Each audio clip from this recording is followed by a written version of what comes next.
50 years ago, a colossal angel statue was unearthed from the depths of the Atlantic Ocean. Its visage was fierce, guarding a massive bronze door that loomed behind it. 7 days later, the angel mysteriously vanished. The bronze door swung open, and thus the world entered the miraculous era of spiritual resurgence. Aerial gardens, the chariot of the sun god, and gigantic whales amidst the clouds. An array of miracles emerged, some presenting paradises on earth, while others heralded cataclysmic disasters. Alongside these phenomena arose the mystics, endowed with the power to move mountains and part seas. Su Anyuan was fortunate enough to become one of these mystics, albeit with rather peculiar abilities. His ability, Heavenly Net, ensures that should one violate the dormitory conduct rules, the dormitory matron would come through rain or shine to administer punishment. Another ability, a truly slow one, guarantees that he is perpetually a step behind everyone else. The ability, Good Person card, ensures that any confession of love will invariably be met with rejection. The ability, Look at Your M, allows him to immediately confront anyone, regardless of distance, to reprimand them. His sister, Swept Away by Clouds, a university professor entangled in a mysterious organization, the watchful gaze of red eyes, and 7 faceless deities in the dreamlike sea of sand. All of these elements conspire to propel Su Anyuan towards even greater miracles. In this era of miraculous resurgence, humanity is as insignificant as dust. Yet, in this same epoch, humanity shines as brilliantly as the stars. Indeed, I am small and sorrowful, yet my sorrow shall transform into stars, guiding my path and forging my greatness. If this era is destined for sorrow, then I shall proclaim the essence of this age. Chapter 1. Look at Your M. Do you believe in light? Su Anyuan was working at a hamburger joint when he glanced up at the elderly gentleman in a suit who had just spoken, tightening his grip on the soda in his hand. Take it easy, kid. The elder smiled amicably, casually stating, This question indeed requires some contemplation. Allow me to introduce myself. I am an educator, and you may call me Professor Reinhardt. Su Anyuan reached out to accept the business card offered by the elder, casting a glance at the impressive muscles that threatened to burst from his suit. An intriguing educator, indeed. After a moment's thought, he lightly tapped the menu on the table with his knuckles, saying, If you order another 168 deluxe set, I will believe in light. Really, more real than Ding Zhun. At this, the elder's smile widened, and he casually slapped a gold-embossed black card onto the table, nonchalantly declaring, 300 of every item on the menu. Please pack them up. Su Anyuan scoffed, thinking to himself that this old man was trying to frighten him. Yet he picked up the card and swiped it on the POS machine .0000. Grandpa, I believe in light. I have always believed. Su Anyuan suddenly lunged forward, grasping the elder's right hand, genuine tears welling in his eyes, as the elder nodded with a cheerful smile. He then gently placed his other hand atop Su Anyuan's hand, saying, Yes, you believe, or rather, you certainly believe, Mr. Su Anyuan. Su Anyuan's smile froze on his face. He attempted to withdraw his right hand from the elder's grasp, but to no avail. Taking a deep breath, he glanced around the suddenly empty restaurant and said in a hushed tone, Professor Reinhardt, I believe we have no intersection. Reinhardt shook his head, then voluntarily released Su Anyuan's hand, shifting to a more comfortable position, a smirk playing on his lips as he spoke. Su Anyuan, male, 18 years of age, resides at 602, number 38, Pingshan Road, Qingmu City, with a score of 713 in the mock examination and currently unattached. Su Anyuan's expression darkened. There is utterly no need for your last remark. Reinhardt mischievously blinked. There's an idiom in the Daxia culture that speaks of maintaining one's integrity. I had thought you would take pride in it. Moreover, in our world, being unblemished is an enviable trait. Su Anyuan furrowed his brow. Your world? To be precise, it is our world, dear child. As he spoke, Reinhardt gestured towards himself, and then towards Su Anyuan, the implication abundantly clear. Approximately 50 years ago, a light from beyond once again illuminated the earth. This phenomenon granted a select few individuals with the qualifications to attain the extraordinary, to use the parlance of your web novels. The aura has revived. With that, Reinhardt spread his arms wide, his expression one of rapture, as if basking in the gentle spring breeze after a refreshing bath. Su Anyuan raised his hand helplessly. So, what does this have to do with me? I am truly just an ordinary person. Reinhardt blinked and once more tossed 2 photographs onto the table. The images depicted a middle-aged, balding man clad in beach attire, unremarkable in appearance, save for the flying sword he stood upon. In the backdrop of blue skies and white clouds, a flaming F/18 Hornet fighter jet sword. Su Anyuan's heart skipped a beat. Reinhardt patted Su Anyuan on the shoulder, his face a mask of sympathy. Su Shang, your father was caught sword-drunk driving in the airspace over Hawaii, pursuing a passing military fighter jet for over 300 kilometers. This frightened 3 pilots of considerable composure, fortunately without any casualties. Your father is currently being detained by the relevant authorities in Hawaii. All the pertinent details regarding your family's assets have been disclosed, so Reinhardt gave Anyuan a thumbs up. No longer hide your true self, young man. Your identity has already been revealed. At that moment, Anyuan felt as if he might shatter like glass. His mental state had crumbled. Unlike the world we currently inhabit, Anyuan's parallel universe underwent a significant upheaval 50 years ago. A portion of living beings thus acquired extraordinary abilities, referred to as divine powers, which, as the name suggests, embody the spirit of the divine and encompass a vast array of remarkable skills and capabilities. The variety is extensive, ranging from the ability to move mountains and part seas to the more modest ability to traverse the winds and travel 1,000 miles in a day, with every extraordinary tale rooted in authenticity. In this parallel world, Anyuan successfully became one of the practitioners of divine powers, having exhibited considerable talent from a young age. However, he remained reticent about these matters because Anyuan let out a deep sigh, then somewhat resignedly addressed Reinhardt. I concede that I am indeed one of the practitioners of divine powers, but I advise you to abandon this pursuit. My powers may not be particularly practical. To be frank, I do not believe I can assist you in any meaningful way. No matter, child, that is precisely the purpose of my visit. Reinhardt's eyes sparkled. He gazed into Anyuan's eyes, offering gentle encouragement. Our educational philosophy has always adhered to Confucius' principle of inclusivity and personalized teaching. We believe there are no worthless divine powers, only unworthy practitioners. Anyuan curled his lip, hoping that after witnessing, he too would come to such a conclusion. Meanwhile, Reinhardt had already picked up a small notebook and inquired. Firstly, how many divine powers do you possess? 3. Ah, indeed, a commendable gift. Would you mind elaborating? Firstly, I cannot violate the dormitory rules. Dormitory rules? Are you referring to rules pertaining to abilities? No, simply the rules of our high school dormitory, such as prohibitions on using forbidden electrical appliances, smoking, etc. What are the consequences for violations? Consequences? Let me think. Being struck by the dormitory matron's size 42 slippers counts, and do not entertain thoughts of escape. She will appear at the ends of the earth to catch you unawares. I tend to be somewhat sluggish in my endeavors, whether it be in contemplating conversations or executing actions. Ahem, Mr. Anyuan, our discussion pertains to divine abilities. Indeed, my second divine ability is this. That's so. Precisely how much slower are we talking about? Anyuan pondered for a moment. Approximately 1 second. Reinhardt's smile began to wane. A delay of about 1 second merely indicated a longer reflex arc than others. Can this truly be classified as a divine ability? He could not help but start to doubt the veracity of Su Sheng's report. Yet, adhering to the professionalism of an educator, he maintained his smile and inquired expectantly. What about the third one? My confessions will be met with rejection. Mr. Anyuan, I hope this is not a jest of yours.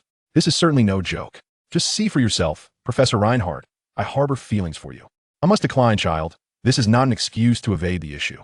Reinhardt took a deep breath, feeling that this child simply did not wish to cooperate.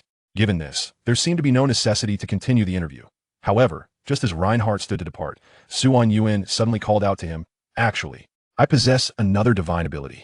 Anyuan's expression was one of struggle, as if he had just undergone an intense psychological battle. But I require your cooperation. Reinhardt sighed and reseated himself, exasperatedly asking, How am I to cooperate with you? Simply look at me. Is that all that is required? Indeed, though I must forewarn you, regardless of what you might hear or see, do not take offense. I assure you, you may commence now, Mr. Anyuan. Very well then. Anyuan leaned back in his chair, adjusting his breathing rhythm to ensure he was in the most comfortable state. Subsequently, he gently closed his eyes. Reinhardt suddenly furrowed his brow, as his instincts went into overdrive, warning him that the moment Anyuan shut his eyes, it felt as though an invisible force had descended upon the room, casting an observant gaze upon Reinhardt. The issue lay in the fact that this room had been isolated from the outside world by Reinhardt's divine ability. Even the most perilous of monsters would require considerable effort to breach this barrier. Thus, how could this force have penetrated the confines of the barrier in less than a millisecond? And then, how could it have accurately pinpointed its focus upon him? Reinhardt dared not underestimate the situation. He fully retracted his previous skepticism and concentrated intently on Anyuan. At that moment, after 3 seconds of stillness, Anyuan opened his eyes, locking onto Reinhardt's profound gaze, and calmly yet slowly uttered, What do you see, him? ? The restaurant fell into an oppressive silence, while Anyuan shrank back slightly, meekly stating, We agreed not to get angry, after all. However, Reinhardt at this moment was entirely unperturbed by Su Anyuan's nonsensical remarks. He stared ahead, his eyes bulging. He inhaled sharply, forcing out a hoarse and off-key syllable from his throat. Mother. Chapter 2. A Cloud in Pursuit. Clad in a pink Hello Kitty sweater and black checkered trousers, her feet nestled in a pair of well-worn, fuzzy slippers. An elderly woman from Florida, stooped and frail, traversed an astonishing 13,000 kilometers in a mere 3 seconds, standing unsteadily before Reinhardt. The latter, taken aback, could hardly close his mouth in astonishment. He had no time to glance at Su Anyuan, hastily stepping forward to offer solace to the centenarian. To his surprise, the old woman was the first to exclaim, "Oh my heavens, my little sweet donut. What mischief are you up to now? The apple pie is still in the oven.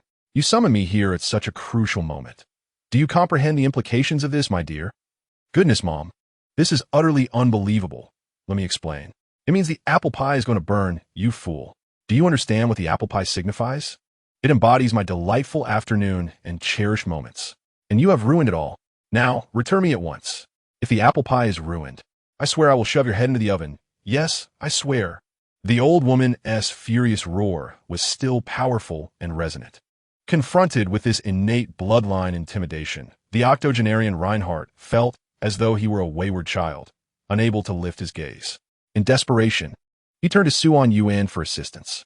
Su Anyuan, that rascal had already fled. Observing the crowd that had gathered to witness the spectacle, Reinhardt's face flushed crimson.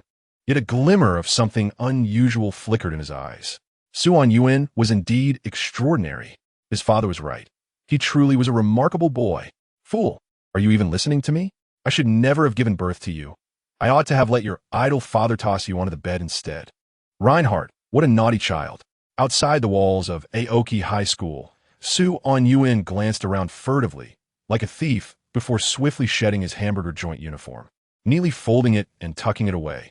He then scaled the brick wall with a graceful leap, landing effortlessly inside the campus.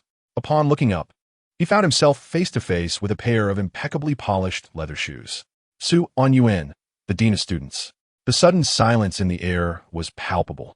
Su Anyuan gazed affectionately at the shiny shoes. Even without words, he knew they were engaged in a silent communion. "Su Anyuan, you understand, I still love you." "The shoes, okay. Shortly thereafter, Su Anyuan found himself unceremoniously dragged to the homeroom teacher's office. Mr. Tang Jiangwo, his homeroom teacher, sent the dean off with a forced smile and then slumped into an ergonomic chair, exhaling deeply before turning to Su Anyuan. "Speak up. What trouble have you stirred this time?" Su Anyuan replied earnestly, "I have been negotiating and arranging matters for the impending college entrance examination." "Nonsense. You are merely skipping class to work." "Not true." Smack. The employee uniform from the hamburger joint fell to the floor, dropping from Su Anyuan's grasp. His silence was deafening. Mr. Tang rubbed his temples in frustration, attempting once more to appeal to him. "Su Anyuan, you're the top student in our class. Your scores on the mock exam guarantee admission to the prestigious Tsinghua or Peking University. If you face any difficulties, you can always speak to your teachers. We will do our utmost to assist you. Just like the school-wide fundraising effort prepared for you recently, YNTU. Teacher, I do not accept charity." "Charity? That is school policy. You always love to be obstinate." Mr. Tang sighed helplessly. Dialogues like this had played out numerous times before. Yet, regardless of how earnestly Su Anyuan promised, he remained absent from class the following day. "Teacher, your family doesn't struggle for food, right? Why the urgent need for money? What do you require it for?" Su Anyuan remained silent. Mr. Tang continued, "I am your homeroom teacher. You can share anything with me. And I promise I won't tell anyone." Meeting Mr. Tang's concerned gaze, Su Anyuan pondered for a moment, inhaling deeply. "Teacher, I can tell you, but you must promise not to interfere with my choices afterward. Depends on the situation." "Agreed." Su Anyuan gathered his thoughts and spoke softly. "I am saving money to rescue my sister." "Your sister? But you are an only child." "I'm not lying. I do have a sister. She is beautiful, has a wonderful personality, is more athletic than I am, and can consume 7 bowls of rice in one meal. But if that's the case, she should be quite healthy, right? What illness does she have?" "She is not ill." Su Anyuan shook his head. "She's being followed by a cloud." "A cloud?" "Yes." Su Anyuan gestured with his hands. A soft, jellyfish-like cloud floating in the sky. Mr. Tang fell silent for a long moment before softly asking, "Do you know how high the cloud layer above us is?" "About 1,500 to 2,000 meters." "Then how could a cloud at such an altitude precisely follow your sister? How did you discover it was tracking her?" "I didn't believe it either." Su Anyun's expression remained impassive, but the tension in his clenched fists betrayed his emotions. "But just a month ago, she ceased to exist." "Ceased to exist?" Mr. Tang was momentarily bewildered. "What do you mean by that?" "In terms of cognition and reality, she no longer exists. As if an invisible eraser has wiped away all traces of her from this world. No one remembers her existence, not even our family. But if, according to your claim, no one remembers her, why do you still recall her?" Su Anyun said nothing. He simply gazed at Mr. Tang, his eyes devoid of light. At that moment, Mr. Tang suddenly felt he had been mistaken. He should not have approached this student with a dismissive attitude, for he sensed a profound sadness emanating from Su Anyun. In the fleeting instant of their eye contact, he felt an unbearable sorrow reflected in Su Anyun's gaze. This sorrow surged like a tide, flooding his senses and plunging him into a cold abyss, leaving only a devastating sense of suffocation in his chest. Could words spoken by someone bearing such a gaze truly be a jest? At that juncture, Su Anyun softly murmured, "Because I confessed my current memories, my memories rejected me. This segment of my memory where my sister does not exist has turned its back on me, thus revealing my original memories." Suddenly, Su Anyun Juka, a blend of resignation and relief in his tone. "My confession was bound to be rejected. Therefore, I thought of her, believing that Cloud must have done something to her. I must save money to ascend to the heavens and confront that Cloud myself." Chapter 3. Yellow Sand. Upon exiting Mr. Tang, Jang Wo's office, Su Anyun made his way toward the senior high school building. Ultimately, Mr. Tang did not believe Su Anyun's words. After all, the matters Su Anyun spoke of transcended Mr. Tang's understanding of reality. It was akin to someone who has consumed bananas their entire life, suddenly being told they had always been eating apples. Naturally, they would find it hard to accept. Therefore, Su Anyun had to continue attending class. The senior high school building was not far from Mr. Tang's office, requiring only a passage through a narrow corridor. The walls flanking the corridor are cracked and peeling, marked by black handprints and footprints that whisper tales of the countless students who have endured punishment here, earning this wall the moniker of the Starlight Avenue for troubled students. Su Anyun lacks the privilege of etching glory upon this wall, for he is a model student. However, Su Anyun has left her mark. Once, a classmate jestingly remarked about the duo. Su Anyun and Su Anyun are like two opposites. Su Anyun appears gentle and demure, yet harbors a mischievous streak, while Su Anyun, though seemingly aloof, is not without his own flaws. This classmate soon found himself at the receiving end of a playful scuffle. After Su Anyun's disappearance, Su Anyun has not traversed this path again, fearing that he might suddenly become lost in memories, envisioning sunlight streaming through the corridor's windows, dust shimmering like tiny stars, as playful spirits lean against the walls, flashing him triumphant smiles. But today, the sky is overcast and no sunlight will grace him. He can no longer see the spirit smiles. The sound of footsteps echoes hollowly along the corridor, each step stirring a cloud of silent dust. The rising particles follow Su Anyun like devoted acolytes, moving in unison to the ancient, melodic strains of a flute, as if they are reverently filling the uneven ground beneath the saint's feet with golden grains. Gradually, the sand accumulates, the delicate golden grains flowing behind Su Anyun, coalescing into a vast, undulating sea of sand. He walks at the forefront of this sandy expanse, his expression pensive and silent, wholly absorbed in the memories of withered blossoms from the past, utterly oblivious to the transformation occurring behind him. Yet, someone has noticed.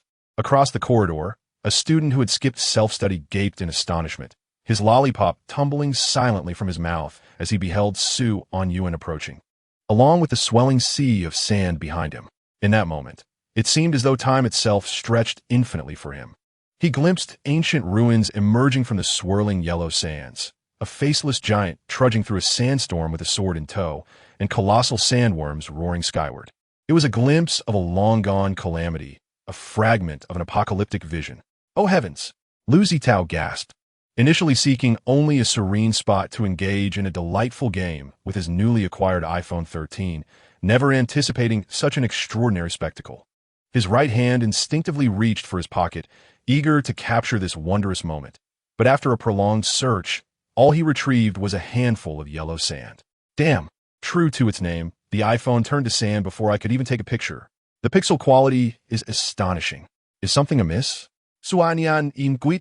Halting before Lu Zitao, a note of concern in his voice as he noticed the pallor on his classmate's face.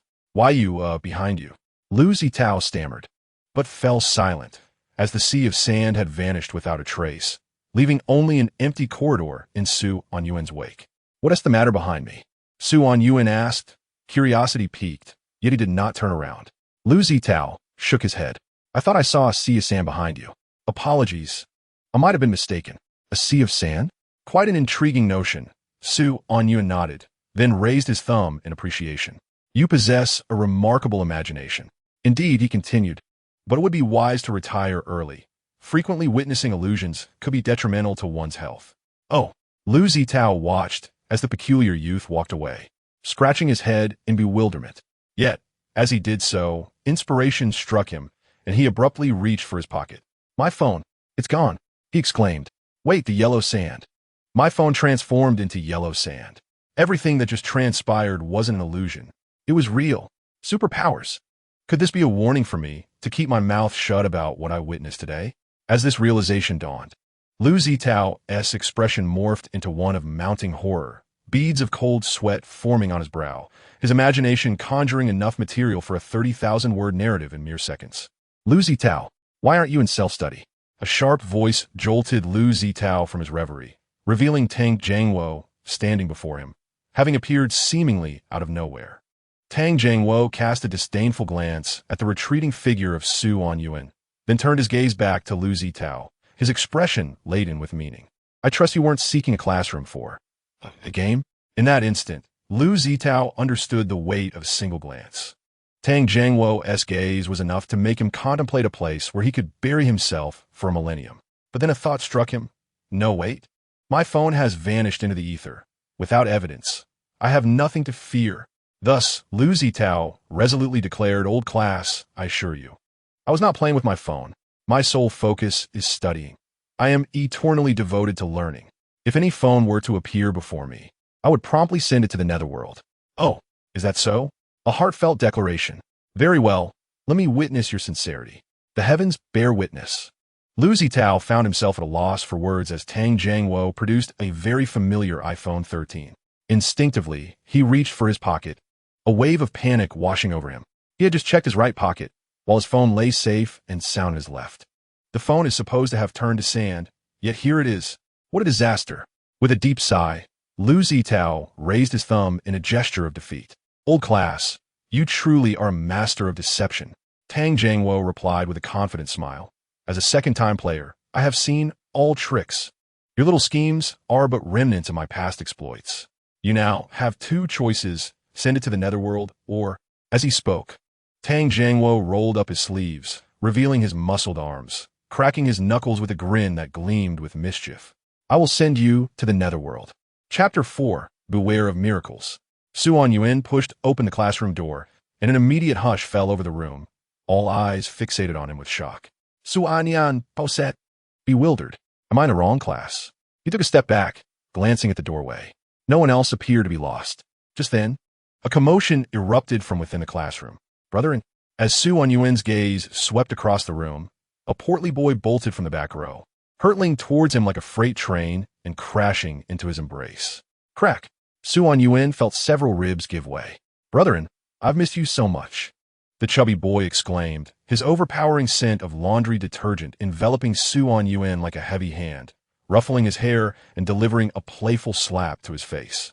Su Anyuan quivered as he stammered, Do you long for my presence? Or do you wish I were gone? The boy faltered, then quickly released Su Anyuan, sheepishly scratching his head, before suddenly recalling something. A sly grin spread across his face. Not at all. Brethren, you haven't been to school in days. Zhao Mingran has been spreading rumors that you were caught in a scandal and thrown in jail, only to be executed the next day. Zhao Mingran? Su Anyuan recalled this individual, a wealthy scion who had once displayed a flagrant disregard for others, having been thoroughly thrashed by Su Anjing for his previous attempts at harassment. How could such a character now exhibit such audacity? Su Anyan immediately rolled up his sleeves and inquired, "Where is that fellow?" You might not be able to find him," came the response. "He was buried alive?" Su Anyuan asked, half jokingly. "No, he is in the hospital." "Oh." Su Anyuan lowered his sleeves, a look of feigned regret crossing his face. The portly classmate leaned closer and whispered, "Hasn't he been slandering you these past few days? I heard that after the evening study session 2 days ago, Lin Qingwan dragged him into the grove and beat him up. Now, he can't even get out of bed." "Wait, Lin Qingwan? What does she have to do with this?" "Suanian et gulim, goodness and gul." That's a bit of a scoundrel's comment. It's common knowledge that Lin Qingwan has feelings for you. Everyone knows her love letters are crammed into your desk. Speaking of which, did you cast a spell on Lin Qingwan? You have no idea how terrifying she was when she got angry that day, completely decimating Zhao Mengran, who is recognized as the literary goddess of our school. Su Anyuan was taken aback. What on earth is going on? Everyone knows she likes me. Yet I had no inkling. Have you all isolated me? The portly classmate continued chattering away, but Su Anyuan found himself tuning out. A disquieting sensation began to settle within him, akin to a foreign entity inexplicably transferring itself onto him. Zhao Mengran and Lin Qingwan. These two had previously been strangers to him, their paths having never crossed. Su Anyuan had been predominantly engrossed in his studies, often seated in a corner of the classroom for the entire day, while Su Anjing frequently interacted with them. Su Anjing. A chill ran down Su Anyuan's spine as a potential realization struck him. Could it be that after Su Anjing's disappearance, they had begun to see him as a reflection of her in their memories? Had he unconsciously taken her place in their recollections? If so, this could prove to be quite troublesome. Rubbing his temples, Su Anyuan thought that if such were the case, it might be best for him to refrain from attending school for the time being. Who knew if Su Anjing had ever engaged in any affectionate gestures with those female classmates while he was lost in his studies? What if those memories had been transferred to him? With a sudden resolve, Su Anyuan turned to leave, only to be obstructed by the formidable figure of Tang Jiangwo at the doorway, one hand gripping Lu Zitao and the other clutching a hefty stack of lesson plans. Tang Jiangwo's presence was imposing. How thick is that stack? Su Anyuan mused, feeling as though it could crush him in an instant. Tang Jiangwo cast a glance at Su Anyuan before addressing the class with an authoritative tone. "This self-study session is mine now. We are commencing class. First, Wang Chao. Go stand at the back." The portly classmate, who had been about to sneak back to his seat, shuddered and turned around, indignantly protesting. "Old classmate, I haven't done anything yet. This is blatant targeting. Then share some current affairs news. It's your turn today." Watching his classmate being abruptly transported to the blackboard at the back of the classroom, Su Anyuan's jaw dropped. Could this fellow also be a hidden adept? Tang Jiangwo then pointed to another student. "Lin Qingwan, come up and share your insights on the recent current affairs." As Tang Jiangwo's words echoed, a profound silence enveloped the classroom. A girl rose from the back, her raven hair cascading like a waterfall, her crimson eyes strikingly vivid. From his vantage point, Su Anyuan could clearly see Lin Qingwan's exquisite features as she approached the podium. Her skin was as pale as winter snow. Her visage reminiscent of a princess stepped straight out of a fairy tale. Her red eyes, akin to the plum blossoms blooming in the snow, exuded an icy beauty that was both haunting and breathtaking. Yet, Su Anyuan distinctly remembered that her eyes were not this color before. Lin Qingwan, clutching her notebook, walked calmly to the podium. Even as sunlight streamed in through the window, she remained distant and aloof. The movement of her school uniform revealed her perfectly shaped calves. Yet Su Anyuan had no time to admire them. From the moment her skirt swayed, he glimpsed a glimmer of cold steel. Was that a knife? Su Anyan Bunda, realizing that this girl was perhaps far more complex than he had initially assumed. As Su Anyuan scrutinized Lin Qingwan, he felt a gaze upon him in return. He looked up to find himself locked in a stare with her blood-red eyes. She had halted before his desk. Then, rummaging through her uniform pocket, she produced a letter and handed it to him. What the hell? This was the collective sentiment of Su Anyuan, echoed by the gasps of astonished onlookers. The classroom erupted into a cacophony of excitement, nearly lifting the roof off. Goddess Qingwan is so bold, daring to pass a love letter in Tang's class. Su Anyuan, you're doomed. Oh no, I oppose this match, cried a voice in the crowd. When you two kiss, Can you use the lipstick I bought to give me a sense of involvement? I could cosplay as Anyuan. Can the goddess consider me first? Bang! Tang Jangwo slammed his hand on the desk, opting for a show of force to quell the classroom's uproar, shooting Anyuan a fierce glare. You're finished. Anyuan's eyes widened in disbelief. Am I to blame for this? Meanwhile, Lin Qingwan showed no sign of lingering, seemingly indifferent to the surrounding commotion. As she ascended the podium and began her presentation on the current affairs topic she had selected, her voice was melodious, yet carried an inexplicable chill, reminiscent of glacial waters flowing beneath the Arctic ice, clear and fluid, yet cold enough to send shivers down one's spine, awakening the student's senses. In recent years, according to reports from news agencies, remarkable phenomena have been appearing across the globe.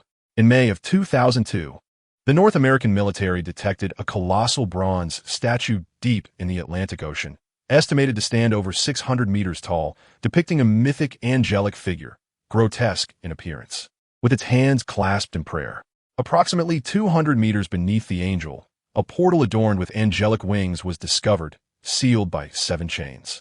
Attempts by the North American military to open it were unsuccessful. In June of the same year, reports emerged that the praying angel had spread its arms. By July, the statue had vanished, the bronze portal opened, and its contents were nowhere to be found, marking the onset of a series of global wonders. In August, a golden bridge spanning the horizon was discovered in northern Europe. In September, a report emerged from Western Asia regarding a floating royal garden. In October, dense fog enveloped the eastern plains of our country. In November, a chariot resembling the sun god from Greek mythology was found in the stratosphere of Eastern Europe. To this day, these mysterious phenomena continue to manifest, collectively termed miracles by the United Nations. These wonders, however, carry inherent danger and uncertainty, according to United Nations statistics. From 2002 to the present, the global population has declined by 20%, with 1/5 of the world's populace disappearing due to the emergence of these phenomena. Thus, the evening news here calls upon the citizens of Dacia to be pragmatic and grounded, for opportunities do not simply descend from the heavens, and one must be wary of miracles. Chapter 5. A Grand Escape of Youth. At 8 in the evening, the bustling denizens of the city, draped in the glow of urban lights, embark on their journey home. The thoroughfares remain congested with traffic, yet the urgency and irritability of the workday have dissipated, as if the distance between the front and rear of each vehicle has widened considerably.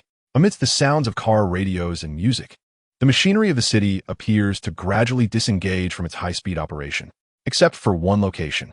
At the entrance of Aoki High School, a palpable tension permeates the crowd. A sea of anxious parents gazes at the tightly shut school gates, each one poised with a sense of determination.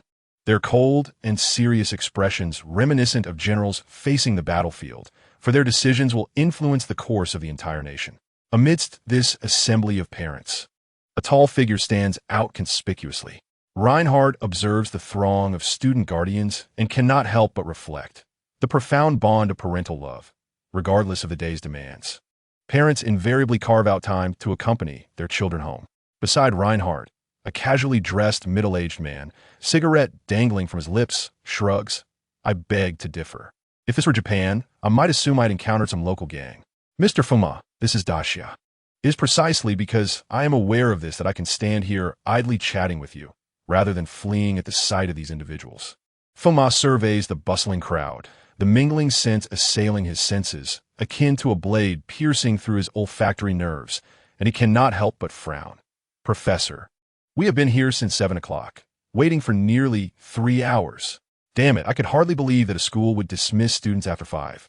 If you wish, we could simply communicate directly with the school's administration and enter to locate our target, couldn't we? Reinhardt shakes his head. Such an approach would only alienate that child, Mr. Fuma. Sometimes, patience is a virtue. Fuma, shaking his head, squats down to continue puffing on his cigarette, yet despite his efforts, he finds no flavor in it. He realizes he has forgotten to light it. At that moment, a voice emerges from nearby. Need a light, brother? Fuma turns to see a middle-aged man of similar age squatting beside him, a windproof lighter in hand. Thank you. Fuma leans in, and with a soft click, the aroma of tobacco fills his nostrils. An outsider? Indeed. Here, to pick up your child? Yes. The voice seems to grow more animated. Inquiring further, what year is your child in? How are their studies? Senior 3. Their studies should be fine. Ah, my child is in Junior 2, and doing quite well. As the man speaks of his own offspring, his eyes seem to light up. My child studies diligently upon returning home, often until 1 or 2 in the morning. Just the other day, their homeroom teacher called to inform me of their significant progress. Hence, I arrived early today to await good news regarding the mock exam results. Fuma exhales a smoke ring, responding nonchalantly. So you are here because of the mock exams? You don't usually pick them up? Huh, I'm far too busy. Company matters multiply by the day, each more vexing than the last. When do I find the time to collect them? Alas, in this world, only my child's diligence offers me a sliver of psychological comfort. You derive psychological comfort from your child's diligence? I assent it their duty to study hard. They consume my resources. Naturally, they should strive to repay my investments. What of your child's emotions? Emotions? What emotions? The man extinguishes his cigarette on the ground. Looking perplexed, I provide for him. If he isn't pleased, does he still have the right to be emotional? Fuma suddenly finds himself at a loss for words. He glances at the esteemed educator beside him, knowing Reinhardt must have overheard their conversation, and he is curious about his expression. However, the outcome disappoints him. Reinhardt wears an impassive demeanor, merely gazing ahead at the iron gates, softly uttering, "School is out." With that, a wave of excitement erupts, accompanied by the piercing sound of the bell, as students from Aoki High School burst forth like fish escaping a net, only to be ensnared once more in the intricate web woven by their parents. The surroundings grow chaotic, and to Fuma's ears, the most frequently uttered word is grades, buzzing incessantly like flies, irking his nerves. He catches sight of the parent who had lent him a lighter. The man is following a teenager, angrily shouting, as if exerting all his strength in a desperate roar, while the boy walks silently, head downcast, seemingly wishing to hide entirely beneath his bangs. Fuma suddenly feels an inexplicable concern for their target. Can a child nurtured in such an environment truly emerge as an outstanding elite among their peers? Just then, a jarring voice pierces through the din. "Excuse me." Coming through, Fuma turns his gaze to see a frantic boy desperately pushing through the crowd, rushing towards the school gates. His expression alarmed, as if he were evading something. Reinhardt immediately strides forward, his imposing figure parting the sea of bodies with ease, effortlessly pulling Su-on-Yuan from the throng and setting him down in a clear space. After this, Reinhardt joyfully states, "What a pleasure to see you again, Mr. Su-on-Yuan. Your last display of prowess left me in awe. Allow me the honor to inform you. Can we discuss later?" Su-on-Yuan-intozet-ugenti, shouldering his backpack and darting away like an antelope pursued by a pack of wolves. Reinhardt, still bewildered by the turn of events, suddenly feels a terrifying tremor behind him, as if an army were charging forth. But why would there be a battalion in a Daxia campus? Warily, Reinhardt looks back to see a frenzied horde of senior boys, their eyes ablaze, rushing forward like a violent flood, obliterating the makeshift dam formed by the parents.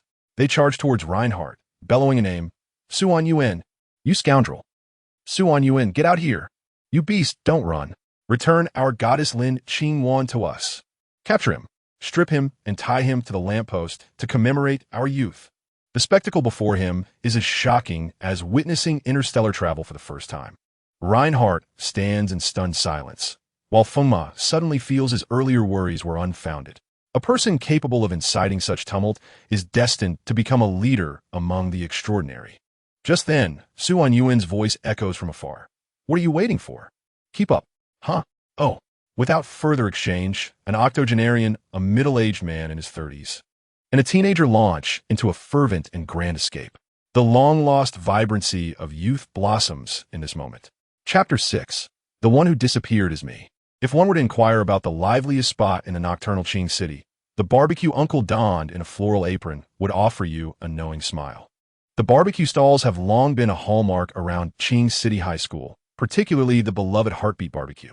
After a long day of toil, as you drag your weary body through the alleys, the tantalizing aroma of grilled meat will seize your senses, compelling you to pause and gaze. However, this gaze can lead to despair, for you will behold skewers sizzling and oozing with fat.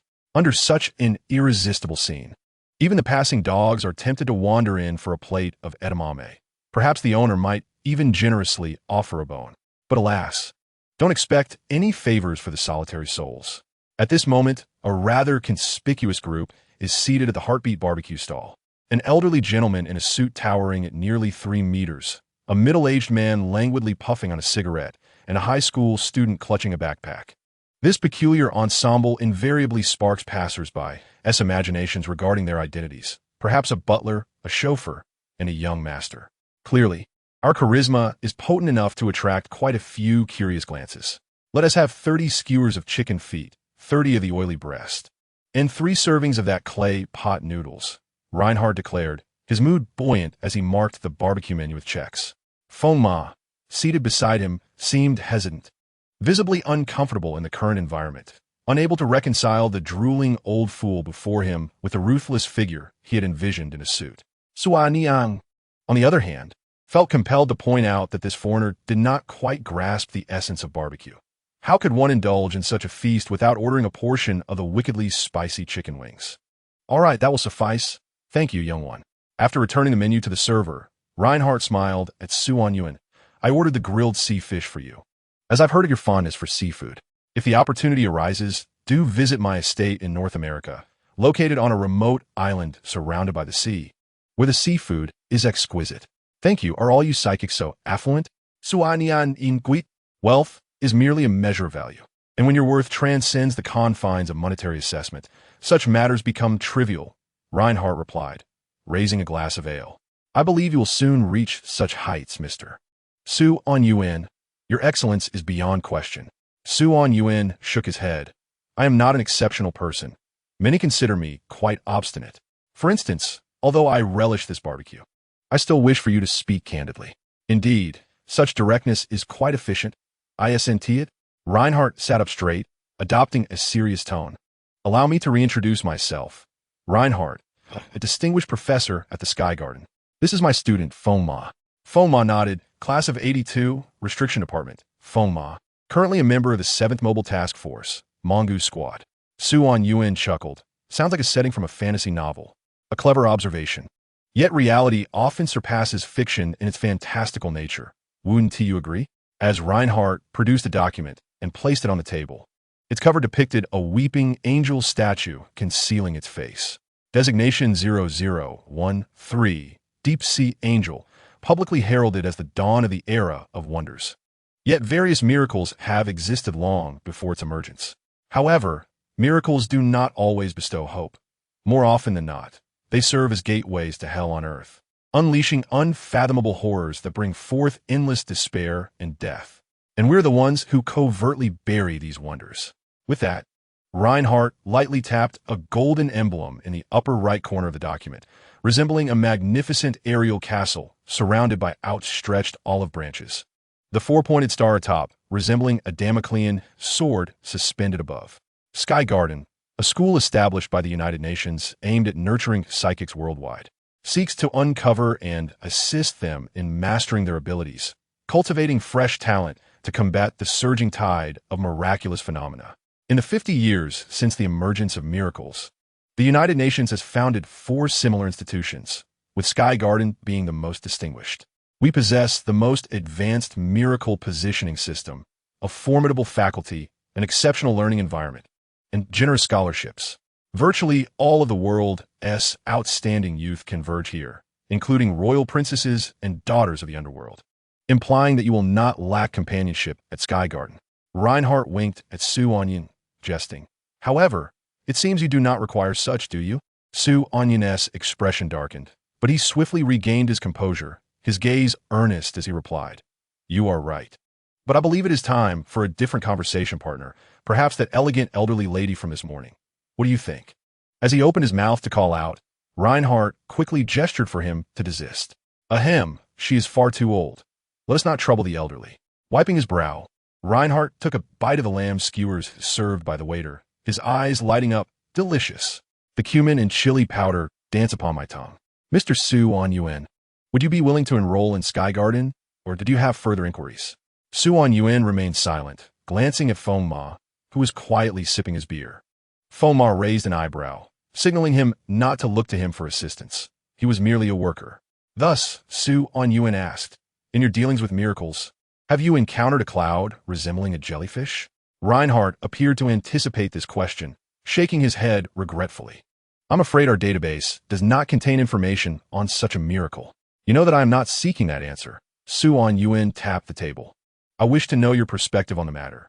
Do you choose to believe in its existence, or do you, like others, dismiss it as merely a figment of my imagination?" Our exploration of the skies, Reinhardt began, but Anyuan interjected, "Do not evade the topic. I require a straightforward answer." Suddenly, Anyuan erupted, slamming his hand on the table and standing up, his voice raised as he nearly shouted, "Do you believe, or do you not believe?"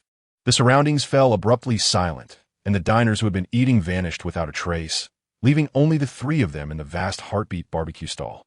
A barrier had descended. This was Reinhardt's psychic ability. Anyuan stared silently at the two men before him, a self-deprecating smile surfacing as he realized that, in the eyes of others, he resembled a wild beast on the verge of madness, necessitating a cage to separate him from ordinary people. And Sky Garden was that cage. He returned to his seat, shaking his head. "I knew it would be like this. No one would believe in something that leaves no trace in this world. Furthermore, I would like to inquire how you handle psychics like me." Reinhardt sighed. "Child, there is no need to be so obstinate." "This is not obstinacy, Professor Reinhardt. You do not understand." Anyuan slumped in his chair, seemingly drained of all strength. "You do not comprehend. The person who once filled your life with noise has suddenly fallen silent, capriciously vanishing without reason, leaving everyone around, friends, even family, without a single memory of her. Only you, for a lamentable power, are reminded of her existence. You ardently yearn for others to assist you in bringing her back, yet they merely perceive your actions as a jest. They deem you insane, believing you to be unwell, casting upon you looks of disappointment, questioning how a seemingly normal person could devolve into such a state. Yet, you vividly recall every fragment of her life in this world, her hand gripping yours as you dash through the downpour, the $100 birthday cake she smashed into your face, her incessant calls of brother trailing behind you. Anyuan suddenly halted, inhaling deeply, swallowing the air with great force, then lowered his gaze. His expression contorted as he spoke. "What shatters you most is that from this moment forth, you have insidiously usurped her rightful life. The care and affection she once received now manifest in your own existence. Her bonds with family and friends have all been supplanted by you. Yet, in order for your world to continue turning, you shamelessly endured it all." Anyuan pounded his right fist upon the table repeatedly, suppressing his voice as he bellowed. "This brazen audacity, this repugnant, nauseating conduct occurs incessantly in my life, akin to a serrated knife, slicing through the flesh of my heart. The torment of sleepless nights serves as a constant reminder that the happiness you now possess is a result of trading away your sister. How splendid is your current life! Strolling down the street, neighbors greet you with warm smiles. At school, teachers express concern for your well-being. Classmates eagerly engage in conversation with you, discussing topics from every corner of the globe, while your sister remains hidden in some forsaken corner, weeping and calling your name, perhaps even having succumbed to loneliness." Anyuan lifted his gaze, looking at Reinhardt, confusion glimmering in his eyes. "In such a situation, Professor Reinhardt, please teach me how to escape this quandary." Reinhardt fell silent. He gazed upon this stubborn and bewildered youth, an uncontrollable sorrow emanating from him, enveloping the air around them. In that moment, he found himself questioning whether the information system of the Sky Garden had erred. Perhaps there truly existed a miracle, as this young man suggested, capable of rendering a person entirely invisible in this world. Yet, this thought was fleeting, swiftly erased by an inexplicable force. Reinhardt forgot what he had just contemplated, only remembering that he wished to comfort the young man before him. However, the words that emerged were, "I am deeply sorry, my child. The Sky Garden boasts the finest psychologists in the world." Anyuan opened his mouth, disappointment reflected in his gaze towards Reinhardt, as if he wished to articulate something. Yet the almost palpable sorrow lodged in his throat rendered him mute. Thus, he fell silent, sealing his lips, choosing not to speak further. He snatched the wine glass from Fuma's hands and drained its contents, allowing the alcohol to scorch his throat. When he set down the glass, The surroundings reverted to the lively marketplace. A waiter approached bearing a steaming fish, placing it before Su Anyuan with a smile, stating it was a special order from the elderly gentleman across the way, having heard of his fondness for seafood. He had the fresh fish flown in from Southeast Asia for them to prepare. Suanian sudenli tukka. He was allergic to seafood. How could a person with a seafood allergy consume such delicacies, let alone profess to enjoy them? Yet, no one in this world knew of his allergy, while countless individuals were aware of his supposed love for seafood. Yet the one who truly cherished seafood had long been forgotten by the world. Su Anyuan rose, placing the payment for the beer upon the table, and without a backward glance, he vanished into the night. In that moment, he found himself engulfed in profound confusion, pondering a singular question: who had truly vanished, Su Anyuan or himself, Su Anyuan? Chapter 7. Dreamscape. Su Anyuan did not return home. That sorrowful house felt unbearably cold to him, so he turned and made his way back to the school. He arrived at the boys' dormitory, a place originally intended for midday rest, now empty as his dormitory mates had all gone home for the evening, leaving him alone in the small room. However, it was a respite from overwhelming sorrow, allowing him a breath of relief. Su Anyuan kicked off his shoes, reclined on the bed, and stared at the ceiling in a daze. Was he dejected? Indeed, yet he had grown accustomed to it. In the month since Su Anyuan's disappearance, he had sought help from many, attempting countless methods, all of which ended in failure. The most straightforward approach would have been to openly acknowledge the reality of Su Anyuan's absence, yet he found himself incapable. It was akin to a sorcerer casting a powerful spell, needing sufficient mana to sustain it. Yet, unlike a sorcerer who can clearly discern their mana reserves, Su Anyuan's attempts at this mystic endeavor were guided solely by chance. Should fortune smile upon him, all would rejoice. Should he err, the depletion of his life force would be of little consequence, but he would still have to pay with his very existence. He had already sacrificed half his life merely in confessing his memories. He was uncertain if sacrificing his entire life would suffice for this mystic endeavor. As the sole individual in this world who remembered Su Anyuan, he possessed no opportunity for trial and error. There were no allies, nor could he hope to have any. His obsessive pursuit of someone who hardly existed would be deemed the folly of a madman, necessitating confinement. He was destined to traverse this path in solitude. A soft sigh dissipated into the ether as Su Anyuan embraced his backpack and closed his eyes. Time passed, and suddenly, a chilling wind pierced his ears. Su Anyuan opened his eyes to find swirling yellow sands before him. Above the vast, expansive sea of sand, a black storm spiraled and coalesced in the sky, forming a massive black tornado, the tumultuous winds drawing the sands towards it like a colossal vacuum cleaner, resonating with a thunderous roar of destruction. Su Anyuan paid little heed to this apocalyptic catastrophe, calmly turning away, as if he had traversed this path countless times before, stepping into the stinging sand and wind. Making his way towards the east, where a towering relic, half buried in the yellow sand, flickered with distant sparks. For the past 8 years, whenever Su Anyuan entered the dreamscape, he inexplicably found himself in this place. This desert seemed endless, a lonely world eternally shrouded in darkness and storms. Countless ancient ruins lay dormant within, their grand forms and sturdy materials seemingly striving to proclaim the immortality of past civilizations. Yet under such calamities, they could only serve as tombstones of history. Su Anyuan walked forward slowly, uncertain of the nature of the glowing relic in the distance. Yet he felt an innate conviction that reaching it would yield answers to some of his questions. Thus, for 8 years, Su Anyuan had strived towards that relic. Yet each time he met with an untimely demise along the way. Whether swept away by a black sandstorm and plummeting to his end, devoured whole by a colossal sandworm, or crushed into a pulp beneath the foot of a faceless giant passing by, Su Anyuan had experienced countless deaths in his dreams over the years. Initially, he would awaken from these nightmares, tears streaming down his face, only to find Su Anyuan rushing in barefoot from the next room, offering her plush bear to him, gently stroking his head and assuring him that there was nothing to fear. In those moments, Su Anyuan resembled an angel bathed in moonlight, and under her soothing comfort, Su Anyuan would indeed find peace that night, sleeping soundly until the morning light. Though the nightmare would inevitably return the following day, with Su Anyuan's companionship. Anyuan seemed to have lost much of his fear of those haunting dreams. As time passed, and Su Anjing grew older, Anyuan deceived her, claiming that he no longer experienced nightmares, hoping to dissuade her from seeking him out at night. Yet, Su Anjing still bestowed upon him her plush bear, assuring him that the bear would guard him through every night in her stead. However, that bear had vanished along with Su Anjing. Despite this, Anyuan was no longer the weeping boy he once was. His gaze was tranquil, yet concealed within it lay the most tumultuous of storms. Should no one believe in him, he would embark on a quest to find Su Anjing alone.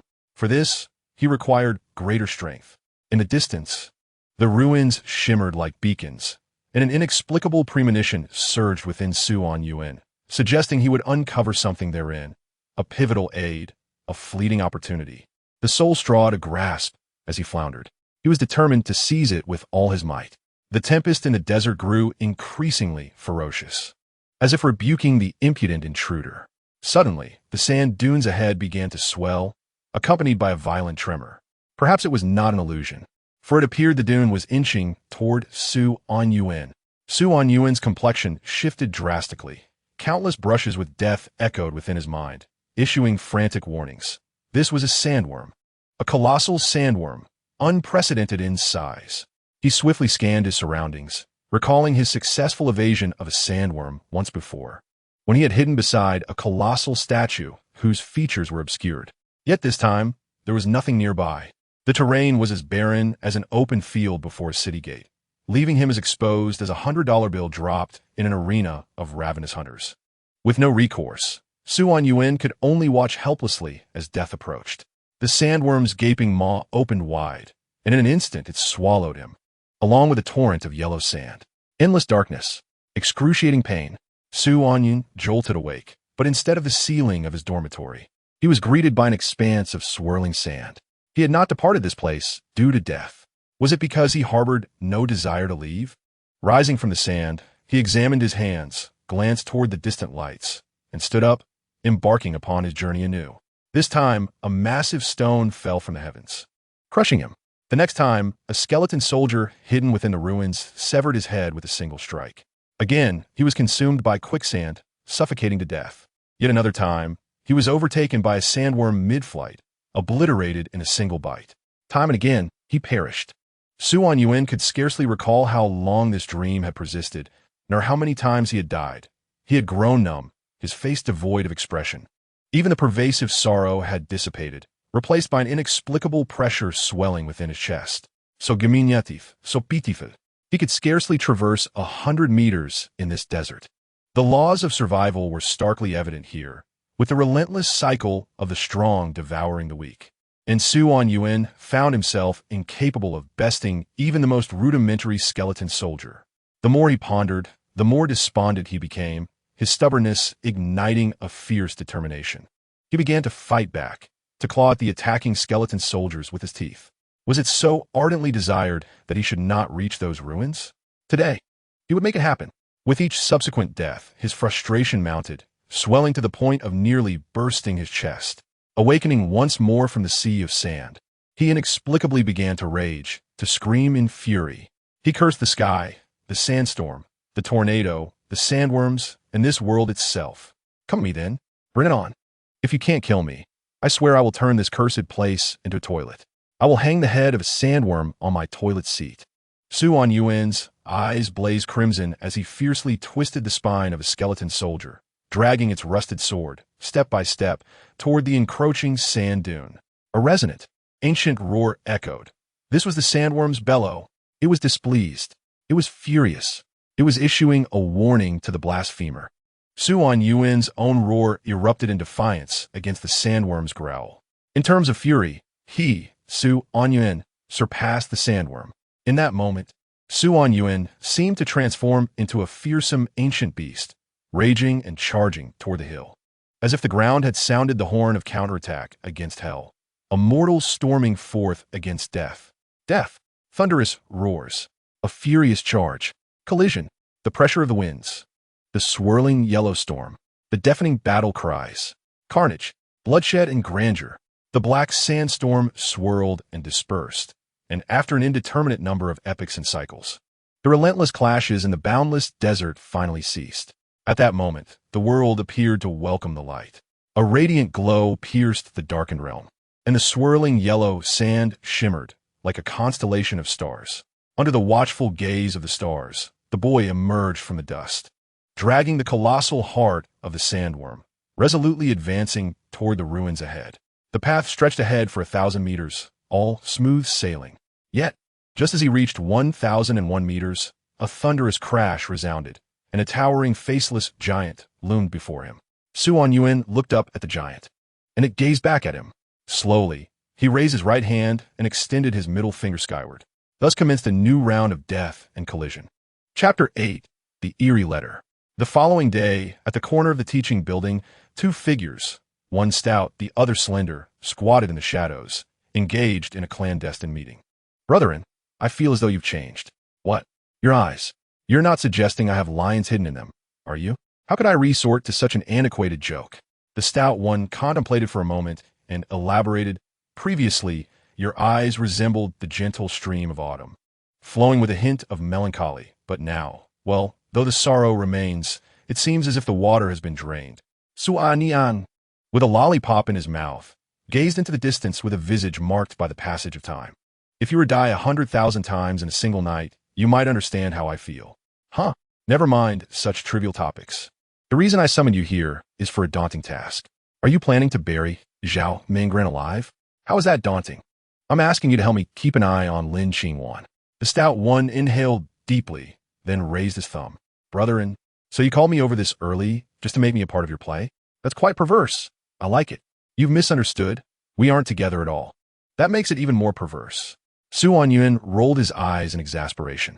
You know Lin Qingwan handed me a letter during class yesterday, right? I know. So are you trying to flaunt it to me? Don't you want to know what it says? Are you kidding? What do you take me for? Anyuan paused for a moment before responding. She wants to meet me behind the school tonight. She, Lin Qingwan, wants to meet you? Yes. Have you prepared the safety measures? Not yet. You absolute beast. I didn't even go. Then you're even more of a beast. After a brief silence, the chubby man took a deep breath and, on the verge of tears, said, "Go. I have always regarded you as a brother, but right now, I feel like I want to kill you. How many people dream of going on a date with Lin Qingwan? Yet you chose not to go. I don't like her. So why should I go? Then why did you ask me to keep an eye on her?" Anyuan remained silent for a long time before responding.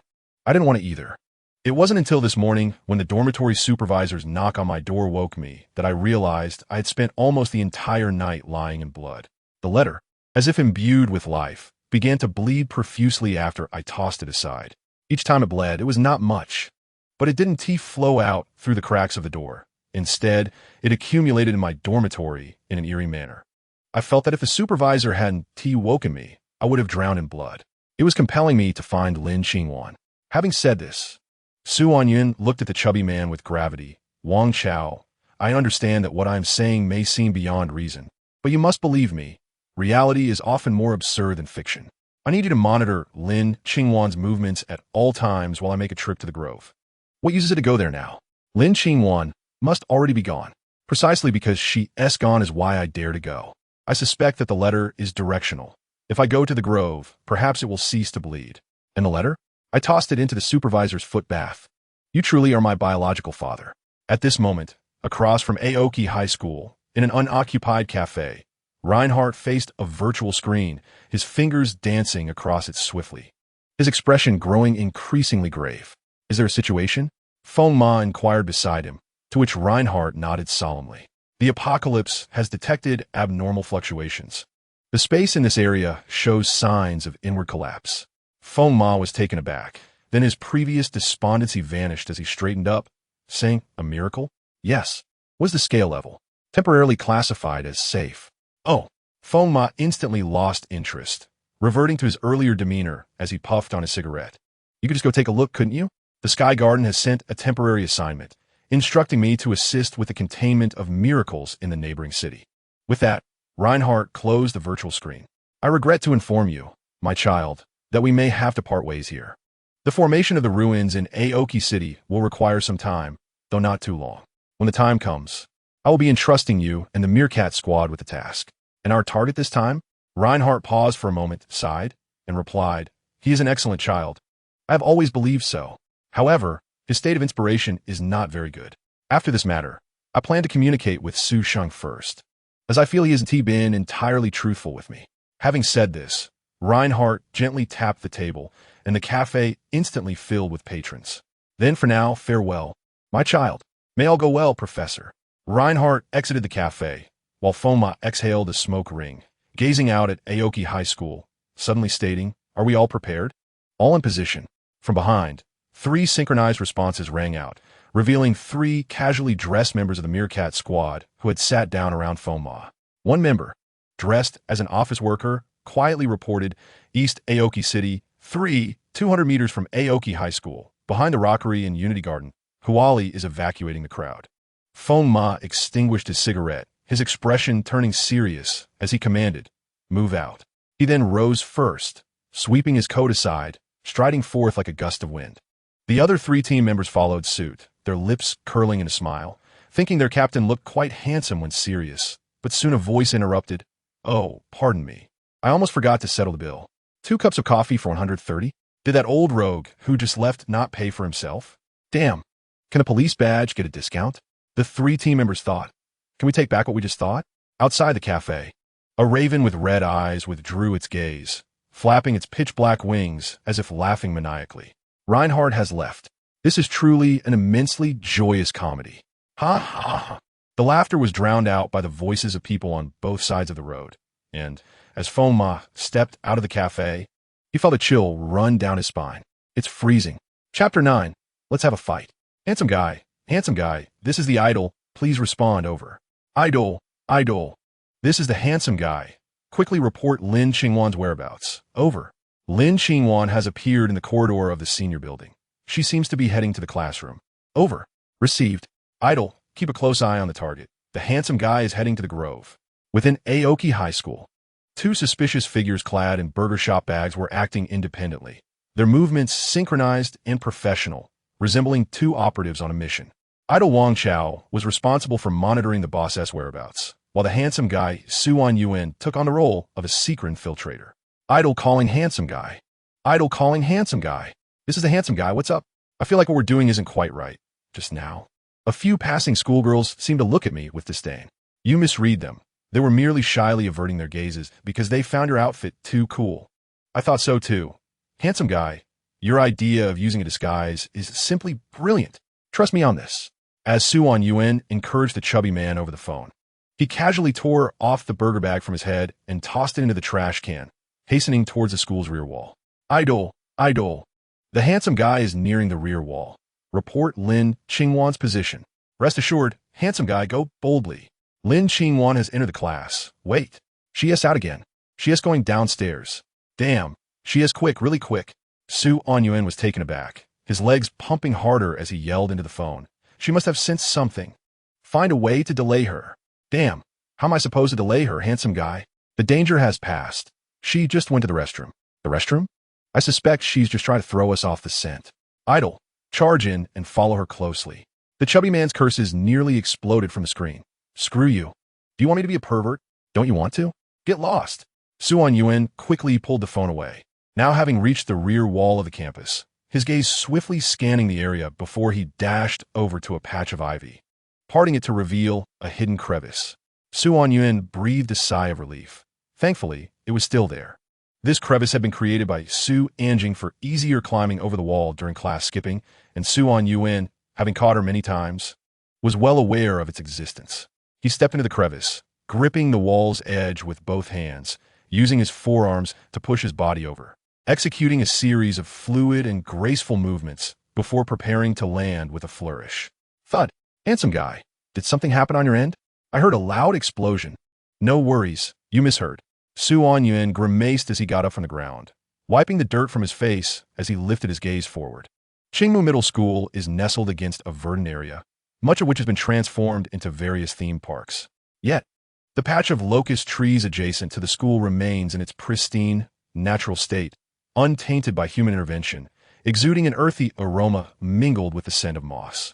Today, the sky is overcast once more, and the towering locust trees obscure the scant rays of light, casting the small grove into an atmosphere that feels eerily foreboding, akin to a haunting film shrouded in a grayish-blue filter.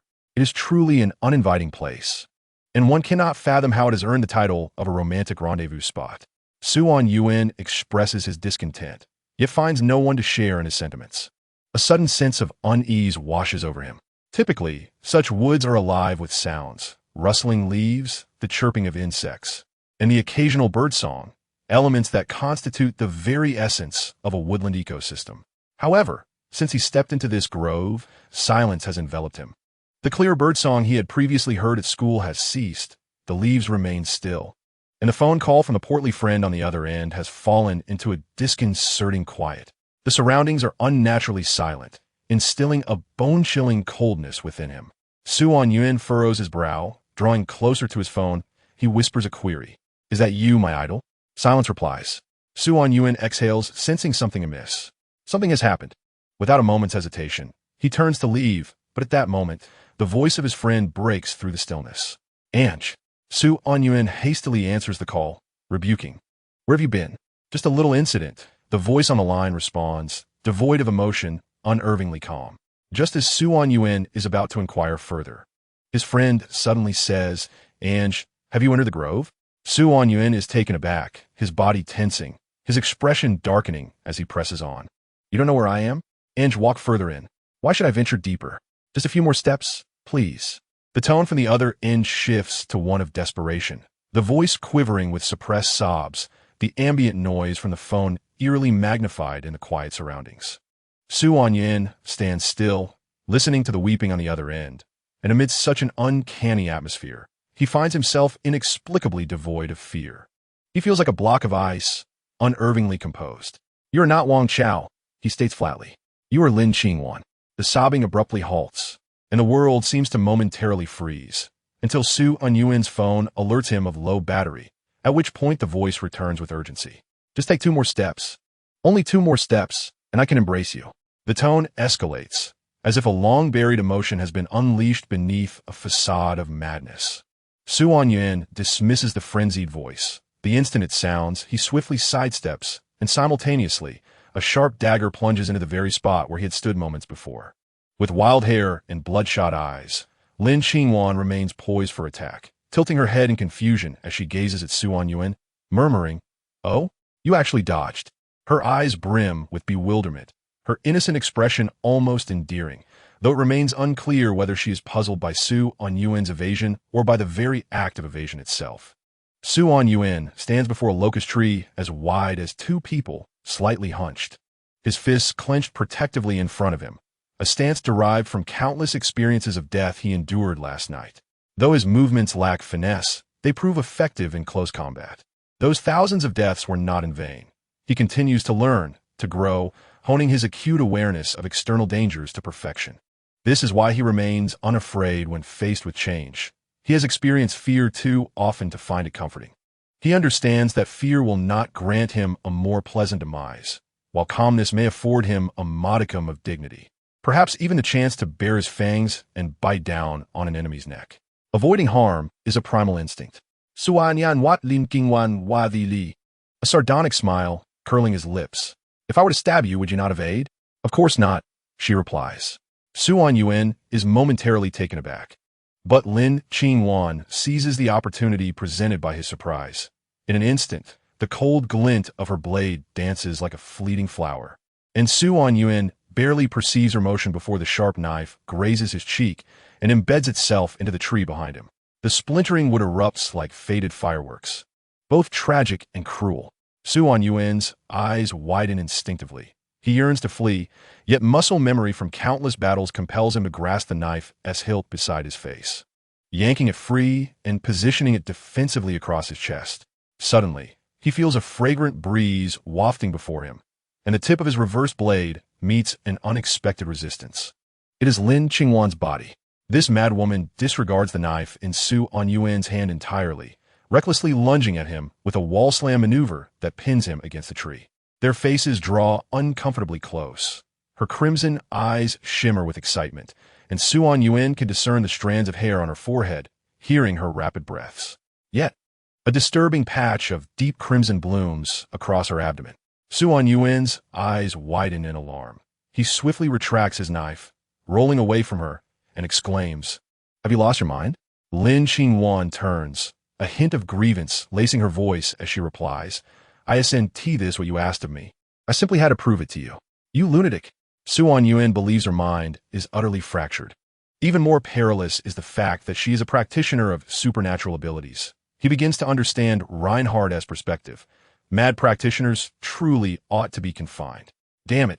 If only my phone hadn't died, I should have recorded this scene and shared it in the senior boys group, letting them witness the true nature of their goddess. And then ask that bunch of old dogs what sentiments this video conveys. Frustrated, Yuan inhales deeply, striving to regain his composure. Given the circumstances, he deems it necessary to clarify Lin Qingwan's motives for attacking him. "Why are you fixated on me?" "Because I like you," she states matter-of-factly, as if discussing the most ordinary of matters. "Is that it?" Yuan can no longer restrain himself. He had contemplated numerous possibilities, yet never anticipated such a simplistic and absurd answer. Lin Qingwan retrieves a short knife from beneath her skirt, deftly twirling it with a smile directed at Yuan. "Yes, I like you. But this isn't a spur-of-the-moment decision. It has been thoroughly contemplated. Ever since that time, every time I see you, my heart races uncontrollably, and I can't help but think of you. I want to speak with you, but the moment our eyes meet, I flee. Thus, I can only write letters. But you've never bothered to read them." The girl hides the knife behind her back, lowering her gaze and standing on tiptoe, reminiscent of a princess in a fairy tale, shy yet eager to express her feelings upon encountering her prince, recounting her innermost thoughts as if they were precious treasures. The sole hopes she harbors in her castle, her entire world. Yuan was not a prince.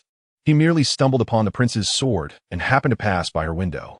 He could not see her entire world, and unable to articulate his thoughts to the princess. He could only listen to her stories with a complex expression. Then, an idea struck me. The girl suddenly became exuberant, the parrot that was killed by my father's drunkenness. I placed it in a sealed jar, which was initially meant to be its coffin. Yet one day, I discovered it had come alive. Like a little girl who has unearthed a wondrous treasure, eager to share her joy with the world, Lin Qingwan exclaimed, though it could no longer soar as it once did. It was indeed alive. I added water and snacks inside, guarding the jar, and later, I witnessed a white spirit emerge from its body. It was this spirit that bestowed life upon the parrot. Although they became somewhat finicky, refusing the greens I brought daily, as long as I offered them blood, they would spring back to life. We eventually became friends. Suddenly, Lin Qingwan's expression grew somber, but then my father discovered them. He threw them all away. If it weren't for him, they might have accompanied me forever. Hearing this, Yuan inhaled deeply, having already surmised the truth of the story and its inevitable conclusion. Lin Qingwan lifted her head, her crimson eyes shimmering with excitement. Later, when I was bullied at school by those girls, it was you who protected me, who stood up for me. At that moment, your nose was bleeding, and I handed you a tissue, but I thought you looked so beautiful then, just like my parrot. From that moment, I wondered if I were to place you in a sealed jar. Would you become even more beautiful? Would you also grow white spirits and stay with me forever? Thus, Lin Qingwan raised the blade, pointing it towards Yuan's eyes. For our happiness, kill me. Or let me kill you, how about that? After a brief silence, as Lin Qingwan felt her arm beginning to ache from holding the knife aloft, Yuan suddenly sighed, raising his hands in resignation, saying, "To be honest, when you liked me before, I had some reservations because the person you admired was not truly me. I felt I should not make choices on her behalf. I know you probably want to believe this, so I shan't explain further. You only need to know that after you finished your story, I suddenly felt I could make a choice for her." With that, Yuan straightened the short knife, calmly stating, "You are too dangerous. Although I do not know what you have endured, I sense a profound sorrow within you. However, as an older brother, it is my duty to eliminate threats to my sister." Yuan took a deep breath, exhaling shortly, his expression resolute. "Lin Qingwan, I do not harbor feelings for you. So, let us have a fight." Chapter 10. The Powers of the Underworld. 2. Searching for friends, finding a good friend, giving a salute, shaking hands, "You're my good friend." The ethereal melody reverberated through the scorched, silent room, lending an air of desolation and horror. The song bore an innocence that resonated with the sincerity of its originator. She genuinely longed for companionship. The walls were adorned with colorful photographs, and scattered on the floor were fragments of composition paper, hinting at a title, My Best Friend. Feng Ma surveyed the surroundings, contemplating that if he could become her friend, perhaps his own photograph might adorn her wall as part of her vibrant decor. Yet, that was no longer an option for him. With a cigarette clenched between his lips, the smoke billowed in the space, revealing the charred corpse beneath his feet. He had arrived too late. It was more accurate to say that, faced with a miraculous yet fleeting blaze that had ignited and vanished in an instant, no one could have arrived in time but the deity of time itself. The momentary heat was sufficient to extinguish the fragile life of a little girl. It had been confirmed as number 0076, a fire riot caused by the Hellfire Demon's ascent. The team member, Black Cat, reported data from behind, but Feng Ma paid no heed. His gaze was drawn to the corner, where a charred teddy bear emitted the haunting melody. The high temperature had easily melted its eyes, black liquid spilling forth like tears. "Captain, this is an entity," Black Cat murmured. "A miracle has formed here." Feng Ma nodded, extinguishing his cigarette on the floor. "Have any other characteristics been discovered?" "No, it merely continues to sing. If we wish to analyze the specific causes, we may need to take it back for analysis by the Oracle." "No need for that. Contain it." With that, Feng Ma rose, donned silver gloves, took a specially crafted silver box from Black Cat, and approached the teddy bear, gently lifting it and placing it inside. He closed the box with utmost care, as if afraid to interrupt the bear's song. "What is the situation at Unity Garden?" "Basically smooth. The miracle that descended there is a sword tomb, which can be easily managed by Hualu alone. However, during the post-battle cleanup, an entity escaped, and Huang Weasel is currently in pursuit." "Direction?" "Approximately 5 degrees southwest, toward Qingxing High School. Have Huang Weasel share his location. I'll pursue." "Understood." With that, Feng Ma flicked his black cloak behind him, grasped 2 Damascus knives from the floor, and was about to rush out when he suddenly turned back to glance at the wall of the room. He stepped forward and gently removed a photograph with singed corners. In the photograph, a little girl was smiling joyfully. Feng Ma addressed the photo softly. "I'm sorry we arrived too late. I, Feng Ma, vow to avenge this wrong. I promise you, regardless of life or death, this debt shall be repaid." With that, he carefully tucked the photograph into his pocket and stepped out of the room, transforming into a gust of wind, disappearing into the drizzling rain. "It's raining." Lin Qingwan looked up at the sky, but the dense foliage obscured her view, leaving only the sound of sporadic raindrops. "I love rainy days because the next day I can see mushrooms sprouting in a house." Lin Qingwan smiled at Suan Yuan, as if merely sharing a delightful anecdote. "Then your life must be rather tragic." Suan Yuan assumed a fighting stance, beckoning Lin Qingwan with a finger. "Come." Lin Qingwan hesitated for a moment, then suddenly laughed.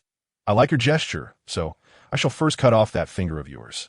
Before the sound of "come" had faded, Suan Yuan suddenly saw a wave of energy surge forward. The ground beneath Lin Qingwan shattered, and she shot towards him like a cannonball, her high-speed form whipping the leaves around them into a frenzy, creating a swirling dance of foliage.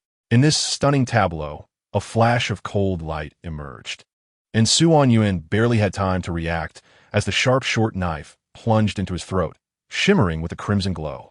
A swift, decisive strike. That was how it should have been. Yet Lin Qingwan found herself frozen once more, staring at the unscathed Suan Yuan, the blade reflecting her blood-red pupils, filled with disbelief. She had clearly struck true. Why?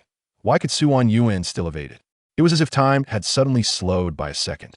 Not far away, Suan Yuan stood with a knife, suddenly letting out a light chuckle. "What is the matter? Is your blade dull?" Lin Qingwan's expression shifted abruptly to one of ferocity as she swung her knife with ferocious intent, severing a tree trunk as thick as a person. In that fleeting moment, she launched another assault on Suan Yuan, her speed defying the limits of humanity, and her blade gleamed with a lethal edge. She could distinctly see Suan Yuan hastily raising his knife, his premonition accurate. She was indeed aiming for a vulnerable spot on him. Yet, his reaction was sluggish, and she was certain her blade would pierce his flesh before he could mount an effective defense, claiming his life. However, once again, Lin Qingwan faced failure. With a soft thud, blood erupted into the air, tracing a beautiful arc, It was Lin Qingwan's blood, as Su Anyuan's upward slash successfully grazed her wrist. Yet, the wound was shallow, insufficient to compel her to relinquish her weapon. Su Anyuan's demeanor grew grave. That had been his most forceful strike, fueled by the intent to sever Lin Qingwan's wrist, yet had only left a trivial cut on her slender limb. Her muscular fortitude was terrifying.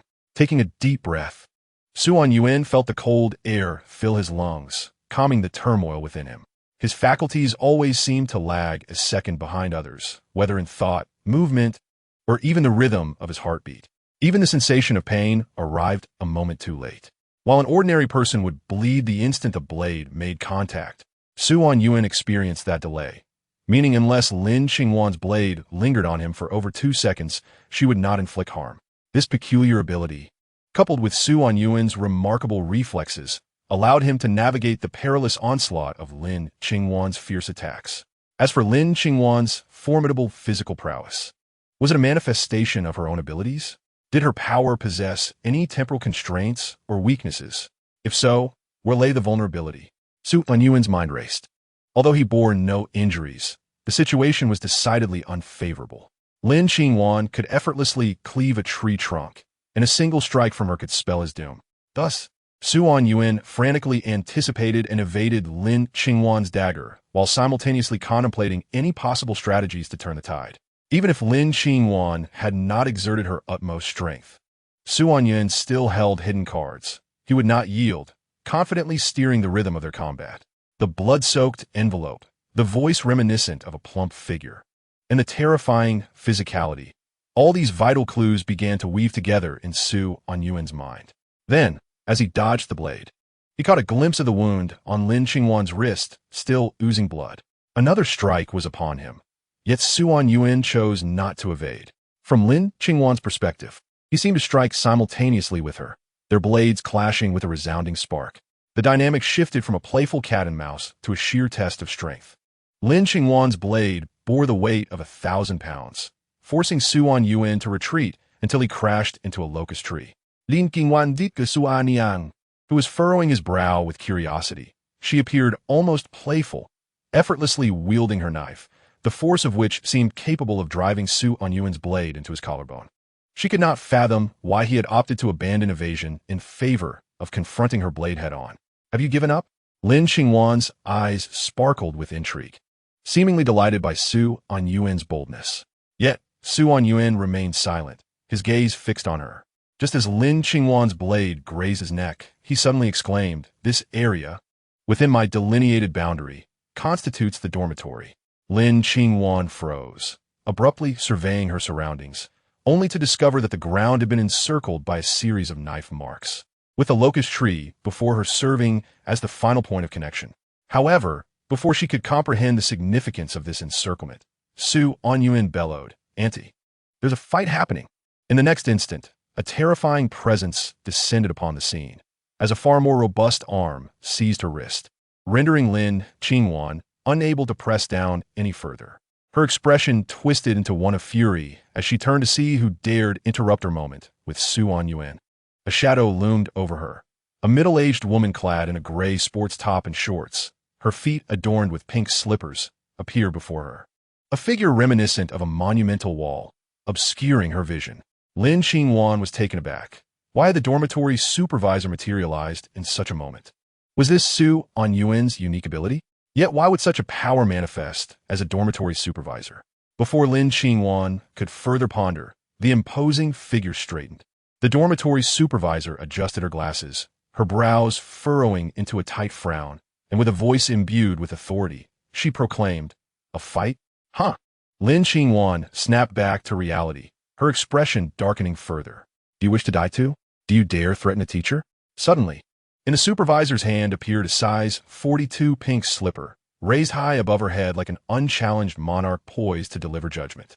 "Student, you have violated the rules." With a swift motion of her right hand, the slipper came crashing down. Chapter 11. The Underworld's Divine Powers 3. The slipper sliced through the air, leaving behind a pink afterimage, descending like a celestial weapon. Boom! A thunderous roar echoed through the woods as the ground exploded with a fierce gale. A tempest born of unparalleled speed and strength.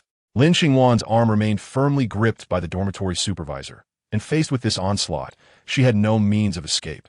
The overwhelming force drove her head into the earth. Incredulity washed over Lin Qingwan as she widened her eyes in shock.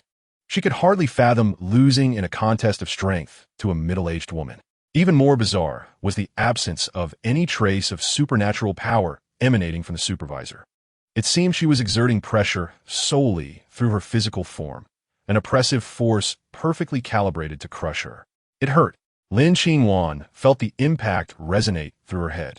Yet it was merely a sharp pain, far less severe than the time she had been struck by her father's bottle in her youth.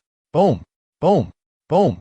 The supervisor's slipper descended again and again, each strike landing with precision upon Lin Qingwan's head, leaving her no opportunity to rise, completely immobilized. Such an extraordinary situation only solidified Lin Qingwan's suspicions. This must be Su Anyuan's unique ability. The face buried in the dirt suddenly broke into a smile.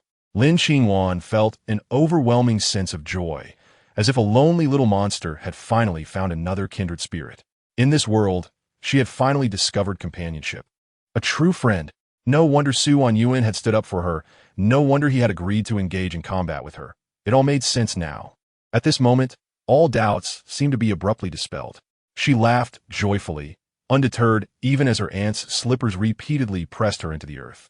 To her, this was merely a manifestation of Su Anyuan's powers. In her eyes, it was simply the way monsters played. A surge of inexplicable excitement welled up from within her heart, and Lin Qingwan suddenly longed to catch a glimpse of Su Anyuan.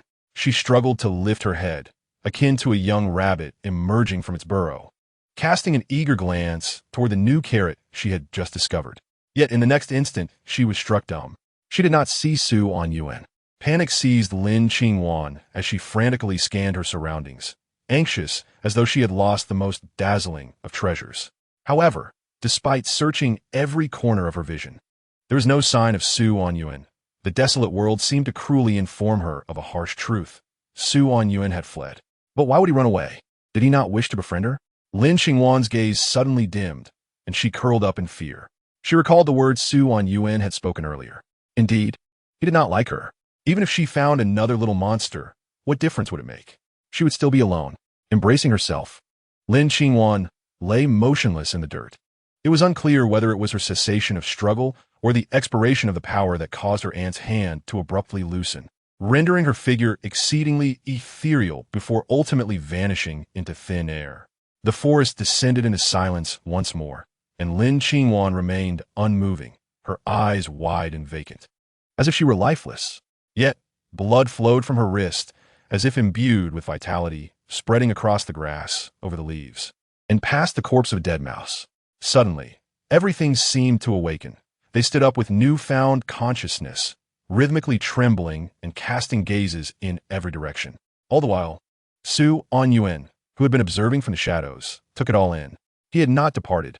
Rather, he had climbed the locust tree behind him while his aunt occupied Lin Qingwan, concealing himself amidst the foliage to quietly watch her. As he had anticipated, Lin Qingwan indeed wielded her powers. The function of her ability was not far removed from Su Anyuan's conjectures, control over blood. More precisely, Su Anyuan believed it to be the manipulation of the cells within Lin Qingwan's blood. Any living being that came into contact with her blood would have its cells infiltrate their body, thereby controlling their actions. This explained the peculiar behavior of the chubby boy. As for her formidable physical prowess, Su Anyuan surmised it was also linked to the cells. Yet, one question lingered in his mind. Given her seemingly invincible ability, why had she not controlled him that night with the blood that seeped from the envelope? Wouldn't that have been more convenient? Was it a limitation of distance that restricted her control, or was there another reason? Su Anyuan pondered this when, in the next moment, he suddenly felt a tingling sensation on his scalp. He looked up to find that a crimson eyeball had inexplicably grown on a nearby leaf, surrounded by ghastly threads of blood that held it in place, glaring intently at him. Found you! Lin Qingwan's cold voice echoed from below, followed by the harsh sound of a slash. The locust tree beneath Su Anyuan began to sway uncontrollably. This was dire. Su Anyuan inwardly cursed his misfortune. He attempted to leap to another locust tree, but the branches seemed to coil around his legs like serpents, preventing his escape, and he plummeted alongside the tree. Crash! The locust tree fell with a resounding thud, and Anyuan hit the ground first. Before he could rise, the hefty trunk came crashing down upon his back. Anyuan spat out a mouthful of blood, a searing pain enveloping him, only to be swiftly followed by an unbearable numbness. The sensation of numbness intensified, and soon he could no longer feel his body.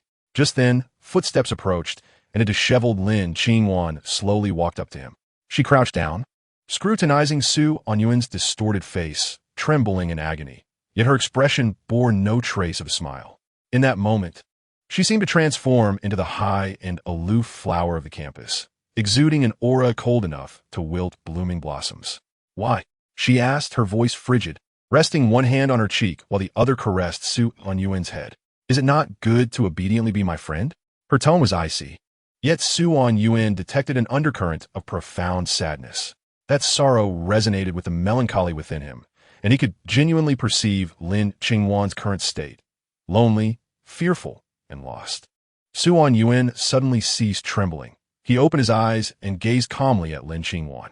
He offered no explanations or lectures, for he did not grasp the grand philosophies. He was merely a stubborn child. All he could do now was remain resolute in his stubbornness. He was determined to win this battle. Anyuan looked into Lin Qingwan's eyes, and in that moment he resembled a wolf concealed in sheep's clothing, revealing its sharp fangs the instant its unsuspecting master let down their guard. Then he spoke, after a long silence. "Lin Qingwan, I confess my feelings for half of the blood within your body. I cherish your blood." Chapter 12, brief yet swift. The echo of the word blood had barely dissipated when Anyuan felt as though his brain were being torn asunder. It was as if a spiked pyramid were violently churning within his mind, blood gushing from his facial orifices, an overwhelming agony crashing upon him, rendering him incapable of contemplating anything, leaving him rigidly sprawled on the ground, gasping for breath. This was the second time Anyuan had endured such excruciating torment. The first occurrence was a month prior when he confessed his memories. At that time, he had never anticipated such suffering. He merely wished to experiment with his powers, only to collapse in a pool of blood. Thus, the curtain rose on the entire saga. Today marked Anyuan's second voluntary use of this ability. He understood that any misstep could unleash a cataclysmic backlash, obliterating his psyche and extinguishing all hope of redemption. Hence, he had kept his trump card hidden.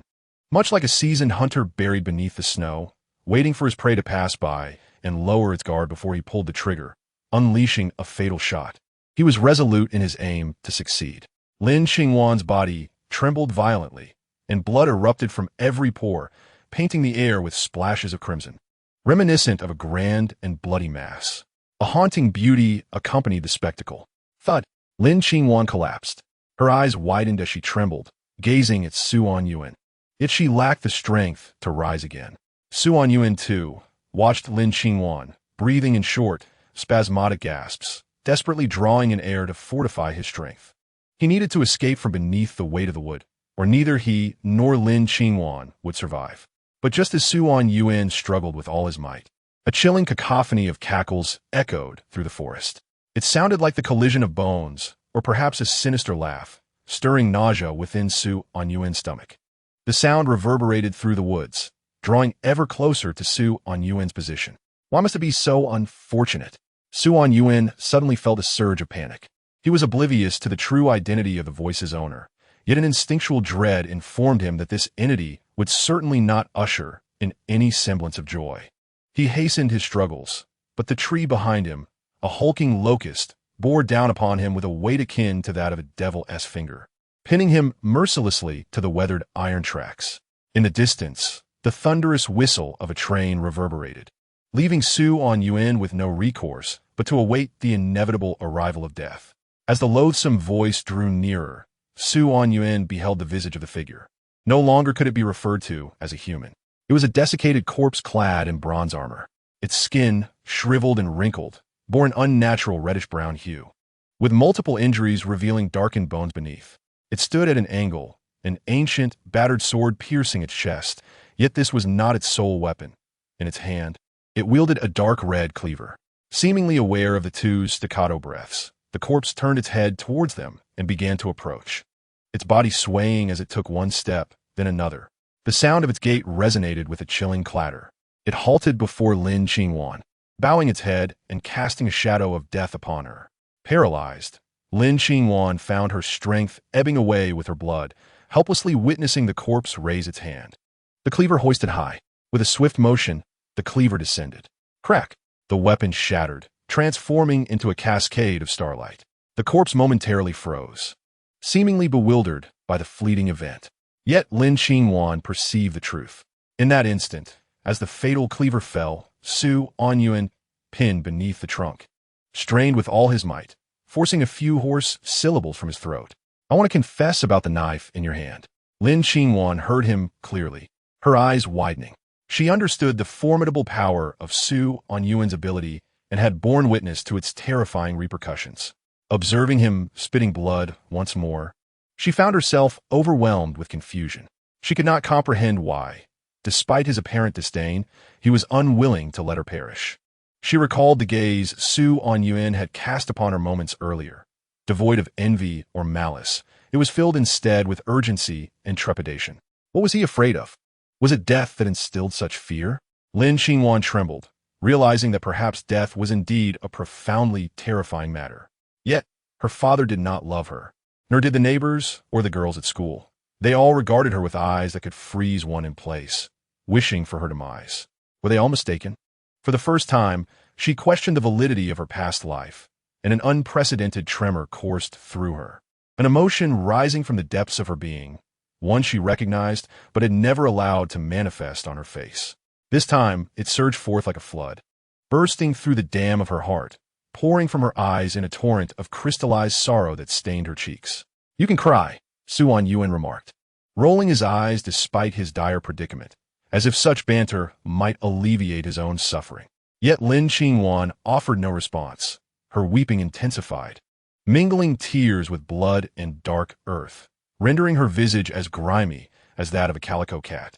Behind her, the corpse had recovered from its moment of stupor, resting its hand upon the hilt of the sword embedded in its chest before yanking it free and redirecting its gaze towards the two. "Is this even possible?" Su Anyuan gasped, his head drooping to the ground, utterly drained of the strength to unleash his abilities once more. He did not fear death. He had perished countless times in the sea of sand, becoming accustomed to the agony of demise. Each death plunged him into an abyss of darkness, where he endured endless solitude. Yet in becoming accustomed to loneliness, he had learned to adapt, whispering to himself that it was merely a chance to start anew. But this time he could not. Reality would not grant him a second opportunity to begin again. Gazing at the weeping Lin Qingwan, he found himself questioning whether he regretted expending his remaining strength to save such a mad girl. He perceived his own regret, recognizing that his impulsive act had merely postponed their deaths, failing to alter the grim circumstances they faced. Such reckless behavior was utterly uncharacteristic of him, Su Anyuan. It was more akin to Su Anjing.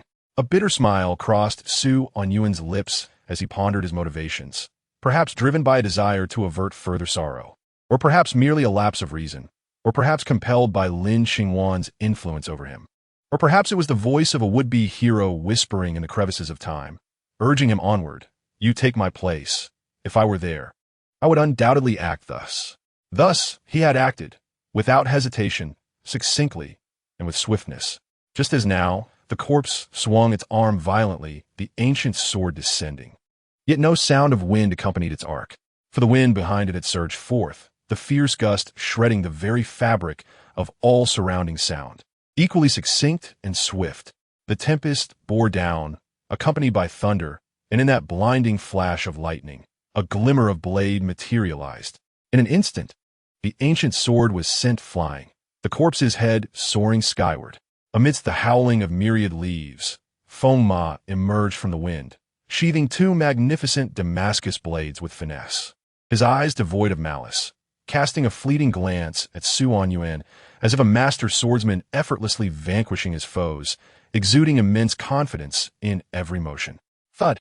The headless corpse collapsed.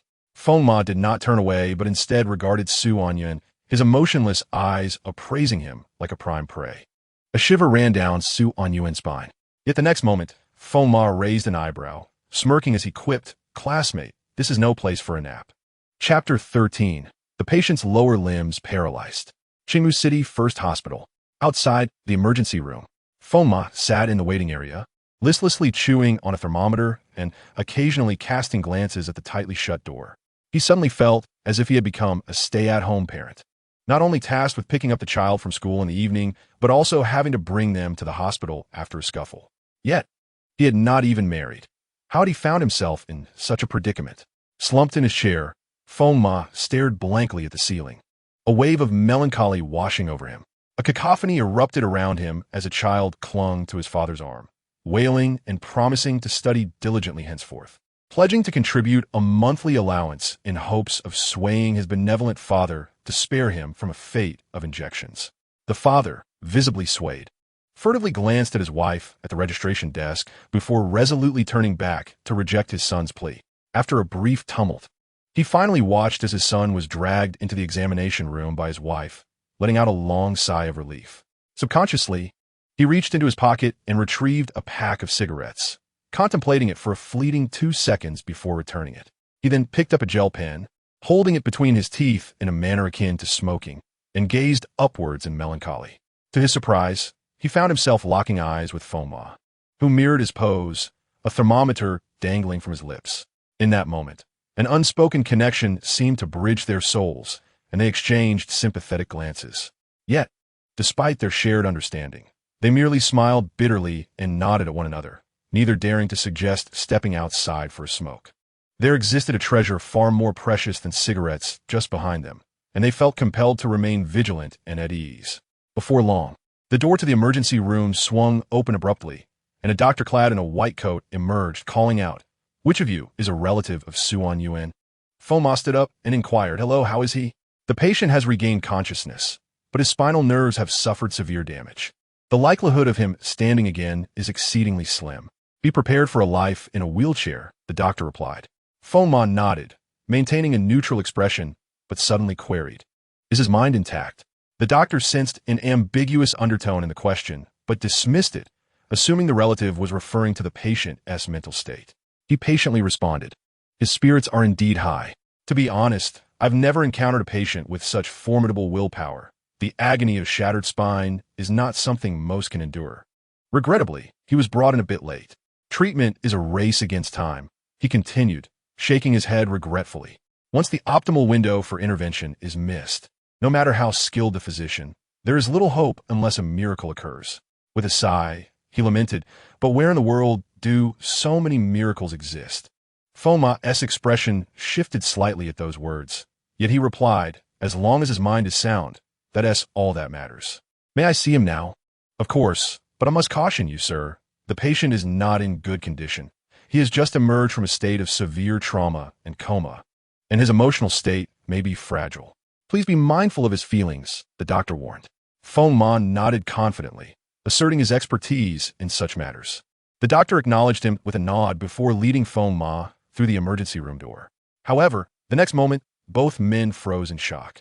The emergency room was in disarray, with a group of doctors and nurses standing in stunned silence, their faces pale as they stared at the window. There, the patient, previously described in the medical report as severely injured and comatose with a shattered spine, was nimbly climbing onto the balcony like a monkey. One foot perched on the windowsill, while the other was poised to leap outside, seemingly preparing to escape. Upon hearing the commotion, he instinctively turned around and, upon spotting Fengma, his expression stiffened. Fengma remained silent, gazing at the figure at the window. Reminded of the various phrases the doctor had used: severe injuries, coma, paralyzed lower body, emotionally fragile, needs reassurance. With a thud, the seasoned doctor beside Fengma collapsed onto the ground, trembling as he pointed at Anyuan and screamed, "A medical miracle!" Fengma sighed deeply and, amidst the doctor's cries, dashed forward, swiftly retrieving the fleeing Anyuan and tucking him under his arm. Upon returning, he produced a check from his pocket and placed it before the nurse with clarity, stating, "Apologies, he is being discharged." Outside the hospital, as they observed the bustling crowd passing by, Anyuan awkwardly remarked, "Could you let me down?" Fengma obediently loosened his grip. With a thud, Anyuan fell face first on the ground, indignantly lifting his face to protest. Is this how you treat patients in your floating garden? Your patient is causing a ruckus on the hospital balcony. Forget I said anything. Su Anyuan dusted himself off and sat on the steps with a sigh. Feng Ma joined him, observing the bloodstains on his clothing. Lighting a thin cigarette, he savored the aroma of tobacco before asking, "How did you manage that?" "What do you mean?" "Your injuries." I confessed to the severity of my spinal injury, and then I felt better. Coughing violently, Feng Ma nearly choked on the smoke. Taken aback by Su Anyuan's peculiar approach. He had heard of Su Anyuan's remarkable abilities from Reinhardt, but hadn't expected such a unique application. Yet, if he could harness such powers, it stood to reason that his mental faculties were likely intact. With that concern alleviated, Feng Ma adjusted his demeanor, adopting a serious tone to inquire, "Why did you run?" "Su Anyuan Su, I can't afford the hospital bills. I've already covered them. I dislike being indebted to others." "Your life is already a debt. What if I say little more money? Does that mean you're capable?" Feng Ma found himself amused by Su Anyuan's retort, flicking ash from his cigarette and responding languidly, "Spare me your banter. I know what you're thinking. You're afraid I'll forcibly take you back to the floating garden and lock you up as a little monster, aren't you?" Chapter 14, Stars. "Yes," Su Anyuan candidly admitted, then countered, "Don't you all want that?" Feng Ma shook his head. "The floating garden is not as you imagine. Beneath its violent exterior lies an institution of learning. We are far more adept at education than at brawling. As for Lin Qingwan, her mental state is exceedingly unstable and poses significant risks, which is why we contacted her family and, with their consent, brought her back to the floating garden." Su Anyuan fell silent for a moment before suddenly asking, "What is her family like?" "An ordinary man," Feng Ma disclosed without reservation, recounting, "To be honest, when I first met him, I thought he was a monster transformed from a wine barrel. I had never encountered someone with such a potent odor of alcohol." The man was Lin Qingwan's father, whose wife had passed away during childbirth. He was deeply affected by the loss and subsequently turned to alcohol, spending the government subsidies almost entirely on drinking. A kind-hearted elderly scavenger took it upon himself to raise Lin Qingwan. "Fing Mike salad as mokering." That elderly man passed away a month ago. As for Lin Qingwan's extreme behavior, I cannot pass judgment.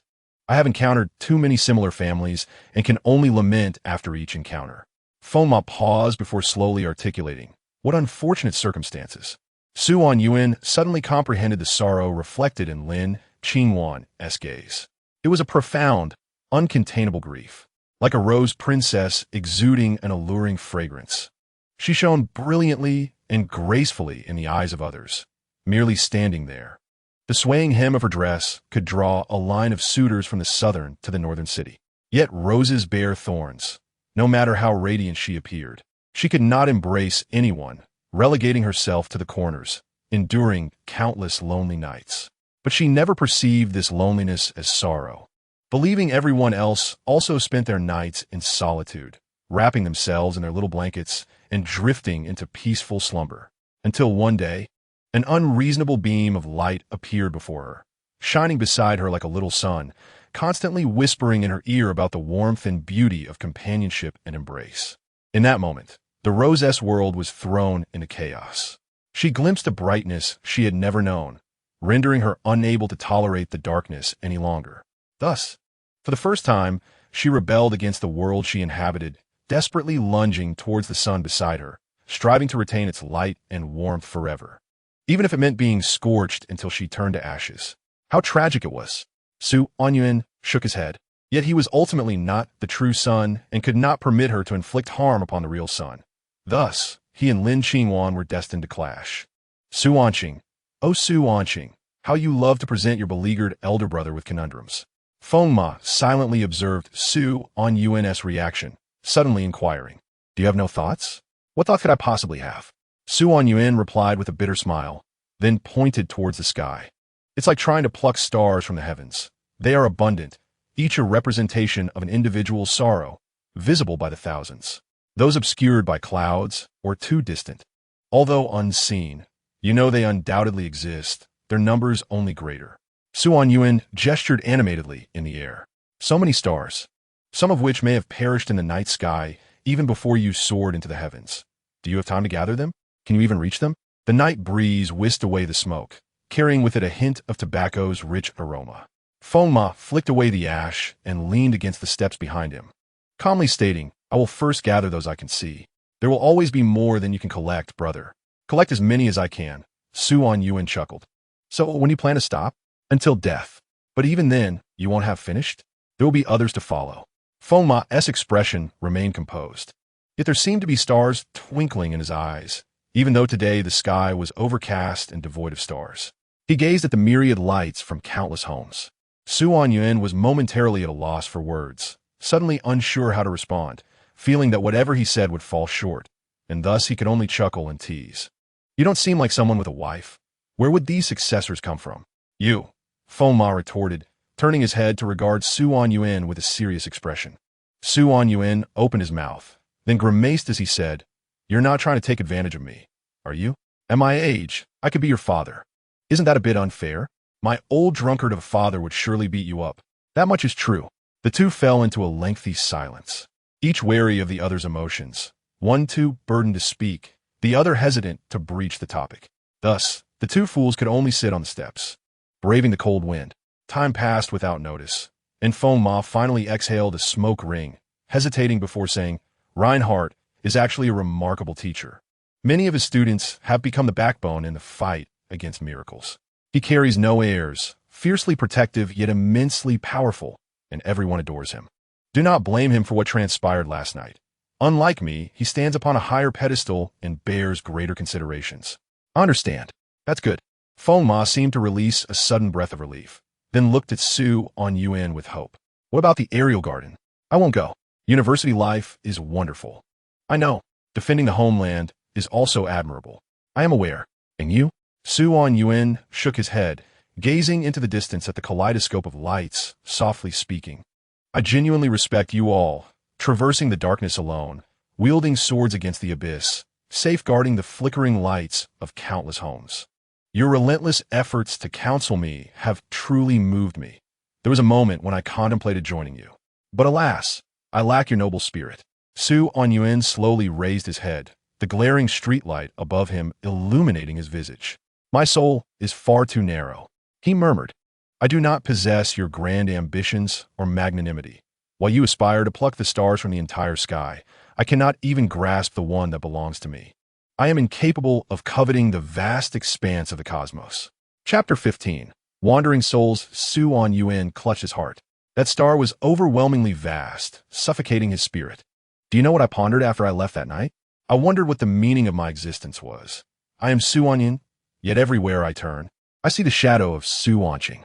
The impression others have of me is that of Anyuan. The seat I occupy is hers. The food I consume is reminiscent of her. When she was present, I felt little of it. She consistently radiated in this world, and I merely needed to be a joyous little transparent figure, akin to a free-spirited wandering soul, idly daydreaming in the shadows, pursuing my own endeavors. Yet upon Anyuan's disappearance, I discovered I had become shackled. I morphed into the shadow of Anyuan. At first, it mattered little. I could console myself, believing I was merely borrowing Anyuan's account, propelling her narrative forward until she eventually returned to reclaim it. But later, I realized I had truly become Anyuan. A profound sadness emanated from Anyuan as he looked up at Feng Ma, offering a mournful smile. "Did you know I am allergic to seafood? If I so much as touch it, my head swells like a bun. Yet no one remembers my seafood allergy. They only recall me as Anyuan, relentlessly piling seafood before me, gazing at me with earnest eyes. That gaze nearly suffocates me. In those moments, a terrifying thought arises. What if Anyuan never truly vanished? But the one who has genuinely disappeared is Anyuan? Or perhaps the one who adores seafood is indeed me, and I have simply gone mad and forgotten. What if Anyuan never existed at all?" Feng Ma suddenly felt a chill creeping up his spine. If he were to immerse himself in Anyuan's narrative, a flicker of panic might indeed stir within him. The most despairing fate in this world is not death, but rather the absence of remembrance. Feng Ma regarded Anyuan, his expression complex. Could such despair truly be borne by a mere adolescent? He scrutinized Anyuan once more, yet all he saw was boundless sorrow. Despite being engulfed by such profound sadness, he had never succumbed to despair. Anyuan suddenly laughed, shifting the tone of the conversation. shaking his head with a smile as he declared, "But how could that be? Su Anqing absolutely exists. I have steadfastly believed in this. Despite her being bothersome, willful, and at times irrationally mad, she is undeniably real. Regardless, a brother could never forget his sister, could he?" With that, Su Anyuan rose, stretching his arms to unfurl his body. The night wind tousled his hair wildly, while the golden streetlight shone down upon him, making his hair resemble flowing fire. Radiating like the sun, with unwavering determination, Su Anyuan proclaimed, "If the entire world forgets her, then so be it. It matters not. I shall remember her. I will be her final anchor. As long as I exist, she cannot be lost. Should she be lost, I shall personally seek her out. No matter how the world perceives me, I will persist unwaveringly." Su Anyuan exhaled deeply, suddenly smiling as he said, "And when she returns to this world, her brilliance will affirm my perseverance. At that moment, I can finally return her account to her and reclaim my freedom as a carefree, wandering spirit. Soon, the player known as Su Anyuan shall rise again." Su Anyuan raised an eyebrow at Foma, asking, "What do you think? Am I not quite dashing?" Think machakod, giving Su a thumbs up. "Indeed, very impressive." As Su Anyuan elongated his tone, Foma shook his head with a smile, feeling a sudden lightness in his heart. He then produced a folder from behind him, tossing it casually into Su Anyuan's embrace. Su Anyuan was taken aback, his eyes widening as he glanced from the folder to Foma, a profound confusion evident in his large, expressive eyes. He opened his mouth to speak, but Foma waved his hand, saying, "Let me play the role of an angel investor for once. Your determination is commendable. I see great potential in you as my successor. If that is the case, why not indulge in a little madness together? This contains all the miraculous data related to atmospheric phenomena observed in the aerial garden over the past 50 years. Take it home and ponder it thoroughly. Don't waste my goodwill. But let me make one thing clear. Once you've had your fill of craziness and grandeur, come to the aerial garden and let us reach for the stars together." With a wink, Foma added, "Follow my lead, and I shall nurture your noble spirit." Su Anyuan stood frozen, his mind a blank canvas. He looked at the ordinary man, squatting on the steps and puffing on a cigarette, and felt as if he were glowing in the night. He instinctively touched the folder in his hands, solid, weighty, and coarse on the outside. It held hope. Suddenly, he felt a tremor in his hands, an uncontrollable shiver coursing through him. For the first time, he acutely sensed that someone had entrusted something substantial to him, causing his hands to quiver and tingle, spreading throughout his body.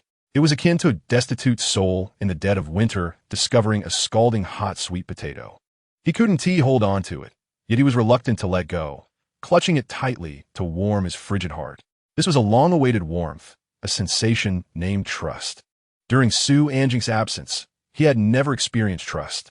But now, holding the folder, he took a short, shaky breath. Trust, long forgotten. At that moment, the luminous man pulled him back from his reverie, extending his right fist towards Su Anyuan with a grin. "So, what do you say? Care to take a swing?" Su Anyuan sniffled and suddenly laughed heartily. What is there to fear? Thud! Their fists collided. Behind them, thousands of lights sparkled in resplendent grandeur. However, a languid voice emerged from the brilliance. "But Uncle Fong, can I call you Old Ma? Is that acceptable? Just a title. Is there something that bothers you?" "Not all. But Old Ma, have you ever considered why you shine so brightly at night? Perhaps it is my noble spirit that radiates? I once thought so too." Su Anyuan sighed deeply, until I saw the cigarette, but you carelessly discarded. "Old Ma, your rear is on fire." Chapter 16. The Floating Whale. 3 days later, Su Anyuan returned to Qingwu Middle School. Tang Jiangwo had been quite stern over the phone, insisting that regardless of Su Anyuan's unique circumstances, he was still a student, and skipping class without cause was unacceptable, urging him to return to school promptly. During the call, he sounded like a raging bull. Yet when he finally laid eyes on Su Anyuan, he found himself at a loss for words. Was this gaunt, oily-haired boy with sunken eyes truly Su Anyuan? Tang Jiangwo felt an overwhelming urge to inquire about the hardships Su had endured in his absence. How had he transformed from a healthy youth into this? Su Anyuan remained silent, merely gazing at him with bloodshot eyes, occasionally shuddering, as if to convey that if he didn't release him, he might perish right before him. Tang Jiangwo's blood pressure rose, but he ultimately relented, waving Su Anyuan off to rest. And indeed, Su Anyuan desperately needed it.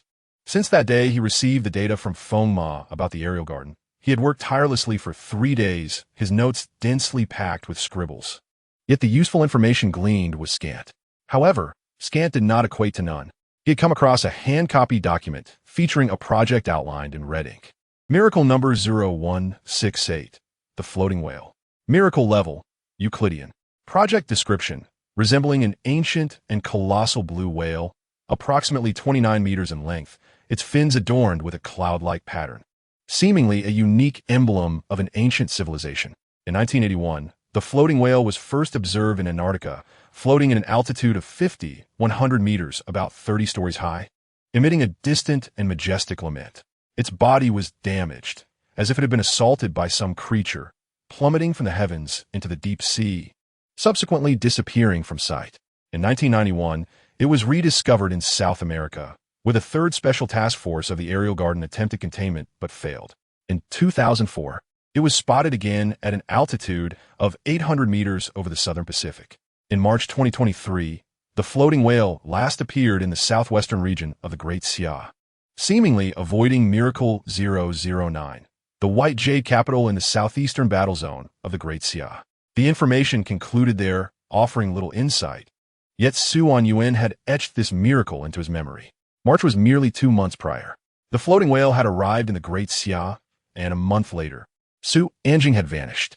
Both were marine creatures, both floating among the clouds, leading Su Anyuan to ponder if there was an inevitable connection between the cloud jellyfish and the floating whale.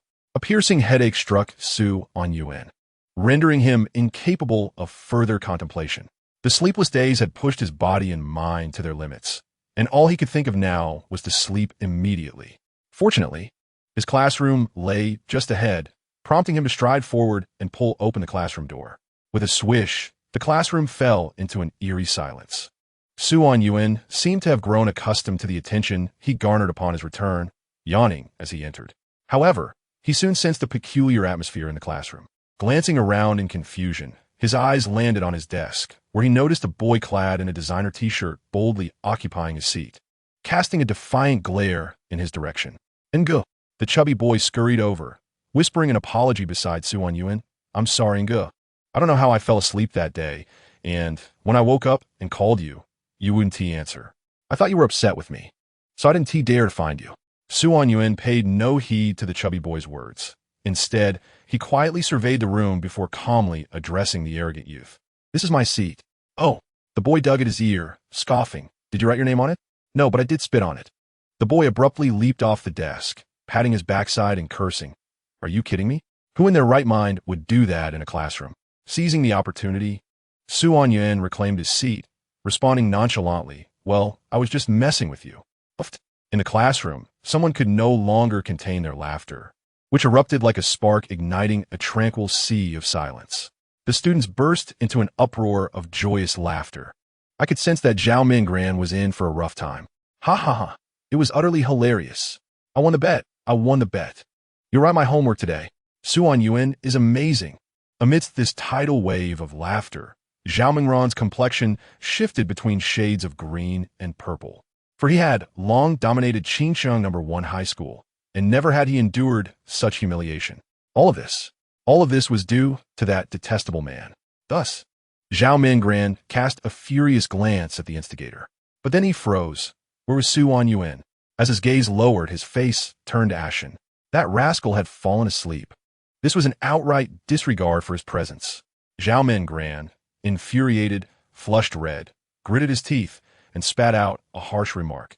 Just wait until you wake up? He then huffed disdainfully and strode back to his seat to gaze into the mirror. The entire class was left in shock. Come on, everyone was waiting to see the show. Su Anyuan didn't even make such bold threats before. And now this? Could he have been dazed by Lin Qingwan? Speaking of Lin Qingwan, it seems she hadn't been to school for several days. The group of boys simultaneously glanced at the soundly sleeping Su Anyuan. Could it possibly be related to her? No way. In a dream, the desert stretched endlessly.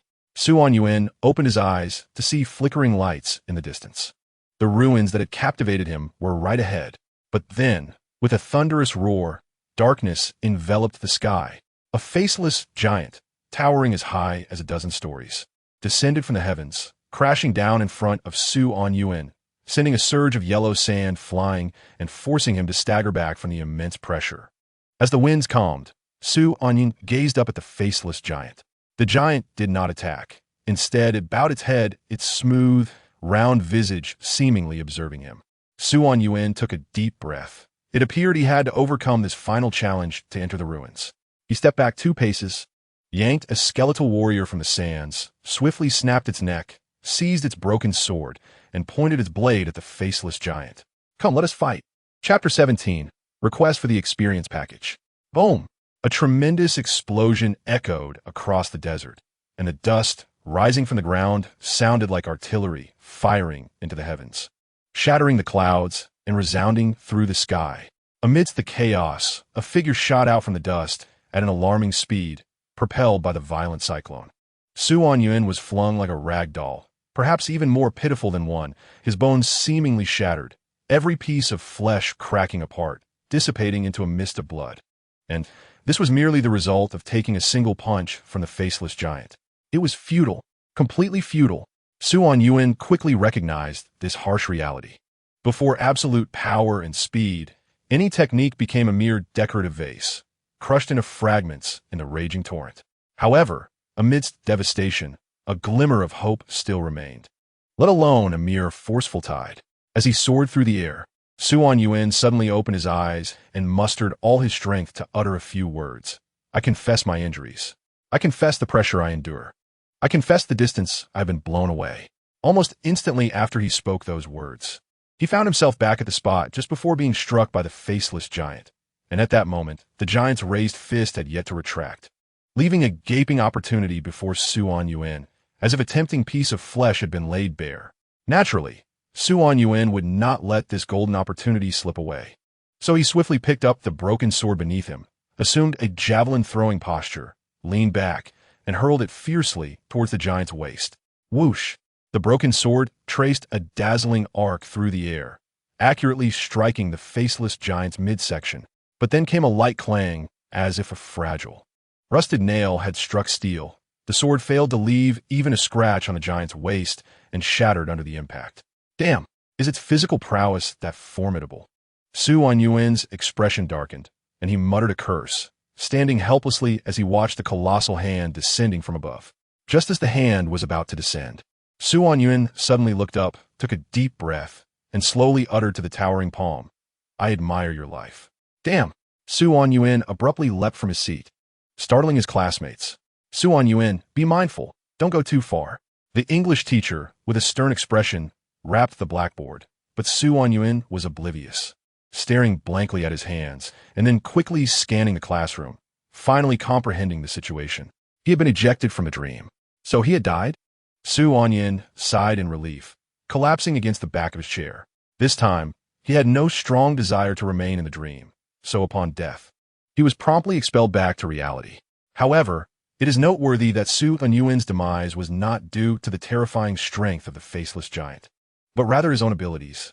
Based on Su Anyuan's extensive trials within the dream, the ability confession is destined to be rejected had certain limitations.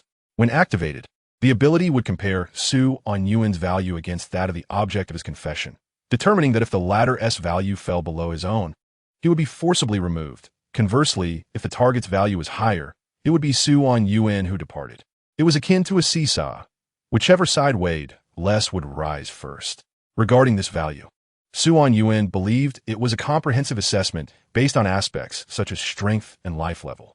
Clearly, in this confrontation with the faceless giant, Su Anyuan was on the lower end of the value spectrum. Damn, was this not a roundabout way of calling him worthless? Su Anyuan Godimat raised his hand to request a bathroom break from the English teacher, and upon receiving a nonchalant approval, dashed out of the classroom. He was stuck at an impasse and urgently needed to acquire experience to bolster his combat prowess. Thus he sought to procure an experience package promptly.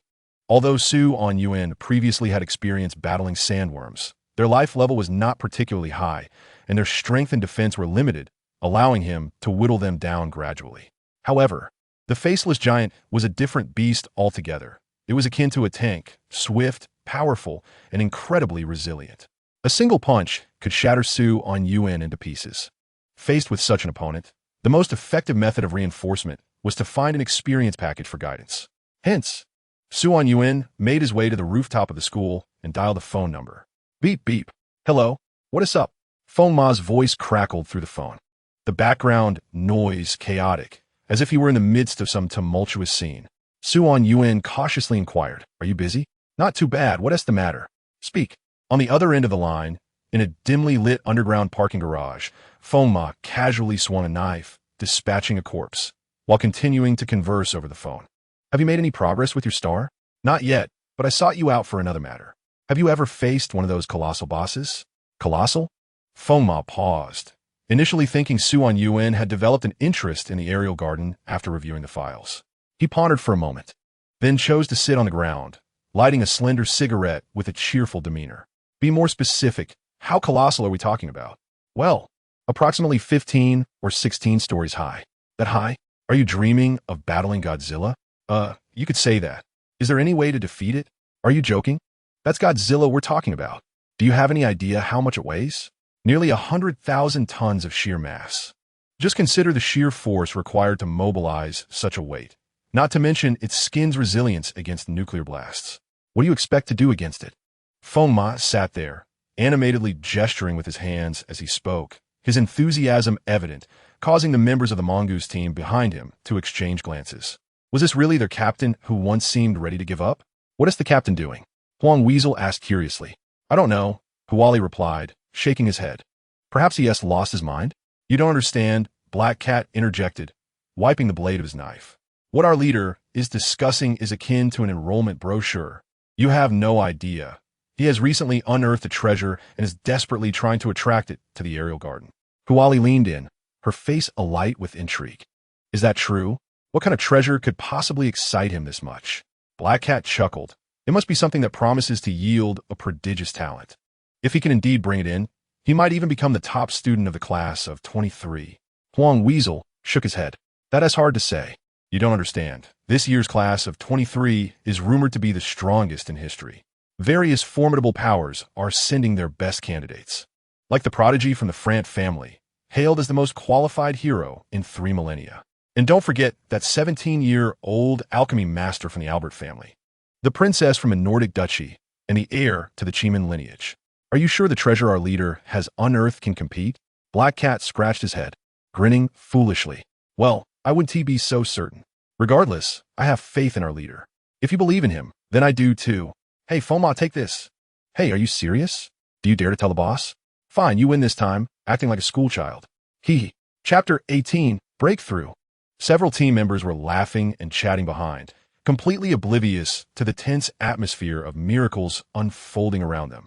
Meanwhile, on the other end of Ma's phone, Anyuan's voice was laced with skepticism. "Is that for real?" "Of course, why would I lie to you?" Ma shook off the ash from his cigarette, imparting wisdom. "Regardless of whether you are battling Godzilla in your dreams or confronting miracles in reality, always remember one thing: the purpose of your fight. The purpose is the fundamental source of human desire. No matter how the external circumstances may interfere or how dire the situation becomes, ignore them. Do not let other desires sway you. Keep your ultimate goal in mind. Just like with Godzilla, if your true objective is the treasure of the kingdom it guards, why must you engage in battle? Wouldn't it be better to find a way to circumvent it? What if I can't? Then you accept your fate." Ma replied nonchalantly. "One must remain adaptable. You decide your escape route. If you truly wish to flee, you can choose when and how to do so. If you've calculated it well, who could possibly foresee it? The human mind is our innate advantage. Trust in your own wisdom. That is a far greater weapon than any power within you." Anyuan had an epiphany. Indeed, he had been rather fixated on trivialities. His goal was the relic behind Godzilla. Why engage in a confrontation? With that, he took off running, dashing back to class, and promptly collapsed in his slumber amidst the astonished gazes of his peers. Amidst swirling sands, Anyuan emerged from the sea of sand. As soon as he stood upright, the faceless giant descended, shaking the earth with a thunderous roar as it plummeted from the sky, stirring up a cloud of yellow dust. Within the violent gusts, its magnificent form cast a vast shadow over the sandy expanse. Its smooth, round face slightly drooping as if it were glaring sternly at Su Anyuan, its flawless body exuding the aura of a formidable barrier. One man shall hold the gate. 10,000 shall not pass. Su Anyuan raised his head, meeting the faceless giant's gaze without flinching, his eyes seemingly ablaze with molten lava. He instinctively took a step back, retrieving a shattered sword from the sands, and hurled it towards the faceless giant's face before sprinting away. The sudden onslaught evidently provoked the giant's defensive instincts, as its colossal fist descended from above, carrying the momentum of a falling meteor, compressing the air around it into a cacophony of shrieks. Powerful and swift, Su Anyuan calmly observed the descending fist until the force of its wind nearly tore his clothing asunder, at which point he declared, "I hereby declare my movement for the past 10 seconds." With no sonic boom accompanying his motion, Su Anyuan abruptly returned to his starting point. This was not merely extraordinary speed. It was a conceptual reset, a divine privilege surpassing mere swiftness. During this ephemeral moment of reset, the faceless giant could not adjust its attack in time, and its massive fist struck the ground in the wrong location, raising a towering cascade of sand. Su Anyuan dashed in a different direction, mocking the giant with a playful gesture, mouthing exaggeratedly, "Come and catch me," seemingly incensed by Su Anyuan's antics. The faceless giant did not retract its right fist, but instead swept its left fist horizontally, dragging the sandy earth along with it. The violent storm of dust surged forth like a primordial beast, poised to engulf Su Anyuan in the next heartbeat. Yet, Su Anyuan remained unfazed. Just as the sandstorm was about to consume him, he proclaimed his movement distance once more, instantly appearing directly in front of the faceless giant, narrowly evading its sweeping punch. However, he felt a wave of dizziness wash over him.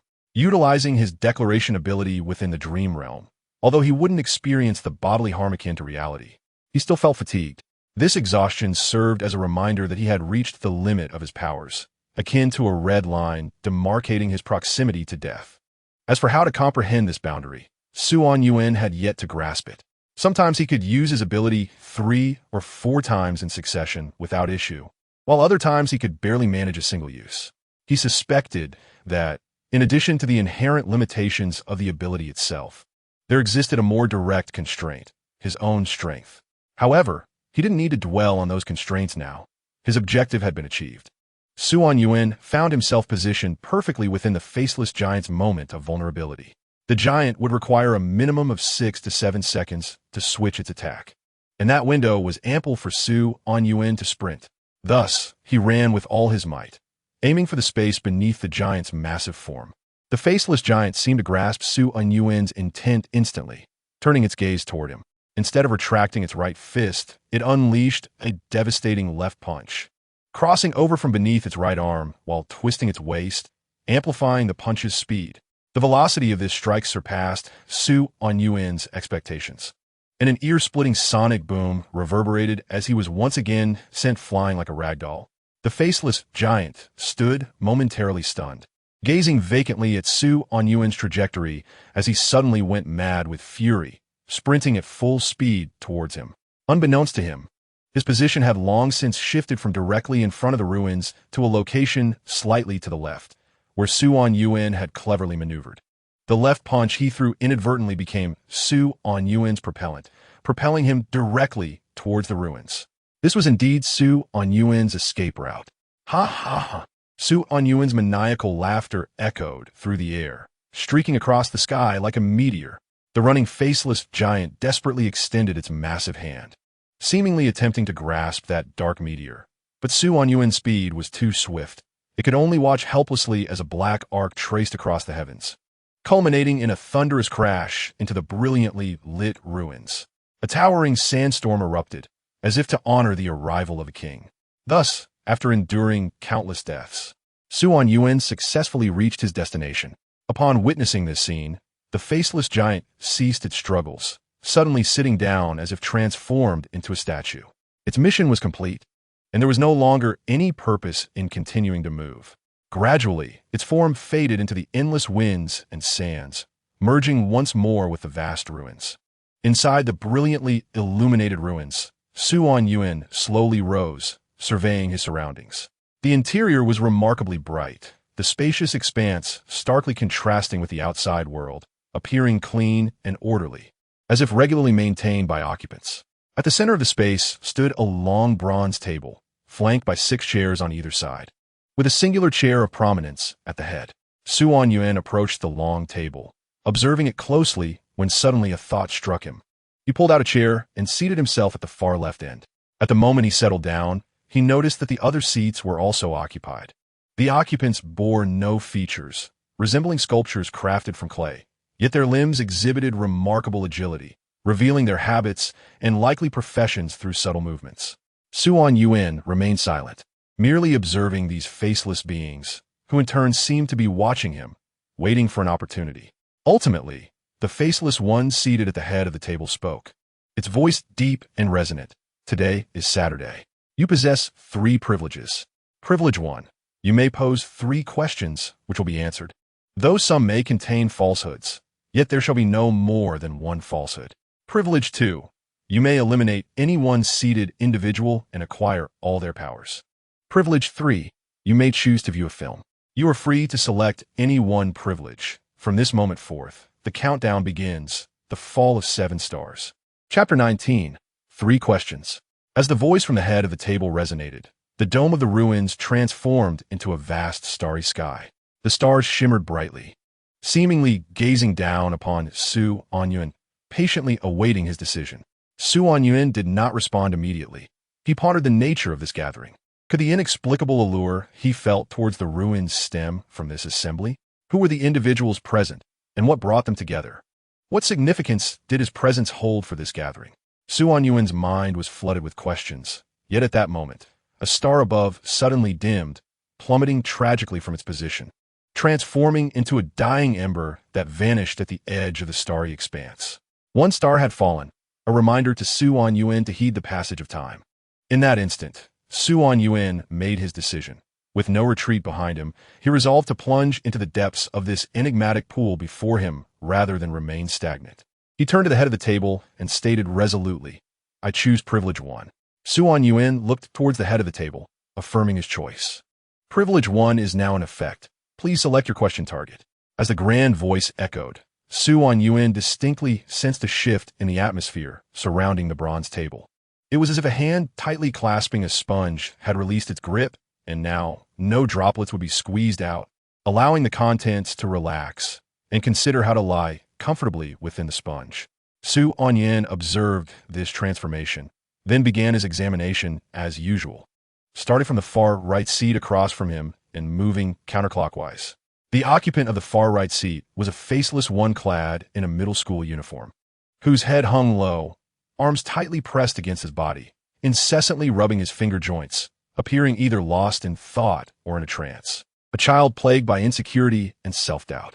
As Anyuan labeled this target, he continued to scrutinize the next individual. The next seat to the right housed a faceless one lounging lazily, with an alluring posture devoid of any identifying attire. Sensing Anyuan's gaze, it suddenly leaned forward and sent him a playful kiss. Anyuan politely brushed the kiss aside, mentally noting, infatuated. As his gaze continued its counterclockwise journey, he encountered a tall, suit-clad, faceless one, the occupant of the rightmost seat. This figure sat with impeccable posture, as if molded by a lifetime of etiquette training, exuding elegance and poise with scarcely any superfluous movements. While Anyuan observed the rightmost occupant, the individual returned the gaze, seemingly granting him ample time for his scrutiny before offering a subtle nod. A courteous nobleman, Anyuan reciprocated the gesture, then turned his attention to the head of the table. The person seated there was typically the gathering's nucleus, the most capable among them. Yet, Anyuan found this gentleman somewhat inscrutable. His entire form was shrouded in a hazy gray mist, obscuring his attire and movements. An unobservable, elusive enigma. Anyuan had no choice but to abandon his inquiry and shift his focus to the leftmost seat. Are you looking at me? The faceless one suddenly inquired with curiosity. Despite the absence of visible features, Anyuan detected a tone of delight in the voice, suggesting a rather optimistic disposition. Brother, thank you for considering me for your question. This is the highlight of my day. However, I must say, your current state may not be suitable for me. Of course, if you wish to ask me something, I will be thrilled. The faceless one babbled on, prompting Anyuan to silently redirect his gaze while adding another label, Chatterbox. Finally, he turned to the imposing figure beside him. Taking a deep breath, Anyuan raised his head and began to scrutinize this faceless one. To be candid, the reason for his deep breath was the overwhelming sense of pressure emanating from this individual, seemingly even greater than that of the one at the head of the table. Even seated, this giant's height surpassed that of most present by a head, and the arm resting beside him, thicker than Anyuan's waist, significantly shrank his personal space. Anyuan commenced his observation. Surprisingly, this hulking figure did not exhibit the dissatisfaction or agitation Anyuan had anticipated. Instead, he remained remarkably calm, even displaying a hint of shyness under Anyuan's scrutiny, bashfully scratching his head. A gentle giant. Anyuan affixed his label, and at that moment, a gentle tapping sound emanated from the head of the table. A star has already fallen, leaving 6 remaining. Shall we make a choice? Yes, Anyuan softly replied, having made his decision in the previous moment. I choose to question the gentleman beside me and the individuals occupying the lowest and highest seats on the right. After a brief silence, a calm response emanated from the head of the long table. We respect your choice. The faceless figure, shrouded in mist, gently snapped his fingers, and the unselected faceless beings instantly vanished, leaving only the 3 designated by Anyuan. Anyuan gazed at the trio of faceless figures, contemplating the inquiries he was about to pose. His choice was not without reason. After a round of observation, these 3 had left the most favorable impression on him. The child at the lowest seat on the right appeared timid, unlikely to deceive him. The noble youth at the highest seat exhibited polite demeanor. Yet nobles possessed their own pride, making it improbable that he would resort to falsehood. As for the left side second seat beside him, this gentle giant naturally exuded an aura of approachability, rendering him the most suitable candidate in the absence of further information. Thus, Anyuan clasped his hands, his expression tranquil, and began his questioning. My first inquiry concerns the current state of my sister, Anjing. Upon uttering the words, Anyuan's gaze shifted to the child at the lowest seat on the right. The boy hung his head, and, after a moment of silence, his voice trembled as he spoke. She is dead. Anyuan's body visibly tensed, his form rigid as a coffin board, his complexion as pale as that of a corpse. Yet, he swiftly regained his composure, relaxing his stiffened muscles. He turned to the noble youth at the highest seat and, devoid of emotion, inquired, The sun will rise from the west, will it not? The noble youth cast a glance at Anyuan and shook his head. No. Anyuan deeply. Without a moment's hesitation, he recognized the truth in the noble statement. However, he soon fell into a prolonged silence, as one star after another fell from the sky. A reminder of dwindling time came from the head of the long table, prompting Anyuan to slowly turn back, gazing hopefully at the burly man beside him. He cautiously asked. The first 2 responses were truthful, correct? The man sighed, yes. Chapter 20, Small and Sad. Anyuan visibili sutda. The weight of that single word reverberating in his mind, causing a ringing in his ears, as if he were on the verge of collapsing onto the table. It was not due to the man's loud voice. Rather, his tone was soft, deliberately subdued to convey gentleness. Yet Anyuan was astute. He understood the implications of that one word. If the man were lying, it would mean both previous responses were false, or one of them was. The noble youth's answer must be true. The sun could not possibly rise from the west, eliminating the option of both answers being false. The possibility of one being true and one false was also ruled out. Thus, only one despairing conclusion remained. Their answers were all truthful. Anyuan trembled silently. Never before had he felt such heaviness in his body, as if it were weighed down, forcing him to brace himself against the table, his fingers gripping the surface tightly.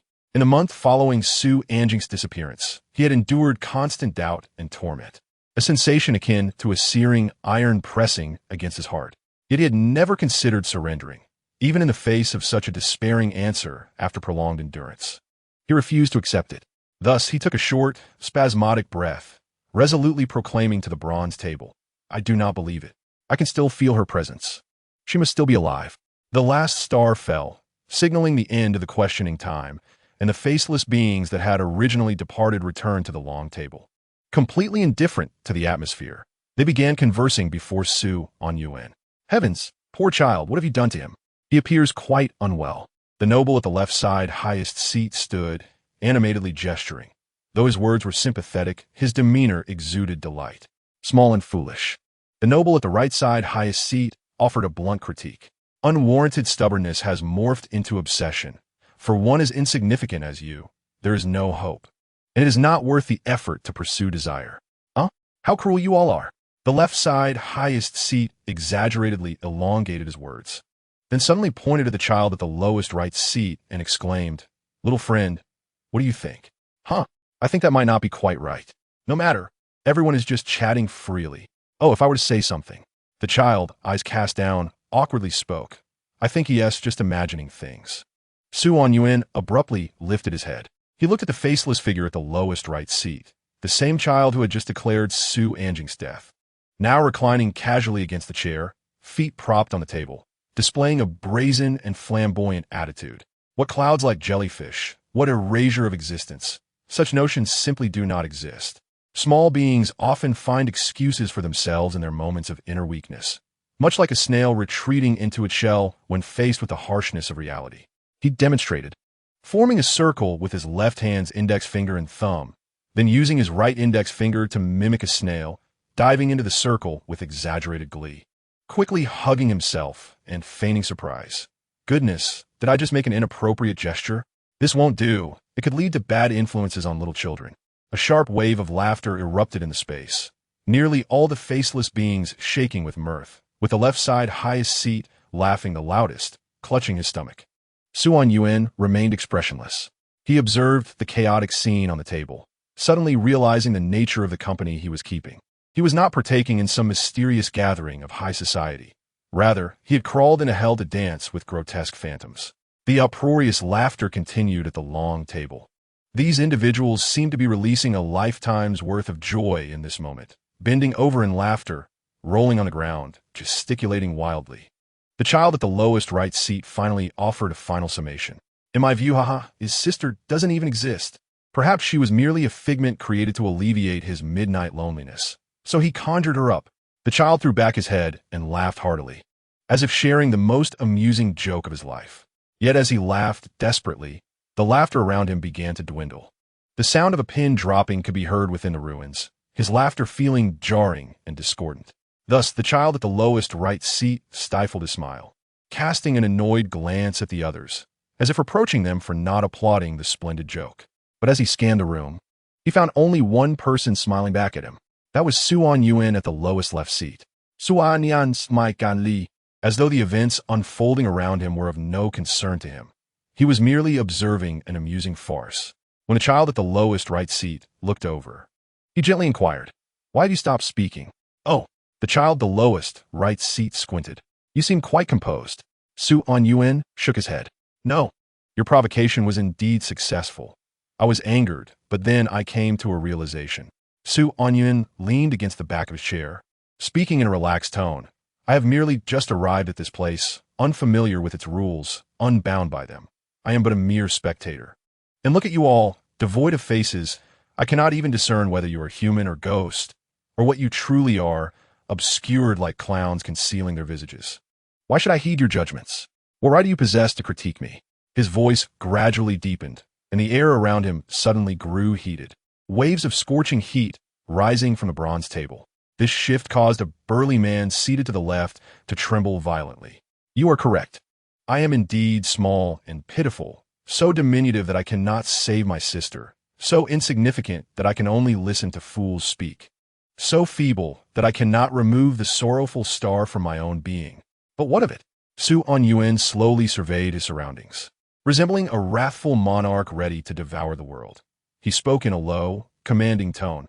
"I once heard a saying, this society is complex and chaotic, and people are like creatures ensnared in thorns, unable to break free, only able to wail at the heavens about their sorrow. These sorrows ascend to the sky, transforming into a vast galaxy, illuminating the darkness, allowing those who come after to see the path ahead, preventing their own sorrows from reenacting upon them.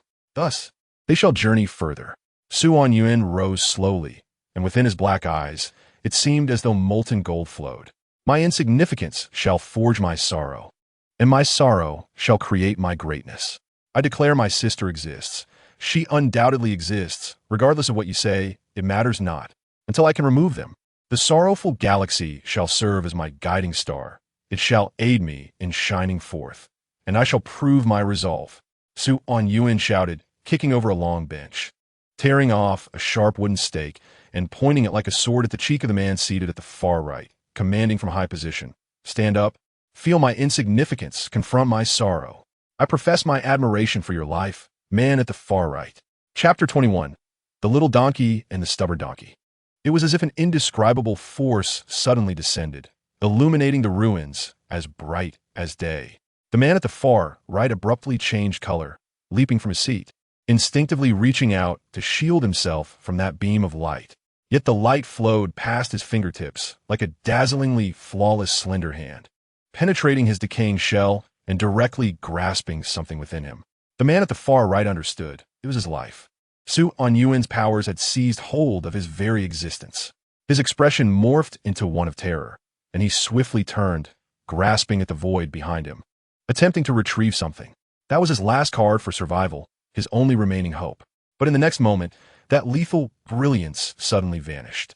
The man at the far right peered out from behind his palm, panic-stricken, surveying his surroundings. Silence enveloped the area. Anyuan had already vanished. The hall was no longer a chaotic dance of demons. All fell into a deep silence. After a long while, a sigh, uncertain whether it stemmed from resignation or trepidation, drifted through the air. Madman.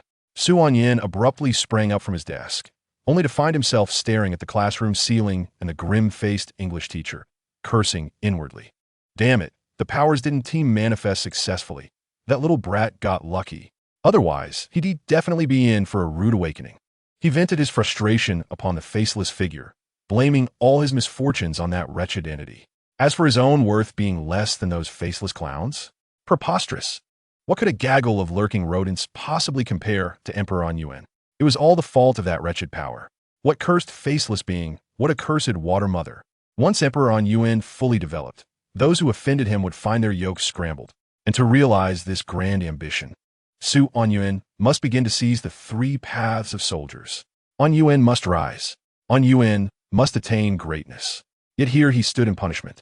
Clearly, pursuing the three paths was ill-advised. His inattentiveness during class had finally roused the ire of his English teacher, leading Anyuan to experience his very first punishment of standing. Standing in the corridor, he admired the star-studded pathway on the wall behind him, feeling a moment of sentimentality. They say standing in punishment is a rite of passage for boys. Perhaps this could be considered a fulfilled youth for him? Nian, leaning against the wall and gazing at the window across from him. Today was yet another overcast day, with no light streaming in. Anyuan stared blankly at the window, unable to articulate his emotions at that moment. Was it relief or regret? Perhaps relief prevailed. If memories were to surge forth, he felt he might weep uncontrollably. As Anyuan's eyes glazed over, a sudden melancholy washed over him, bringing to mind the gathering and conversations from earlier dreams. Unless the sun were to rise from the west, would Anyuan truly be doomed? Nonsense. Anyuan abruptly slapped himself, forcing his gaze to solidify with determination. Muttering reproaches to himself. Anyuan, how can you be so timid and worthless, swayed by the words of those faceless clowns? What right have you to reach for the stars if you can't even stand your ground? You might as well find a block of tofu to throw yourself against. He scolded himself while departing the corridor, wary of whether his current mental state would lead him to madness if he lingered there too long. Outside, the sky drizzled lightly, akin to tears from stars. The wind carried the rain, striking against him, the chill prompting Anyuan to huddle closer. As he observed the raindrops, a whimsical thought struck him. Perhaps he should compose a poem or hum a few lines about the rain. Yet regrettably, he could recall nothing, create nothing. He could only stand there, mouth agape in the rain, resembling a lost mute, unsure of how to proceed or where to go. He found himself lost in a familiar place. Anyuan felt he was rather dimming the scenery. The landscape did not welcome those devoid of passion. Yet, he could neither pen a verse about the impending mountain storm nor sing of the West Lake's revelries, thus squandering this moment and its beauty.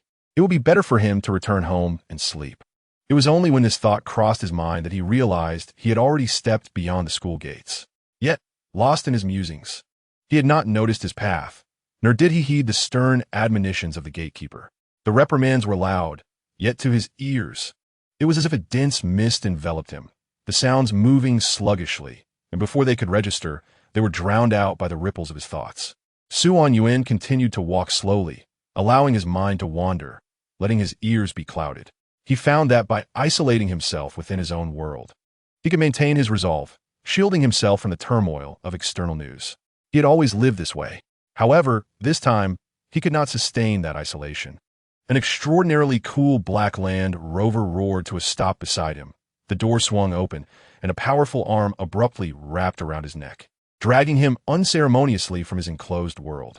Anyuan was suddenly startled, instinctively wanting to resist, yet the familiar scent rendered his body rigid, allowing the arm to pull him into the car and hurl him into the passenger seat. With a thud, the car door slammed shut, and the smell of tobacco permeated the air. Before Anyuan could utter a word, he saw the man offer him a pack of cigarettes, tilting his chin in invitation. A whole stick? Anyuan inhaled deeply. Do you realize how it appears to the public when a high school student is dragged into a car on the street? Kidnapping? You're aware of that, huh? Anyuan exclaimed in frustration. You could end up in jail. Lao Ma. Are you really from Xiao? Don't you have any common sense? Ma nonchalantly shook his head. I grew up abroad and only recently returned for assignments. However, moments later, he hesitantly inquired, can a military officer's certificate reduce the sentence? Anyuan sighed deeply, recognizing the absurdity of the situation, yet feeling utterly powerless against it. Subsequently, he leaned back against the seat, turning his head aside, and said coolly, what brings you here? You seem upset. You guessed wrong. I just experienced my first time being punished in the hallway. I found it rather cool. You can't fool me. Ma lit a cigarette in a flamboyant manner and winked at Anyuan, as if to say, look how suave I am. But Anyuan didn't even glance at him. Disheartened, he tucked the lighter away and continued. Do you know how you appear to me just now? Like Wuxianzu? You're quite humorous. Ma sighed. Let me tell you a story. Once upon a time, there was a group of little donkeys on a farm, frolicking joyfully in the meadow. One day, a heavy load arrived, and the farmer instructed them to transport it from the north of the town to the south. As he watched them work, he suddenly noticed a particularly stubborn donkey among them, while the other little donkeys whined and sought their mothers for help. This stubborn one remained silent, refusing to cry out or seek assistance, determined to struggle against life with its meager strength, even if it meant exhausting itself to death. Anyuan gazed out the window, remarking, that stubborn donkey seems rather foolish. Indeed, it is. Ma nodded but then quietly added, the other donkeys know how to leverage support to ease their burdens, which is a wise choice. However, the stubborn donkey possesses its own principles. It appears more distinguished than the others, and perhaps one day it could earn the respect of the entire herd. Yet, in truth, all donkeys require assistance from others, don't they? Chapter 22. Rain, Rooftop, Barbecue, The Grand Adventure. Anyuan turned a glance at Ma, then looked away. So you sought me out to dispense motivational platitudes? Ma chuckled and shook his head, then opened a small drawer beside the steering wheel and tossed a packaged chicken leg to Anyuan, casually declaring, chicken soup can't compare to a chicken leg. Anyuan didn't refuse this time. He had gone 3 days without food and was ravenous. He swiftly tore open the packaging and devoured the chicken leg down to the bone, then looked at Ma with eager eyes. Is there more? Ma dropped his cigarette in surprise. He'd never witnessed such voracious eating, but he picked up another cigarette and lit it anyway. Yes, plenty, but first, you must accompany me somewhere. I have something intriguing to show you. Ma noticed Anyuan had already placed a hand on the door handle of the passenger seat, ready to bolt. Anyuan scrutinized Ma, who was clad in a black trench coat, beneath which was a fitted black t-shirt that accentuated his muscular physique. Coupled with his rugged features and seasoned gaze, he exuded a certain rugged charm that could easily captivate any high school girl. However, from Anyuan's perspective, he appeared somewhat menacing. Not to mention, Ma's timely arrival coincided with Anyuan's low spirits. More importantly, Ma had recently exhibited an unusual gentleness towards him, an image starkly contrasting with the cold-blooded killer Anyuan had encountered previously. Moreover, the car was parked in front of a home. The thought of the online rumors made Su Anyuan uneasy. Feng Ma, misinterpreting Su Anyuan's apprehension as reluctance to face what lay ahead, hesitated to let him go. However, recalling that the subsequent events might serve as an enticing recruitment poster for the Sky Garden, he earnestly assured, "Don't worry. It won't take up too much of your time. It may be a bit disconcerting the first time, but you'll get used to it after a few more." Su Anyuan's expression soured further. "What if I don't get used to it after a few times?" "It's a trivial matter." Feng Ma pointed to the trunk. "Considering your situation, I prepared some props to ease your mind. I believe you will enjoy it." Su Anyuan felt on the verge of tears. "I can't leave school. Then we'll just do it at your school," Feng Ma replied. "Huh? What's wrong? You look so terrified." Are you worried about being seen by the teachers?" "Don't fret. I'll take care of your homeroom teacher." Su Anyuan felt completely numb. He was no longer worried about himself, but rather about the homeroom teacher. Old Tang was quite elderly after all. "Will you manage it?" Half an hour later. "Lao Ma, it's so hot." "Hey, now it's not cold, is it? Once this prop is set up, it gets quite warm." "So how is it? Exciting, right?" "It is exciting, but this skewer is a bit difficult to thread through the meat." "How did you do it just now?" "At Qingmu High School. On the rooftop of the third-year building, amidst a light drizzle, two men were busily tending to a barbecue.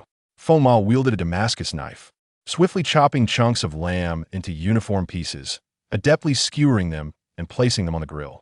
He brushed a thin layer of oil over the skewers and skillfully turned them.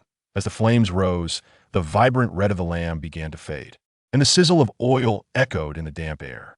Su Anyuan, fumbling clumsily with the skewers, could hardly tear his gaze away from the grill.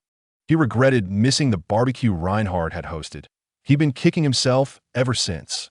Before long, after a good 10 minutes of tireless effort from the esteemed Feng Ma, the tantalizing aroma of grilled meat wafted uncontrollably through the air. The first batch of lamb skewers, seasoned with cumin and chili, was sent into Su Anyuan's mouth. "Don't be shy, go ahead and eat." Feng Ma confidently patted his chest, pleased with himself for adding a vibrant touch to the recruitment poster for the Sky Garden. Su Anyuan naturally didn't hold back, his mouth working busily, dripping with grease. It must be said, the thrill of barbecuing on the rooftop while others were in class was truly exhilarating. Feng Ma didn't vie for attention, patiently fulfilling the role of a diligent barbecue master.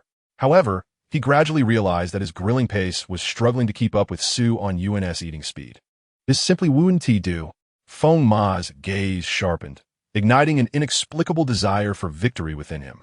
Without hesitation, he seized more skewers, his hands moving with such speed over the grill that they seemed to leave behind afterimages, transforming him into a relentless grilling machine, frantically churning out dishes. At that moment, the skewers in his hands resembled long spears, and he became the valiant knight of the barbecue, charging forth against the gluttonous dragon Su Anyuan, wagering his culinary honor in this fierce contest. Yet Su Anyuan was equally undaunted. He devoured the food voraciously and swiftly, roaring as he met Feng Ma's assault head-on. This was a monumental clash between two men, a frenzied adventure that even Don Quixote would envy. Hence, they battled fiercely, chaos reigning as if a river of blood flowed, shattering the very roadway beneath them. They feasted from daylight to twilight, the war culminating only when the ingredients were utterly exhausted. Su Anyuan lay on the ground, belly protruding, belching one after another. Meanwhile, Feng Ma appeared to be in slightly better condition. He sat in a chair, lighting a cigarette, though his hand trembled noticeably, requiring 2 or 3 attempts before the flame caught. Su Anyuan turned to Feng Ma, jesting, "Is there a deity in this world? If we define it by your standards, then indeed there is. I can't help but feel you must have been the ancient Greek god of tobacco in your past life." Feng Ma fell silent, clearly perplexed by the jest, but hesitated before responding. "Smoking is not good." Su Anyuan continued, "I never smoked before, but someone once told me it would make me look more dashing." Feng Ma's interest piqued. "Was it a girl? You should call her sister." With a cigarette perched between his lips, Feng Ma gazed into the distant gray skyline, slowly recounting. "She was my childhood friend from abroad. When I was lost on the streets, a noble took me in and trained me as an assassin. Those days were harsh and exhausting. Alongside other children who had also been rescued, the noble forced us to fight during training, and each session left my hands stained with the blood of others. There were moments I contemplated using the knife in my hand against my own throat." Feng Ma's eyes turned cold, an aura of chilling despair radiating from him, almost freezing Su Anyuan in place, at that moment resembling the killer from his own tale. Yet, the next instant, the frost dissipated, and Feng Ma continued his story, his expression softening like a brook thawing from winter's grasp. But then I met her. She was the daughter of that noble, always sneaking away to find me when her father was absent, wanting to play with me, bloodied as I was. I was like a hedgehog, wary of everything around me, suspecting her of harboring ill intentions like that noble did, and I resisted her. Yet, she persistently sought me out, bringing me precious treats, tending to my wounds, sharing mundane yet amusing stories of life. A reminiscent smile graced Feng Ma's face as he softly continued. She intruded into my life like a ray of light, warm and radiant, blinding the humble darkness that surrounded me. Her warmth rekindled my hope for life, allowing my insignificant soul to glimpse the light. From that moment, I resolved to fight for her, believing I could single-handedly take on the world. Chapter 23. The Promise. Su Anyuan listened in silence, refraining from interrupting Feng Ma's reminiscence, quietly observing the rain extinguishing the ember of his cigarette. He sensed the sorrow emanating from Feng Ma. Feng Ma gazed into the distance, halting his narrative, slowly drawing in a couple of puffs of smoke, unaware that it had already gone out. After an indeterminate time, he exhaled a breath of stale air, seemingly in a calm tone, saying, "Later she died. On the day I was on a mission, a killer from my enemy's household came for her, an exceptionally formidable practitioner. Her father abandoned her to flee, and she was sacrificed as a substitute. When I returned, all I found was her cold corpse." Feng Ma's voice remained steady. Yet Su Anyuan detected a tremor within it, a myriad of emotions intertwined: regret, sorrow, hatred, and a thirst for vengeance. Just before I left, she had secretly come to find me, making me promise to swiftly complete my task and bring her back a piece of fern cake from Bai Ming's shop. But I broke that promise. The rain seemed to intensify. Amidst the dense curtain of falling droplets, Feng Ma looked up, revealing his weathered, profound eyes. Afterward, I annihilated every member of my enemy's household and fought fiercely to slay that practitioner. But when I finally stood before that cowardly noble, who had abandoned his daughter to escape, I hesitated. I was strong. That noble cowered before me like a dog, pleading for mercy. I could have severed his head with a single stroke and hung it on the city wall to dry. But what would that accomplish? The girl who once smiled at me in the sunlight would never return.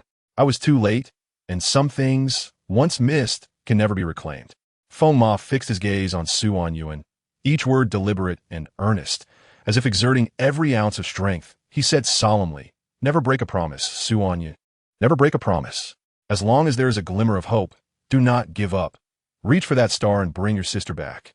Do not keep her waiting too long." Feng Ma's voice grew hoarse, his brown eyes locked onto Su Anyuan until the young man, under his intense gaze, firmly nodded, solemnly promising, "I will."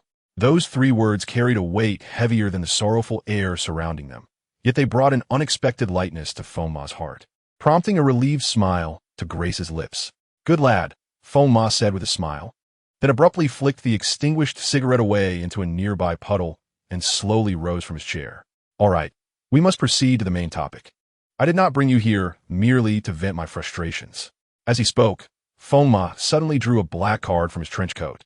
The card the size of a standard playing card, adorned with a golden eye. The eye appeared devoid of emotion, resembling the slightly opened eyes of a deity, exuding an aura of sanctity and detachment. Feng Ma held the card before him, bringing the golden eye close to his left eye, directed towards the sky above. His expression grave as he spoke in a low, solemn voice, "In the realm of the false heavens, all is permissible." Almost instantaneously, the wind ceased and the rain halted.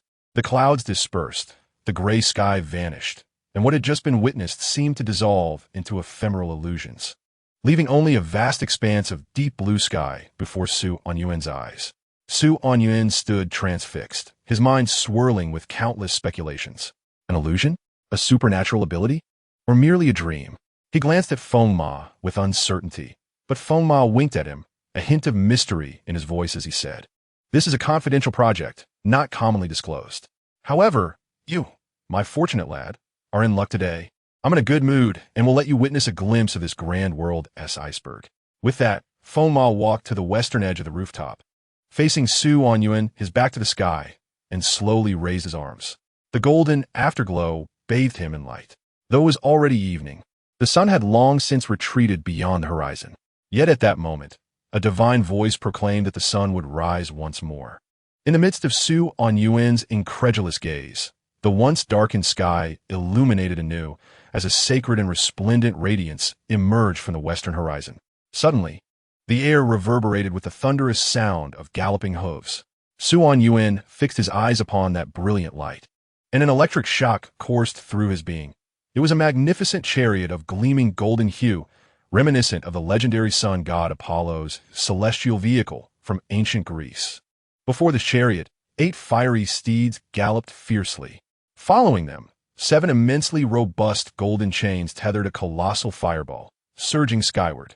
It was the fallen sun, and this exalted creation of the divine sought to reclaim it for the heavens.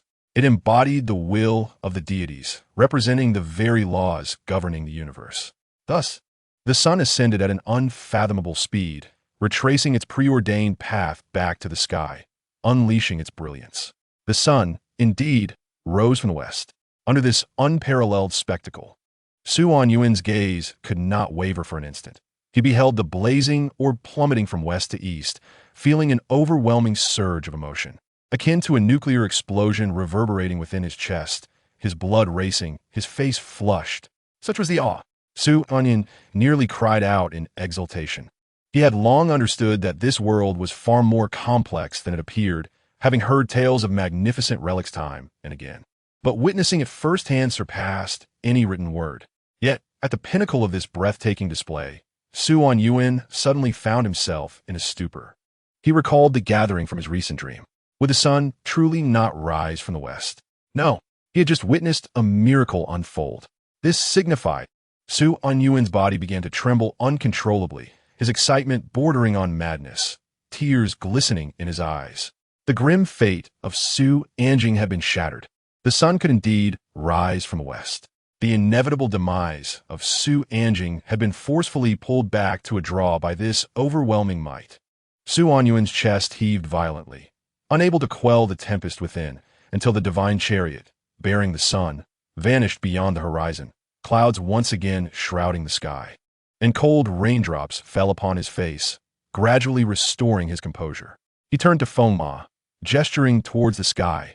Is this the wondrous sight you wish to show me? Feng Ma chuckled. What do you think? Is it magnificent? It is indeed splendid. Su Anyuan nodded, gazing at the gray horizon, softly murmuring, Thank you. Your recruitment brochure is quite successful, but rest assured, I have no intention of abducting you. Feng Ma waved his hand and lit another cigarette, clicking the lighter while remarking, I am here to bid you farewell. Su Anyuan was taken aback, staring at Feng Ma in surprise, but soon regained his usual demeanor. Casually inquiring, You're leaving? Yes, our mission here is complete, and there is no further purpose in remaining. We are preparing to return and report back. All right, was the mission successful? Indeed, it has been accomplished. Will you return? Of course, I have yet to claim you, my descendant. How could I easily give up? Then I wish you success. Hey, you little rascal. Feng Ma chuckled, shaking his head, then suddenly extended his hand, swiftly ruffling Su Anyuan's hair. Just as Su Anyuan prepared to protest, that hand dropped down, forming a fist held out before him. Remember our agreement, kid? Su Anyuan paused, then with a smile, raised his right fist to meet Feng Ma's. Rest assured, I will keep my promise. For certain? Absolutely. With those words, I am at ease. Come, let's see what else can be roasted. You really can roast anything? Anything. All right, your majesty, calculus for senior year. Shall we? Roast. Wait, you little rascal. You aren't trying to get me to do your homework, are you? No way, haha. Chapter 24, Black Crow. Feng Ma departed swiftly, even leaving behind his cherished lighter. Su Anyuan picked up the lighter that had fallen into a puddle, clicking it playfully as he walked downstairs. He pondered over the things Feng Ma had emphasized before leaving. Kid, the path you are to tread will inevitably intertwine with miracles and those endowed with supernatural abilities, so you must remember the following words. Supernatural powers are a skill, but the limits and duration of this skill are determined by what you call mental power, which we also refer to as inspiration. In our world of supernatural beings, the growth of inspiration is divided into 5 stages. The first stage, and the most crucial, is flowing sand. You're likely in this stage. In this phase, your mental power resembles grains of sand, small and separate. During this period, you must accumulate as many grains as possible so that they can flow within your mind. This is flowing sand. The quantity and scale of flowing sand you accumulate in this first stage will dictate the limits of your future path. Once you gather a sufficient amount, your mental power will undergo a qualitative transformation, merging the grains into a liquid akin to mercury, thus entering the second stage, mercury. In this stage, mental power possesses high density and fluidity. The supernatural being can adeptly wield their powers, while the strength and resilience of their mental power greatly enhance, simultaneously fortifying their physique, stepping into the realm of the extraordinary. As Mercury gradually solidifies and transcends, it transforms into the third stage, gold. This is the stage I currently occupy. Supernatural beings who reach this stage have attained a certain pinnacle. Their mental power undergoes a qualitative change, becoming solid and radiant like gold, with their physical strength, destructive capacity, and essence of life experiencing substantial growth. One can dominate a city. Gold, further transcending, with the aid of various fortuitous encounters, departs from the mundane and transforms into the wondrous star antimony. This stage is known as the great supernatural being, akin to a terrestrial deity, the realm occupied by Reinhardt. The fifth stage, where stars converge, becomes the Milky Way. This stage is beyond your current reach. Simply remember their epithet, the Creator. If you encounter supernatural beings of the first or second stages, you may attempt to disrupt combat using your powers. But if you meet a third stage gold-level supernatural being, run without hesitation. The fourth stage and beyond should not even cross your mind. You cannot escape. If you encounter insurmountable troubles, you may call upon me. At the conclusion of his words, Feng Ma cast a meaningful glance at Su Anyuan, hesitating briefly before saying, "Though I am unaware of what transpired with your family, should you encounter issues I cannot resolve, you may call Su Sheng. I understand this may be difficult for you, and I do not intend to meddle in your family affairs. But regardless, life is of the utmost importance." Clatter, clatter. Su Anyuan returned to the senior building. It was now 8 in the evening, and the senior students were in their classrooms, attending night study sessions. The empty corridor echoed only with the sound of Su Anyuan's footsteps, thudding rhythmically like the beating of a heart. Outside, the gentle rain continued to fall, and a black crow peered in through the corridor window, its crimson eyes swirling, casting a mocking glance at him. However, Su Anyuan remained oblivious, lost in thought as he ambled along, staring blankly at his hands. He was contemplating the sensation of sand slipping through his fingers. The first stage, quicksand perhaps. Su Anyuan tapped his forehead, pondering the true essence of quicksand, how to gather his own, and how to accumulate it. If he had enough quicksand to support him, could he not directly confess the truth of Su Anyuan's disappearance using his powers?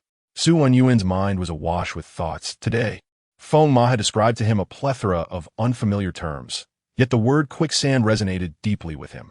Did not his dreams often feature boundless yellow sands? What intrinsic connection might exist between those sands and his own mental prowess? The mere thought ignited a surge of excitement within Su Anyuan, prompting him to quicken his pace and dash towards the classroom.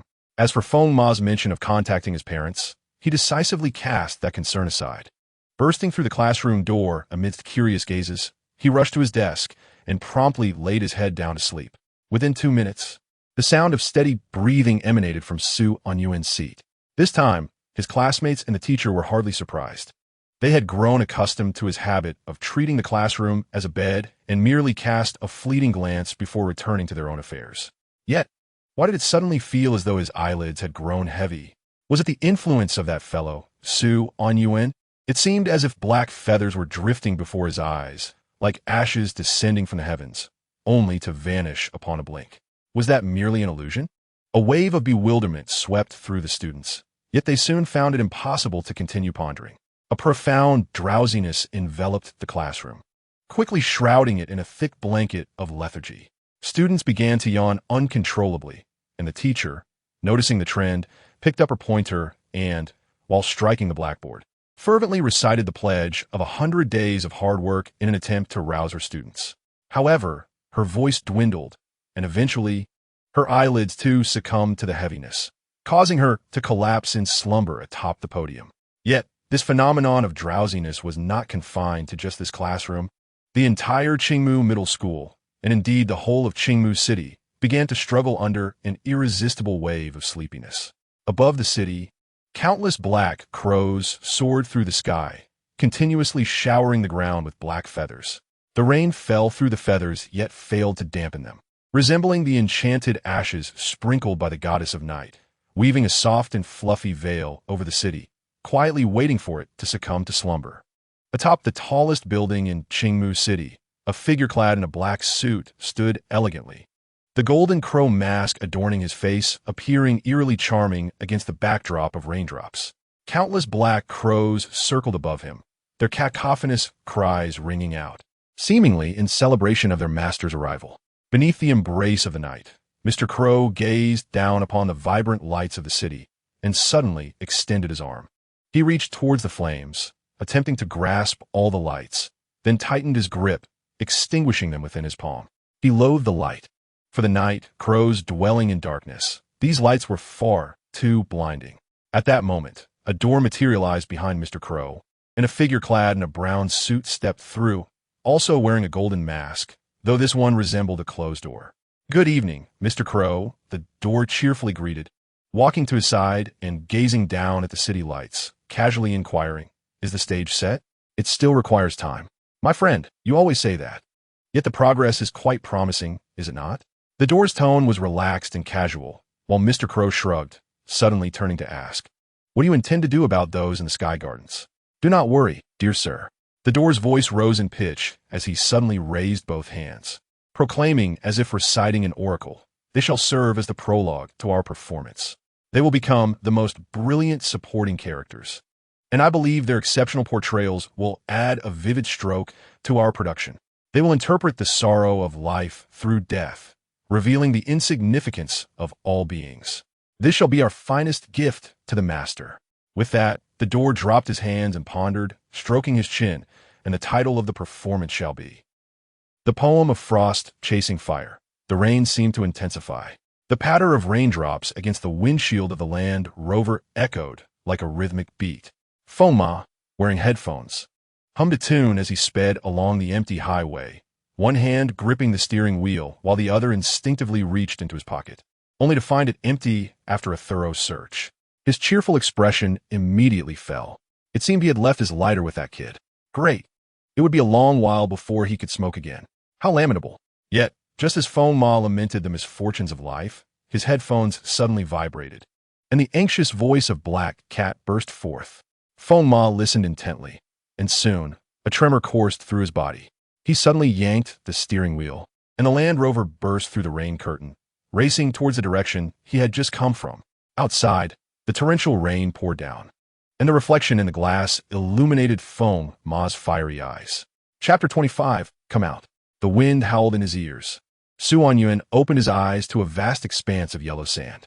The ruins lay before him, yet Anyuan did not rush to enter. Instead, he sat upon the sandy sea at the entrance, scooping up a handful of golden grains, allowing them to trickle slowly through his fingers. The sand radiated warmth, at just the right temperature to evoke comfort, flowing over his skin like the tender caress of a maiden. Yet that was all there was. Anyuan found no other sensations within the sand, nor did he feel as though he had suddenly transformed into something extraordinary. Regardless of how he handled the sand, he remained merely a foolish child sitting on the ground, playing with sand.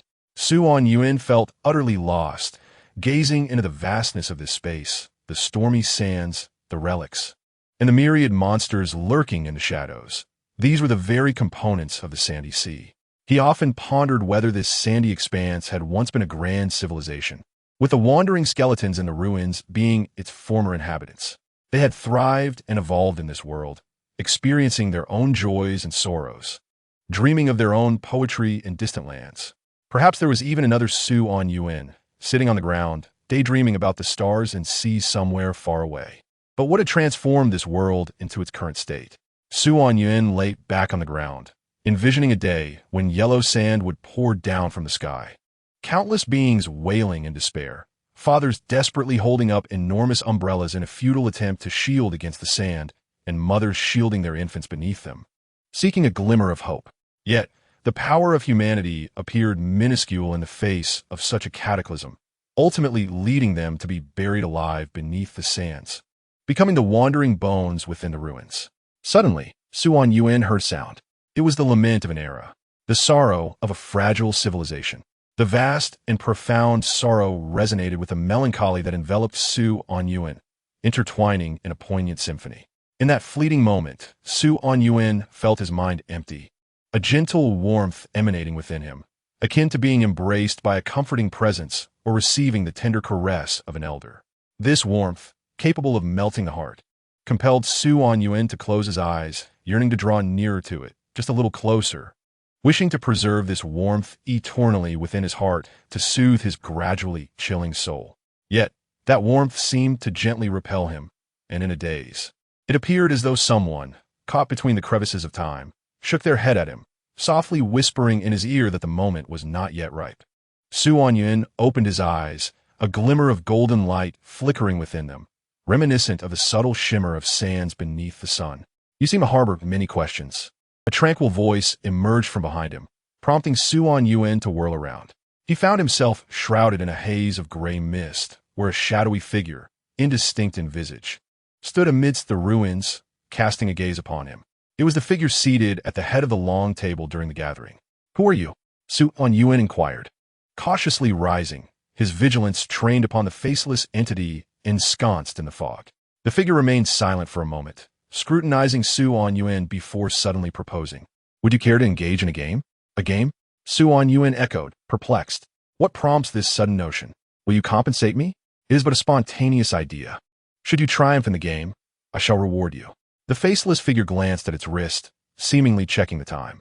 Upon raising its head once more, it spoke softly. "You would do well to decide within 3 minutes whether to partake in the game. Is it because your superhero transformation only lasts 3 minutes?" "Wuxianovel." "No, it is because, after 3 minutes, your physical form in reality will lose all signs of life. You will confront death, beneath the ominous black clouds." A frigid wind whipped the rain furiously against him, the deluge forming a translucent curtain in the glow of the headlights. The Land Rover halted on the highway before entering the city, as flames flickered ahead. Those flames were impervious even to the torrential rain, born from a violent collision involving a fuel tanker, rendering the scene utterly horrific and blocking the entire thoroughfare. Feng Ma disembarked, standing in the rain beneath the canopy, his disheveled hair plastered to his forehead by the downpour, his right hand resting upon the hilt of a Damascus knife at his back. "Black Cat, report on the situation in Aoki City." Aoki City is entirely severed from the central control network. We are unable to ascertain its specific conditions. Black Cat's voice was urgent, punctuated by the frantic tapping of a keyboard audible through the earpiece. The communication, power, and transportation systems are all inoperative. Someone is orchestrating chaos, seeking to entirely excise Aoki City from the map of the Great Xia. Report your current position. We are returning over Aoki City. This is dire.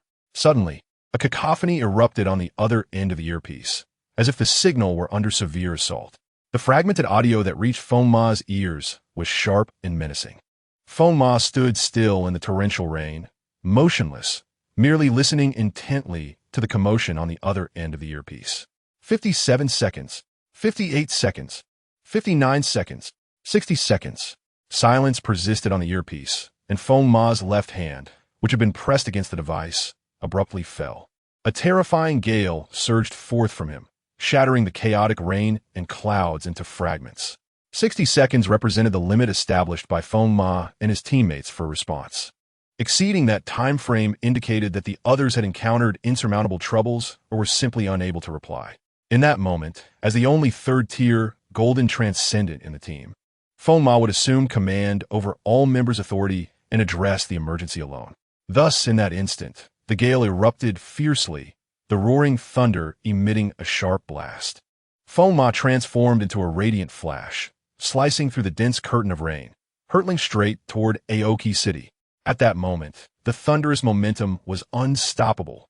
The guardrails lining the road were obliterated by the ferocious winds, and the obstacles ahead appeared as mere toys of paper. While the flames that the rain could not extinguish were crushed beneath an even mightier force, leaving a long, blazing trail in their wake.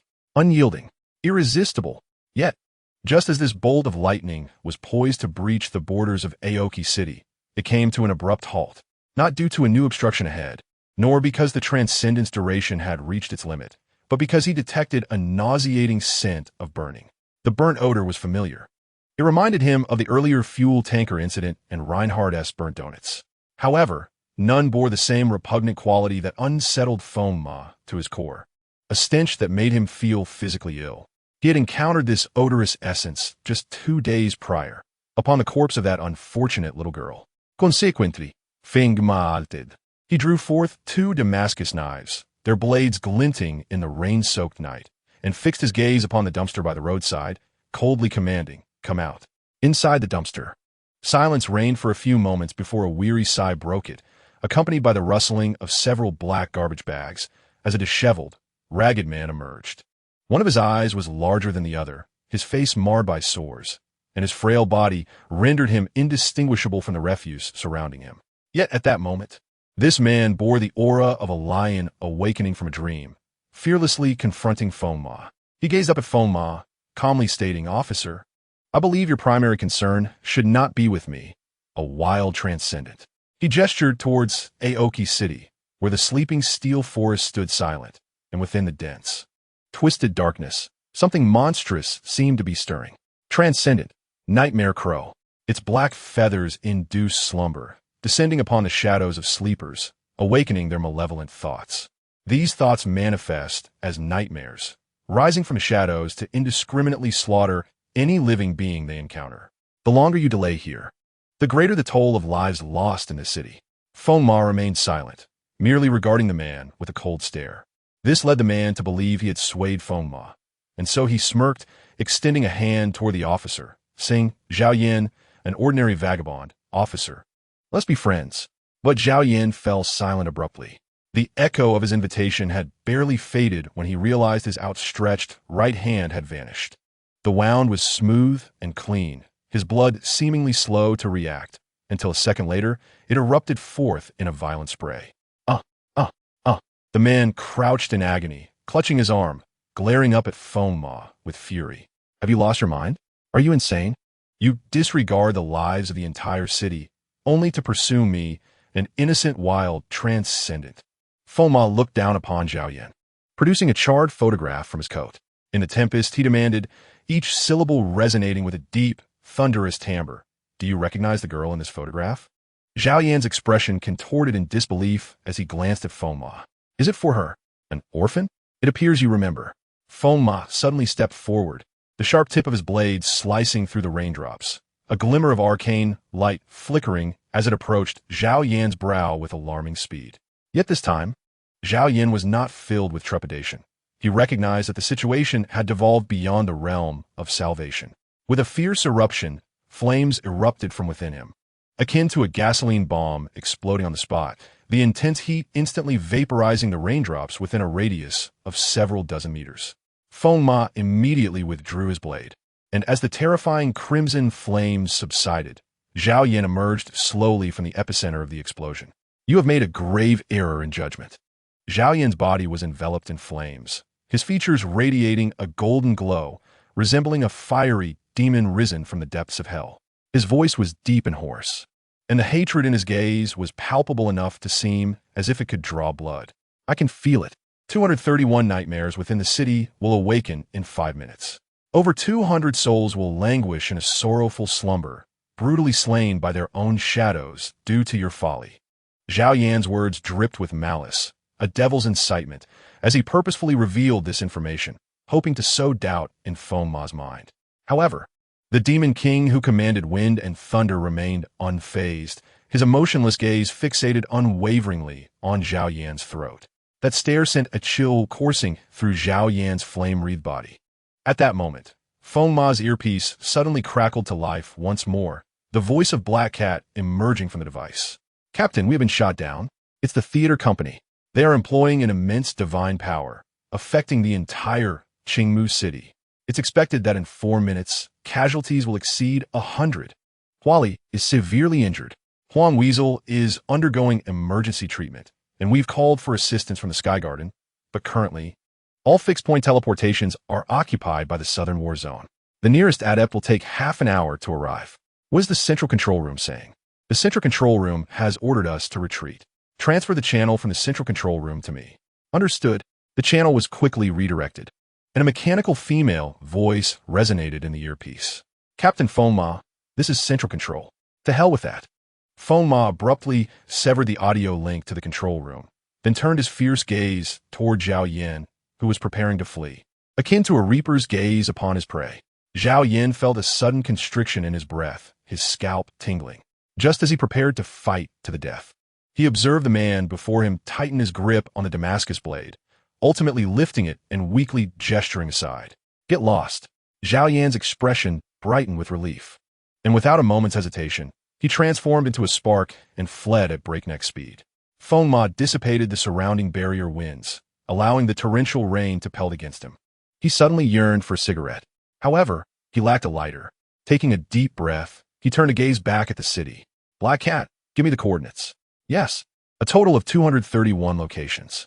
Is 3 minutes sufficient? That will suffice. Feng Ma reversed his grip on both blades, crossing his wrists with the blades facing outward, poised before his chest, then quietly fixed his gaze ahead, inhaling slowly and deeply. Whoosh. As he inhaled, a surge of oxygen flooded into Feng Ma's lungs, and under the influence of his divine powers, it coursed through his body like electricity. The golden arcs of energy shimmered within every cell, awakening the latent potential buried within him. Feng Ma's divine powers were strikingly straightforward and brutal, wind and lightning. These were the two swiftest forms of divine abilities, ranking among the pinnacle of enhancement powers. When fully realized, they manifested as the speed of a phantom. As Feng Ma's breath reached its utmost limit, it seemed as if the torrential rain above had momentarily paused.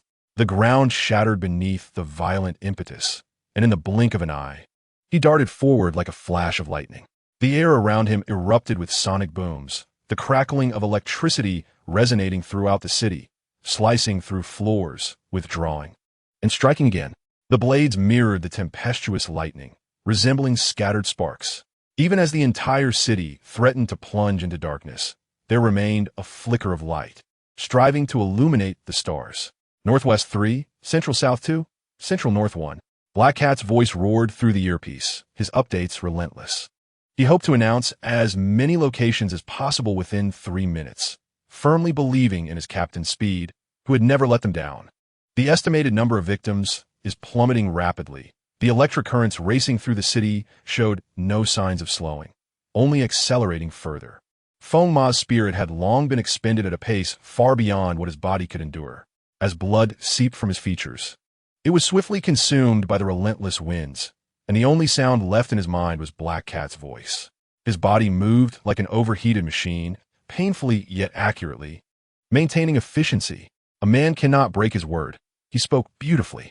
Yet, Feng Ma had spent his life breaking promises. In his youth, he failed to protect an important girl. During school, he could not become the top student. After graduation, he did not join the coveted special forces. On missions, he failed to safeguard his comrades. And just moments ago, he had allowed the very perpetrator he promised to avenge the little girl to escape. It seemed he had never fulfilled a single promise. But suddenly, the memory of that night resurfaced, when he proudly told that stubborn little girl that he would pluck all the stars from the sky before him. And if he couldn't finish, he would pursue them even unto death. That was originally a boastful exaggeration, but later, that stubborn child revealed to him that his spirit shone brightly in the night. Thus, that boast transformed into a solemn vow.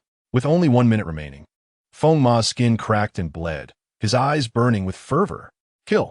More kill. Kill even more. The more I slay, the more I save. He had promised that little girl to pluck all the stars within his sight. He had also told her that as a man, he would never break his word, even unto death. Thus, the lightning surged once more, blazing brightly. It was both tragic and magnificent, like shooting stars raining down upon the earth. He was forging brilliance with his very life. Kid, watch closely. This time, I shall not break my promise, even if it costs me my life. 231 stars. I'll pluck them for you to see. Chapter 27, Oblivion. Within the dreamscape, Anyuan gazed at the faceless figure shrouded in gray mist, his expression surprisingly calm. What is the reward? The faceless figure appeared momentarily taken aback, then smiled. You don't even inquire about the nature of the game. Yet you possess such confidence in your ability to win the reward? Anyuan shook his head. I cannot afford to die, thus I must win. Excellent. The faceless figure suddenly snapped his fingers, and the entire space was enveloped by swiftly materializing gray fog, forming an airtight wall of mist that confined Anyuan and the faceless figure within a square space. The faceless figure extracted a table from the fog wall beside him and placed it before Anyuan. Time flows slowly for you within the space, but does not cease altogether. Thus, before you face death, you still have 5 hours to win this game. As he spoke, the faceless figure produced 2 chairs, offering one to Anyuan while taking a seat himself. He interlaced his fingers atop the table, speaking leisurely. The reward is that I will teach you the correct method to utilize divine powers. Anyuan sat across from him, frowning. I already know how to use divine powers. Forgive my candor, but your method is utterly flawed. You are like a fool hoarding wealth yet treating it as refuse. How do you know me so well? Who exactly are you? The faceless figure let out a light chuckle and remarked, if you are inclined, you may regard us as enigmatic companions of this mysterious gathering. It is only natural for partners to share a few secrets with one another, is it not? Anyuan silently regarded the faceless figure, shaking his head in response. Your explanation is rather far-fetched. With a sigh, the faceless figure replied, you are quite wary, but if I were in your shoes, I would cherish this rare opportunity for survival and devote all my time to honing my skills. And the nature of the game? Anyuan inquired. It is quite simple. Have you ever heard of Russian roulette? I have, Anyuan affirmed. No sooner had he spoken than a sharp sound echoed as a revolver was slammed onto the table by the faceless figure. Come, let's fire at one another. Is it really that straightforward? The incredulous Anyuan asked. Indeed, the faceless figure smiled, though there are additional rules. Suddenly, the revolver discharged, and a plume of smoke erupted from the small wound that appeared in the center of the faceless figure's forehead, allowing a glimpse of the scenery behind him. I'm not finished yet, he continued, gazing silently at Anyuan, who held the gun. First, during the game, the use of any supernatural abilities or violent actions that would disrupt the game is strictly prohibited. A violation will be considered a failure. Second, within the revolver are an unknown number of special bullets. Should one strike you, you will randomly forget something. Forget? Anyuan echoed, to which the faceless figure nodded, his expression a blend of amusement and seriousness. This serves as a particularly menacing penalty mechanism for you, does it not? However, fret not when the game concludes. Regardless of whether you win or lose, the memories you have lost will be returned to you. After a moment of contemplation, Anyuan lifted his head and asked, and what are the rules for victory? Simple. The faceless figure raised 3 fingers. After each round of shooting, I will pose a general knowledge question. As long as you can answer one, I will deem you the victor. Wait, what constitutes a general knowledge question? Wuxianovel, you asked too many questions. The sound of the revolver being cocked echoed, and before Anyuan could react, the trigger was pulled with a sudden force. Bang! A horrific wound appeared in the center of Anyuan's forehead, and his body swayed before collapsing onto the sandy ground behind him. In the next moment, his corpse vanished, and a pristine Anyuan reappeared in the chair, a bewildered expression on his face as he stared at the faceless figure. What was I supposed to do? What are you to do? How am I to know what I should do? Did you not say we were to play a game? Bang! The gun fired again, and Anyuan fell backward, only to have a new version of himself materialize once more. What are you doing with that gun? Bang! Where am I? Bang! Who are you and what do you want? Bang! Who am I? Bang, bang, bang. For the duration that followed, the faceless figure wielded the revolver, conducting a one-sided massacre against the continuously resurrecting Anyuan. The flashes of gunfire illuminated his face in a flickering dance, and no one could discern what thoughts occupied his mind. Initially, Anyuan would resist, but as time passed, he forgot even the instinct to fight back. With each resurrection, he became increasingly like a soulless automaton, his gaze vacant and devoid of life, awaiting the arrival of bullets in silent resignation. Thus, within the confines of that small space, the gunfire rang incessantly. Beyond the gray mist, the winds of the sandy sea howled in relentless gusts, while a distant black tornado formed and dissipated. Time stretched on until, at long last, the gunfire ceased. Silence enveloped the atmosphere, and no one knew what transpired within the fog. After an indeterminate period, a bounding, faceless figure emerged from the ruins, cupping his hands around his mouth to form a megaphone, and called out dramatically into the mist, "Boss, how goes it?" Time is running short. The sound echoed through the space, yet no response came. The faceless figure remained unperturbed, patiently straining to catch any echo. Eventually, a calm voice responded, I'm nearing the end here." "Huh? What do you mean by nearing the end? Is it over or not?" The cheerful, faceless figure scratched his head, appearing quite intrigued. Meanwhile, within the mist, the faceless figure with the revolver looked down upon the motionless Anyuan sprawled on the ground. At that moment, Anyuan had fully transformed into a mindless husk, lying still with vacant eyes, resembling a soulless puppet, quietly enduring the cycle of death and rebirth. The faceless figure no longer needed to fire again, for Anyuan had forgotten how to breathe. Merely existing led him to suffocate, die, and resurrect once more. The agony of this cycle was known only to him. But did he truly understand? Who can say? Perhaps he had long forgotten what pain even was. The gun-wielding, faceless figure took a seat, placing the revolver on the table, his index finger rhythmically tapping the surface, as if marking the passage of time. He gazed at the inert Anyuan on the ground, and behind his obscured eyes, a complex light seemed to flicker. "My dear Anyuan, are you about to concede defeat? Your quiet existence has shielded you from many prying eyes, yet has also concealed your brilliance. A treasure gathering dust, hidden brilliance. But if a monster remains hidden for too long, it may truly become a mere shell of itself. So, in this state of complete loss, what can you possibly achieve? A roar or a descent? Regardless of your choice, make haste. Time is truly of the essence." Chapter 28, Reset. 114 seconds. 73 seconds. 60 seconds. The final minute. Electricity surged and crackled, propelling him with unprecedented speed and precision as he extracted every ounce of potential from this body, leaving not a trace behind. Yet, even that was insufficient. He needed to be faster. He had to be swifter. He aimed to seize all the stars in the sky. The sound of the wind became inaudible, the eardrums of Ma shattered by this extreme velocity. If not for the electric currents enveloping him, he would appear as a grotesque, blood-soaked figure. 154, 132, 101, 100. The heart of Black Cat roared, yet his voice reporting locations trembled. As a liaison for the Mongoose squad, Black Cat could clearly observe the condition of each team member. At that moment, he helplessly watched as the captain's body crumbled under the self-destructive release of power. His voice quivered, hands shaking uncontrollably, his throat nearly numb. Memories of Ma flooded his mind. Images of a once timid kitten cowering in a corner, only for Ma to unceremoniously pull him forward and ask about his family, whether he was adapting to the new environment, and what dishes he liked to eat, promising to make them for him in the future. Damn it. Why should I cook for him? Black Cat had always felt frustrated with Ma, viewing him as an unreliable senior who lacked any semblance of a leader. However, it was only when he and the rest of the team gathered to share laughter and gossip about Ma that he realized the truth. Ma was someone who brought warmth to others in his own unique way. Like unpicked cotton, beneath its rough exterior lies an exquisite tenderness. The Black Cat forcibly suppresses the surging sorrow within, using his mental prowess to evaporate the tears pooling in his eyes. He cannot afford to blur his vision, nor can he halt the report. He must not let the captain's efforts go in vain. Suddenly, his eyes widen in alarm as he spots a rapidly approaching red dot on the screen.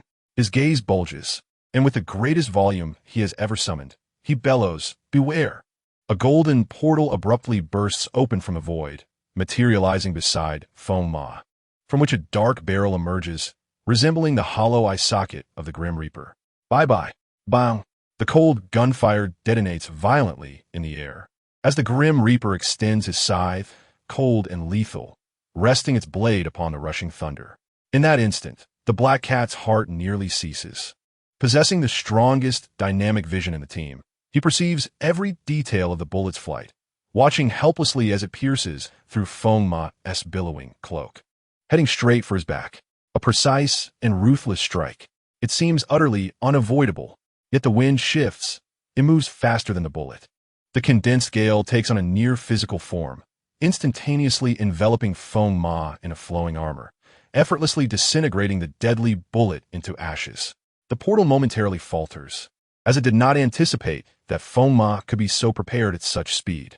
What a terrifying instinct! He seems born for battle. In the blink of an eye, the lightning surges forward without pause. The previous clash occurred in a heartbeat, and the portal attempts to impede Feng Ma's advance, but fails. However, the portal feels merely a twinge of regret. He harbors no concern for Feng Ma's fate, for he is not the only player in this theater. In the next moment, a colossal figure descends onto the path of the lightning, its massive form instantly collapsing the ground of the main thoroughfare. Muscles like iron towers crush the adjacent buildings, sealing off the entire space. The golden mountain mask glows faintly in the night, as he raises an arm comparable to a fuel tanker, swinging it fiercely towards the lightning. That punch is immensely powerful, soaring with a vast might. The furious wind from the blow even disrupts the dark clouds above, revealing the silvery moonlight. Yet, the lightning does not evade. It meets that destructive arm head-on, seemingly unafraid. In an instant, two chaotic storms clash. The collision occurs, yet the anticipated thunderous roar does not resonate, for the golden radiance had no intention of confronting directly. Instead, it swiftly maneuvers through the giant's fingers, brandishing a sharp blade of light that dances and spins under the moon's glow, soaring upward with ferocity. As the lightning passes by the giant, countless lines of blood suddenly appear on the giant's arm, blood gushing forth. A roar erupts from the giant, filled with agony. As he loses his balance, crashing into a nearby skyscraper, debris flying. With two barriers breached, the lightning remains unstoppable.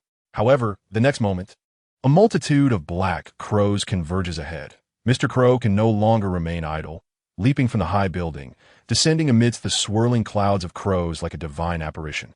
With a gentle wave of his fingers, a vast flock of feathers surges forth, standing tall on either side, shimmering with metallic sheen under the moonlight.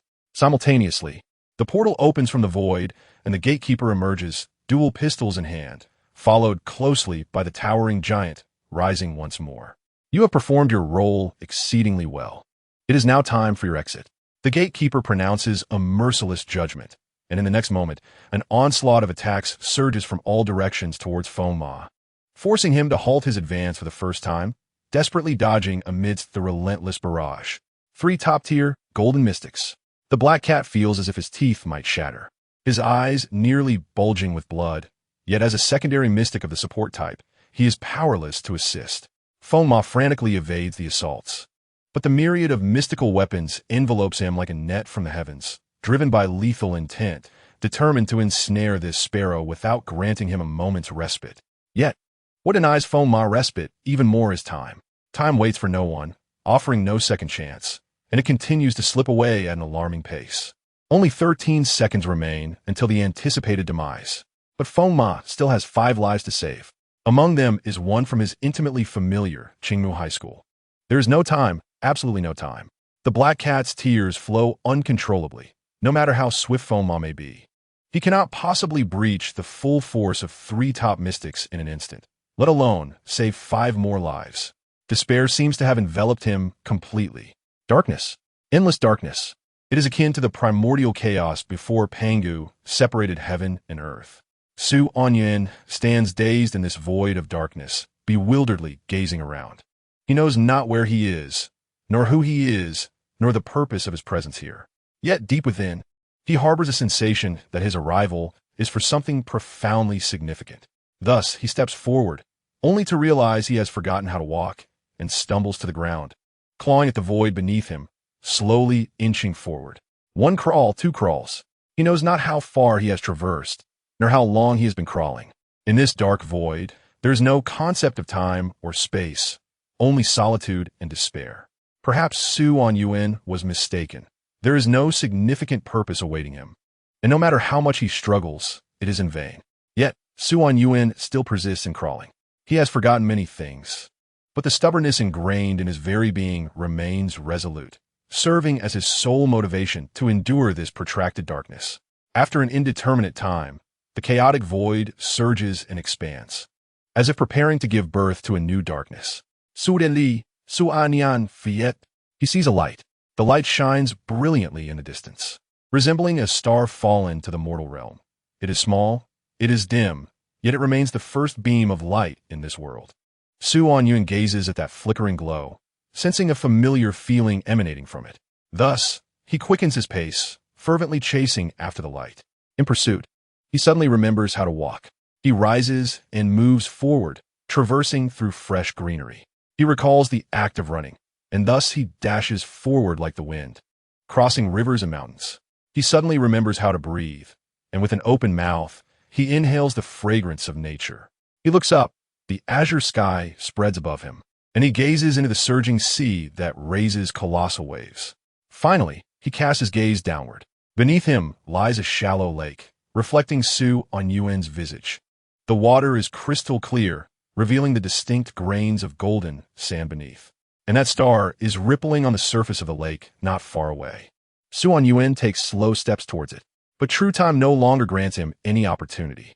In the fog-obscured space, the faceless one shakes his head in disappointment. Anyuan, you have lost. Next, return to reality and brace yourself for the sorrow that awaits you. As he speaks, the faceless one extends his hand, casting a shadow upon Anyuan's cheek. Yet that hand halts abruptly just 1 centimeter before Anyuan's face.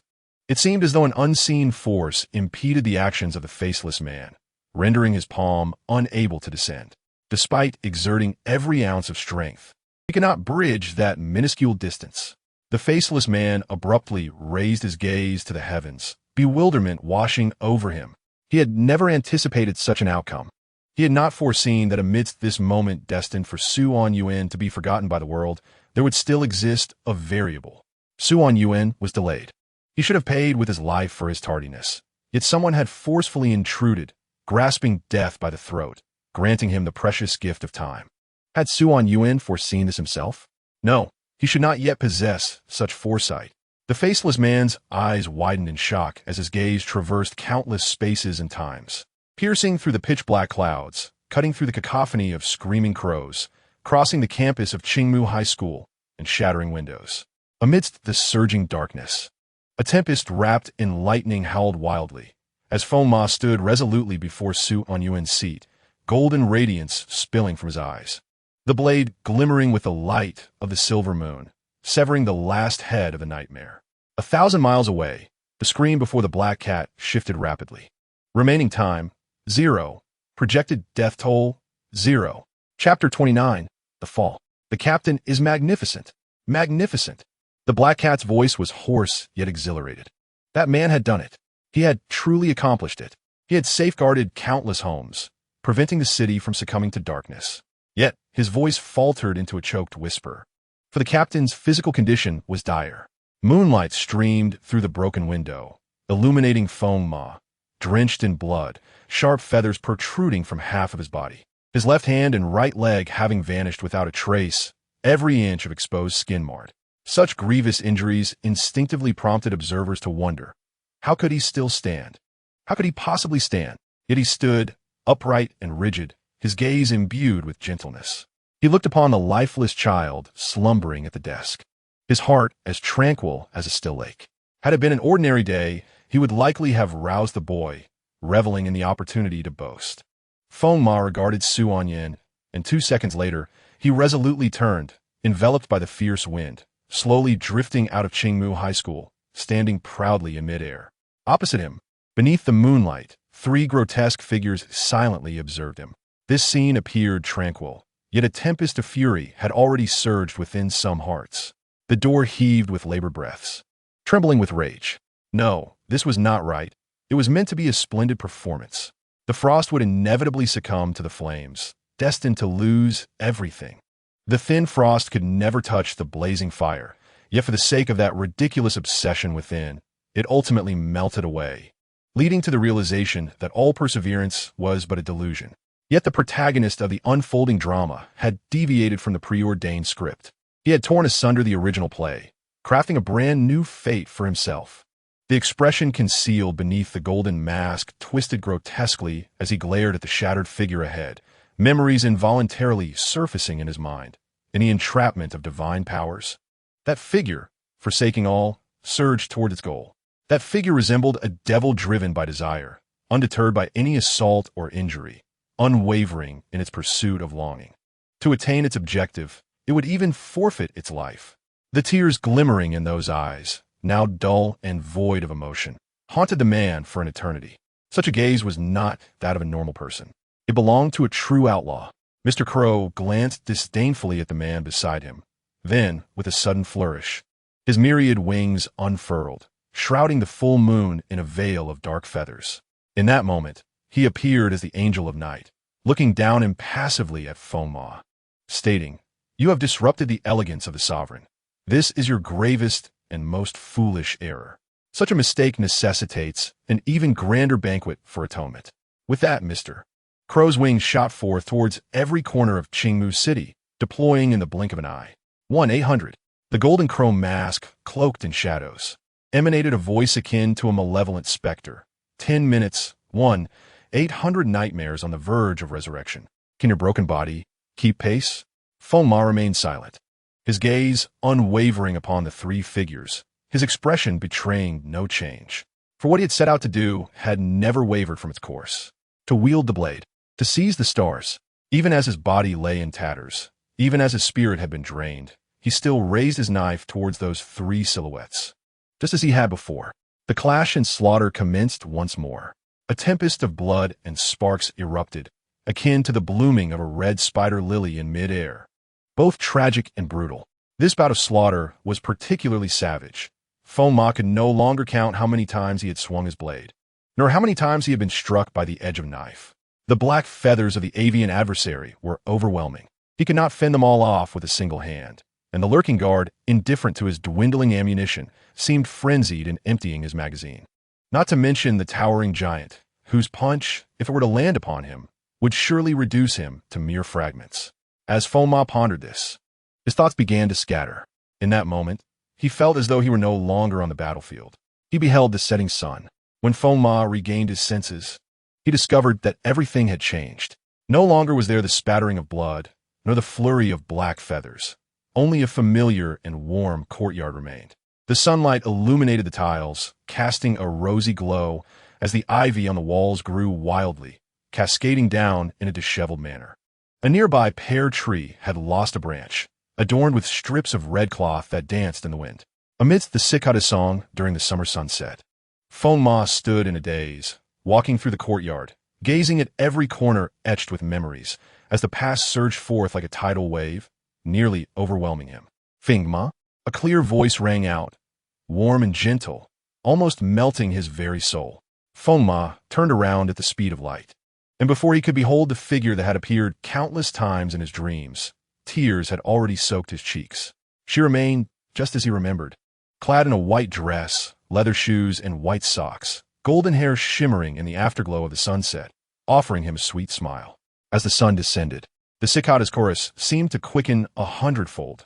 Time appeared to slip away stealthily, while the scenery around them raced through the seasons. Yet the gaze between him and the girl felt as eternal as time itself. "Why are you crying?"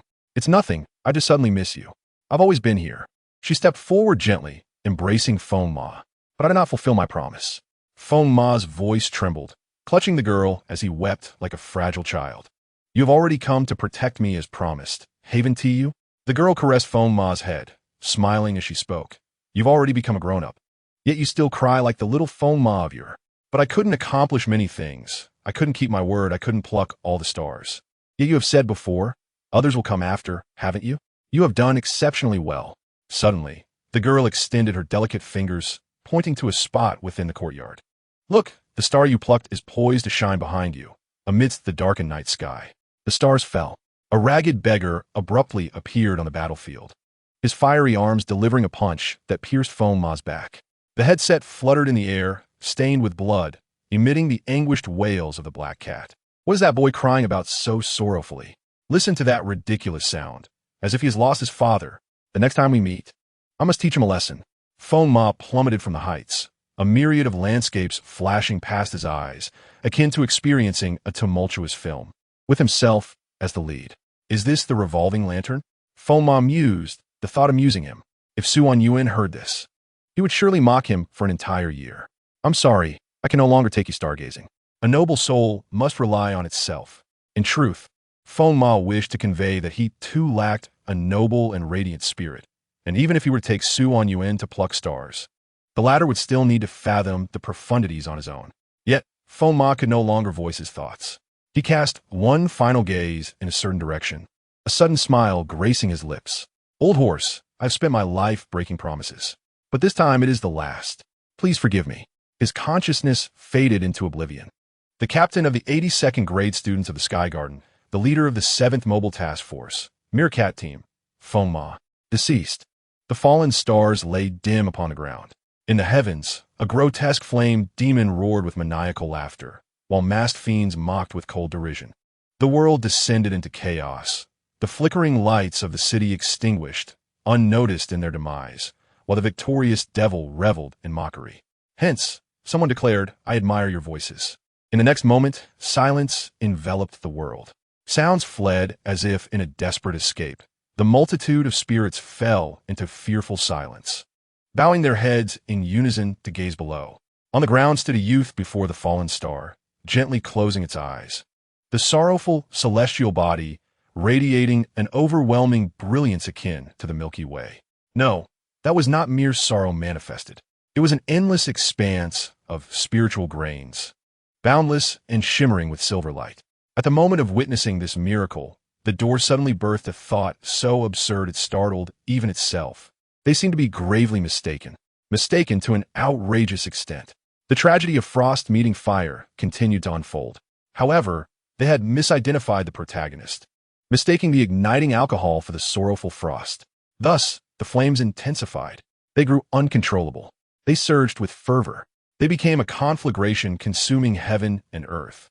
And now, the furious flames lifted their heads, a deep voice resonating through the expanse. Who did this? Chapter 30. I admire your death. Dark clouds obscured the moon, fierce winds howled, and the fragmented moonlight struggled to break free from the crevices of the clouds, resembling a grotesque visage that roared in wrath at the earth. The ground bore a somber and oppressive atmosphere. Among the 4 third-tier practitioners present, none dared to show even a hint of disdain towards the suddenly appeared youth below. The vast expanse of spiritual power bore down upon their hearts like a colossal boulder, nearly stifling their breaths. The Milky Way, the body of the door, trembled uncontrollably. A fear birthed from the soul as the manifest white ocean nearly filled the surrounding space, its particles distinct and dazzling, akin to the unreachable stars above. With the youth's appearance, a single utterance erased all their voices, his commanding presence evoking thoughts of the pinnacle of contemporary practitioners, the unequivocal creator, the 5th-tier practitioner of the Milky Way. In the next moment, he suddenly glared at Mr. Crow, his eyes nearly bursting forth. Is this the remote border town you have your sights set on? Is this your meticulously chosen offering to the realm of dominion? Why? Why would a creator appear in such a desolate corner of the world?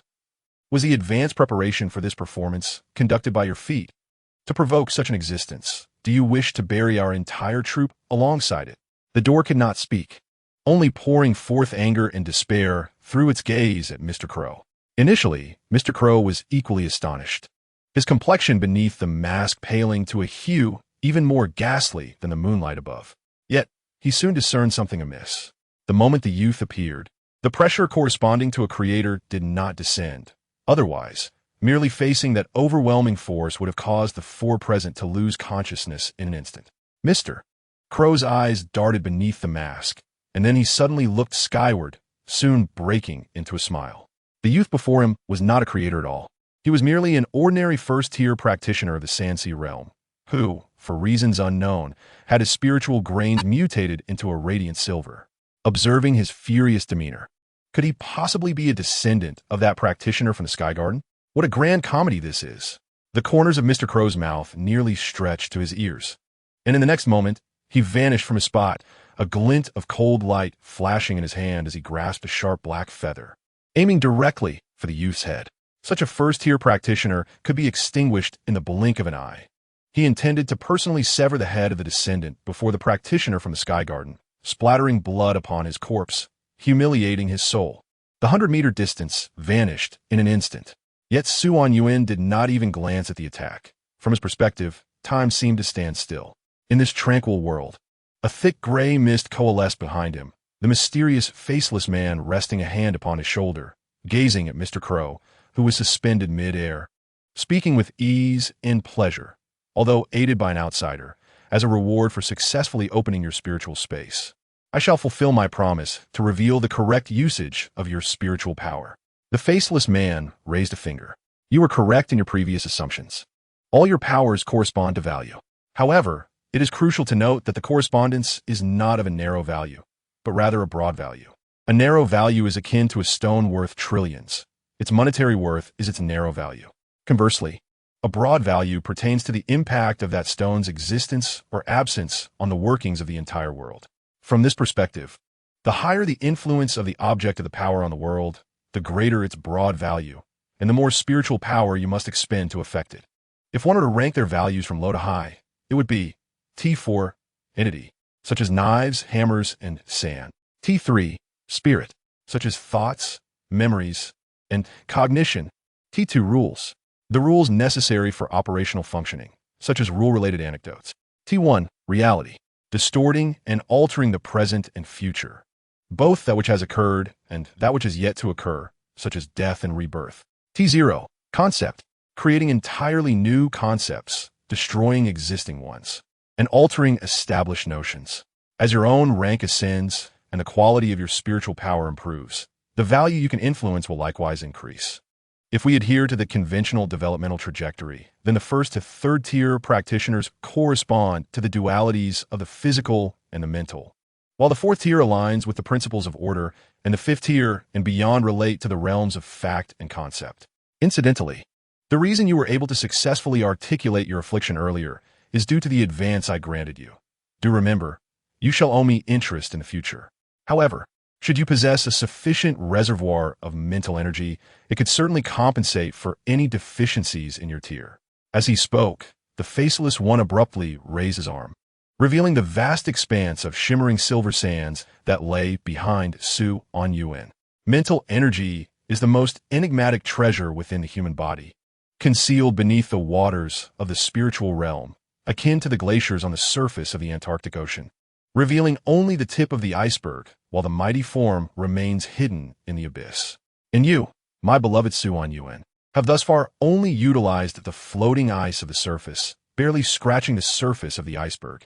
Yet, as a considerate companion at this gathering, and for the sake of facilitating future instruction, I have now laid before you the entirety of the glacier you have amassed over 18 years, ample enough for you to influence over 100 T4 instances, a dozen T3 instances, or one T1 instance.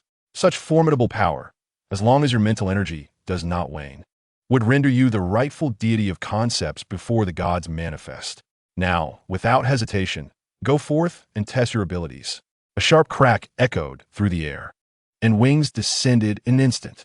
Just as the keen feathers were about to make contact with Anyuan, a terrifying presence suddenly materialized.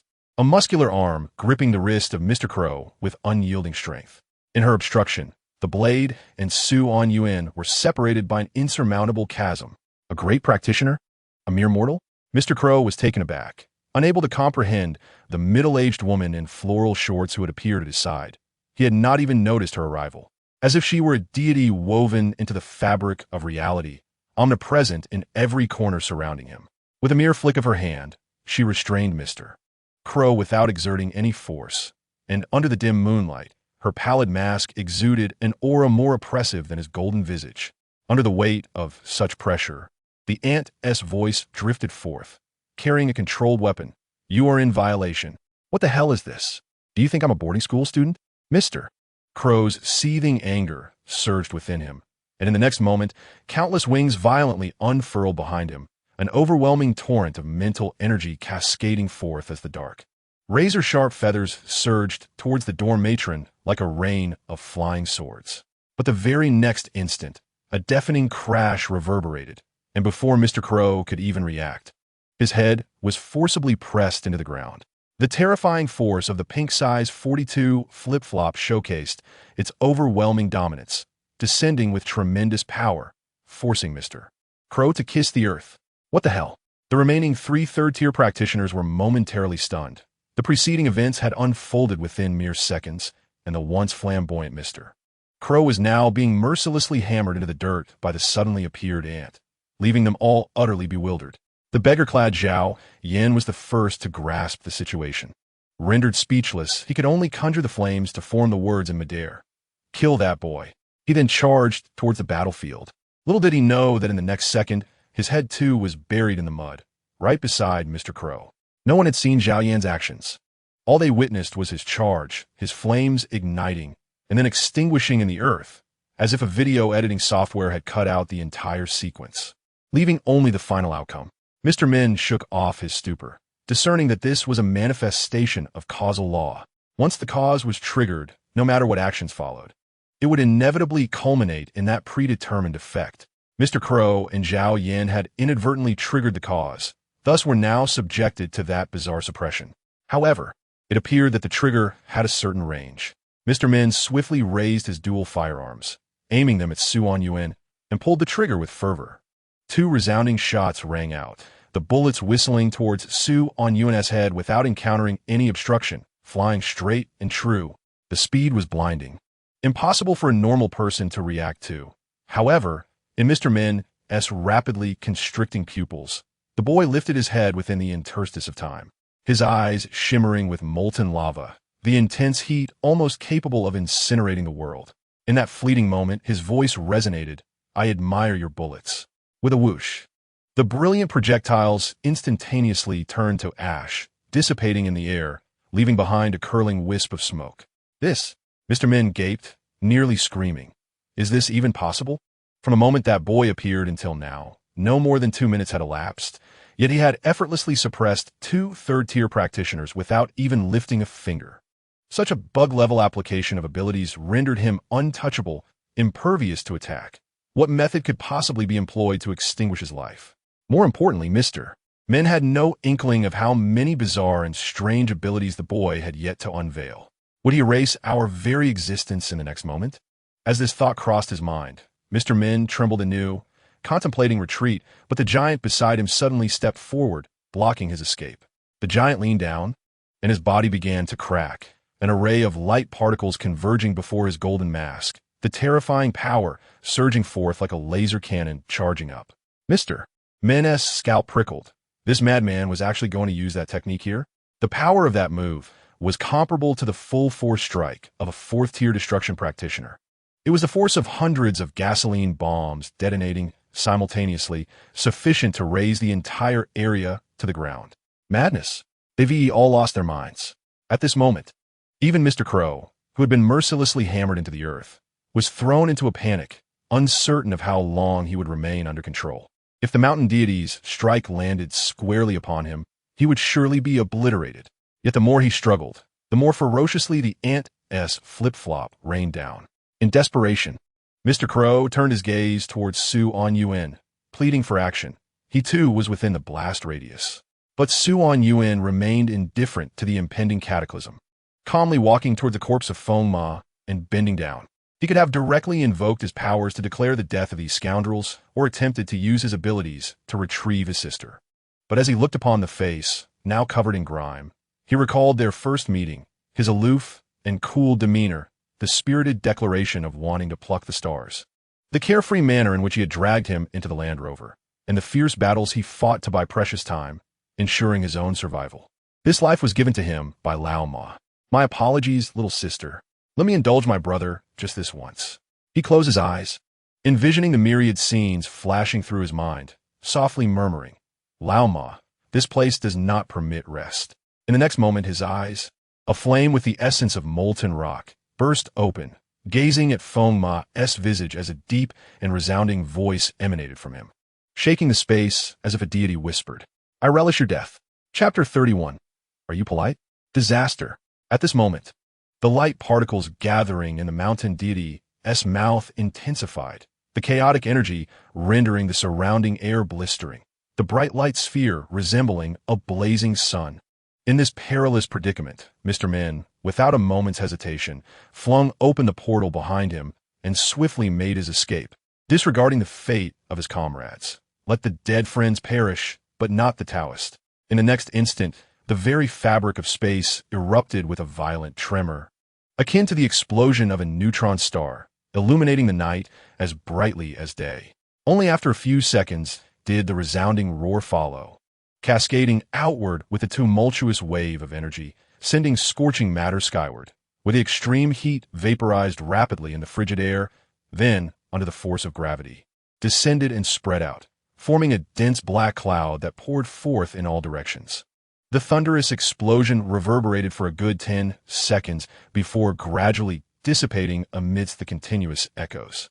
Mr. Men appeared not far off, hastily surveying his surroundings, seemingly in search of something. He could not have been mistaken. At the very moment of that cataclysmic explosion, a streak of lightning darted swiftly from the heart of the chaos. Yet this was impossible. How could there exist a power capable of resurrecting the deceased? Before Mr. Men could delve deeper into his thoughts, the thick smoke began to lift, revealing the ravaged scene. First came the colossal form of the mountain god, the instigator of the destructive spell, though less affected by the backlash, still bore the grievous cost of releasing such an elevated power, his body marred and bleeding. Next, a dismal cluster of black feathers emerged. Many crows had perished in the searing heat, and even Mr. Crow's skin was horrifically charred, exposing raw, blackened flesh. Yet he was alive, and not only that, but he stared vacantly in a certain direction. Following Mr. Crow's gaze, Mr. Men beheld the severely injured Zhao Yin slowly rising from the ground. Under the prolonged influence of his aunt's control, he had suffered greatly from the mountain god's devastating strike. Flames flickered weakly upon him as he forced himself upright with his severed arm, resembling a broken doll. However, in the next moment, a chilling glimmer shot forth from the smoke, striking his head with blinding speed. Zhao Yin barely had time to emit a scream before his head fell heavily, lifeless on the ground. The three members of the troop, witnessing the familiar Damascus blade embedded in Zhao Yin's skull, were instantly jolted with shock. As the gusts swept by, the smoke parted violently, revealing an impossible figure stepping forth. It was Feng Ma, who had long been presumed dead. Although his body remained battered, his expression was imbued with exhilaration, and his eyes sparkled with an undeniable brilliance. The troop members froze in place, teetering on the brink of madness. Feng Ma was equally frenzied. He felt that his experiences today surpassed the entirety of anyone else's life. First cornered by the troop scoundrels, then bursting forth in a moment of desperation, only to be ambushed and killed. Death was trivial. He had seen the pale moonlight beckoning him. Yet an inexplicable force shattered the boundaries of life and death, yanking him back from the underworld, alive again. Yet before he could comprehend his situation, he noticed a nuclear bomb about to detonate a mere dozen meters away, and the youth beside him appeared utterly incapacitated, leaving Feng Ma in a state of panic as he scrambled to flee, revived only to be thrust into battle. Thrilling, exhilarating, recollecting the harrowing events, Feng Ma found it hard to calm his racing heart, feeling a vitality within him like never before. Then he glanced back at the pale-faced youth he had carried on his back, realizing he had underestimated this remarkable talent.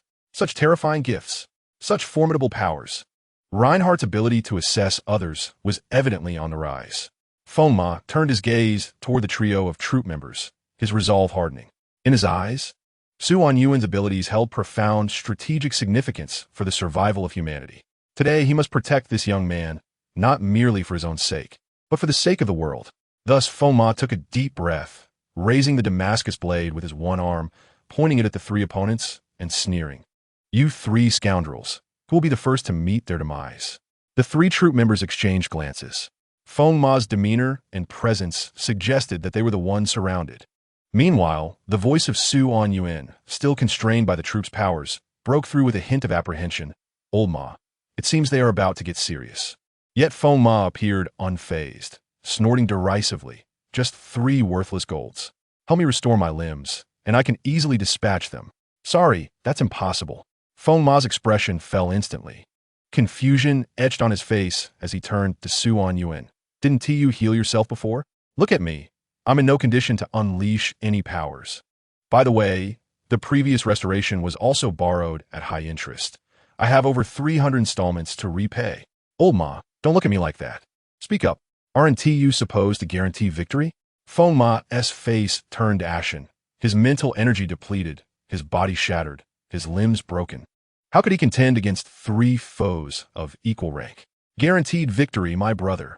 In the next instant, a piercing sound sliced through the air as Feng Ma instinctively shielded Su Anyuan and stepped back, a sharp black feather striking the ground fiercely at his feet. Mr. Crow then appeared, wielding twin blades, launching a frenzied assault on Feng Ma. Feng Ma retreated, seeking an opening, then swung his one arm with all his might, the Damascus blade clashing against the twin swords. But before he could catch his breath, portals opened behind him, and men's dual pistols were already primed. Bang! Bang! The dual pistols unleashed rapid fire, the fiery serpents racing towards Su Anyuan's vulnerable back. Feng Ma roared, and a gust of protective wind armor formed behind Su Anyuan. Yet a gap in the protective barrier allowed Mr. Crow to seize the opportunity, delivering a powerful kick. Feng Ma was caught off guard and struck. A mouthful of blood surged forth, which he turned and spat into Men's eyes. Men quickly shut his eyes to evade. Yet a drop of blood penetrated through the golden mask, sliding into his eye, the sanguine essence infused with Feng Ma's power instantly incinerating one of Men's eyes. Damn it! Men let out a piercing scream, and in his fury, the dual pistols blazed forth like a torrential rain of bullets. The dense hail of fire left Feng Ma scrambling for cover, as Mr. Crow landed a deep cut across his shoulder. At that moment, the mountain god's colossal fist descended from above, the sheer force aimed squarely at Feng Ma's head. However, at the very moment when the colossal fist was about to strike Feng Ma, time appeared to slow down for an instant, revealing Su Anyuan's extraordinary powers. In a critical moment, he shielded Feng Ma with his hand above his head. Although Feng Ma was unable to evade the attack, he emerged without any substantial injuries, only to be swept away by the ensuing gale of the punch. Thud! Thud! The two plummeted from the sky, landing in disarray, with Su Anyuan spitting out blood upon impact, causing Feng Ma to hastily lift his rear. Su Anyuan, barely clinging to life, glared at Feng Ma with a mix of frustration and exasperation, silently chiding him. Old horse, why aren't you carrying your weight? We agreed that I would sacrifice myself for you to take flight. Feng Ma felt close to retching, exclaiming, I'm doing my best despite my injuries. What more do you want from me? As the trio from the theater approached, Feng Ma quickly hoisted Su Anyuan onto his back once more, rejoining the fray. Steel clashed. Fists howled. Feng Ma, with his vast combat experience and adept use of his powers, found himself overwhelmed, as a single fist could not withstand the onslaught of 6. Time and again he was sent reeling, bloodied, and battered. Boom! After yet another violent throwback, Feng Ma lay gasping on the ground, utterly drained of his magical prowess. Nothing remained. He had initially hoped to stall for reinforcements from a sky garden, but he had overestimated his own endurance and underestimated the trio from the theater. At this rate, both he and Su Anyuan would surely succumb. He glanced over at Su Anyuan, who was also collapsed and panting on the ground. While Su Anyuan had been providing support from behind, he had already reached his limit for this level.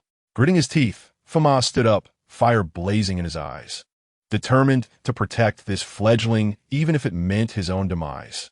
Yet, as he took a step forward, he found himself unable to move. Su Anyuan had grasped his leg.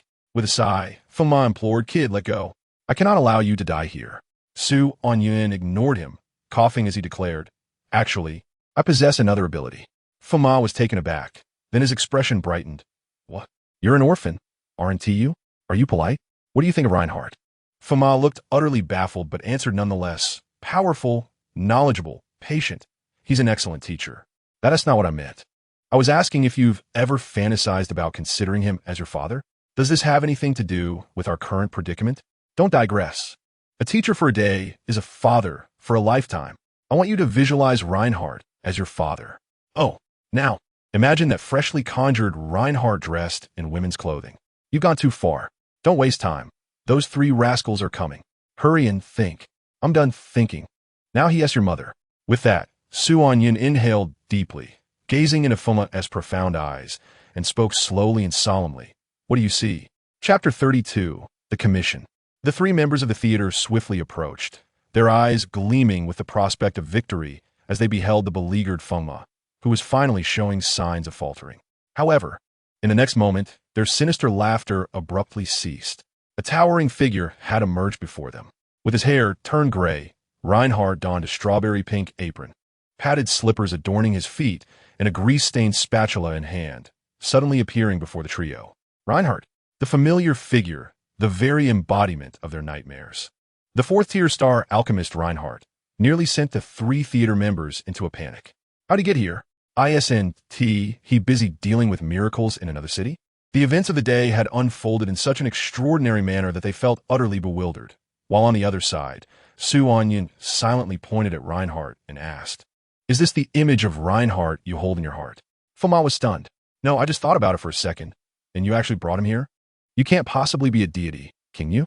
Reinhardt was equally astonished. He had just emerged from a miraculous event, having learned of Fengma's dire struggle, and was preparing to head over. Yet, in the blink of an eye, he found himself transported. An indescribable power had transcended the distance of 2 cities, bringing him before them. He gazed at Su Anyuan, almost instantly piecing together the events that had transpired. Suppressing his astonishment, he generously praised Su Anyuan. "My goodness, child, every encounter with you brings me delight. You are truly the most exceptional young person I have ever met. Please allow me to sincerely invite you once again into the Sky Garden." Fengma interrupted Reinhardt's praise, gesturing toward the trio of theater members who had begun to flee, saying, "Professor, I think, be quiet, Fengma. You are truly the worst student I have ever had." Fengma? Reinhardt then waved his hand, an invisible barrier descending, instantly trapping the fleeing members of the theater. The seemingly fatal crisis for Su Anyuan and Fengma was effortlessly resolved with the arrival of this powerful figure. However, Fengma's expression remained grim. Reinhardt continued to berate Fengma. "Child, I really do not wish to educate you, but some unseen rules compel me to do so. Just look at your disheveled appearance. How can you be in such a state after battling 3 third-tier practitioners? I am embarrassed to tell the other professors that you are my student. You are utterly disappointing, Fengma. Why are you still stuck at the 3rd tier? It seems that leaving the Sky Garden has led to your decline. I am even embarrassed about the time you were thrashed by the head of the class." As Reinhardt continued to scold Fengma, his awkward demeanor, which would have been a rare source of amusement for Su Anyuan, made him wish to hear more. However, as he relaxed his guard, an overwhelming wave of drowsiness washed over him, submerging him completely. He lost consciousness. Time passed, and suddenly Su Anyuan heard hushed voices near him. "Do you think this one has died?" "Hard to say, but it certainly looks quite lifelike. Why don't you administer mouth-to-mouth? Why don't you go?" "My tongue isn't as long as yours." "All right, I'll do it, but does mouth-to-mouth require sticking out the tongue?" "I don't know, why don't you try?" "Fine." Su Anyuan jolted upright, his face dark as he exclaimed, "Stop. Be careful, or I'll accuse you of impropriety." Instantly, silence fell. Su Anyuan was taken aback, surveying his surroundings, only to discover he was in the ruins from his dream. Before him, the left and right first seats were observing him intently. Clearly, he was unharmed. A steady voice emanated from the head of the long table as the 2 first seats returned to their places. At this point, all the guests had reconvened. Su Anyuan then realized that in reality, it must have been past midnight, marking the start of a new day, and thus the gathering within the ruins was due to commence. Yet, Su Anyuan felt no urgency to attend to other matters. Instead, he directed a cold smile at the last seat on the right, raising his middle finger in defiance. The last seat clenched his fists, yet surprisingly refrained from reacting, merely scoffing before averting his gaze from Su Anyuan. Meanwhile, the faceless figure shrouded in gray mist at the head of the long table quietly remarked, "Today is Sunday. You possess full authority. Permission 1. You may pose 3 inquiries, and you shall receive answers, albeit some may be false. However, there will not be 2 untruths. Permission 2. You may annihilate any given seat and acquire all its divine powers. Permission 3. You are granted the capacity to observe films. Permission 4. You may indulge in slumber." Su Anyuan questioned, "Is sleep truly considered a privilege?" "Indeed," replied the faceless one with a light-hearted tone. "The mind requires respite as well. You are, of course, permitted to sleep. However," he elongated his words, then ominously continued, "during your slumber, someone will assume control of your body." An eerie silence enveloped the air. Upon hearing this, Su Anyuan felt a prickling sensation at the back of his neck. He had long suspected that the purpose of this gathering was far from ordinary. He glanced at the 6 faceless ones at the long table, their gazes seemingly revealing everything. They coveted his corporeal form. Indeed, there exists no free lunch, nor does anyone offer assistance without ulterior motives. This gathering was akin to a ticking time bomb, perpetually placing him in peril. A single misstep could lead him to irrevocable ruin. Su Anyuan suddenly comprehended the gravity of the situation. No wonder one of the permissions entailed the need to eliminate other seats. If he did not vanquish them, they would inevitably seize the opportunity to possess his body. I trust you have acquired a fundamental understanding of this privilege. However, prior to your decision, someone has bestowed upon you a commission. A commission? Indeed. From a seat on the far right. Su Anyuan cast a glance at the far right seat and, without a moment's hesitation, declared, I refuse. You might wish to consider the details of the commission before making your decision. The faceless one at the head of the table retrieved a slip of paper and softly recited, Commission. Alter the destiny of the miraculous White Emperor. Difficulty, Hell. Duration, 3 months. Reward, basic information on the Cloud Water Mother. Upon finishing, an oppressive silence fell over the hall. The hellish level of difficulty was exceedingly rare, its very name attesting to the peril of the miraculous. All the faceless ones turned their curious gazes towards Su Anyuan, eager to witness his choice. After a prolonged pause, Su Anyuan lifted his head, his expression calm. I accept. Chapter 33. The Scripted Murder of the White Emperor. A thunderous rumble echoed outside. Su Anyuan opened his eyes to behold the stark white ceiling of the hospital room. Reinhardt appeared to have left hastily for some urgent matter, while Fengma, severely injured, had been promptly transported back to the aerial garden, leaving Su Anyuan in the care of Fengma's colleague, who had escorted him to the hospital. Su Anyuan surveyed his surroundings. The room was spacious and immaculate, with a window that provided a clear view of every raindrop splattering against the glass. The chamber was enveloped in a profound silence. As the colleague named Black Cat departed under the cover of rain, having arranged subsequent matters without further inquiry, merely advising Su Anyuan to rest well. Indeed, Su Anyuan felt utterly fatigued, both physically and mentally. The events of the day had surpassed even the most thrilling Hollywood blockbuster.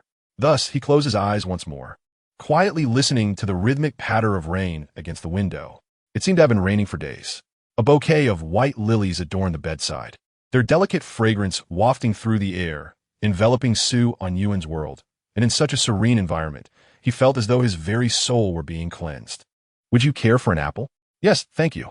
Su Anyuan reflexively accepted the apple and took a bite, the sweet juice bursting in his mouth. Yet he suddenly jolted in surprise. Was he not alone in the hospital room? Who then had offered him the apple? Su Anyuan stiffly turned his head to find Reinhardt seated at the bedside, playfully winking at him. You nearly scared me to death. Su Anyuan sighed, as if venting his frustration, and hastily finished the apple. Reinhardt grinned. A successful surprise must inevitably come unexpectedly, wouldn't you agree? Su Anyuan shot him a glare. But your presence only serves to frighten me. Speaking of which, did you not leave due to some urgent matter? That was merely a fabricated excuse, a convenient pretext for us to converse privately. As Reinhardt extended 2 fingers, he said, I have 2 pieces of good news. Which would you prefer to hear first? Su Anyuan frowned. I'll take the bad news first. I already mentioned their only good news. Well, the first piece is that aside from some damage to the roads and infrastructure, last night's battle resulted in minimal casualties. The most severely injured is merely an unfortunate soul who woke up with a stiff neck. That indeed qualifies as good news. And the second? Your dear father has been released from Hawaii. It is said that upon learning of your injury, he chose to return home immediately and should be en route. Su Anyuan was nearly propelled from the bed in fury. You dare to call this good news? Is it not? A father-son reunion. What a touching spectacle. You need to send that old man back whence he came. I want no part of this. Otherwise, I shall ensure you once again experience a mother-son meeting. It is too late. He is likely nearing the country as we speak. Su Anyuan rolled his eyes, seemingly resigned, and lay still on the bed. Reinhardt hesitated before asking, Do you harbor a strong dislike for your father? Not exactly. Su Anyuan gazed at the ceiling, sighing, To be honest, I do not reject him. However, his attitude towards Su Anyuan is intolerable. Does he not acknowledge her existence? Indeed. Yet, According to your assertion, aside from yourself, no one would remember your sister, including your father, correct? Precisely because he is our father, I find it all the more unbearable. Su Anyuan turned his gaze toward the window, unwilling to delve further into the topic. What he refrained from voicing was that he had previously expressed his memories of Su Sheng. Yet Su Sheng continued to display an absolute denial of Su Anjing's existence, often admonishing Su Anyuan to cease his fanciful thoughts, urging him to utterly abandon the notion. At that moment, Su Sheng's demeanor had been terrifying, akin to a ferocious beast. Yet Su Anyuan could not fathom why, having nearly perished to confess Su Sheng's memories. The divine power must have activated. How could Su Sheng possibly forget Su Anjing? Or perhaps he did remember, yet chose not to acknowledge it.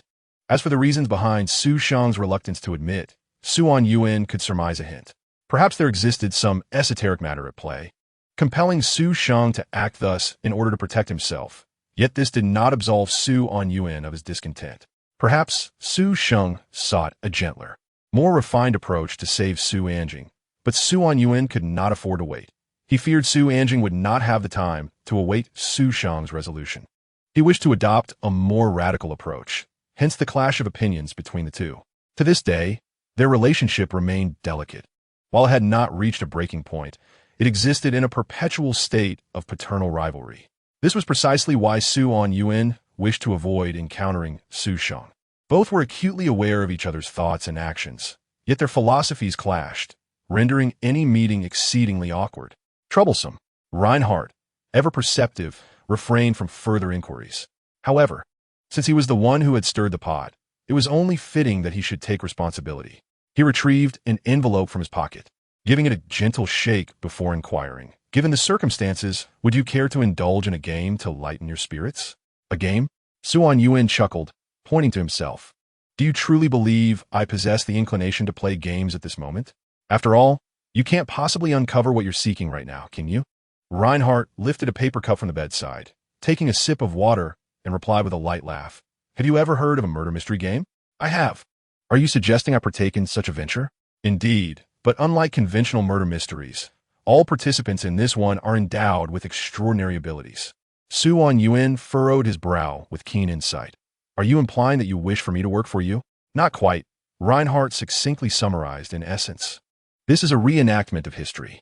A creator seeks to acquire an object from a specific era, utilizing remnants to fabricate a historical illusion. Within this illusion, you will have the opportunity to experience firsthand the events of that time. Moreover, since you do not belong to that history, should you meet your demise within it, you will return to reality unscathed. Many creators, due to their overwhelming power, find it impractical to directly intervene in history. Thus, when they require something lost in time, they employ such illusions to invite mid-tier practitioners to assist in the search, with the promise of substantial rewards from the creator. Yet fundamentally, does this not bear a striking resemblance to the murder mysteries played by ordinary individuals? Wuxianovel. Furthermore, this historical illusion will attract numerous young participants. Perhaps you might forge some friendships along the way. Reinhardt cast a meaningful glance at Su Anyuan. A trustworthy team can undoubtedly enhance efficiency far beyond solitary endeavors. Su Anyuan gazed into Reinhardt's twinkling eyes, ultimately exhaling a resigned sigh. I believe you would excel in sales. Huh. In a sense, educators and salespeople are quite similar, are they not? Only we peddle knowledge. With that, Reinhardt extended the envelope to Su Anyuan, who accepted it and tore it open. A gold-embossed black card fell out. Su Anyuan recognized this card. Previously, Feng Ma had utilized it to dispel celestial phenomena and reveal the chariot of the sun god. However, while the card used by Feng Ma bore the image of a golden eye, the one in his hand was adorned with an engraving of an ancient tome, with 2 lines of golden text beneath it. The White Emperor's Legacy Murder Mystery, VIP, invitation. Esteemed guests are requested to attend on May 17th promptly.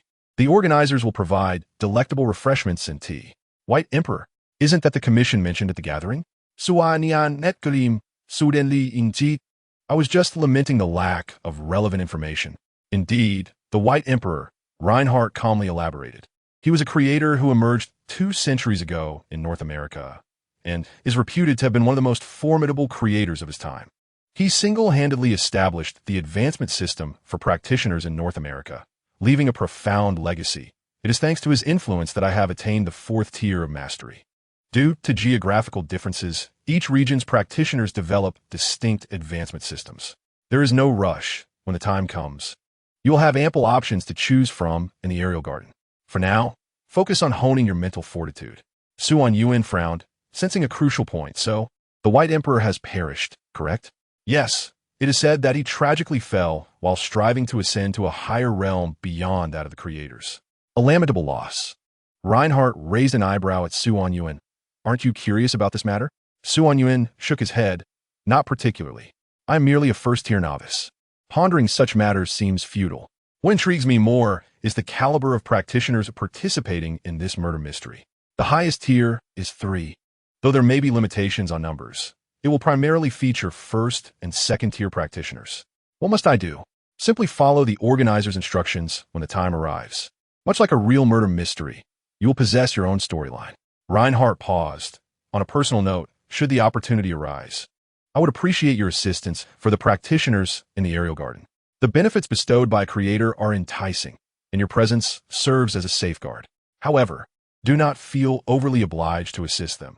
If these 2nd-tier rascals require a 1st-tier junior to worry about them, I shall have to assign them in their final evaluations.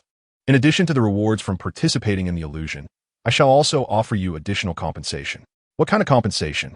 Anyuan's eyes brightened at the mention of rewards. A 7-figure check, a suitable personal weapon, and a nomination for student leader. What do you think? What is the significance of the student leader position? The authority of the leader within the academy is considerable. You can organize various campus activities without needing approval from the administration. Enjoy the same privileges and resources as distinguished professors, and even have the right to lead missions independently. The most popular event in the aerial garden, the Divine Creation Festival, was orchestrated entirely by a past student leader, drawing even creators to witness. It sounds rather mundane. You will also receive a card like the one I previously mentioned, enabling unrestricted overdraft. This position seems tailor-made for me. How infuriating that it is merely a nomination. After all, a student leader must earn the respect of their peers. In previous years, simply being nominated has caused various practitioner organizations to vie fiercely for the position. More importantly, I have faith in your abilities. The drawing is commendable. Refrain from doing so again. Anyuan scoffed, then gathered his thoughts. This murder mystery was likely connected to the gathering's task, and the commission's reward could lead him closer to Anyuan. He had no reason to decline. As for the student leader nomination in the aerial garden, he could always decide later. It was prudent to secure it for now. Thus, Anyuan nodded. Very well. Reinhardt rose, smiling broadly. Since you have consented, I shall not intrude on your rest any longer. This illusion is expected to last for 2 months, coinciding perfectly with a new student enrollment ceremony at the aerial garden. During the last enrollment ceremony, the principal invited an entire dance troupe of bee-steered maidens. Reflecting on it still brings me great delight.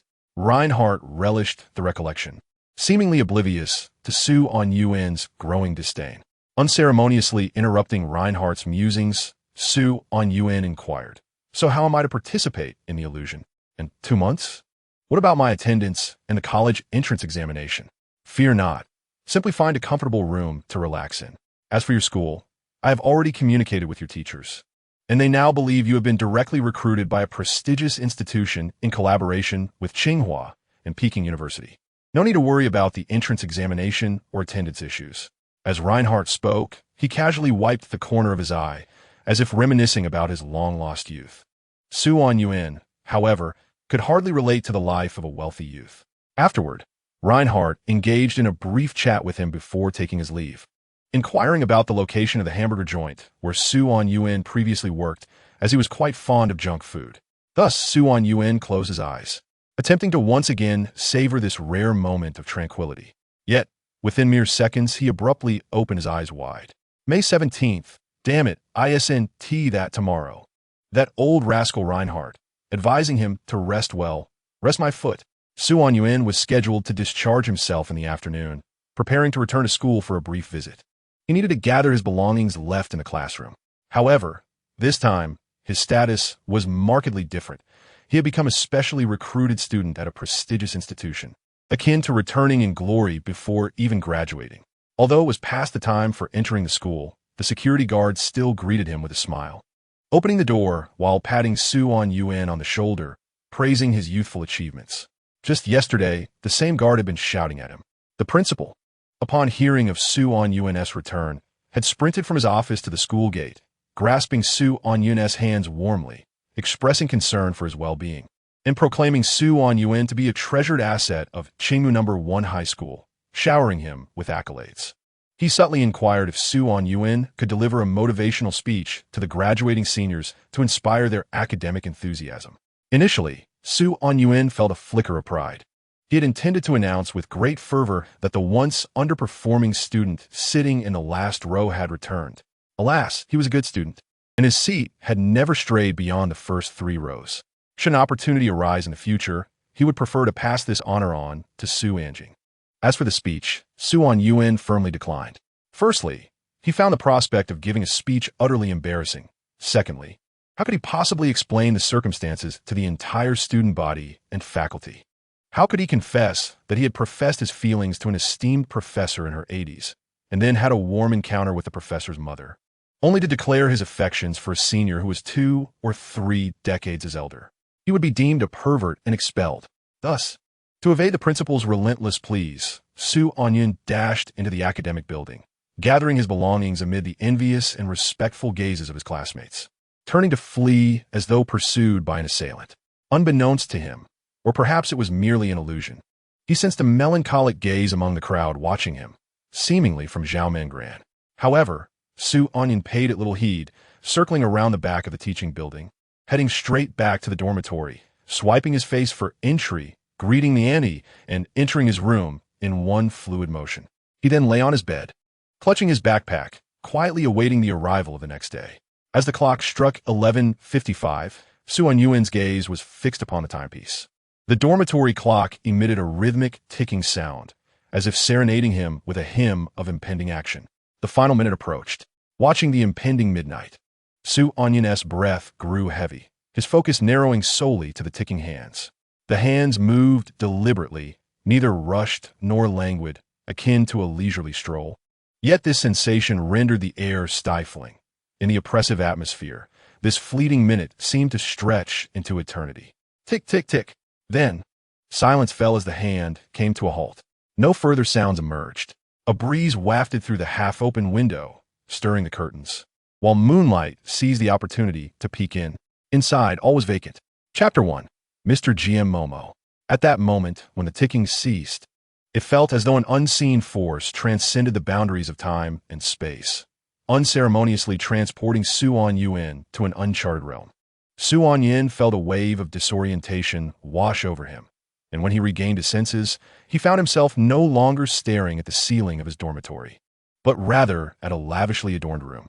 The room lacked windows, yet radiated a peculiar brightness, with cheerful melodies playing in the background. The vividly painted walls were adorned with an array of whimsical artworks, and colorful party streamers hung from above, creating the ambience of an ordinary celebration. Several round tables filled with people occupied the space. The moment Anyuan appeared, all eyes turned towards him. Among the gazes, there was confusion, surprise, but predominantly amusement, as if they were prepared to enjoy a delightful spectacle. Am I truly this charming? Could I possess the potential to become a star? Anyuan pondered whether he should wave at them, performing a signature gesture of a celebrity, when a chilling voice suddenly emanated from behind him. "Get down, kid." Anyuan froze, turning around to discover he was standing atop a table surrounded by a group of individuals. "Apologies, I didn't notice. I just happened to land here." Anyuan sheepishly scratched his head, then surveyed the trio seated at the table. One was a middle-aged man with a menacing expression, wearing a breathing mask and sporting greasy hair. Another was a muscular giant, bare-chested and expressionless, adorned with a roadblock on his head. The last was an elderly man, blindfolded with white hair, clad in a robe, seated in a wheelchair with a sword sheath on his back. The three formed a peculiar triangle of stability around the table.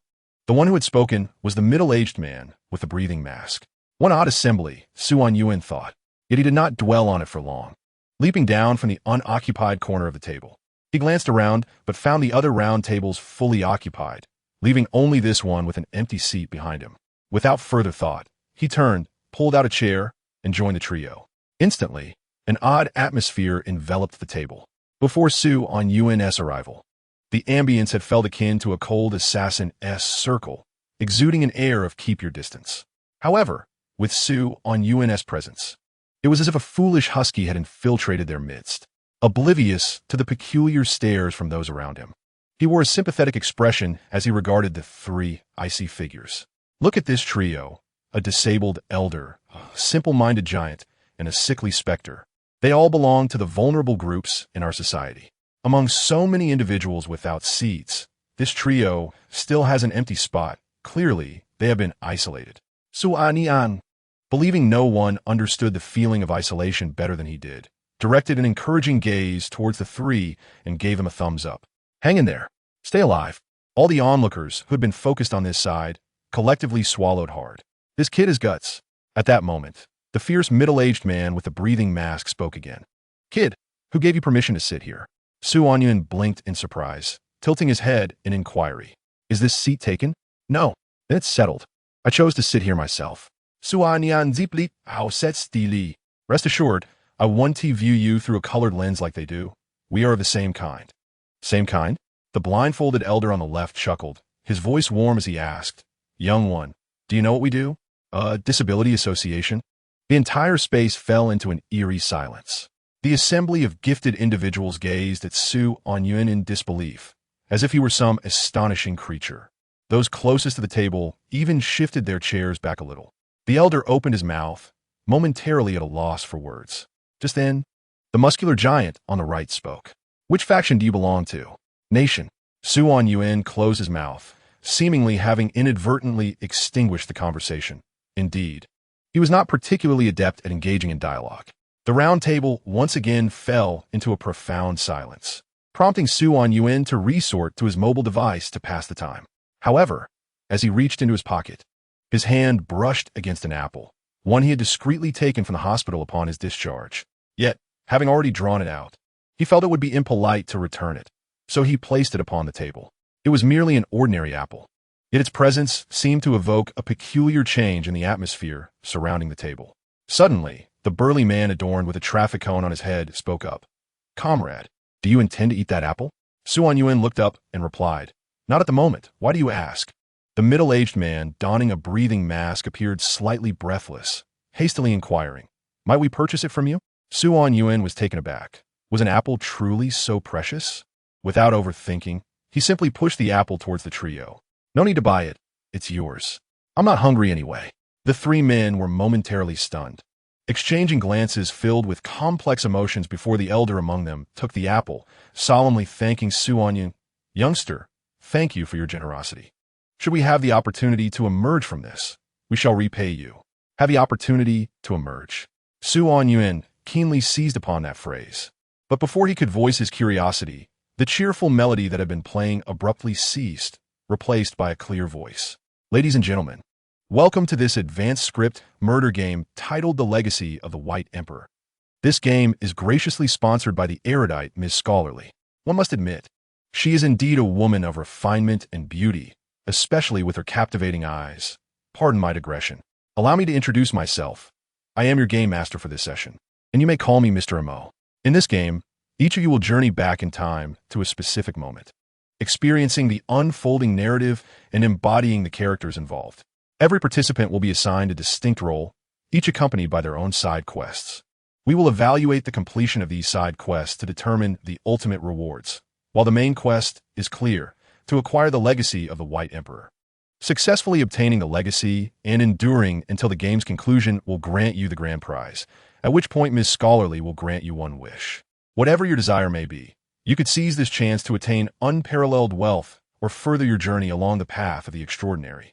Mr. Mo's voice rang with enthusiasm, yet he soon lowered it, adopting a tone reminiscent of a devilish whisper. You might even reunite with departed loved ones. Su-On-Yuan's pupils constricted sharply. Chapter 2, Charlotte Moss. Was it an illusion? Or something more? Su-On-Yuan furrowed his brow, his suspicion piqued by Mr. Mo's final remark, which seemed to resonate uniquely in his ear, heightening his alertness. However, Mr. M.O. returned to his normal tone, continuing to elaborate on the game's guidelines. For those ranked 23rd, you may select one item from Ms. scholarly treasure trove to take with you. As for those in 410th place, you will receive rare materials for ascension as an extraordinary individual. You wonder what happens if you don't make it in the top 10? Worry not.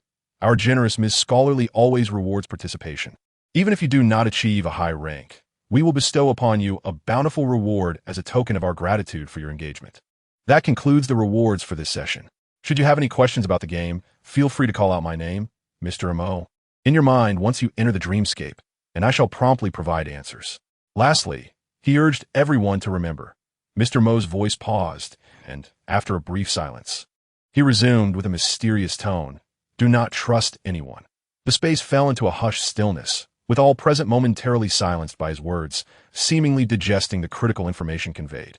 Mr. M.O. appeared satisfied with the effect of his pronouncement and continued, "Now, are you all prepared? I shall commence." Clearing his throat, Mr. M.O. inhaled deeply, then began narrating with a rich and soothing voice. 142 years ago, the White Emperor tragically fell, leaving behind his precious and abundant legacy on an island somewhere in the Pacific Ocean. This was during the third miracle catastrophe, when a multitude of destitute, extraordinary individuals, desperate for survival, boarded the crew's ship Kraken, embarking on a perilous treasure hunt amidst the Atlantic's fog of death. They harbored hopes for the future, dreaming of wealth and glory, yet remained oblivious to the fact that this vessel was not a stairway to paradise, but rather a bus bound for hell. On this bus, destined never to reach its destination, they would compose the final lament of their lives. Mr. Mo's voice was immersive, as if opening a tome of history. Merely listening to his mellifluous tones, the air seemed to thicken with the mists of time, guiding the extraordinary individuals through the haze to witness the historical juncture, the conclusion of the tale. 1881, the western coast of the Pacific. Charlotte Moss awoke in a dilapidated inn, the howling winds battering the old windows, the rattling sound jolting his mind into clarity. "No, I am not Charlotte Moss. I am Anyuan." Regaining his composure, Anyuan instinctively glanced at his hands. These were not the hands of Anyuan. They belonged to someone else, showing signs of age and wear prominent knuckles, neatly trimmed nails, and an air of meticulousness about them. Calluses adorned the base of the right thumb and the first joint of the index finger, suggesting familiarity with firearms. Anyuan rose and surveyed the inn, finally discovering a mirror in the leaky restroom. Reflected back was a distinctly Western visage, tousled brown curls, a finely chiseled face, impeccably groomed facial hair, and deep, tranquil blue eyes. At that moment, a stream of information flooded into Anyuan's mind. Charlotte Moss, Anyuan. Gender, male. Age, 36. Occupation, detective, proprietor of the most renowned detective agency in Western Europe. Rank, first class. Abilities, precision, retrospection. Precision. You possess extraordinary marksmanship, allowing you to shoot with unerring accuracy without any training. Retrospection. You can gather clues from events to glimpse fragments of the past. Items. An old damp pistol, the functionality of which is uncertain. An aged boarding pass, granting you access to the crew's ship Kraken. Physical condition. Level 1, collapse. You are not yet on the brink of losing control, but is not far off. Anyuan examined the information before him, lingering on the abilities and physical condition. The original owner possessed such convenient abilities, seemingly crafted for the role of a detective. It was no wonder the agency thrived so well. Presumably, the original owner had entered this narrative in search of a resolution to his own dilemmas. The terms catastrophic collapse and loss of control were previously encountered by Anyuan in the materials provided by FOMA.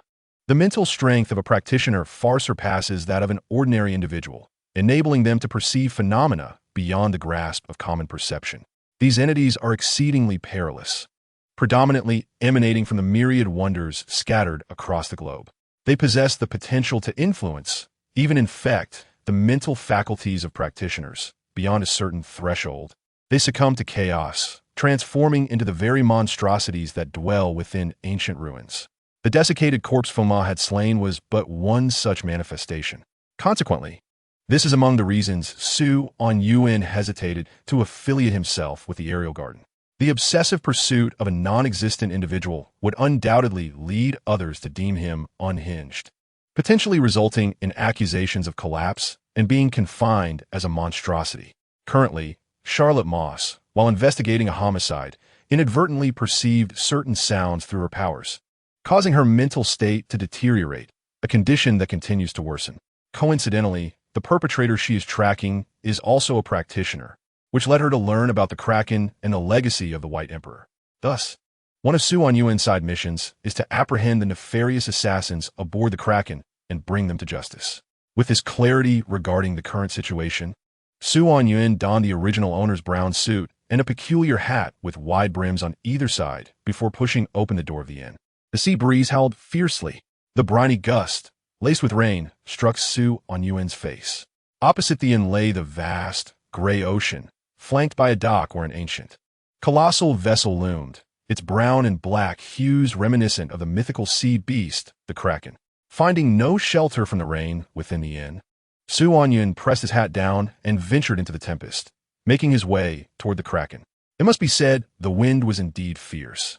Su On-Yuen could feel the robustness of his new form, capable of overpowering numerous Zhao Mengran, yet he still encountered some resistance against the raging winds.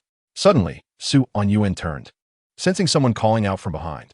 "Hey friend, yes, you there." A tall, slender man with a round-topped hat dashed toward him, his clothes thoroughly soaked by the rain. Su On-Yuen frowned, stepping aside as he inquired, "What is it?" The lean man approached, stroking his bushy beard and grinning. "Brother, you're heading for the ship too, are you not? Alone, perhaps? How about we join forces?"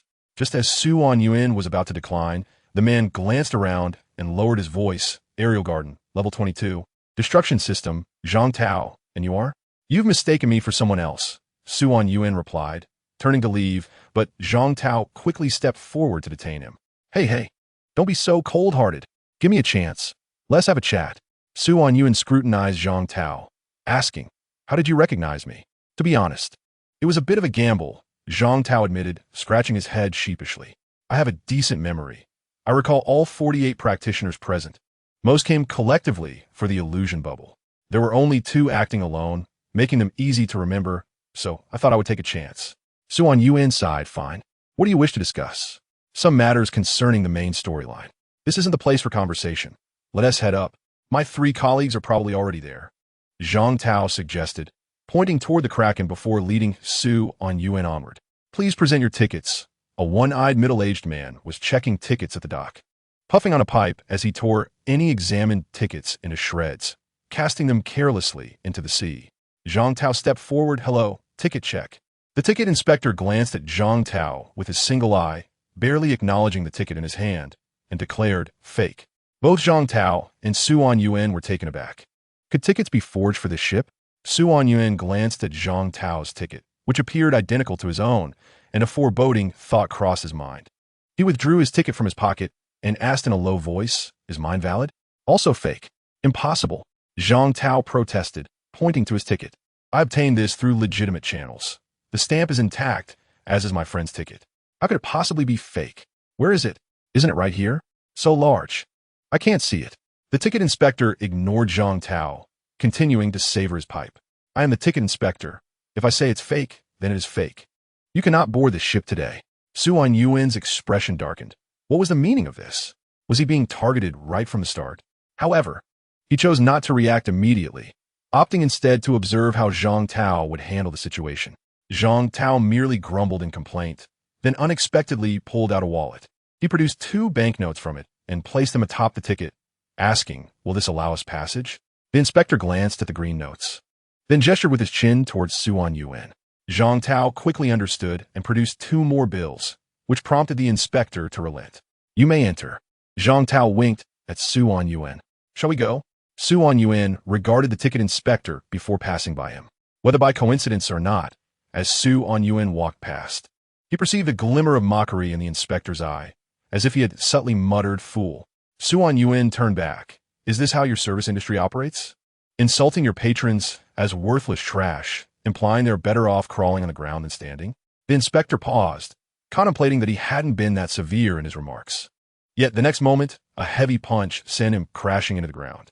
Accompanied by a resounding thud, a burly man wearing a roadblock helmet spat on the ground, grumbling about his ill fortune at encountering someone so blind right at the outset, audacious enough to insult him. Su On-Yuen fanned the flames. Indeed, What a harsh insult. He even claimed that those wearing roadblock helmets are societal failures. Is that so? The burly man narrowed his eyes at the ticket inspector, whose head was now the only part visible above ground, and delivered another punch, burying him completely. Having completed this, the burly man winked at Su Anyuan and turned to push the wheelchair of an elderly man, blindfolded, alongside a middle-aged man wearing a breathing mask as they boarded the ship without so much as a ticket check. Su Anyuan could only smirk in resignation. Had he not changed his appearance? Why did it seem as if everyone recognized him? Speaking of which, how had these three not changed at all? Why did they remain the same inside as they appeared outside? Beside him, Zhang Tao said awkwardly, "Junior, do you know them well?" "Not particularly." Zhang Tao gasped. "Junior, you truly are impressive. Managing to navigate relationships with such individuals is no simple feat. Truly remarkable. Do they possess anything extraordinary? Indeed, they're the very anomalies that the learned lady has deliberately woven into this tapestry of history." Su Anyuan was momentarily taken aback, inquiring further. "Anomalies?" "Precisely. These are the glitches in the game, the variables within this historical narrative, and we refer to them as the tampers." As Zhang Tao spoke, he cast a glance at the kraken, swaying in the tempest. The learned lady's intention to extract something from this historical narrative is inherently aimed at altering it. And to effect such a change, one must possess the requisite guidance to facilitate this transformation. Thus, the tampers came into existence, tasked with intervening at pivotal junctures in history to alter the trajectory of events, thereby influencing the ultimate outcome. However, those who dare to alter history are likely to be rejected by time itself, with a significant probability of becoming lost within this historical context, rendering it nearly impossible for them to rejoin us. Due to the perilous nature of this task, those who assume the role of tampers are invariably desperate individuals, which is why we maintain a respectful distance from them. Su Anyuan nodded, realizing the truth of the matter. No wonder he had previously sensed such profound sorrow emanating from these individuals. He gazed at the kraken, where the three figures had vanished from the deck, seemingly having entered the ship's cabin. Each bore their own burdens, destinies, and finalities. These were their choices, and Su Anyuan had no authority to intervene. As they conversed, the two ascended aboard the kraken. The deck of the kraken was remarkably spacious, seemingly capable of accommodating 400 to 500 individuals for drills. Su Anyuan had once questioned whether humanity could indeed construct such a grand vessel at this stage in history.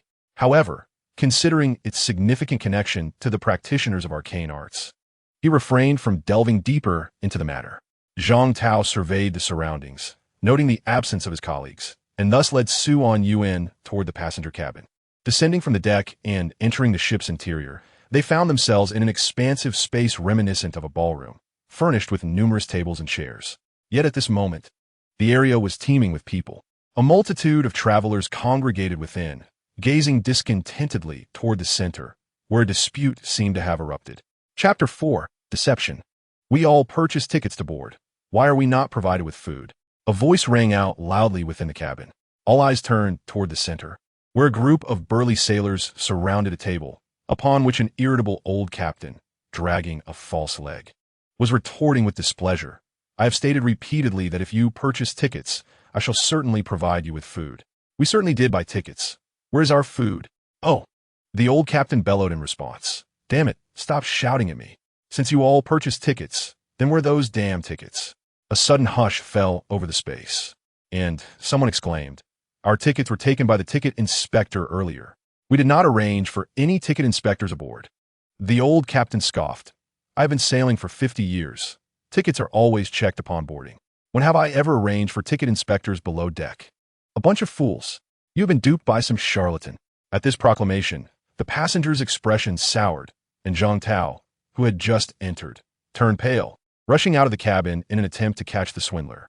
However, at that moment, the kraken emitted a tremendous roar, the bridge connecting to the shore retracted, and the grand ship set sail.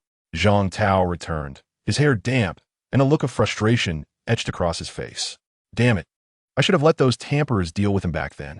And now, just as we set sail, we have no food." Su Anyuan remained expressionless, surveying the surroundings as he asked, "What about your colleagues?" "I don't know. Perhaps they have returned to their rooms?"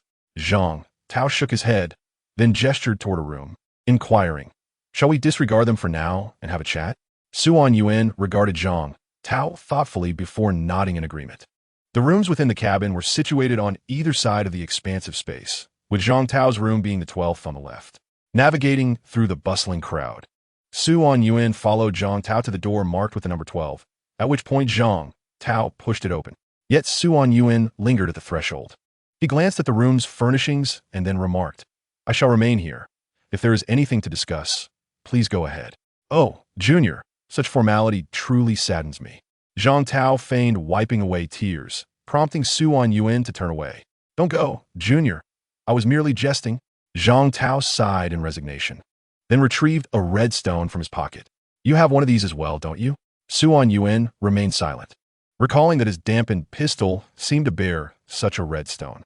Zhang Tao continued, "This stone is known as the Eye of Medusa. It can aid you in resisting the encroaching mists of the sea. You should have listened attentively during Mr. Mo's explanation. The waters we are heading to are shrouded in that perilous fog. Just a touch of it can lead to your deterioration, even causing you to lose control." Zhang Tao shook the red stone in his hand, proceeding, "As our voyage extends, this cabin will gradually succumb to the mist, and with the current quantity of this stone, it can only protect you from the fog for 3 hours. Therefore, in comparison to food, this is the most precious possession aboard the ship." As he spoke, Zhang Tao extended it towards Anyuan, softly urging, "Thus, Junior, you must safeguard this item at all costs. According to what we know, this vessel does not follow a random course. It was crafted by the White Emperor and possesses a life of its own. This means it requires no navigation. It will automatically pursue the legacy of the White Emperor. As for how long it will sail, no one can ascertain. But it is certain that it will reach its destination. Our primary mission, in essence, is merely to survive until we arrive." Anyuan regarded the red stone in Zhang Tao's hand, remaining still. He simply studied the stone quietly before suddenly asking with curiosity, "Are you truly willing to give it to me?" "Of course. Why would I deceive you? Is it not precious?" "It is indeed precious, but I must care for my junior. As a senior, it is my duty. I only hope that when the time comes, you will cast a vote for me as an outstanding student at the end of the year. Please, please." As he spoke, Zhang Tao raised his hands above his head, adopting a pleading posture. Yet when he looked up again, Anyuan had already vanished. He had left. Zhang Tao's action froze in place, and he stared at the empty doorway for a long moment before lowering his hands and clicking his tongue in frustration. The little fox is truly hard to deceive. With that, Zhang Tao waved his hand, and the door to the room closed with a thud, revealing a man concealed behind it. The man brandished a short knife, a prominent scar gracing his face, and he frowned at Zhang Tao, asking, "Why didn't you bring him in? Did he not covet the Eye of Medusa?" Zhang Tao shook his head. "He is very cautious, far too prudent for someone of his age. Have the others from the Sky Garden been dealt with?" "All taken care of." A faint smile curved Zhang Tao's lips. "With the absence of our greatest competitor, this time of the script murder game, we at Bai Yujing shall undoubtedly seize victory with ease. Well done. But what has become of Zhang Xia? That fool has provoked the usurper and failed to board the ship. What a pity. You still have your ticket, right?" "Of course." As Zhang Tao confidently rummaged through his pockets, the scarred man beside him chuckled, saying, "The old bones on this ship are quite obstinate, adhering strictly to the rules.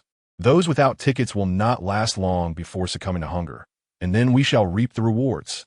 Hey, why do you look so grim?" The scarred man glanced at Zhang Tao, who stood frozen in place, his expression vacant. The scarred man's demeanor shifted to one of concern as he urgently pressed, "What's wrong? Speak up. Where's the ticket?" What? The ticket. Damn it, where's my ticket?" The roar reverberated throughout the room, deafening. Meanwhile, Anyuan walked through the corridor, casually tearing a ticket to shreds. He had not even joined the Sky Garden. Where did the notion of a junior come from? If one is to act, one must do so convincingly.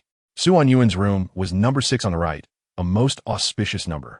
He navigated through the crowd once more and reached the door to his room, pushing it open. He was once again taken aback. Inside his room lay a bloodied stranger, a golden Sky Garden badge gleaming on his chest. Chapter 5. Please take your own life. Bang. Anyuan shut the door. He took a step back to check the door number, questioning whether he had entered the wrong room. Yet he had not. Anyuan held the doorknob. Exhaling a long sigh, he had yet to investigate his own side quest. How could he be beset by one calamity after another? It was as if he were a rare flower, exuding an enchanting fragrance that attracted all manner of creatures wherever he went. Resigned to his fate, Anyuan turned back and opened the door, standing at the threshold, speaking with an air of exasperation. "Well then, which of my seniors are you?" The injured man was momentarily taken aback, then scrutinized Anyuan before tentatively asking, "Are you also from the Sky Garden?" Anyuan sighed. This was highly likely true. He stepped into the room and closed the door behind him. Upon seeing this, the injured man immediately became alert, brandishing a short blade before him. "What do you intend to do?" "I intend to do nothing," Anyuan replied, sliding down to sit against the wall beside the door, locking eyes with the injured man. The next moment, he slowly opened his mouth, a deep and resonant voice emanating from him. "I enjoy hearing you speak falsehoods." "What? Who are you?" "I am Zhang Tao from the 22nd level of the Sky Garden, specializing in destruction." "How could you?" Anyuan clapped his hands, realizing that the main character was indeed present. "Who exactly are you?" "Do not rush. My round of questioning has not yet concluded. You only need to know that I am not your enemy. For the time being, I will ask, and you shall answer." "Why should I trust you?" "Because you are still alive, not having been killed the moment I laid eyes on you." "So, first, how many people came to the Sky Garden this time?" "Including myself. There are 4 in total." "What are the other 3? "They have been killed." "Do you know which faction is responsible for the murders?" "It is highly likely to be Bai Yujing. I have witnessed their abilities reminiscent of a practitioner from Bai Yujing. Unable to fight back? How could that be?" "They released false information to ambush us." "Otherwise," Zhang Tao's words trailed off as he suddenly sighed deeply. As the leader of the action team sent by the Sky Garden, he felt responsible for the severe losses his team had suffered right from the outset. It seemed inevitable that his end-of-term evaluation would result in an E. Observing Zhang Tao's dejected demeanor, Anyuan suddenly pinched his chin and inquired, "Is the Sky Garden in opposition to Bai Yujing?" "Not exactly, but there exists a competitive relationship. Bai Yujing is filled with antiquated individuals who are quite set in their ways, leading to significant conflicts with the educational philosophies of the Sky Garden." "I see." Anyuan tapped his finger against the floor. "I can assist you in dealing with Bai Yujing, but you must help me with something in return." "What is it?" Anyuan did not respond immediately, instead speaking leisurely. "The previous false Zhang Tao, in attempting to ensnare me, inadvertently provided me with some useful insights. Since the people aboard this ship will inevitably turn on one another due to the Eye of Medusa, why should we allow this slaughter to wait until the end?" Anyuan regarded the true Zhang Tao with calm determination, stating, "Therefore, Mr. Zhang Tao, as a form of exchange, please take your own life in public." Bang, bang, bang. The door to the room was suddenly knocked upon. Lucian abruptly looked up. Opposite him, the scarred face that had been bellowing at him fell silent. Who could it be? It was unclear. Chu Qing should not be back yet. It was not time for our agreed rendezvous. The scarred man cast a deep glance at Lucian, then quietly took up a short knife, concealing it beside the door frame, raising the blade. Lucian understood the implication, clearing his throat and calling out towards the door. "I'll be right there." He stepped forward, grasping the doorknob with his left hand while his right hand slid to his waist, where a foot-long hunting knife was sheathed. Lucian's eyes were fixed on the door, as though he could see through the solid barrier to the scene beyond, like a wolf poised to pounce, fierce and composed. "Senior Zhang Tao, it's me." A familiar voice emerged from outside the door, causing Lucian to furrow his brows sharply. He glanced at the scarred man and inquired, "Why are you back again?" It's a long story. I suddenly realized that my redstone seems to have gone missing. May I come and look for it?" "But you never entered the room before." "Who said?" "My foot was already inside." "Your redstone is located on your foot." "Yes, in fact. I placed it in my pant leg. If possible, I would like to come in and search for it." Lucian's expression turned icy as he emotionlessly responded, "My ears are filled with rainwater, and I cannot hear clearly. Could you please step a little closer to speak?" "Oh, all right, I'll say it." Click. In that instant, the blade flashed swiftly like lightning. Lucian pinpointed the source of the voice, his hunting knife erupting from behind, stabbing with precision and ferocity. There was no sensation of piercing flesh. Lucian hastily withdrew the knife, preparing for another round of assault, but as he pulled it out, a black eyeball suddenly appeared in the gap he had just cut. At the moment, Lucian locked eyes with that orb. He heard a voice emanating from behind the door. "I admire the flooring of your room." Lucian was taken aback. He had yet to comprehend what had transpired when he suddenly felt the ground beneath him vanish, followed by a disorienting sensation of weightlessness. Then came two splashes as Lu Xian and the scarred man were abruptly embraced by the frigid sea. What is happening?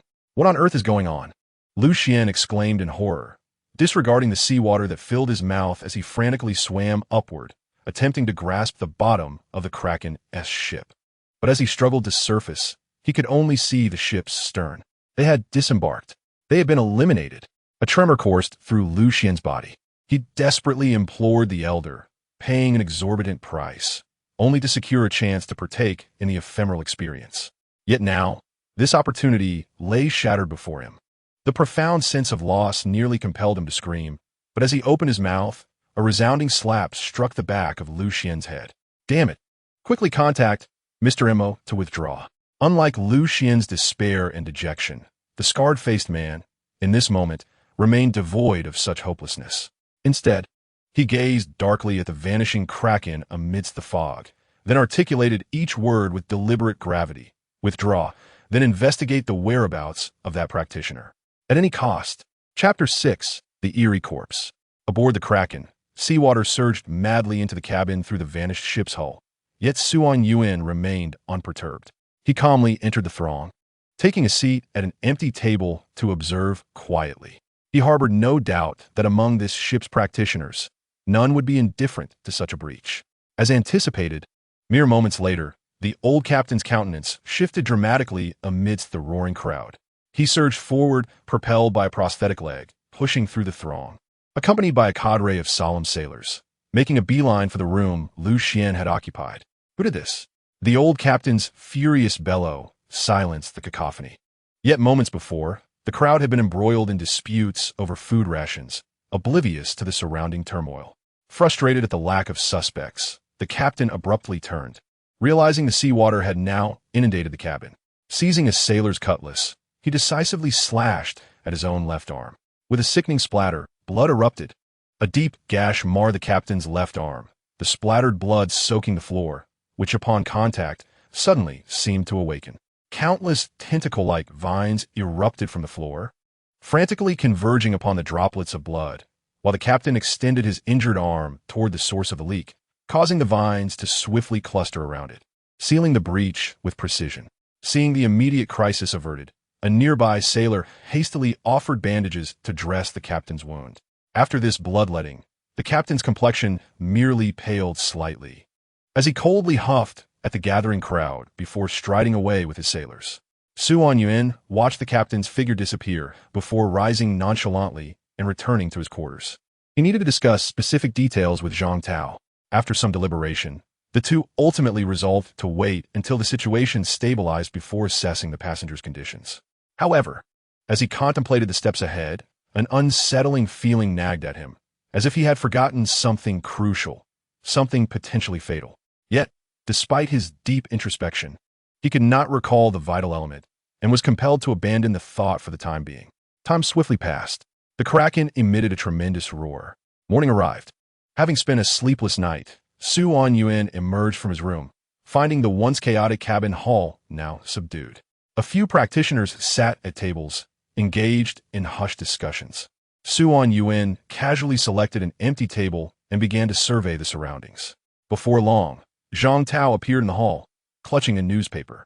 After scanning the room, he approached Suan Yuan and took a seat opposite him. I've gathered all the information you requested. Zhang Tao, now devoid of his previous melancholy and despair, exuded an invigorated demeanor, akin to a pet eager for its master's praise, entirely oblivious to his role as a senior.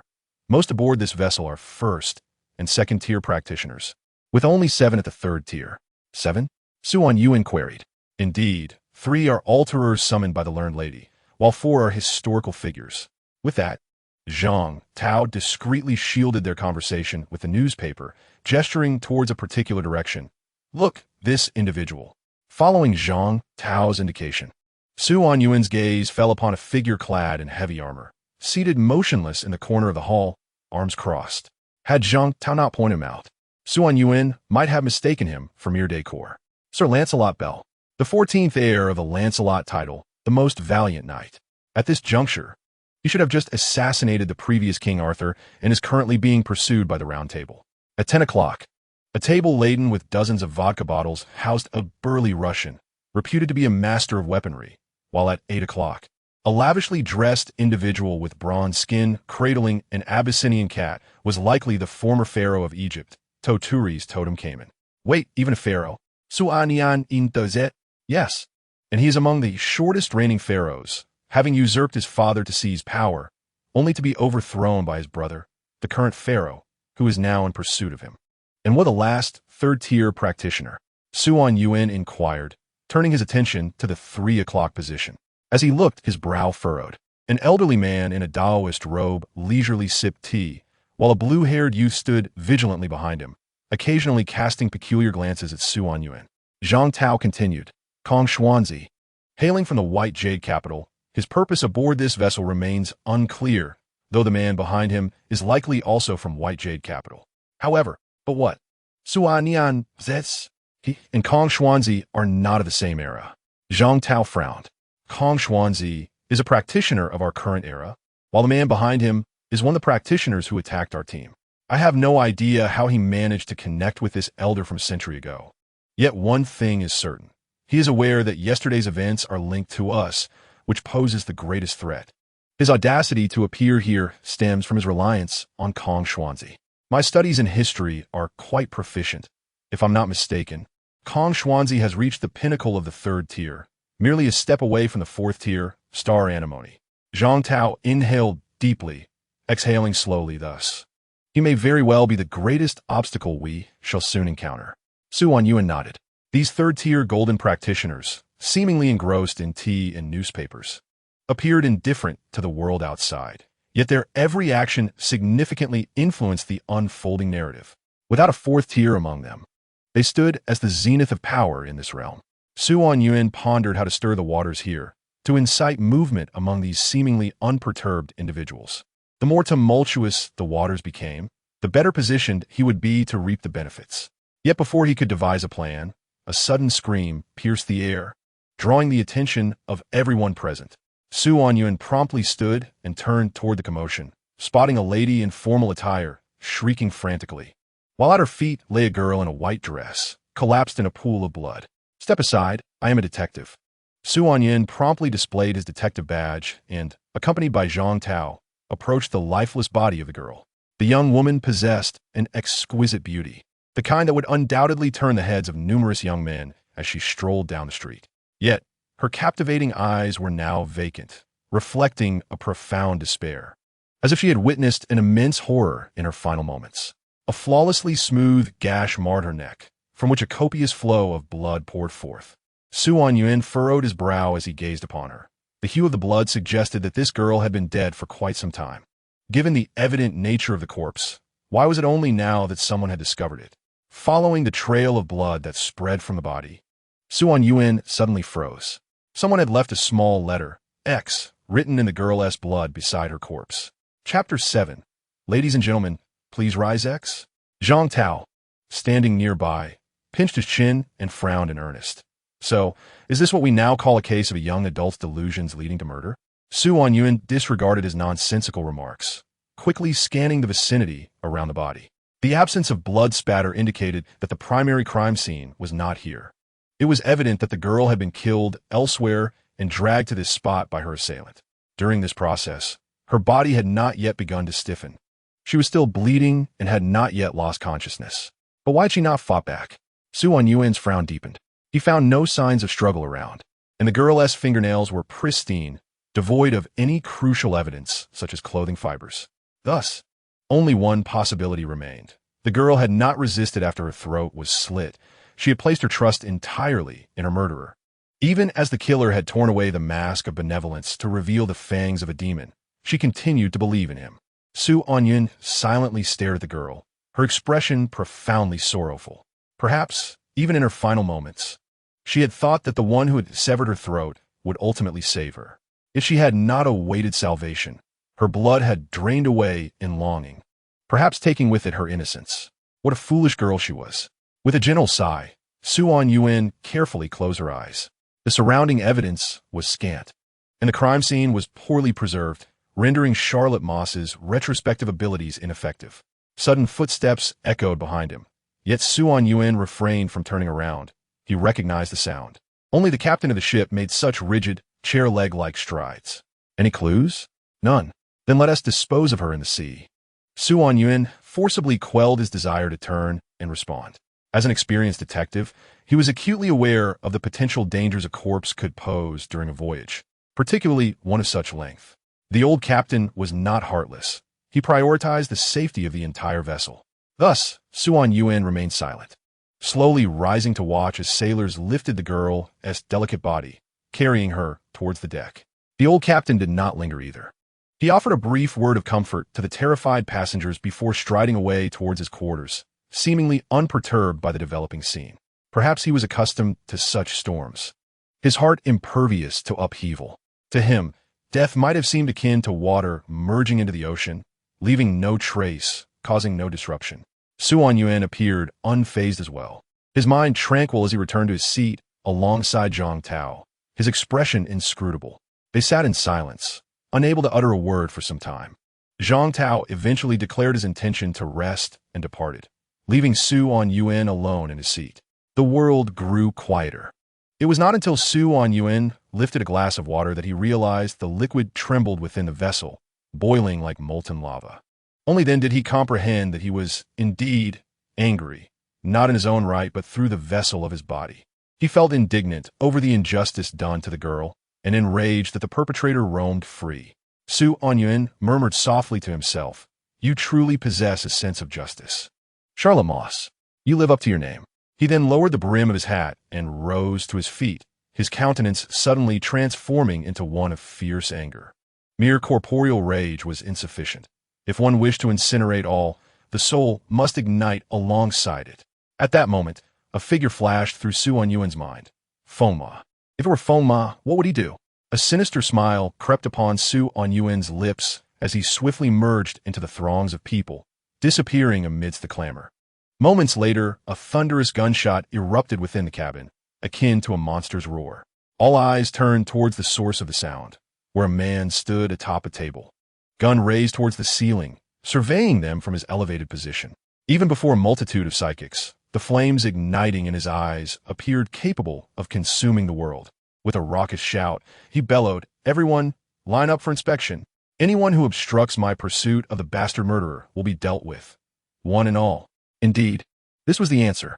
Zhang Tao, standing at the doorway, suddenly grinned widely. He was struck by how much the brash individual at the table resembled an old senior from his days at the Sky Garden. Such madmen were all alike, destined to shine under the gaze of the crowd. A hushed silence enveloped the hall, all present stunned by this abrupt upheaval. Even more shocking was that mere seconds after the detective's proclamation, 3 fearsome modifiers stepped forward, instinctively forming a queue before him, their expressions betraying no discontent. Among the 7 third-tier psychics present, a small faction aligned themselves with him. This alteration was sufficient to shift the dynamics of the scene. Most of the first and second-tier psychics remained frozen, glancing between the individuals at the table and the unmoving third-tier psychics, their expressions torn between indecision. To go or not to go? If they chose to join, would it be perceived as taking sides? Was it too soon to make such a choice? They had only to endure until the end according to previous protocols. Why instigate such chaos that compelled everyone to act? Some among them cast furious glances at Anyuan, this madman who had so brazenly showcased himself, seemingly unafraid of being beset upon at any moment. Yet, their gazes quickly retreated, for Anyuan's own glare was far more furious. In that instant of eye contact, they felt a piercing intensity.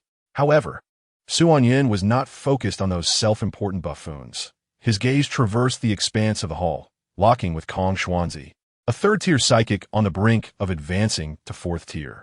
His choice would weigh heavily on the event's outcome. Anyuan had previously learned from Zhang Tao that Bai Yujing and the Sky Garden belonged to the same prestigious 4 academies. Though their ideologies differed, their stances remained aligned. The sanctity of human life, truth, and justice. In sentiment, Kong Xuanzi would stand with them. In logic, Kong Xuanzi would stand with them too. Anyuan fixed his gaze fiercely upon Kong Xuanzi, compelling him to make a choice. Given the presence of the Bai Yujing member behind him, both parties were now laid bare. Kong Xuanzi was acutely aware of Anyuan's identity and the undeniable connection between Sherlock Moss and the Sky Garden. to the extent that Anyuan could be regarded as its representative. Thus, among the two fates intertwined on the same side, one had already leapt forth for his stance, leaving the other with the dilemma of whether to follow suit. Should he step forward now and decisively set the tone of the situation, or allow tensions to escalate further, leading the Kraken to a catastrophic demise? To take a step back, he possessed the ability to make the entire hull of the Kraken vanish. Anyuan had the power to ensure that all would perish together, while others might remain oblivious. It was highly probable that Kong Xuanzi was aware. The remaining members of Baiyu Jing, having noticed the prior anomalies, would most likely inform Kong Xuanzi, inevitably deducing the implications surrounding Anyuan. And it was precisely this awareness that Anyuan sought to instill in Kong Xuanzi. If you do not come forth now to support me, then let us abandon this charade altogether and face the consequences together. The two locked eyes in a tense stalemate for several seconds. Ultimately, Kong Xuanzi, leaning against the wall of the hall, slowly rose, exhaling a long sigh. Ladies and gentlemen, please rise. A sudden hush fell over the hall. The most formidable practitioner present had spoken, his tone a blend of resignation and authority. The resignation stemmed from the coercion exerted by Anyuan, while the authority emanated from his own formidable strength. Ladies and gentlemen, let us cooperate in our examination to swiftly identify the culprit, ensuring a safe journey ahead.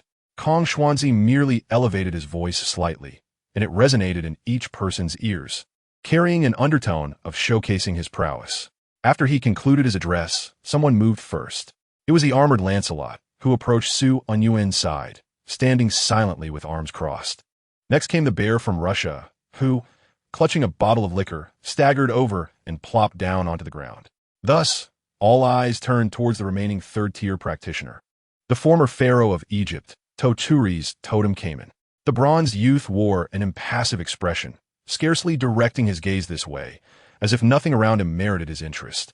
All his focus rested upon the exquisite wine in the goblet before him. He exuded an air of indifference, his feline companion appearing even more contemptuous, having not opened its eyes throughout. Anyuan's demeanor grew increasingly frigid, yet he refrained from erupting in anger, instead articulating his method of examination. I possess a skill that allows me to perceive the souls attached to an individual's personal belongings. Thus, I require each of you to present to me an item of your choosing. During this process, I assure you that this skill will not pose any harm. With third-tier practitioners observing, my first-tier attempts to manipulate the situation would be futile before their keen eyes. Your ultimate objectives hold no interest for me. I seek only the culprit. A profound silence enveloped the hall, no one daring to speak. Anyuan surveyed the room before continuing. Therefore, I hope that this personal item is a strand of hair or a tuft of fur that you can pluck from yourselves on the spot. Crack! The sound of shattering glass punctuated the stillness, prompting everyone to instinctively turn their heads, only to discover that the pharaoh's goblet had been crushed in his grip. His calm facade shattered as he cast a murderous glare at Anyuan. Do you dare to offend the divine? Divine? Suanian faigang astonim. Oh my! I sincerely apologize for my verbal oversight. What I meant to say was a strand of hair or a hair from your divine cat. Meow!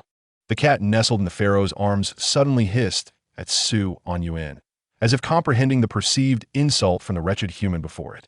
The pharaoh scoffed derisively, addressing Anyuan with disdain. A first-tier practitioner like you wouldn't even require my intervention. Best could crush your throat with a mere glance. As the atmosphere thickened with tension, the inebriated bear on the ground unexpectedly chimed in. It's merely a beast's fur. Why treat it so delicately? Just get it to him. The pharaoh sprang to his feet, pointing his golden scepter at the bear, his body trembling with rage. You insolent wretch! Huh! Still pretending to be dignified. Do you think you remain pharaoh? The bear showed no fear towards Totem-Caiman, narrowing his eyes at the Abyssinian cat in the pharaoh's arms, licking his lips with a ferocious grin.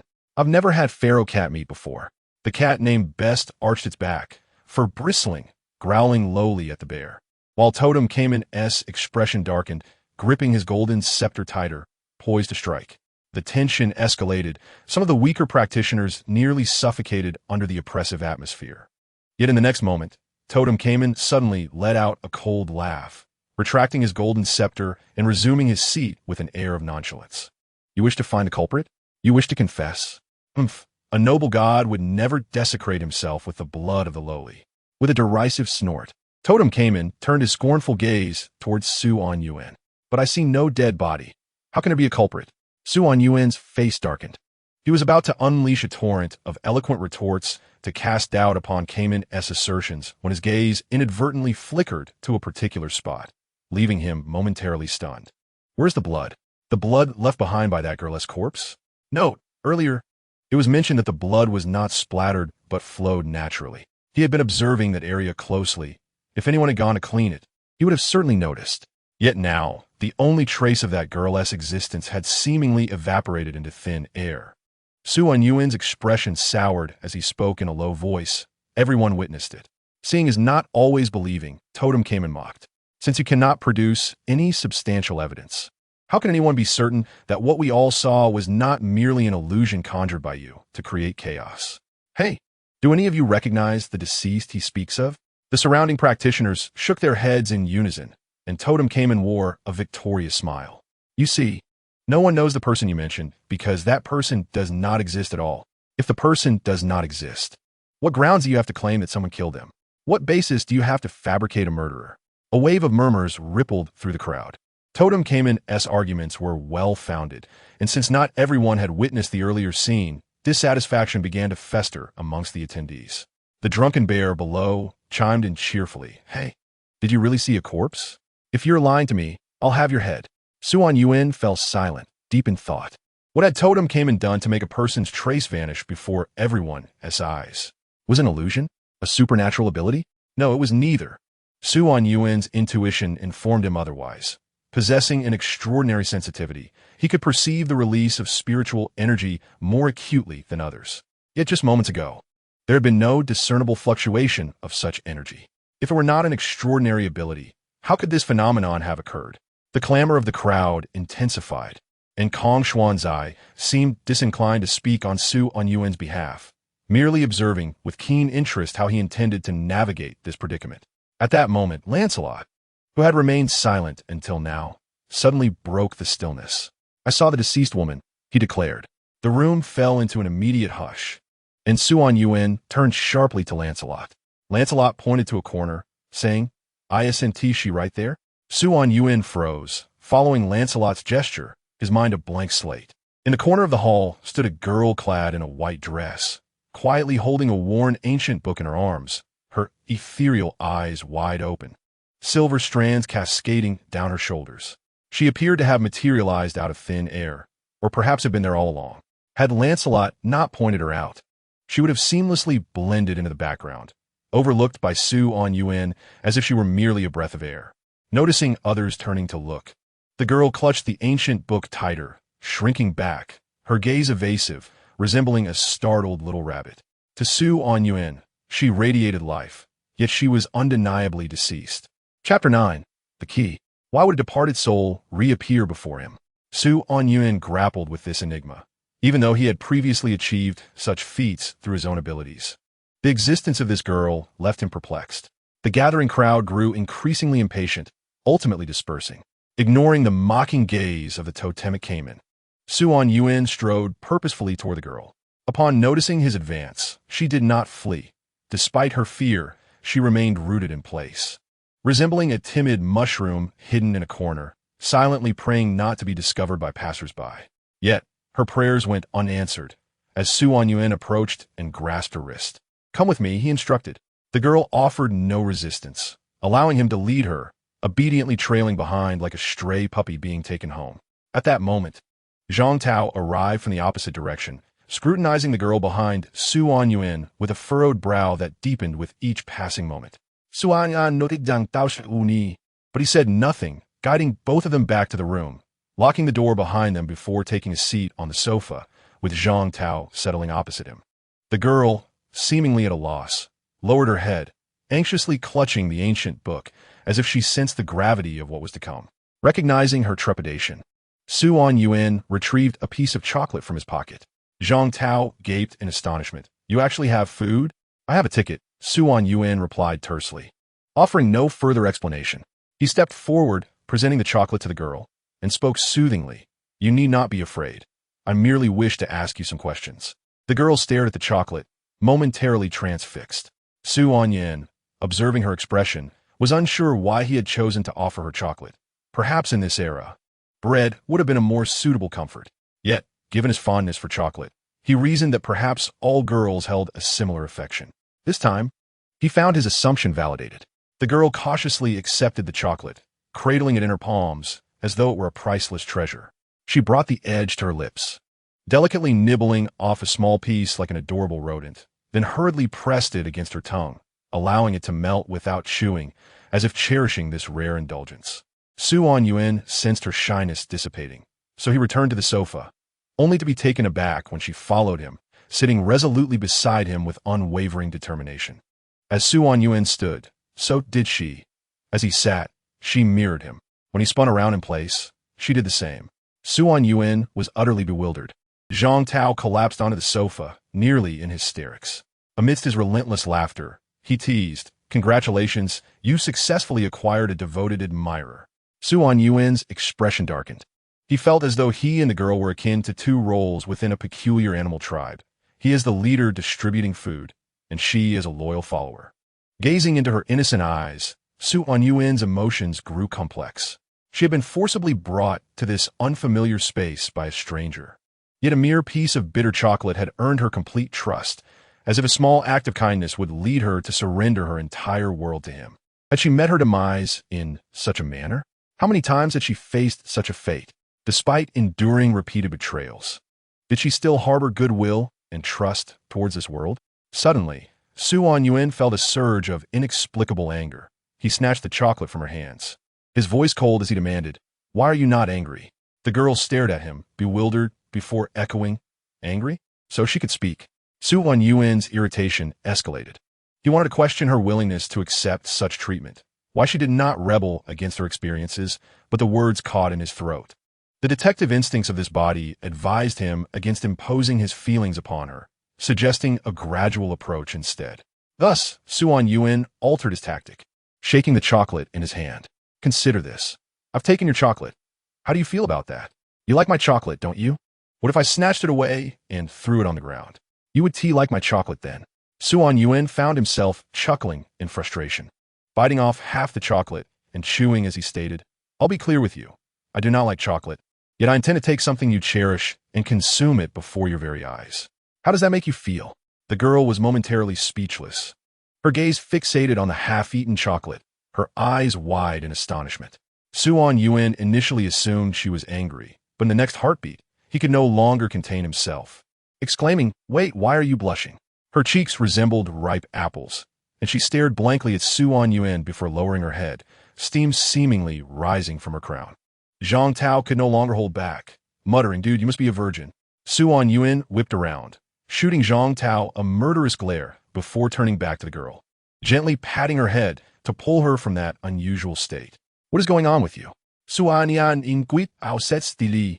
I mean, your body and your death and resurrection. Is it merely your extraordinary ability? Are you a practitioner of such powers, or are you not human? Do you recall what the person who killed you looked like? Has he appeared in the crowd just now?" A flurry of questions left the girl somewhat dazed, uncertain of how to respond. Meanwhile, Su Anyuan continued to bombard her with inquiries, seemingly oblivious to the fact that her mind was struggling to keep pace. Unbeknownst to him, his own nerves had become increasingly taut. It seemed he had wholly disregarded his other senses, operating like a weary machine, obsessively fixated on the answer to a singular question. Even Zhang Tao, standing nearby, noticed something amiss with Su Anyuan. He called out to him a couple of times, yet Su Anyuan remained unresponsive, ensnared in the labyrinth of his own thoughts. In this state, Su Anyuan's mind began to race with alarming speed. His eyes started to redden, and a persistent ringing filled his ears, but he could not halt his relentless pursuit. He was convinced that the answer lay just ahead, compelling him to frantically employ his recollection abilities. Suddenly, a soft sound broke through his reverie. The girl across from him, holding an ancient tome, gently tapped the top of his head, pulling him from the tangled web of his thoughts. Startled, Su Anyuan regained his composure, reflecting on his earlier behavior. His gaze shifted to the status bar before him, where the bottom line indicating his physical condition had ominously changed to level 2 breakdown. A chill coursed down his spine. So, This is what it feels like to lose control. Impulsive, extreme, irritable. These emotions had accumulated and erupted, threatening to transform him into a mindless force of destruction. It was no wonder that all practitioners fear breakdown. Wiping the cold sweat from his forehead, Su Anyuan sank weakly to the ground. At that moment, a slender, fair hand reached toward him, accompanied by a voice as soothing and refreshing as a spring breeze. I am by she, the key left by the White Emperor. Key. Su Anyuan furrowed his brow and quickly turned to Zhang Tao, exchanging a knowing glance that prompted Zhang Tao to leap to the door. Yes, the key, by she nodded, adding, everyone is aware of it. Everyone. Su Anyuan seized upon the critical aspect of her words, his tone growing serious. Who do you mean by everyone? Why she shook her head. I cannot recall. This is my 6th reincarnation. I only remember many people seeking me out, drawn to the treasures of the White Emperor. They claimed they needed me. It is the first time in my life that so many people have sought my existence. Hugging the ancient tome to her chest, she managed a smile. So, I'm very happy. You're talking nonsense. Su Anyuan suddenly slapped Bai Shi's head, as if struck by a revelation. Who doesn't yearn to lead their own life? But this is the life destined for me. Nonsense. Do you genuinely believe that you find joy in dying repeatedly? I am the key. I will not perish until the inheritance is truly unlocked. Therefore I keep lying. And I might just toss you overboard to feed the fish. Do you believe that? Bai Shi lowered her head, nearly burying it in the book. She trembled, as if engaged in a fierce internal struggle, like a fish in murky waters longing for the azure sky outside, yet fearing that escaping her current hell would lead her to an even more tormenting fate. Su Anyuan ceased his pressure on her. Discussing the world with someone who had never contemplated an alternate way of living was akin to conversing about light with a blind person, cruelly harsh. Thus, he shifted the topic. You are the key. How should that be understood? Are you inherently the key to unlocking the treasures of the White Emperor? Or do you possess knowledge about how to access them? Bai Shi lifted her head and replied earnestly. The White Emperor once said that he placed the key's essence within my being. No wonder. Su Anyuan regarded Bai Shi intently. Such words were bound to provoke the reckless minds of those desperate for power. Yet, what puzzled him was why the White Emperor would deliberately make a young girl the key. What significance did this hold for him? Was it a curse? What immense grievance could compel the White Emperor, before his demise, to curse a girl of merely a few years into adolescence, turning her into a key for the avaricious souls to plunder his legacy? Or was it meant to protect? Su Anyuan frowned at Bai Shi. Did you suffer from any grave illness before becoming the key? What do you mean? I mean, did you experience any significant ailments? None at all. I have always been healthy. Before I became the key, I was at the 2nd tier of spiritual practitioners. Bai Shi suddenly brightened, as if the melancholic demeanor she had just displayed was a distant memory. She boasted, at that time, I could easily defeat multiple 1st-tier practitioners. Su Anyuan involuntarily twitched. Had it not been for Bai Shi's innocent expression, he might have suspected she was mocking him. And now, after becoming the key, I lost my abilities? My physique is now akin to that of an ordinary person. Is that so? After a series of inquiries, everything seemed to return to square one. Bai Shi did not recall the specific events of each reincarnation, and thus could not provide Su Anyuan with precise clues about the perpetrator, rendering his side quest temporarily stalled. Even if Bai Shi could supply clues to support his retrospective endeavors, revealing the face of the assailant, it might not be the same individual he had been pursuing all along. Su Anyuan turned to Bai Shi. What do you plan to do next? Bai Shi tilted her head, perplexed as to why he would ask such a question, and responded matter-of-factly, I will follow the ship to the White Emperor's ruins. That is not what I meant. Su Anyuan shook his head. It seems you Haven T truly contemplated my previous question. Bai Shi pauset, lowering her head and instinctively biting her lip. Then, as if struck by a sudden determination, she lifted her gaze, her large eyes shimmering with hope as she looked at Su Anyuan. Can I accompany you? Su Anyuan was taken aback. He had assumed Bai Shi had misunderstood him and quickly waved his hands. What I mean is you. I understand. Bai Shi interrupted him for the first time, defying his wishes. Holding up the book in her arms, she stated earnestly, I read often. I know there are professions beyond just being a key. I also know of gardeners who can cultivate beautiful flowers, chefs who can prepare delicious meals, and housekeepers who can tidy up a home beautifully. There's even a remarkable profession that combines all three, the one who can wear splendid attire, the bride. Bai Shi's eyes sparkled as she gazed at Su Anyuan. as if the sun were about to burst forth from her very being. Although I cannot cultivate beautiful flowers, nor can I cook delectable dishes, and I'm only somewhat proficient at cleaning, I'll learn quickly. Just give me some time, and I can master it all.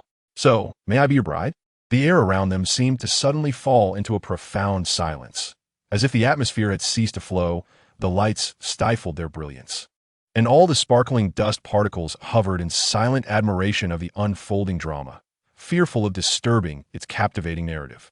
At the entrance, Zhang Tao resembled a startled girl, stifling a scream, while Su Anyuan, equally taken aback, quickly regained his composure. He glanced at the dreamily naive girl before him, both amused and exasperated, and inquired, "Do you understand what it means to be a bride?" "I don't know," she replied with innocent assurance.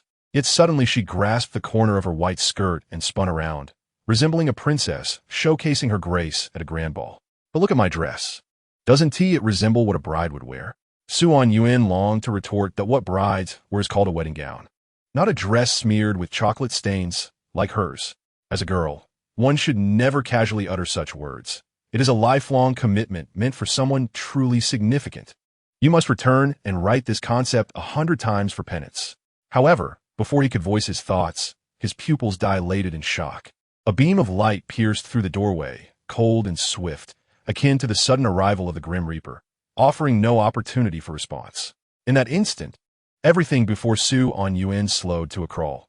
He heard Zhang Tao's furious roar, witnessed him charging out with a gun, saw the white skirt fluttering in the air, and glimpsed a fleeting glimmer of light.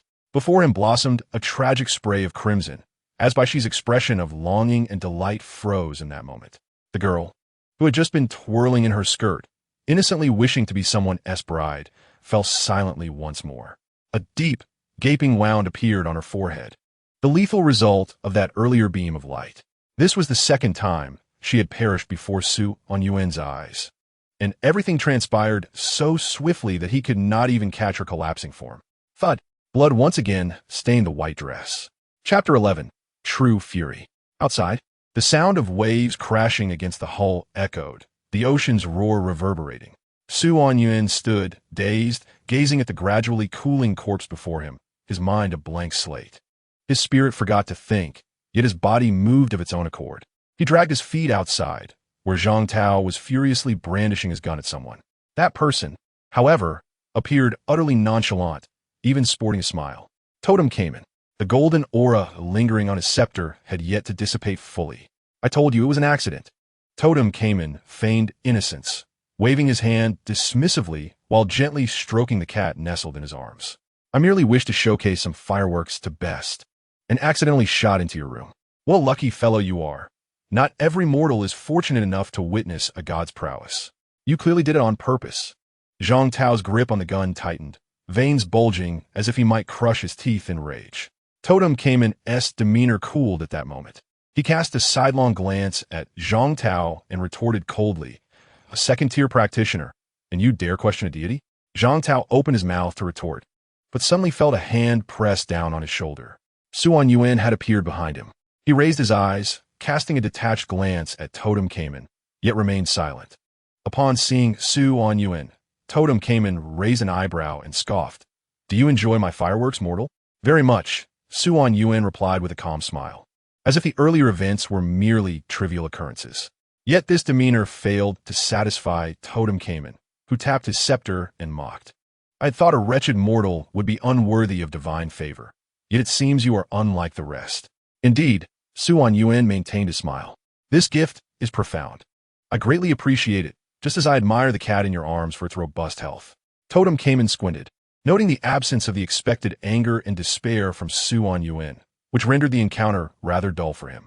He now perceived this mortal as akin to the other wretched beings.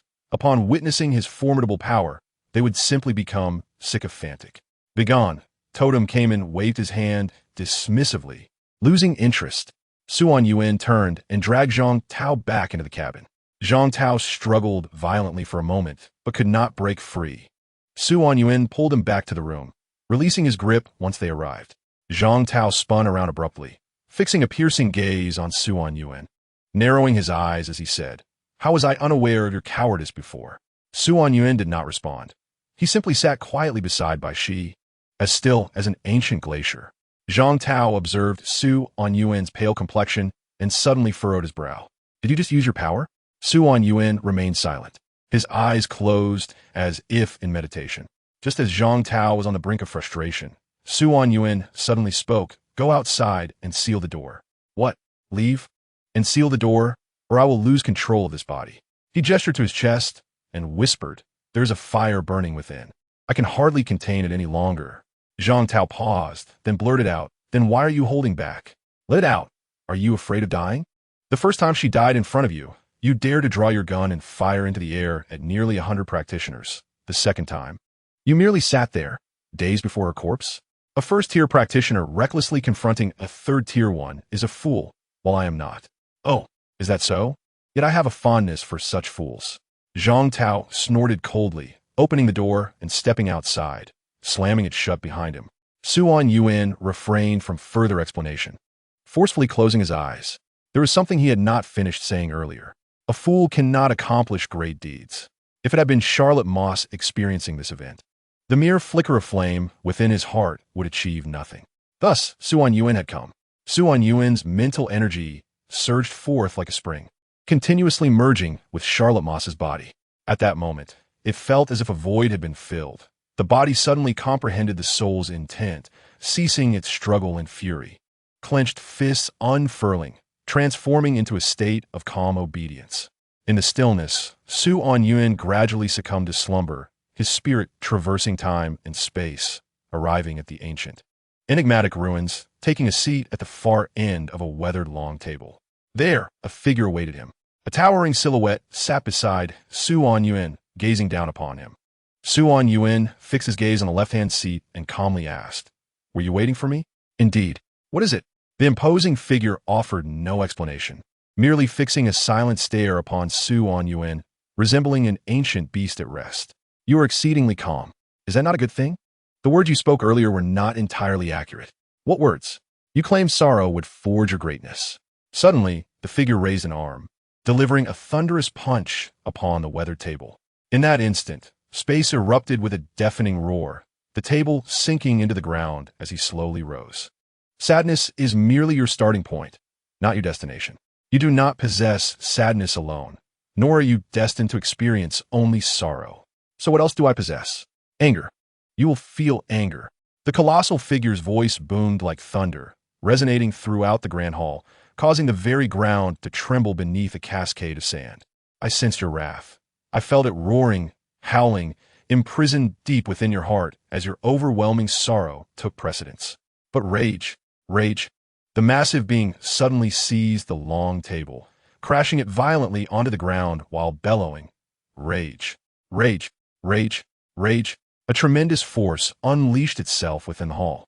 And within moments, the structure bore the scars of devastation, the supporting pillars reduced to mere fragments, while the dome teetered on the brink of collapse.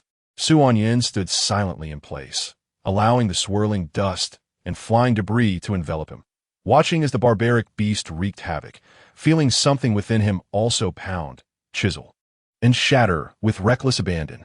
With a final, cataclysmic explosion, the palace's dome collapsed, countless fragments raining down from the heavens like a suspended galaxy.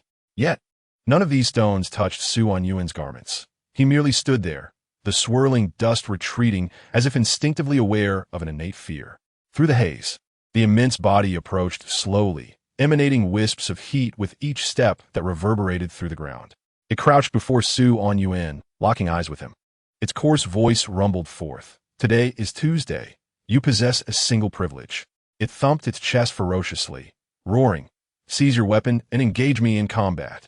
Slay me, and you shall grow stronger. You will learn the true essence of anger." Chapter 12. Framing. Morning. Zhang Tao appeared in the hall as usual, seated at a table, ordering 2 breakfasts with Su Anyuan's ticket, then quietly gazing at the doorway marred by a gaping hole. A week had passed since Baishi's remains were taken by the crew. By now, she should have long since been reborn. Yet she had not re-emerged into the public eye. Perhaps she was hiding.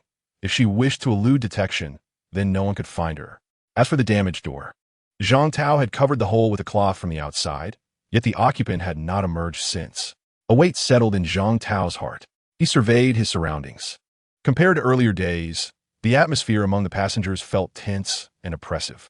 The lack of food had rendered many unable to leave their cabins.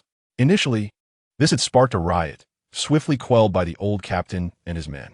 It was then they discovered that the old captain was also a third-tier practitioner.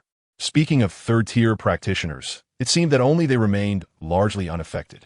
Zhang Tao observed the few third-tier practitioners who regularly gathered in the hall. The trio of alterers sat together, staring blankly at an apple. Lancelot remained frozen like a statue.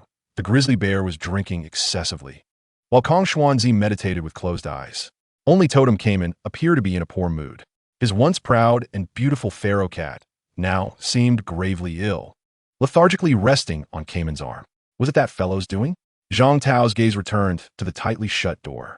He recalled that fellow had seemingly used his powers, but no one knew when, what he had done, or what he had said to trigger such abilities. That was the most terrifying aspect. Meanwhile, Totem Cayman, evidently in agreement with Zhang Tao's thoughts, maintained his noble composure, refusing to display excessive emotion towards a mere mortal, lest he appear diminished. He could only express concern for the pharaoh cat, while occasionally casting furtive glances at the room. It felt as though a century had passed, and Zhang Tao's other breakfast had grown cold. He shook his head, preparing to take it back as usual for his lunch, when suddenly, a thunderous bang echoed throughout the hall. The door, which had remained shut for a week, burst open, and a figure shot forth, nearly lunging at Zhang Tao, ravenously devouring the food on the table. What the hell? Are you cosplaying as a starving ghost? Zhang Tao nearly leaped in fright. At that moment, Su Anyan appeared gaunt, on the verge of starvation, and his manner of eating was more ferocious than that of a demon. Wait, oh. Zhang Tao hurriedly grabbed the ticket to fetch another meal, returning within minutes to find Su Anyuan had devoured everything clean. This back and forth continued several times, until Su Anyuan finally slumped down, seemingly overwhelmed. Zhang Tao leaned closer, prodding Su Anyuan's cheek with a fork. Are you still alive? Don't joke around. Su Anyuan shot Zhang Tao a glance, then inquired, what is the current situation? About as you predicted. The clandestine killings seem to have commenced ahead of schedule. Zhang Tao quickly adjusted his demeanor, scanning their surroundings and whispering, I've tallied the numbers. The majority of the ordinary natives without food have likely perished. Once they entered the room, they never re-emerged, and several individuals I suspected to be practitioners began dying en masse 2 days ago. The number you see in the hall now is likely all that remains. There aren't enough practitioners dead yet. Su Anyuan shook his head, assessing the remaining individuals in the hall, estimating that a significant portion of the practitioners still survived. Such a level of attrition would not be sufficient to instigate direct conflict. He needed a more substantial upheaval. Su Anyuan's gaze turned once more to Zhang Tao. Zhang Tao hesitated, pointing to himself, awkwardly stating, Do I still have to die? Not for now, Su Anyuan replied, shaking his head. Initially, I intended to use your death to incite panic, casting a spurious shadow over the eye of Medusa, causing them to doubt its utility. Then amidst the ensuing fog, they would suffer, leading to unrest. However, it appears that unrest is now imminent. Zhang Tao was taken aback, pressing for clarity. Have you uncovered something crucial? No. Then why did you mention the urgency? Because I have returned. Su Anyuan opened his eyes, lava flowing within them. From this moment forth, I am the chaos. Days slipped by, and soon another week had passed. Over the Black Sea, the Kraken emitted a deep roar, resolutely plunging into the thickening fog ahead. At that moment, the fog officially descended. On board the Kraken, scarcely 1 in 10 passengers remained. Originally numbering nearly 500, fewer than 50 now survived.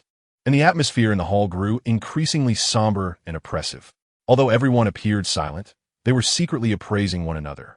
For earlier that afternoon, the fog had entered the cabin sooner than anticipated, and a second-tier practitioner had lost control before the eyes of the crowd, transforming into a frenzied monster. Originally, such an occurrence would have unfolded more slowly, at least not until a month later. Yet, no one could have anticipated the precipitous decline in the number of practitioners this week. It seemed that each night, 3 to 5 of them would meet an untimely demise. Logically, such a loss should not occur during this period. Thus, one conclusion remained. Someone was clandestinely orchestrating chaos, a shadowy figure ruthlessly hunting down the practitioners. But who could this individual be? The practitioners were engulfed in suspicion, their nerves frayed from the turmoil of the past few days, unable to find solace in food or sleep. As night descended, they feared the approach of the merciless assassin who might invade their sanctuaries and sever their lives. The atmosphere aboard the vessel turned tense and fraught with anxiety, with everyone on edge. A handful of third-tier practitioners seemed particularly affected by this turmoil. The trio of manipulators wore grim expressions as they beheld a once pristine apple before them, now gradually rotting. Lancelot shifted uncomfortably, his supply of bear's wine depleted, his temperament growing increasingly irritable. Meanwhile, Kong Xuanzai remained eerily silent. As for Totem Cayman, he was nearing the brink of madness. His cherished feline, the pharaoh cat, was on the verge of death. Totem Cayman appeared ill-equipped in the art of healing, and as a noble deity, he could not stoop to beg for assistance from those lowly mortals. Thus, he could only watch helplessly as his beloved cat withered away, inching closer to the grave. Today, he could no longer contain his frustration. In the grand hall, he bellowed, "That scoundrel, that wretched mortal, Charlotte Moss. Where has he gone? Let him reveal himself." Yet, his cries fell on deaf ears. Su, Anyuan, and Zhang Tao had not made an appearance in days. Totem Cayman's agitation escalated, brandishing his staff. He smashed open the door that had already been damaged, ready to unleash his supreme power upon the filthy, cowardly rat hiding within. But in the very next moment, he was frozen in disbelief. As Pharaoh, his vision was unparalleled. He could discern every detail within the room. Yet, the space was utterly devoid of life. The critical revelation, however, lay in the instant he shattered the door. The wall behind it vanished. Totem Cayman had not lifted a finger. It simply ceased to exist. The timing of the wall's disappearance was remarkably fortuitous, as if it had been designed to vanish precisely when Totem Cayman could no longer restrain himself from breaching the door. Cunning and malevolent, a dense fog surged into the chamber, as if a ravenous wolf had plunged into a flock of sheep. Totem Cayman's mind blanked, overwhelmed by the cacophony of gasps and shouts from the other practitioners, alongside the booming roar of the bear. "Totem Cayman, you madman, you're going to doom us all." In that moment, clarity struck him with brutal intensity. He, the exalted deity, the noble pharaoh, had been ensnared in a treacherous plot. But it was too late. As the fog enveloped the entire cabin, chaos erupted. Chapter 13. What is it? You bumped into me. My apologies, I didn't notice. This thing might be too long. Put away, it makes me uncomfortable. Within the ventilation ducts of the Kraken, Su, Anyuan, and Zhang Tao crawled forward in single file. Zhang Tao awkwardly tucked his firearm back into his waistband, continuing to move forward in silence. The sounds from outside indicated that turmoil had begun to unfold. Su Anyuan smiled, regretting only that he could not witness the splendid expression on Totem Cayman's face. He was sure the surprise he had prepared would be to the latter's liking. Zhang Tao, trailing behind, asked, "How did you know he would blow open your room at that moment?" "I do not know." Su Anyuan did not respond directly. The reasoning was simple. As long as he had previously expressed his desire for the wall to be breached and laid bare before others, it was sufficient. The cost, however, was a further depletion of his recently restored mental energy. With many tasks still ahead, time was of the essence. "So, how long do we have to crawl?" Zhang Tao, sensing Su Anyuan's silence, tactfully shifted the topic. "In the past week, we've navigated through the ventilation ducts to numerous passengers' quarters. Apart from sowing chaos among weaker practitioners from rival factions, we have encountered none of the ordinary passengers. Doesn't that strike you as odd? This contradicts your earlier hypothesis that the ordinary passengers who did not leave their rooms perished within. If they truly died in their quarters, there should be at least some corpses left behind. Shouldn't there?" Zhang Tao paused, brow furrowed in contemplation. Could it be that the sailors have disposed of them? But how would the sailors know what transpired in the passengers' rooms? Suanian ziplit nun chalen. Thus, our destination is the sailors' quarters. I am keen to discover what these typically reclusive sailors are concealing. After a while of crawling, they finally halted. "There is no way forward," Su Anyuan mused. "This seems like a good spot. Let us descend." Agreed. Zhang Tao acted swiftly, producing a makeshift tool to loosen the screws at the bottom of the ventilation duct. After sequentially unscrewing them, he affixed a highly adhesive tool to the loosened metal plate. With a gentle tug, the plate silently lifted, and he placed it aside. He then signaled to Su Anyuan with a professional gesture, indicating they should descend stealthily. Su Anyuan gave a thumbs up in approval, and allowed Zhang Tao to go first. Without hesitation, Zhang Tao inhaled deeply, cautiously extending his foot downward before gradually lowering himself, finally letting go of his grip on the upper section. Thud! The noise was minimal, and Zhang Tao alighted with the grace of a cat. Below the duct lay a pitch-black space, not particularly spacious, resembling a corridor.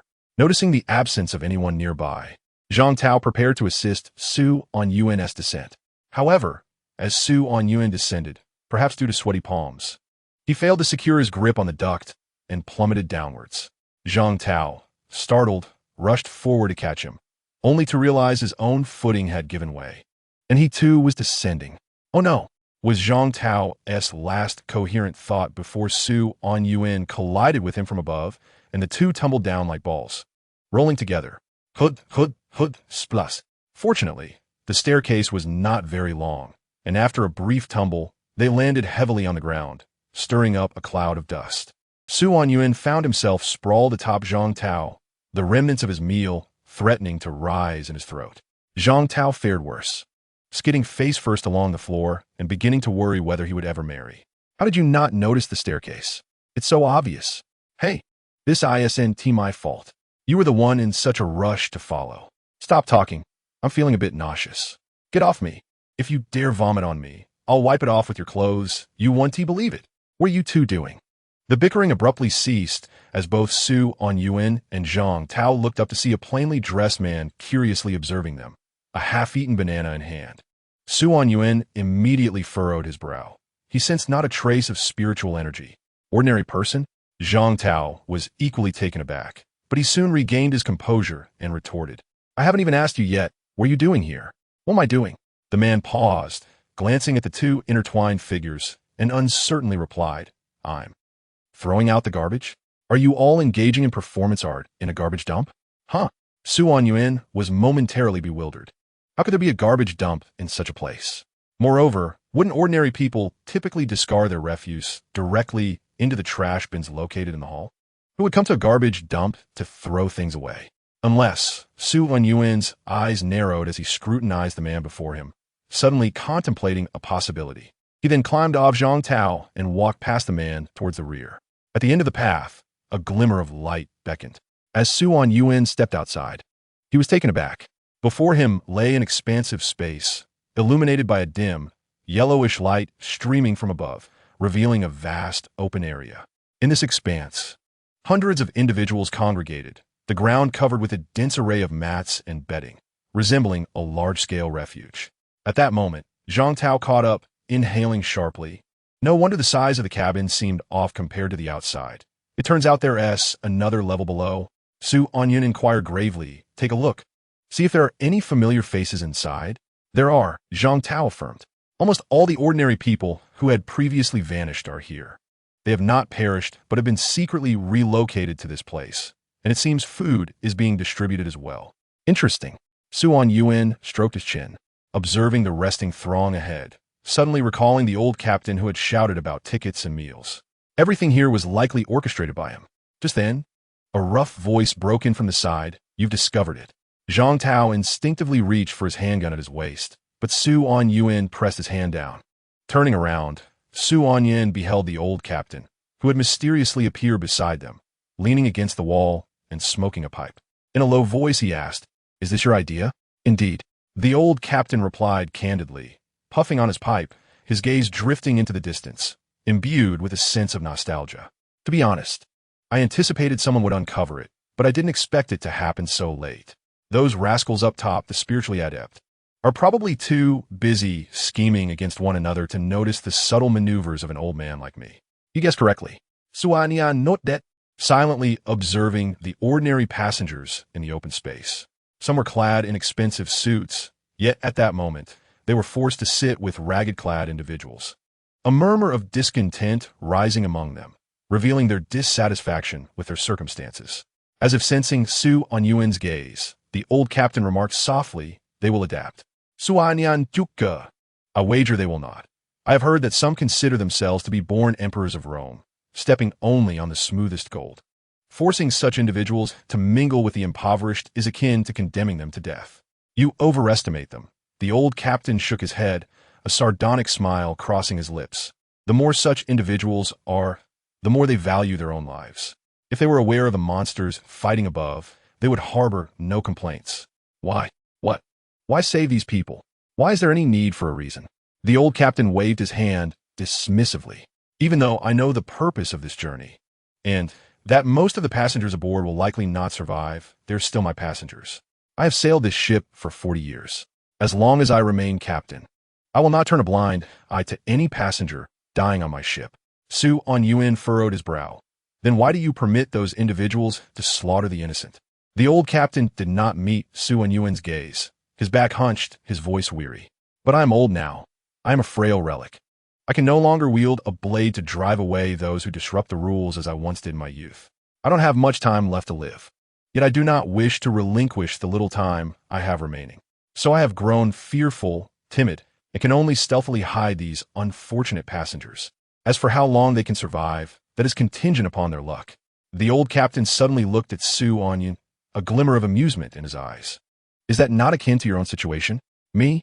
Su Anyuan shook his head. I have done nothing. When you brandished your gun and fired at the ceiling, you had already violated the rules aboard this ship. By rights, I should have thrown you overboard. The old captain exhaled a plume of smoke, reminiscent of reminiscence, and softly lamented, but you resemble me so much in my youth. Truly, you are quite similar. The last 3 words of the old captain were uttered so softly that it seemed only he could hear them in this world.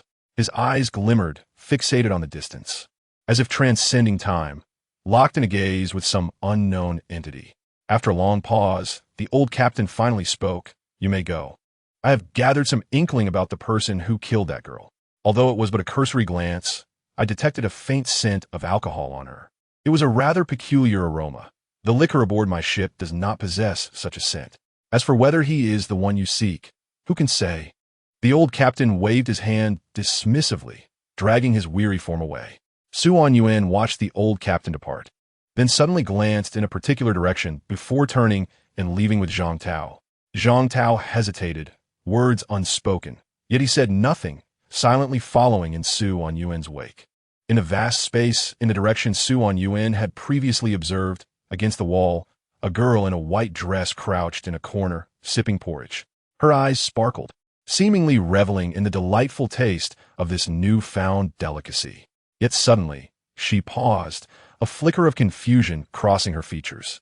Had she not tasted something even more exquisite before? But what was it? What could it be?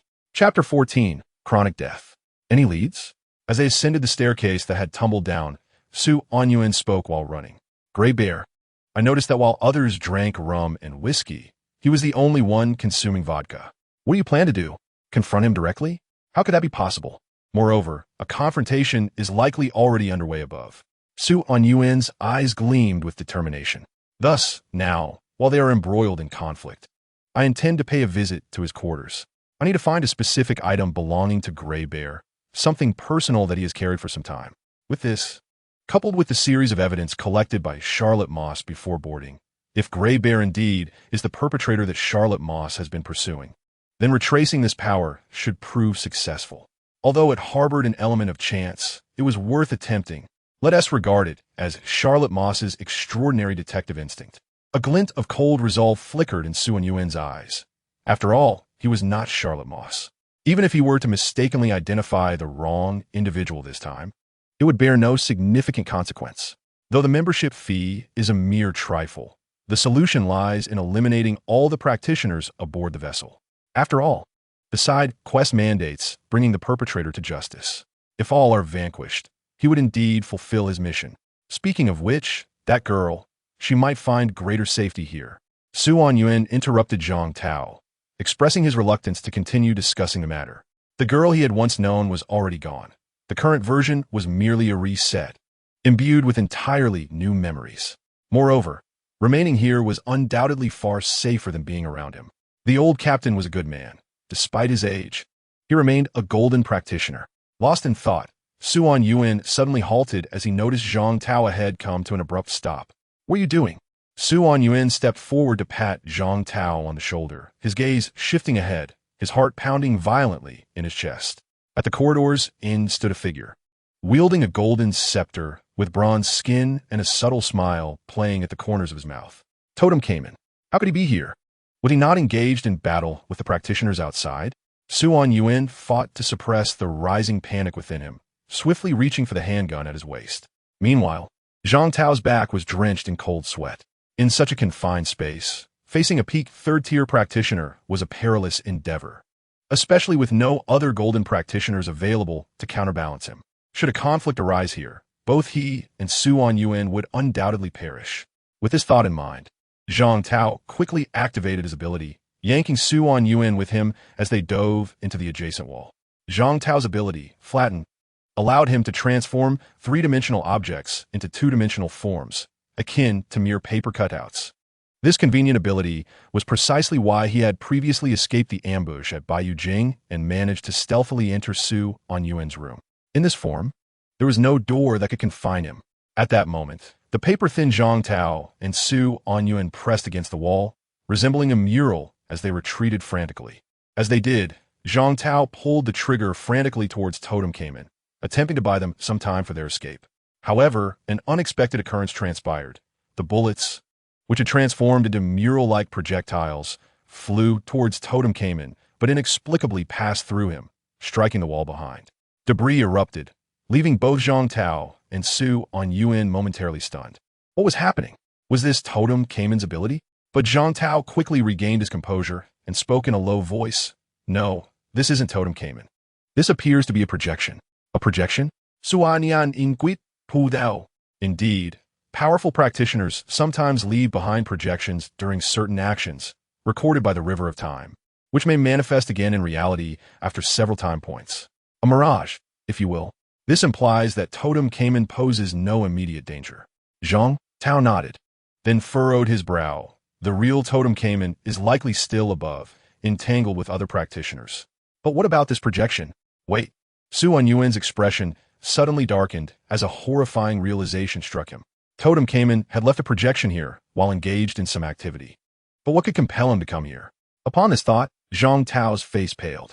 Before he could voice any concerns, Anyuan nearly roared. He knows everything below. He is aware of all the captain's actions. He is the type who walks upon gold. If he sees the vermin living beneath his feet, what would he think? What would he do? Calm down. Zhang Tao wiped the cold sweat from his brow. Gripping Anyuan's shoulders, we just ascended and found no signs of anything amiss. Perhaps Totem Cayman was merely curious and did not intend any harm. Otherwise, we would be greeted by a scene of carnage. However, Anyuan remained far from calm. He began to contemplate, if I were Totem Cayman, what would I do? Although Totem Cayman had been toyed with on several occasions, he was far from foolish. After all, a person capable of ascending to Pharaoh could not be simple-minded.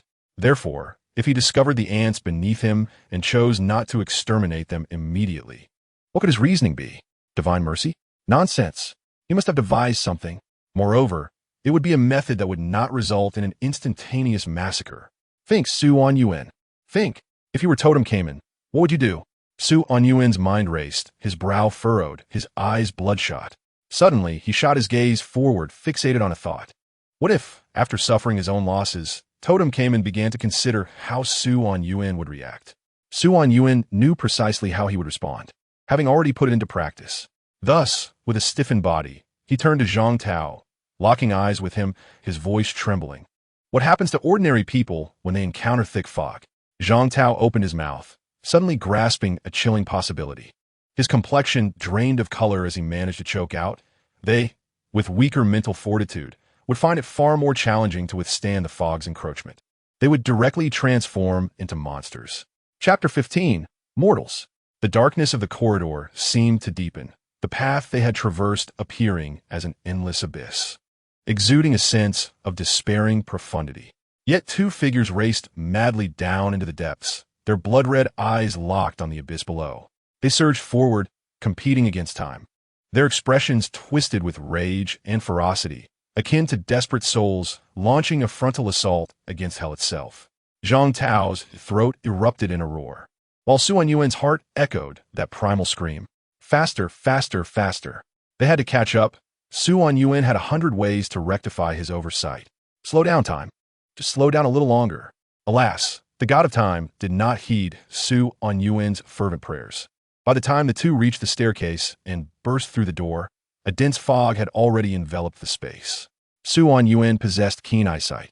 He could clearly see the eerie mist cascading down from the ventilation ducts above.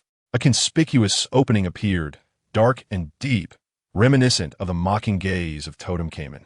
Within the gray fog, countless figures struggled and fled, attempting to escape the mist, but its density disoriented the panicked souls, leaving them hopeless as they collapsed like straw in the fog, watching helplessly as their flesh twisted and expanded, transforming into grotesque, mindless monsters. I relished the fog that engulfs the room. Su Anyuan bellowed with fervor. In an instant, the fog within the space was swept away, revealing a clear scene. But it was already too late. Su Anyuan and Zhang Tao had been gone for no more than 10 minutes. Yet within that brief span, the last sanctuary for ordinary people aboard this vessel had morphed into a hellish nightmare. Ordinary individuals, confronted with the dense fog, possessed no means of defense. In an instant, they transform into grotesque and twisted monsters. The space is devoid of any living soul, leaving only these abominations to engage in their savage slaughter and furious howls. Suddenly, a figure bursts forth, stumbling and collapsing at Su Anyuan's feet. Su Anyuan recognizes him as the man with the banana he had seen alongside Zhang Tao upon their arrival. "Help! Help! Help!" The man, tears streaming down his face, desperately crawls forward, pleading, "Help! Oh, please! My wife and child haven't escaped." It seems the man has lost his sight, unable to discern what lies ahead, unaware if anyone hears his cries for aid, like a drowning victim in darkness, fervently grasping for a lifeline. Su Anyuan appears inclined to step forward, but Zhang Tao restrains him. The man's lower limbs have entirely devolved into grotesque masses of flesh. Su Anyuan's worth is insufficient to alter the grim reality that has transpired. We remain unaware of the nature of these transformations, uncertain of their infectious qualities. Zhang Tao strives to maintain his composure, yet his trembling voice betrays his true emotions. "Beasts! Beasts! Beasts!" As if their lives hold any less value. Why does he presume to act thus? Why? Zhang Tao pounds his fists against the adjacent wall, each blow more forceful than the last, as if he wishes to shatter the wall and obliterate the monstrous totem caiman. Su Anyuan does not hear Zhang Tao's outcries. He hears the sharp report of a gunshot resonating in the desolate space, followed by the heads of all the monsters being violently penetrated by a flash of fire. Thud! Thud! Those ordinary people, transformed into monsters, fall to the ground like insignificant droplets in the ocean, stirring not a single ripple. Su Anyuan gazes toward the source of the sound, where he sees a small mountain of corpses, all clad in sailor uniforms. Many of them were once practitioners, seemingly having succumbed to madness in a desperate counterattack. His gaze drifts downward, where he spots the old captain leaning against the mound. One side of the old captain's body has rotted away, the grotesque mass of flesh continuously disintegrating. He rushes over, squatting before the old captain. But the captain suddenly fires a shot at Su Anyuan's feet. "Stay back." The old captain's voice remains eerily calm, his eyes seemingly losing their luster. It is then that Su Anyuan notices the dark bullet hole in the captain's temple. With that shot, he had ended the lives of all, including his own. Su Anyuan's lips tremble, yearning to utter something, but the old captain's body suddenly relaxes, delivering the final words of his 60-year journey. It is contagious. Silence envelopes the surroundings, thick with sorrow, obliterating all worldly noises. Zhang Tao trudges over, heavy-footed, standing silently behind Su Anyuan. Su Anyuan abruptly turns, his voice hoarse, asking, "Why didn't they use Medusa SI?" Zhang Tao opens his mouth, yet no sound emerges. He can only raise his hand, pointing into the distance. Su Anyuan follows his gesture, and in the distance, against the wall, leans a massive steel plate embedded into the structure, resembling a makeshift shelter that shields a small space below. From within, women and children cautiously peek out, anxiously surveying the surroundings. A dark crimson aura emanates from them. It is the protection of Medusa SI. Suddenly, Su Anyuan perceives a cacophony around him, though the area is devoid of noise. He distinctly hears the sound of droplets falling. Countless droplets plummet into the vast sea. The sound is deafening, as if in response to this grandeur. A noise reverberates from above, akin to the clash of titans. Boom! A violent explosion reverberates through the air. The ceiling of the empty space is instantly breached. A gaping hole appearing as turbulent currents engulf the dust, and two figures crash down to the ground. Amidst the swirling fog, a figure rises from the dust, revealing its imposing stature. With a powerful strike of his staff, the surrounding mist dissipates, unveiling the true form of the one known as Totem Cayman. At this moment, Totem Cayman seems oblivious to the chaos around him, as he stands triumphantly over a middle-aged man wearing a breathing mask who, despite his disheveled appearance, adopts a demeanor of superiority, as if seated upon a resplendent throne, looking down upon the vanquished. In that moment, the noble pharaoh relegates the defeated to the ground, plunging his sharp staff into their heart, bestowing divine redemption and judgment. Such was the expectation. Yet, just as the staff aimed at the defeated's chest, time appears to slow for an instant. Totem Cayman's pupils constrict suddenly. The vanquished at his feet has vanished, replaced by a two-dimensional mural of the defeated, while a flat figure drags him away, sprinting in a frenzy. What a bizarre divine power is this? How intriguing, this mortal! Totem Cayman sneers, raising his staff toward the ground, proclaiming loudly, "Embrace the gift of the gods." Yet before he can finish, his expression freezes in shock, for he discovers that his own staff bears a mural as well. The figure depicted is furious and grotesque, hurling a right fist toward him, as if delivering the judgment of mortals. Bang! His body is sent flying, blood gushing forth. The deity tumbles from his throne. Chapter 16. The Judgment of Anubis. Insurrection. Totem Cayman roars furiously, his golden staff thrusting towards Anyuan, his eyes nearly bulging from their sockets. Once again it is him, perpetually thwarting his schemes. This time, he will surely rend this wretched mortal limb from limb. Yet in the next moment, he is taken aback, for Anyuan before him has once again vanished, replaced by two bullets hurtling toward him. Totem Cayman swiftly swings his staff, shattering the two bullets instantly. However, a whistling wind fills his ears, Anyuan's heavy punch, fueled by all his strength. Yet Totem Cayman merely laughs. This sluggish speed, in the eyes of a third-tier divine practitioner, is akin to crawling. And thus he pays no heed to Anyuan's fist, lacking even the desire to dodge, boldly advancing with his staff against Anyuan's assault. The attack arrives in the blink of an eye, the staff making contact with Anyuan's body first. A wicked grin spreads across Totem Cayman's face. He has triumphed. However, in the next moment, his expression shifts to one of confusion, for the sharp staff does not eviscerate Anyuan as anticipated, but rather bizarrely halts at the surface. Thud! Totem Cayman is sent crashing backward once more, to the same spot, but with greater force, nearly dislocating himself. What kind of divine power is this? Immunity to damage? Immunity to cutting? No, it is neither.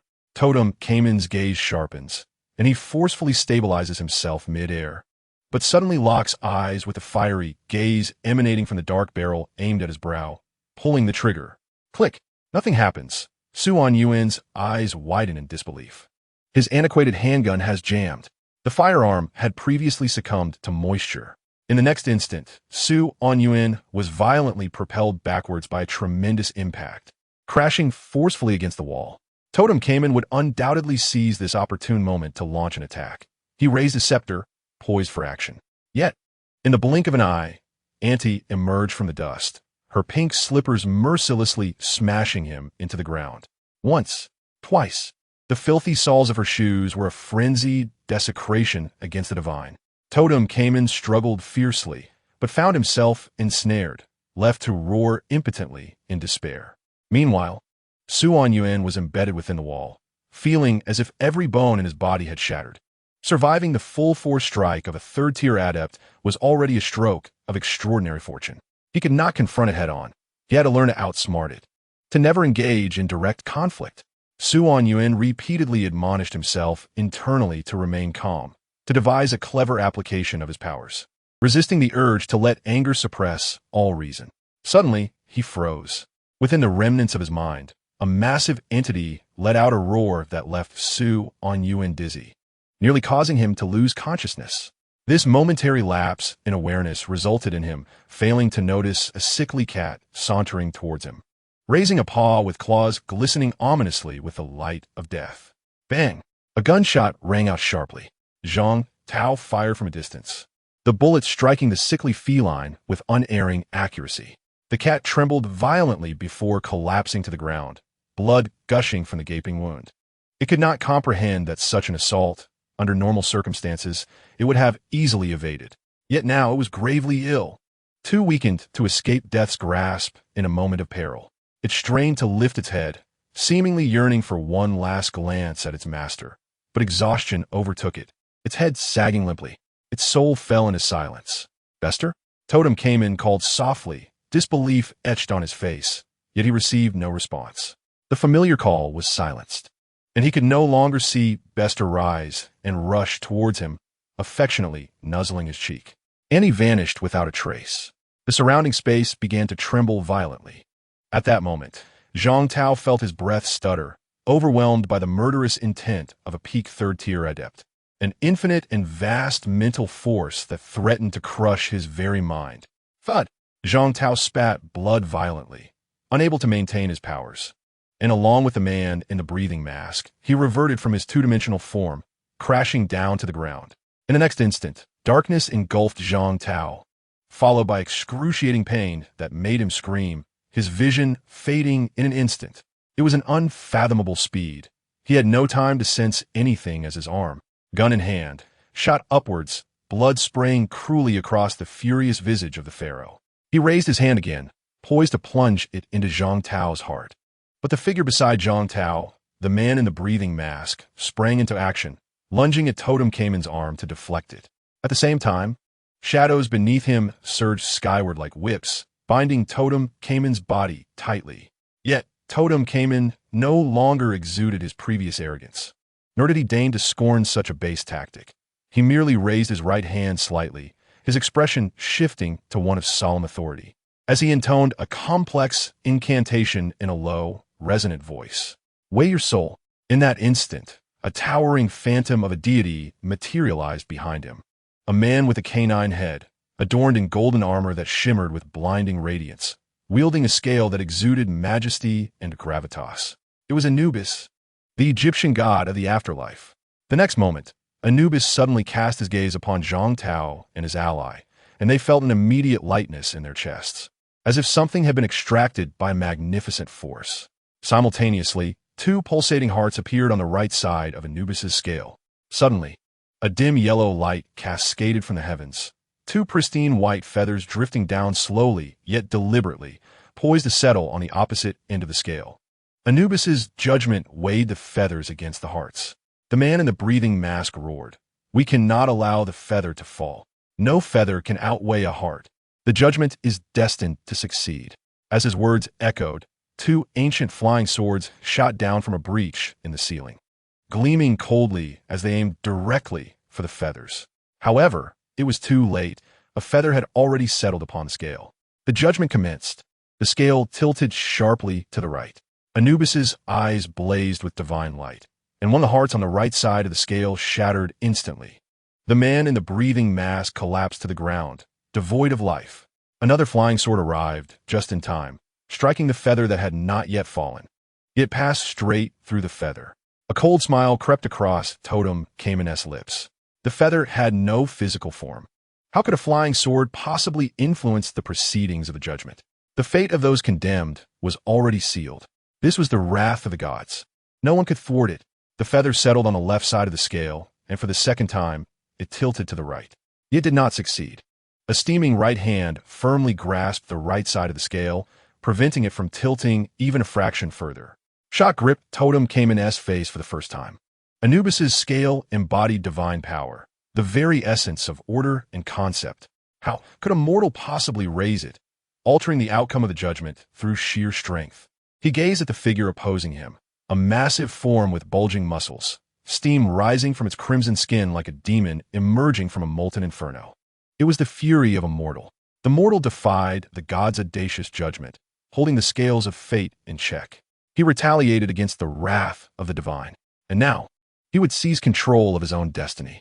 Within the ancient ruins, a one-armed giant stood before Anyuan, raising the blazing colossal axe with his remaining hand.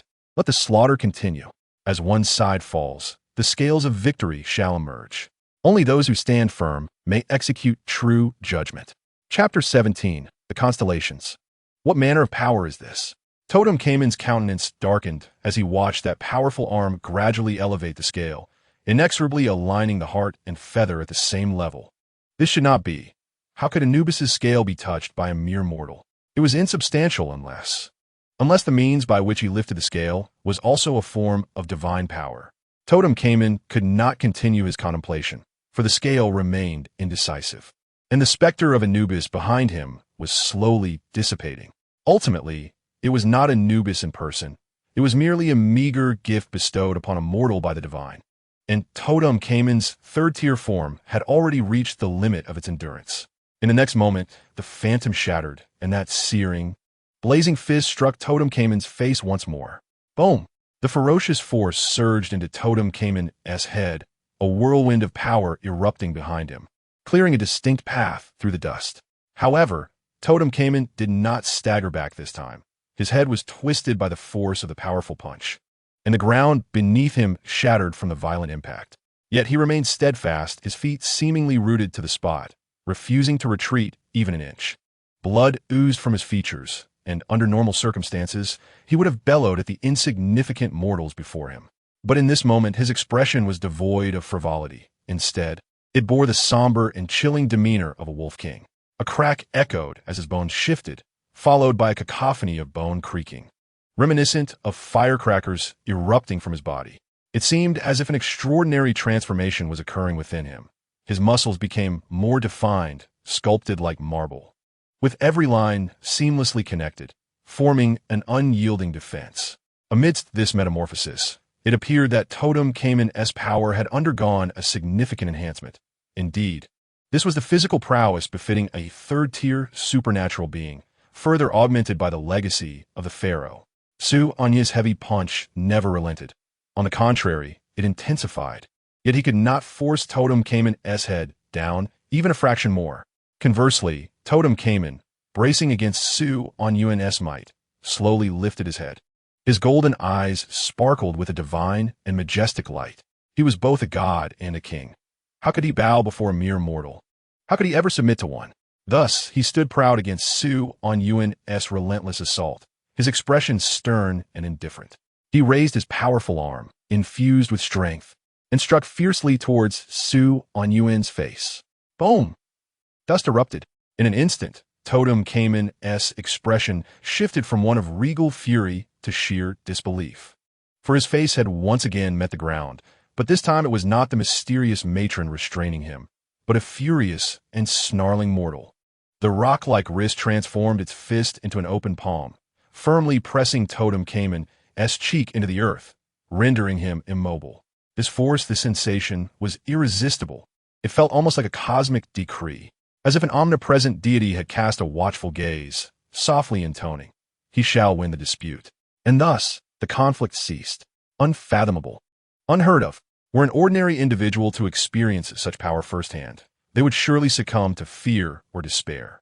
Yet now, it was Totem Cayman who was being subdued. He was a god, a prodigy. He pondered the significance behind Su-Anyuan's transformation from fist to palm at the moment he was pressed to the ground. If one were to consider the customary flow of combat, would it not be simpler to crush his head into the earth with a fist if he possessed the strength to do so? Why bother with such a change in technique? This seemingly trivial doubt often leads to profound truths. Within the ancient ruins, the howling sands wailed mournfully. The once grand palace had crumbled into ruins, and two figures clashed within, roaring, grappling, and battling. Not only was there a struggle in the physical realm, but in the realm of dreams, Su-Anyuan was also engaged in combat. A thunderous roar from the left seat pulled Su-Anyuan back into the dream world, resuming the unfinished fight. At that moment, Su-Anyuan was covered in wounds, wielding a skeletal sword, madly attacking the dismembered arm of the left seat. This was the culmination of a week of sleepless combat within the ruins. Although he had not slain his opponent, he had inflicted an irreparable injury upon him. Now, this would serve as a prelude to Su-Anyuan's eventual victory. In contrast, the left seat, though robust, displayed a frightening agility. Su Anyuan's repeated assaults were effortlessly deflected by the left seat wielding an axe with one hand. The colossal axe, which would require both hands for an ordinary person to lift, was wielded with ease, as if it were a mere one-handed weapon. While he continuously blocked Su Anyuan's desperate attacks, he awaited the opportune moment to strike at his head. Opportunity was fleeting, and the left seat was evidently a master at seizing it. Su Anyuan found himself cleaved in two by the axe descending from above. A gust of wind and sand swept past, and the unscathed Su Anyuan reappeared within the ruins, picking up a broken sword to launch a new charge at the left seat. He would not perish here. He would eventually overwhelm this terrifying faceless being with sheer tenacity. But time was of the essence. He sensed that his real self outside the dream was still engaged in battle with Totemkaiman, and if he delayed, who knew how that would unfold? Regardless, he had to eliminate the faceless adversary before him swiftly to acquire his supernatural abilities. The blade's edge grew sharper. Su Anyuan lunged towards the left seat's chest, and as the latter evaded, he shouted towards his face, "I admire your." But the words never reached completion, for Su Anyuan failed to unleash his supernatural abilities for the first time. The left seat suddenly released his axe, extending his right hand to grasp Su Anyuan's mouth, pinning him to the ground. Resistance was futile. Su Anyuan had been down by this maneuver countless times. He recognized it as one of the left seat's unique supernatural abilities, the wrist lock that could never be defeated, regardless of the opponent. As long as they possessed sufficient value, they would be instantly subdued beneath his grasp. Impatience! Impatience! Impatience! The left seat's voice thundered, sternly instructing, "Your supernatural abilities should be your ultimate killing technique, not a trivial skill to be squandered in battle. You wield your powers rigidly, without variation, like a brute. And your anger is neither the rage of a brute nor a cheap fury." With that, the left seat crushed Su Anyuan's head and roared towards the heavens. Anger should spill blood across 1,000 miles. The world shall wear mourning garments, should shatter Kunlun with Tai as the backdrop, should pierce the 9 heavens. The gods shall hunt the deer. He glared fiercely at Su Anyuan, bellowing, "And you, what is your anger truly about? Why do you rage? What stirs your fury?" "Life." A calm and resolute voice emerged as Su Anyuan slowly rose amidst the swirling sands, his eyes ablaze with molten fire. The left seat fell into rare silence, lowering his voice to inquire, "What kind of life?" "Their lives." "Who are they?" "The stars." Su Anyuan's expression hardened, and the chaos behind him surged like a tempest, sweeping, dancing, and soaring towards the heavens. In that moment, Su Anyuan's voice transcended time and space, resonating between the realms of reality and dreams, echoing throughout the annals of history.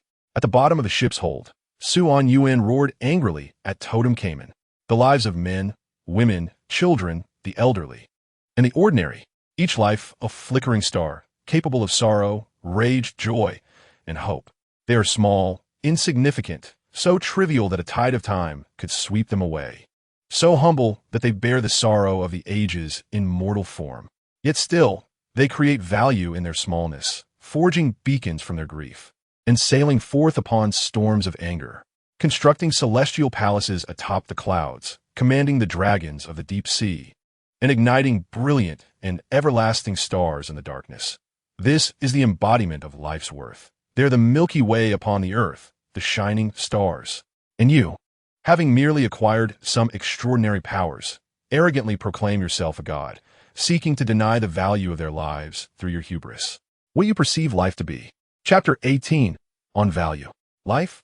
You inquire about life? Totemkaiman scoffed, twisting the base of his staff, and drew forth a sharp dagger, abruptly raising his arm. Splurt. Blood spattered as Su Anyuan's right hand was severed cleanly, and in that instant, the suppression upon Totemkaiman was instantly lifted. He discerned the flaws in Su Anyuan's abilities, identifying the vulnerability on his wrist, and thus, in a flash, he struck decisively and mercilessly, wiping the blood from his face. Totemkaiman bellowed at the retreating Su Anyuan, "I am the Pharaoh of Egypt, a chosen of Anubis, a deity of Egypt. No one understands life better than I, nor its value. I acknowledge that they may create value, yet their worth, under the sorrow of the ages, is negligible." Totemkaiman pointed to the heavens, roaring, This shall be an era of miracles, an era of the extraordinary. In the face of those unknown wonders, how many cities can I protect alone? As a third-tier adept, how many mortals can I shelter? How many miracles can I sweep away? How much can I contribute to this world? How can they even compare to me? What do they possess to measure against me? Awaken. It is the era that determines value.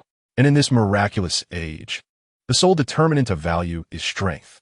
Totem Common spread his arms wide, as if to embrace the world, his voice resonating like a great bell, causing the surrounding space to tremble. Strength is the only true measure of value. What can the mortal lives you cherish achieve in such a time? They are inherently mortal and shall remain so for all eternity. They can never surge forth to the forefront of the tide like the adept. Do you not realize? Without the pharaoh's protection, how long could those ignorant mortals survive against the onslaught of miracles? They would perish. They owe their lives to us. We are their saviors. And in such times, you speak to me of value? Value. Value. The life I grant them is the greatest value. Totem Common stood proudly in the radiance, gazing down upon Su Anyuan, proclaiming his judgment with the authority of a deity through his staff. Without strength, there is no value, and without value, there is original sin. Therefore, I declare mortals guilty. The staff crashed violently upon the ground, producing a deafening and profound echo, and in that moment, a heart-wrenching wail erupted from the corners of the empty space. Those ordinary people sheltered beneath the iron plate by the old captain felt a surge of profound despair and fear rise within them at the sound, their emotions crumbling instantaneously, as if a dam had been breached by a flood. Amidst this cacophony of despair, a singular alternative voice suddenly emerged. It was a sound akin to celestial music, soothing and melodic, as if singing a delightful foreign ballad, flowing into their chests like spring water, gently enveloping their wounded hearts. Totem Common glared fiercely in that direction. There, a girl in a white dress was singing, like a beacon in the darkness, gradually dispelling the fog and gloom within their hearts. You again, Totem Common sneered, raising his staff to charge towards her, but a tempest suddenly erupted behind him, forcing him to turn and defend himself. Stubborn as a mule, I've made myself abundantly clear. Did you not understand? Totem Common roared at the bloodied figure opposite him. Even with one wrist severed, he still launched a frenzied assault. Despite the exhaustion after several battles, Totem Common's physical prowess remained formidable. He did not evade, swinging his fists in a desperate clash with Su Anyuan. Blood sprayed. The sounds of their collision were brutal and grand. Totem Common grew increasingly alarmed. As a third-tier adept, endowed with the physique of a pharaoh, he should be able to crush any third-tier foe with sheer might. Yet why, after such a prolonged struggle, could he not slay the first-tier opponent before him? No, something was amiss. Totem Common's brow furrowed suddenly as he recalled that even his staff had failed to pierce through this first-tier individual, even when severing his wrist. The blade had encountered resistance. Initially, Totem Common had attributed it to the density of his muscles, but now it appeared otherwise. But why? Why could he not inflict harm? The speed of Totem Common's punches escalated, delivering dozens of strikes in mere seconds.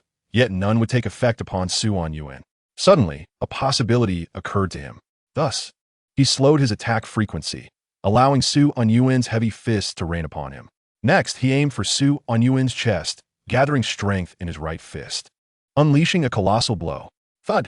The punch struck squarely against Su Anyuan's chest, the overwhelming force cascading through his body, and a second later, with a resounding pop, Su Anyuan's chest was penetrated by Totem Common's fist.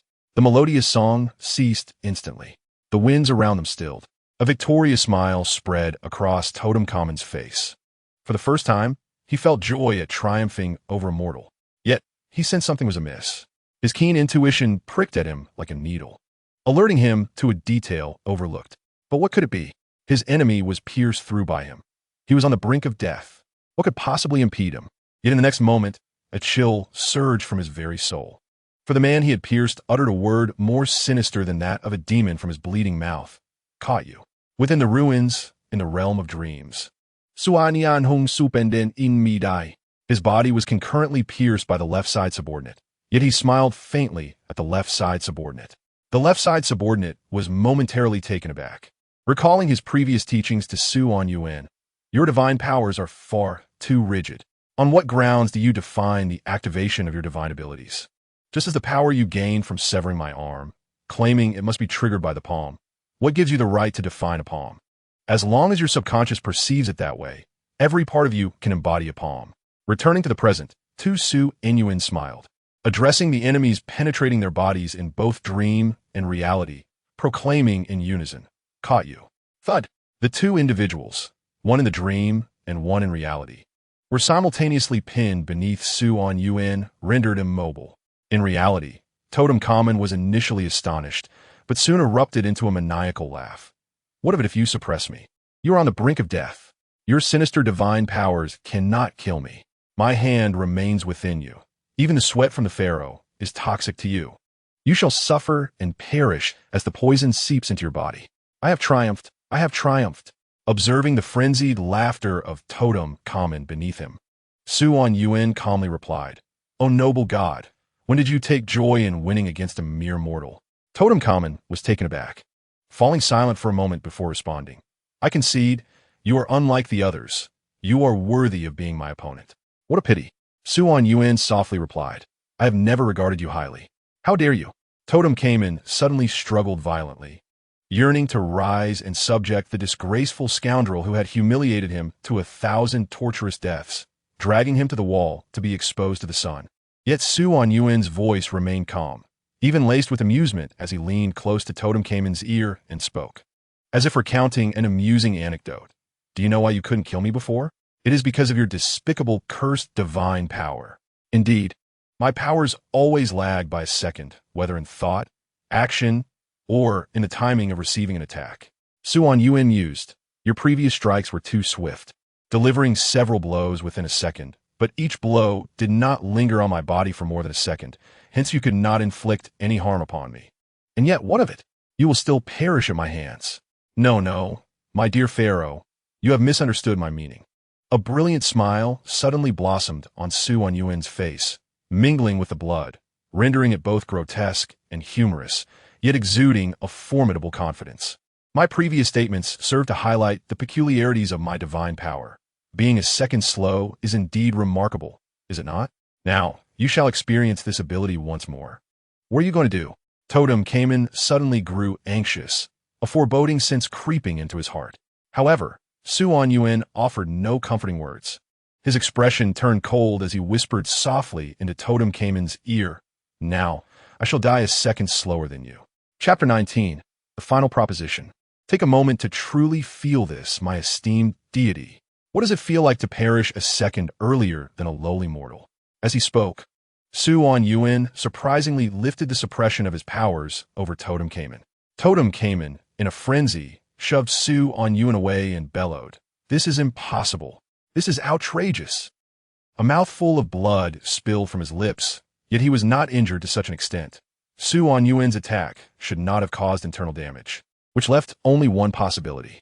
Totem Common's expression turned frantic, and in that moment, he realized that somehow his life had indeed established a close connection with Su Anyuan's at that instant. Su Anyuan was not deceiving him. That cursed divine power was activating, and Su Anyuan was nearing death. "Madman! Madman! Madman!" Totem Common seized Su Anyuan by the throat, his face contorted with rage as he threatened, "Quickly lift your divine power." Su Anyuan's bloodied face bore a smile as he quietly regarded the frantic Totem Common. That faint smile seemed to mock the very essence of the world. "If you cannot tolerate it, then why not crush my throat?" Su Anyuan remained composed, like a gambler at the table, confidently revealing the most cruel of outcomes with a placid demeanor. This time, it was he who would claim victory. Totem Common's grip on Su Anyuan's throat trembled. It was a mixture of fury and fear. He was so enraged that he wished to tear Su Anyuan apart, to grind him into a pulp and smear it upon his pyramid to be sun-dried. Yet he feared that he would meet his own demise before he could snap Su Anyuan's neck. But he could not perish. He had many unfinished affairs. He had yet to reclaim the pharaoh's throne, and he had not yet made his deceased father truly repent. He had not even properly buried his faithful companion, Best. In that moment, Totem Common had never felt time rush so turbulently. He watched as the derisive glint in Su Anyuan's eyes gradually faded. as if witnessing his own countdown to death. Helplessly, he could only watch the grim reaper extend its sinister hand towards him. Why is this happening? Why is this happening? The great god, the illustrious third-tier divine power wielder. How could he lose to this first-tier mortal? If he had not exhausted his mental energy battling other golden divine power users above, if he had detected Su Anyuan's divine power sooner, if he had been more cautious, a torrent of regret and frustration surged within him. Rarely, Totem Cayman began to curse vehemently. He cast aside the dignity of a god, relinquished the honor of a pharaoh, and began to curse his father's injustice, his brother's betrayal, the incompetence of his subordinates, and even the entire era of miracles. In that moment, Totem Cayman seemed no longer the arrogant sovereign who trampled upon gold, but a child yearning to prove himself to a father who had passed. Yet after this outburst, he grew calm again. He felt his body's condition deteriorating at an alarming rate, a pace that seemed irreversible. Thus, he leaned upon his golden scepter and slowly sank to the ground, gazing at Su Anyuan's eyes, which were gradually losing their luster. And regardless of whether he could hear him, he spoke in a somber tone. I do not believe I have erred. Human life is meaningless amidst the sorrows of an era. Even if you drag me to death, it proves nothing. You have not won. As he spoke, Totem Cayman slowly rose once more, but this time he could barely stand, his body trembling, blood seeping from his features, rendering him no better than Su Anyuan's condition. Yet he still stood tall, raising his golden scepter high. In that moment, he felt as though he had returned to his golden homeland. The winds from an isle, carrying familiar scents, like a mother's embrace. He stood atop the magnificent tower, scepter raised, proclaiming his name to the throngs of citizens below who raised their arms in jubilation. I am Totem Cayman. I am now the new pharaoh of this land. The new god. Chant my name, and I shall protect this realm. At that moment, he was filled with a sense of invigoration, while beneath him, the roar of the tide surged. He reveled in this sensation. Thus, he dutifully safeguarded that land for 3 years until he faced the betrayal of his own brother and the treachery of those he had protected. He owed nothing to anyone. What he owed was to the entire world. Totem Cayman raised a scepter, aiming it at Su Anyuan's throat. He still remembered his pride, preferring to die rather than succumb to a slow death in waiting. Though the outcome was predetermined, he would still fight until the end. Hence, Totem Cayman pressed all his weight upon the scepter and thrust it down fiercely. But it seemed that Totem Cayman had grown too weak. The scepter descended slowly, almost languidly. Perhaps that white figure was too swift, moving with such speed that it rendered the scepter sluggish. In a critical moment, it lunged forward, crashing onto the floor, yet also pushed Su Anyuan back a mere inch. The scepter grazed Su Anyuan's throat, embedding itself into the floor with a resounding crash, ultimately halting just before the tightly shut eyes of a young girl. The scepter was less than an inch from the tip of her nose. Totem Cayman was taken aback by this sudden turn of events. He desired to inquire whether these people feared death, but upon gazing at the girl, he abruptly dismissed the thought. Totem Cayman suddenly laughed. He pointed at the girl with a mocking grin directed at Su Anyuan. You have been furious over her potential death, mourned her fleeting life. Yet she is cursed with immortality. Before the curse dissipates, she is destined to possess infinite life. Does life truly hold value for such an existence? In her eyes, does mortal life truly possess value? At the precipice between life and death, amidst the swift passage of time, the Totem Cayman gently parted his lips before Su Anyuan, yet no sound emerged. He harbored a belief that Su Anyuan would comprehend his unspoken words. For this was his final proposition to him. In this sorrowful epoch, how ought the value of life be measured for mortals and those endowed with divine powers? He would await in the depths of hell for Su Anyuan to unveil the answer to him. With a swift motion, the staff pierced through Cayman's throat. In the twilight of his existence, he resolutely chose to uphold his pride, never relinquishing the determination of his own fate to another. The worth of his life would be concluded solely by his own hand. With a dull thud, his lifeless body crumpled to the ground, marking the finality of his existence. Chapter 20. Who indeed in the dreamscape, amidst the ruins of ancient relics, both Su Anyuan and the left side deputy's forms began to dissipate slowly. To his surprise, the left side deputy displayed none of his usual fury. He was unexpectedly calm, reminiscent of their first encounter. As they sat apart amidst the crumbling remnants, silence enveloped them. The howling winds seemed to have ceased, and in this tranquil world, everything slowed to a crawl. Suddenly, the left side deputy spoke.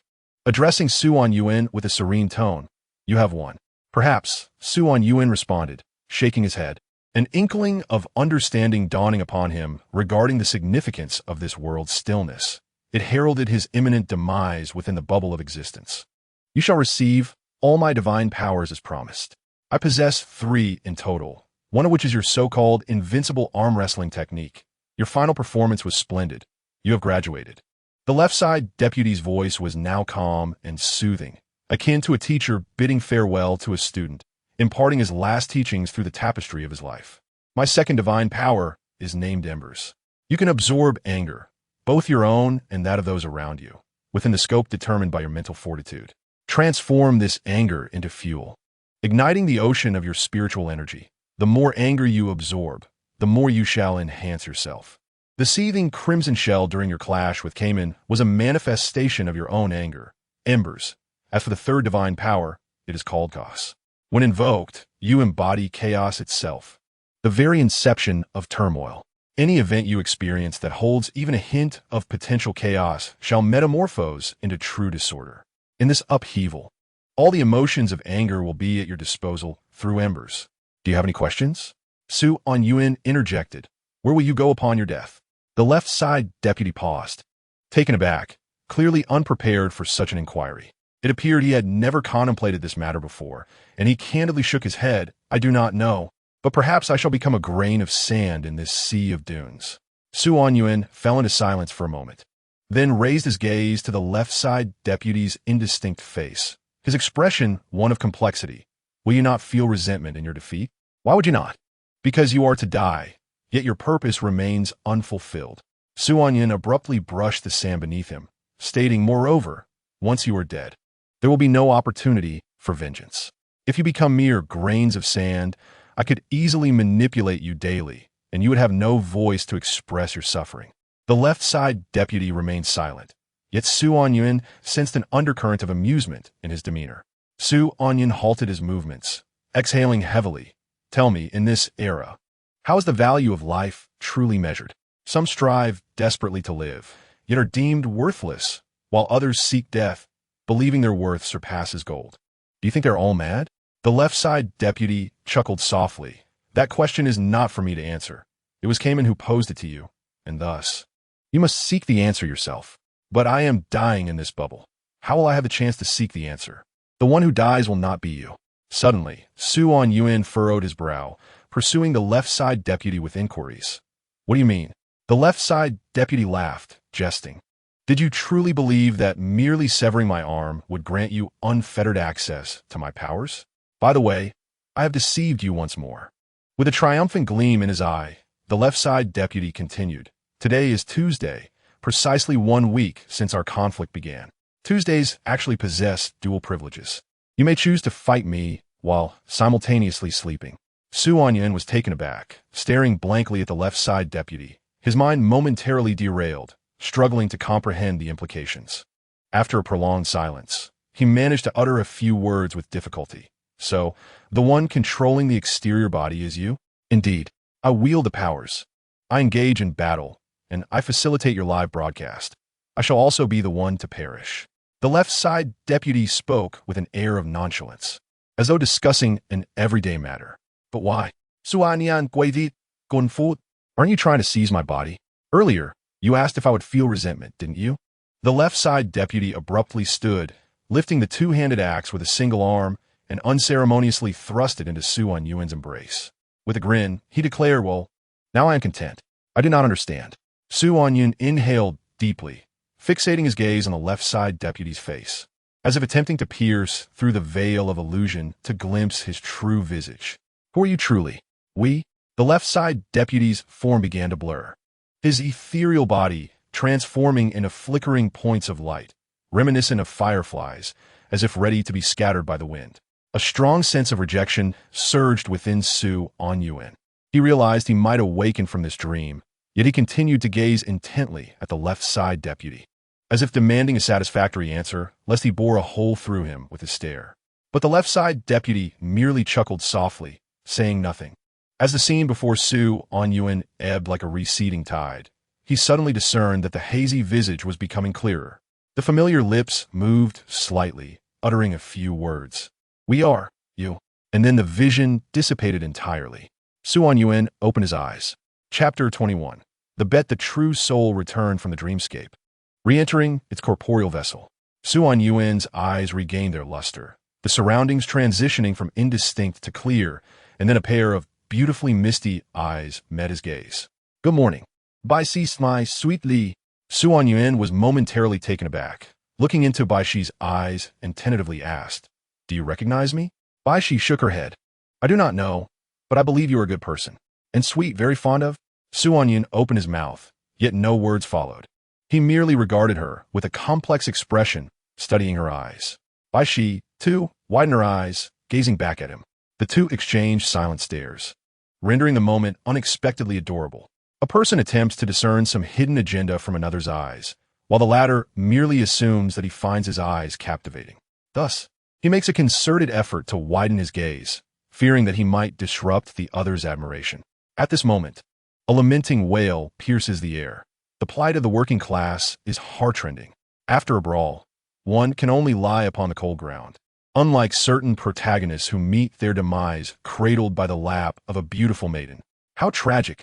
Su Anyuan is momentarily taken aback, only then realizing the softness beneath his head. His expression stiffens instantly, and he hastily rolls off the comfort beneath him, rushing toward Zhang Tao, who is sprawled on the ground bemoaning his fate. He hoists him up, sighing, "Why didn't the totem come and take your tongue along with it?" "That was to ensure that my eloquent mouth can promptly denounce the foulness of capital," Zhang Tao replies, his eyes shut, blood seeping from beneath his eyelids. Yet, even in this state, it seems he remains undeterred from savoring the unfolding drama. His mental acuity is remarkably adept. His perception rivals that of his eyesight. Losing vision is merely a trifling concern to him. Su Anyuan glances at Zhang Tao's severed arm and chuckles. This fellow, even in the midst of battle, has not been idle, skillfully bandaging his own wound and even adorning it with a charming bow made from excess fabric. Truly a remarkable character. Zhang Tao, filled with grievance, directs his ire towards Bai Shi, exclaiming, "Sister, we fight tooth and nail for you, yet our treatment is so disparate." Bai Shi, her cheeks flushed, timidly gestures toward the spot where Zhang Tao had previously collapsed, murmuring, "I brought you a pillow." "Enough with the explanations. I understand.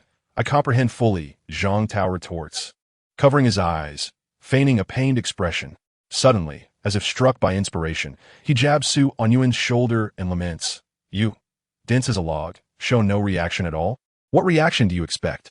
Su Anyuan scoffs. Some individuals may appear dignified, yet their minds are filled with inconsequential clutter. Is everyone from the Sky Garden like this? What are your plans moving forward? Zhang Tao appears to have something to share. He pulls Su Anyuan away, settling back down on the ground to solicit Su Anyuan's thoughts. Su Anyuan also sits, lost in contemplation. Though his physical condition remains subpar, the script has yet to conclude, and he cannot squander this invaluable second chance.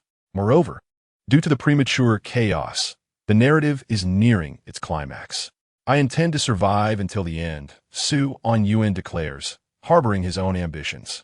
"That is not my meaning," Zhang Tao sighs, gesturing towards Bai Shi, who sits obediently at a distance, and then towards the bewildered, ordinary people behind them. "In choosing to act on their behalf, you simultaneously place yourself in opposition to all the transcendence aboard this vessel. These individuals rely on the eye of Medusa for survival, while the transcendents also require it. If the cohort of transcendents above descends after their battle and demands their eye of Medusa from you, will you comply or refuse? If you comply, these ordinary souls will perish, rendering all your efforts a farce. If you refuse, with our frail and ailing selves, how can we prevail?" Zhang Tao shakes his head, sighing, "Honestly, I, Zhang Tao, have never bowed to anyone in my life, but I concede to you, you possess qualities reminiscent of those madmen and are destined to shine in the eyes of the world. Yet, I do not wish to dampen your spirits. The current situation is a deadlock. At this juncture, no one will consider whose life is more precious or valuable in the face of life and death. One's own life is the utmost treasure. You and I fear not death, for we both know we will not truly perish. However, they are different when they die. It is the end for them, and they will fear death, never yielding. Zhang Tao pats Su on Yuan's shoulder, advising, to reiterate, this is ultimately just a game of scripts. Its conclusion is already predetermined. Even if you attempt to alter anything, what will it signify? What is the meaning behind such actions? Just like some of the other transcendents who entered this illusion, if they encountered these ordinary people in reality, they might well extend a helping hand. Yet, everything experienced here is but an illusion. They know they are not the manipulators, and even if they save these individuals, it will all dissolve into nothingness. What do they seek in doing this? A sense of peace? Therefore, I suggest we abandon this notion, Junior. My mental prowess can still wield a few more transcendent abilities. Let's find a place to hide and secure victory in this script. Zhang Tao continues to ramble, but Suan Yuan suddenly sighs. What did you just call me? Huh? Zhang Tao freezes, bewildered as he gazes at Suan Yuan, who is slowly rising, questioning, Junior? Incorrect. Suan Yuan shakes his head, his right hand suddenly grasping at the void, conjuring a blazing double-handed axe that appears in his grip, the searing heat distorting the surrounding air. I admit, your performance was indeed commendable, nearly deceiving me. But I never claimed to be from the Sky Garden, and Zhang Tao never referred to me in such a manner. Why does everyone from Baiyujing share the same flaw? Zhang Tao on the ground falls silent. After a long pause, he suddenly chuckles bitterly. Is it merely because of that word, Junior? Not just that, Suan Yuan shakes his head. That fool would not contemplate such matters deeply. Well, fine then.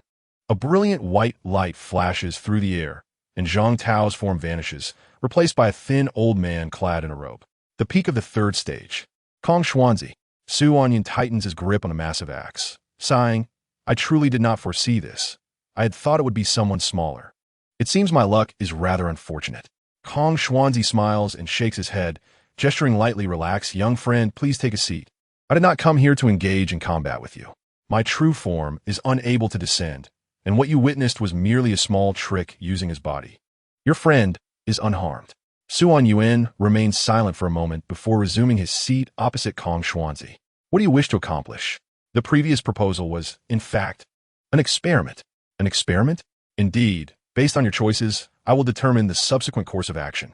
Kong Xuanzi states casually, if you had accepted my proposal without hesitation, I would have been profoundly disappointed and swiftly resolved all disputes here, claiming the key to the White Emperor for myself. However, now you have sparked more of my thoughts. Kong Xuanzi smiles. Unlike other desperate individuals, I am not after the White Emperor's inheritance. My purpose aboard this vessel is solely to advance my own being. And now, I see that hope within you. Suan Yuan furrows his brow. I am the hope for your breakthrough? Yes, young friend. What I previously stated was not entirely false. I genuinely admire you. Hence I propose a wager. The stakes are the lives of these ordinary people, as well as my own. Chapter 22. Baiyujing. What shall we wager? Suan Yuan gazed intently into Kong Xuanzi's eyes, attempting to discern any trace of deceit. However, an enigmatic aura seemingly enveloped Kong Xuanzi, rendering him inscrutable. This very aura sensed Suan Yuan's probing gaze and seemed to push back against his intrusion. Suan Yuan quickly averted his eyes, feeling a weight in his heart. The sense of oppression emanating from Kong Xuanzi surpassed even that of the totemic Cayman. Indeed, Zhang Tao's earlier intel was remarkably accurate. This individual was likely on the brink of breaking through to the fourth tier.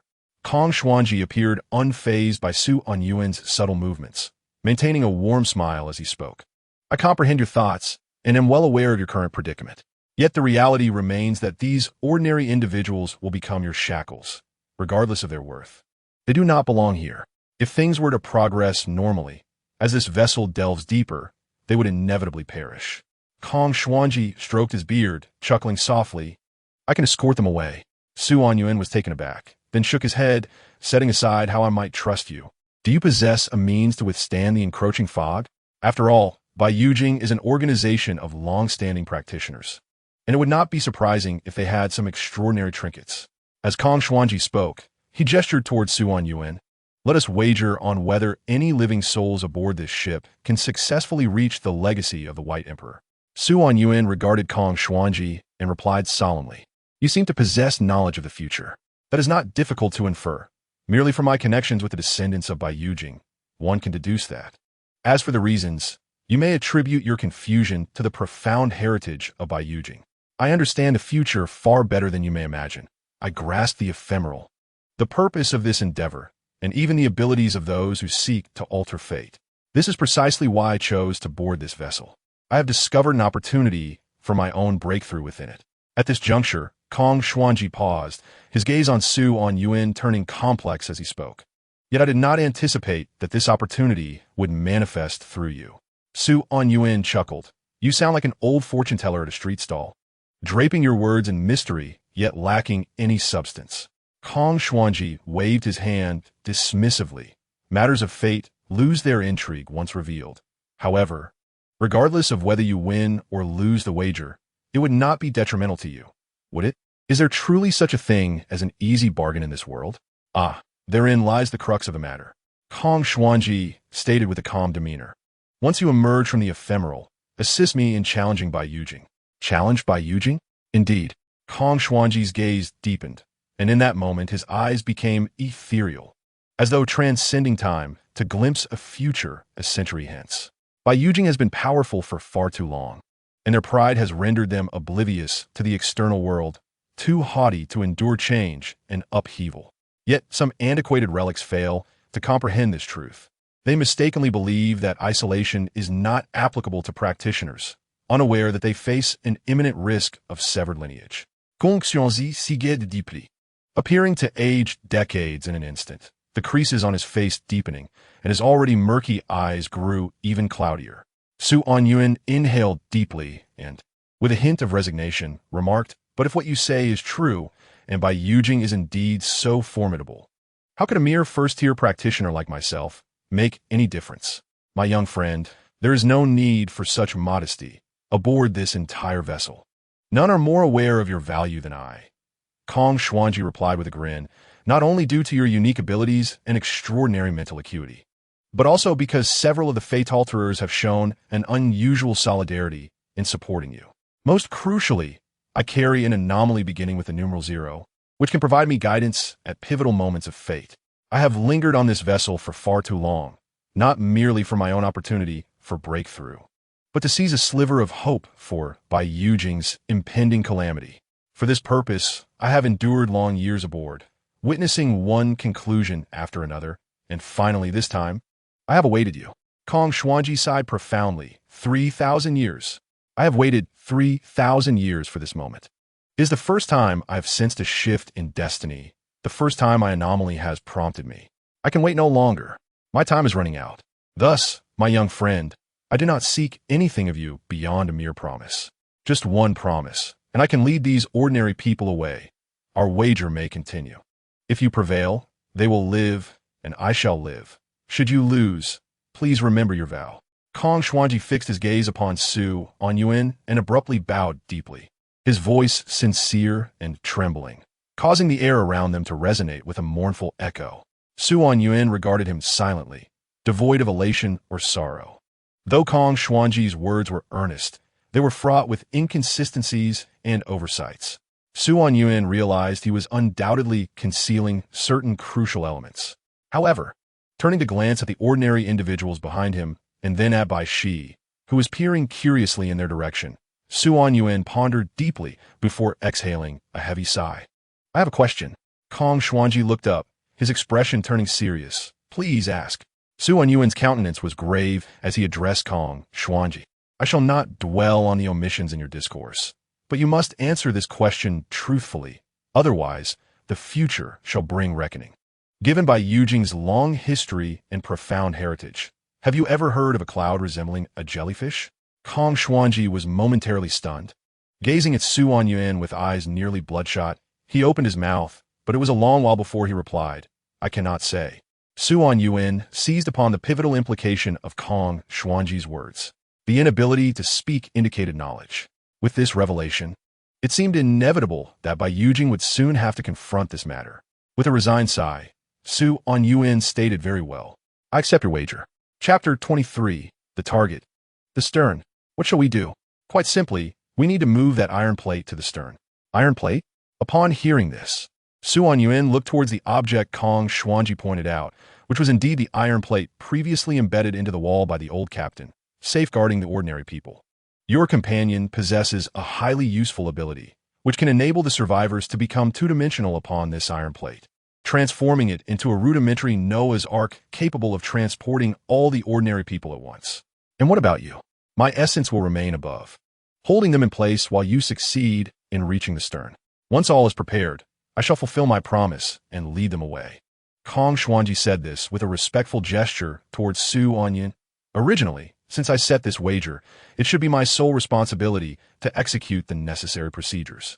However, I must restrain a multitude of practitioners up top, and thus I must trouble you, my young friend. Su Anyuan scrutinized Kong Xuanji, remaining silent for a moment before inquiring. Can you guarantee that no practitioners will interfere with us during our transport? I shall certainly do my utmost. Kong Xuanji replied earnestly, as if genuinely prepared to exert himself fully. Very well. Su Anyuan note that. Kong Xuanji immediately performed another respectful gesture towards him. Then, with a flash of white light, the old man vanished, leaving a bewildered Zhang Tao standing in place, his face a canvas of confusion, as if pondering, who am I, and where am I? What has transpired? Zhang Tao still wished to inquire further, but Su Anyuan immediately interrupted him, his expression exceedingly grave as he commanded. Gather everyone and have them stand before that iron plate. Is your ability capable of flattening so many individuals at once? Taken aback for a moment, Zhang Tao quickly glanced at the number of people present and nodded affirmatively. I can do it. Very well, Su Anyuan said, stowing away the colossal axe and rolling up his sleeves. We must act swiftly to flatten them. We shall commence our relocation immediately. Why the urgency? A foreboding feeling. Do not ask too many questions. I will explain later. Where to? To the stern of the ship. Simultaneously, aboard the Kraken, the upper passenger cabin lay in utter disarray. Fragments of shattered tables and chairs littered the floor, dismembered limbs scattered about, and the air was thick with a nauseating stench that assailed the very essence of one's soul. The preceding chaos had been nothing short of horrific. In the shadows, rats, distorted by the miasma, emerged. Their bodies were grotesquely large, resembling canines, twisted and covered in repulsive growths, yet their eyes glowed with a malevolent green light, hungrily fixating on the few living souls in the vicinity like bloodthirsty sharks. The majority of the first and second-tier practitioners embroiled in the fray had already perished, leaving only 3 capable warriors huddled together in a corner of the southern cabin, while on the opposite side, 5 third-tier practitioners stood at 3 separate positions. In the western corner stood 2 transmuters, their condition visibly dire. The burly man bore no traces of the barricade on his head, his right arm shattered, and a ghastly knife wound marred his chest. Behind him, a blind elder sat in a wheelchair, his pallid face stained with blood, surrounded by 5 ancient swords hovering protectively. In the northern corner, Lancelot stood resolutely with a long spear in hand, his once gleaming silver armor now tarnished a dark crimson from the splattered blood, rendering him less a knight of elegance and more a demon returned from the abyss. Beside him stood the grisly bear, blood seeping from his mouth and blade. Though it was not his own, despite his battered form, his expression was one of wicked glee. A sinister smile etched across his face as he fixated on the burly man's chest wound, akin to a deranged killer relishing his macabre masterpiece. In the eastern corner, Kong Xuanji sat in meditative silence, clad in an old Taoist robe that, remarkably, remained pristine, almost immaculate. Had it not been for the witnesses present who had observed his earlier actions, one might have mistaken him for an aloof spectator. The atmosphere hung heavy with an eerie silence, as the 3 factions, excluding Kong Xuanji, warily scrutinized one another, none daring to make the first move, creating an inexplicable equilibrium. However, this balance was as precarious as a board teetering on a steep precipice. The moment a feather were to fall, the equilibrium would shatter, propelling one party to safety while the other plummeted into the abyss. Kong Xuanji was that feather. At that moment, the feather fell. Kong Xuanji opened his eyes. Yet his first utterance was not to assess the situation nor to recuperate his waning mental energy, but rather to flatly declare something that shattered the composure of all present practitioners. The ordinary people are about to flee. They possess a multitude of Medusa's eyes. enough for you to endure until the ship reaches its destination. In the ship's lower deck, Anyuan sprinted swiftly while carrying the iron plate, indistinct figures flickering above it as he raced towards the stern, his steps so rapid they seemed to leave behind afterimages. Yet in the next instant, the darkness ahead twisted violently, and a figure lunged forth, blade aimed directly at Anyuan's throat. It was a second-tier practitioner.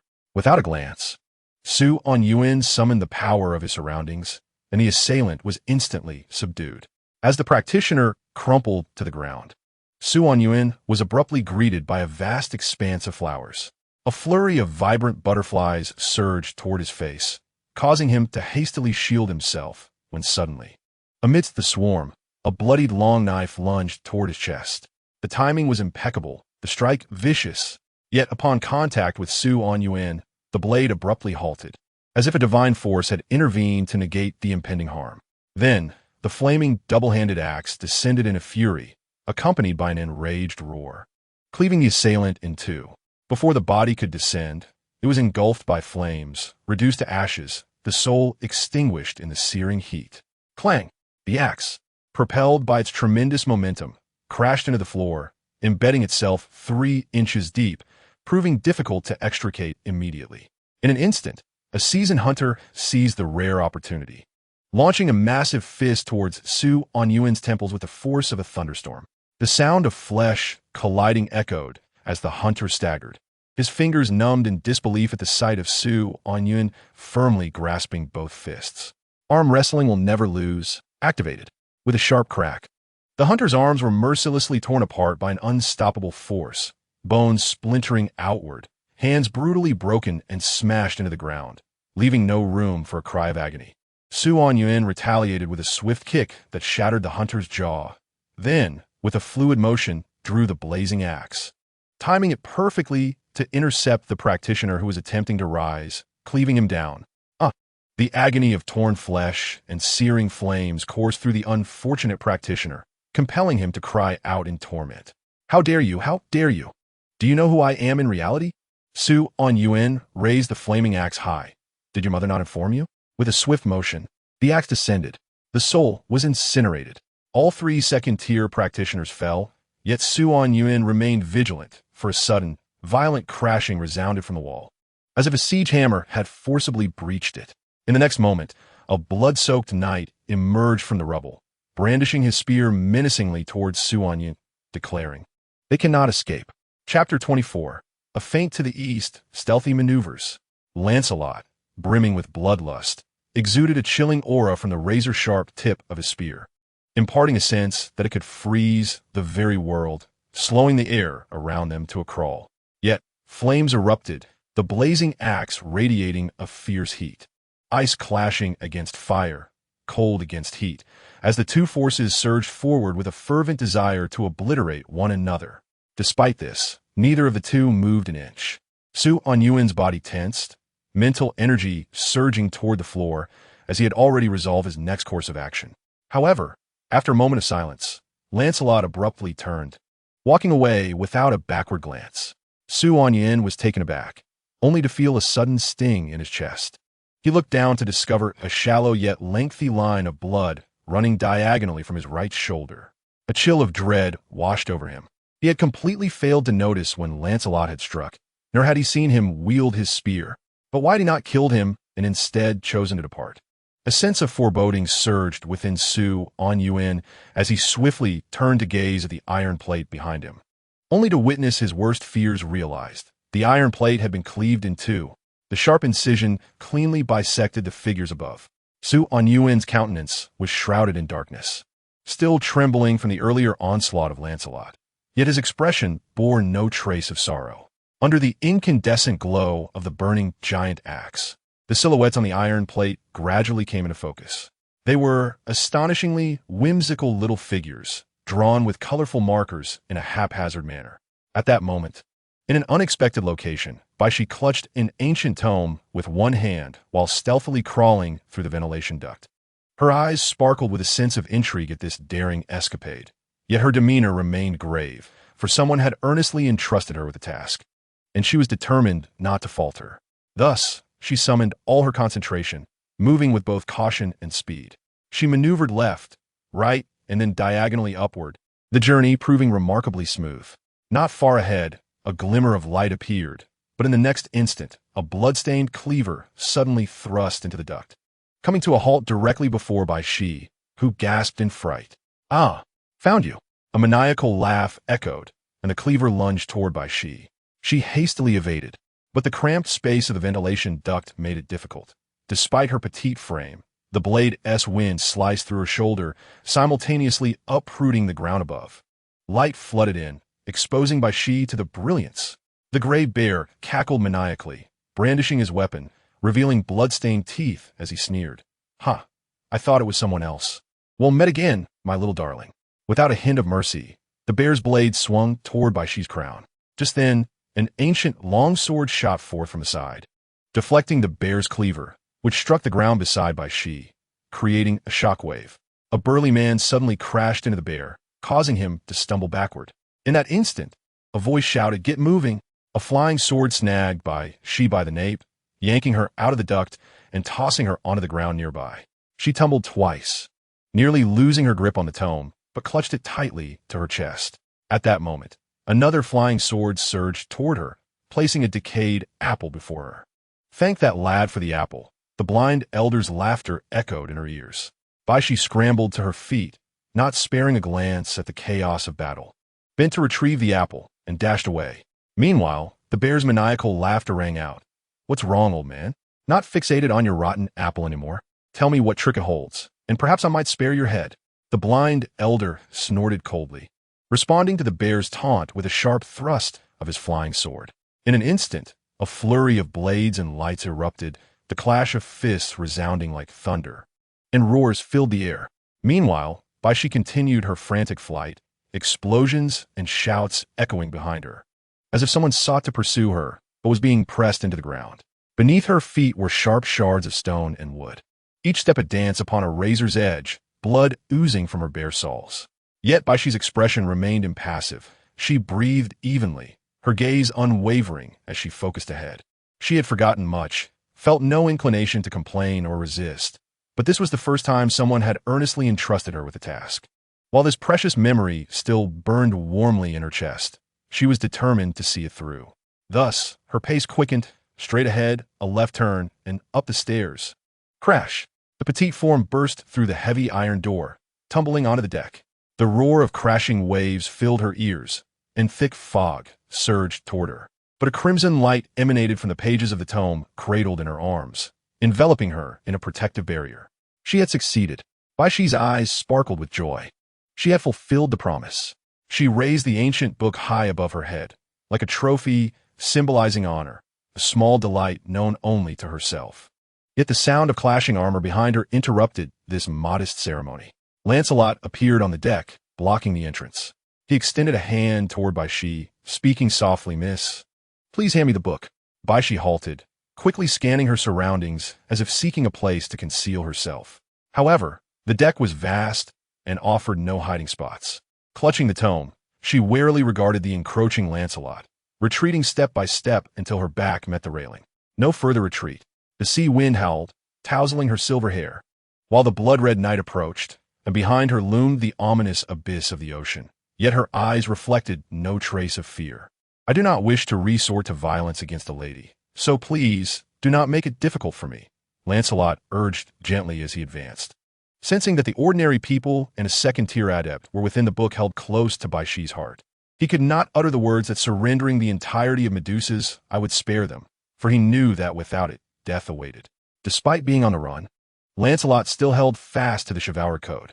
He had no desire to harm the defenseless, yet he had his own reasons to survive. To obtain the legacy of the White Emperor, he sought to resurrect his beloved. For this, he would not hesitate to sever ties with old friends, embark on a perilous journey, and stain his hands with the blood of innocence. He had become obsessive, frenzied, anxious, and inhumane. He drew nearer to Bai Shi, gazing into her pure eyes, only to suddenly freeze. In those eyes, he beheld his own reflection, drenched in blood, cruel and grotesque. He was no longer himself. Yet in that fleeting moment of Lancelot's distraction, Bai Shi suddenly climbed the railing and leapt into the sea. "No, Lancelot lunged forward, desperately attempting to grasp Bai Shi and the ancient tome she held. The distance was not far. He could reach her, but in the next heartbeat, it seemed a divine whisper echoed from the other side of space. Bai Shi vanits? Ah, Lancelot's mind went blank. Yet before him lay the dark expanse of the ocean. Splash. Chapter 25. I bet you won't dare to die. At the stern of the ship, Bai Shi's figure materialized in an instant. She tightly shut her eyes, counting 1 second, 2 seconds, yet still felt no chill of the water. Curiously, she opened her eyes to find Su Anyuan gazing at her with a peculiar expression.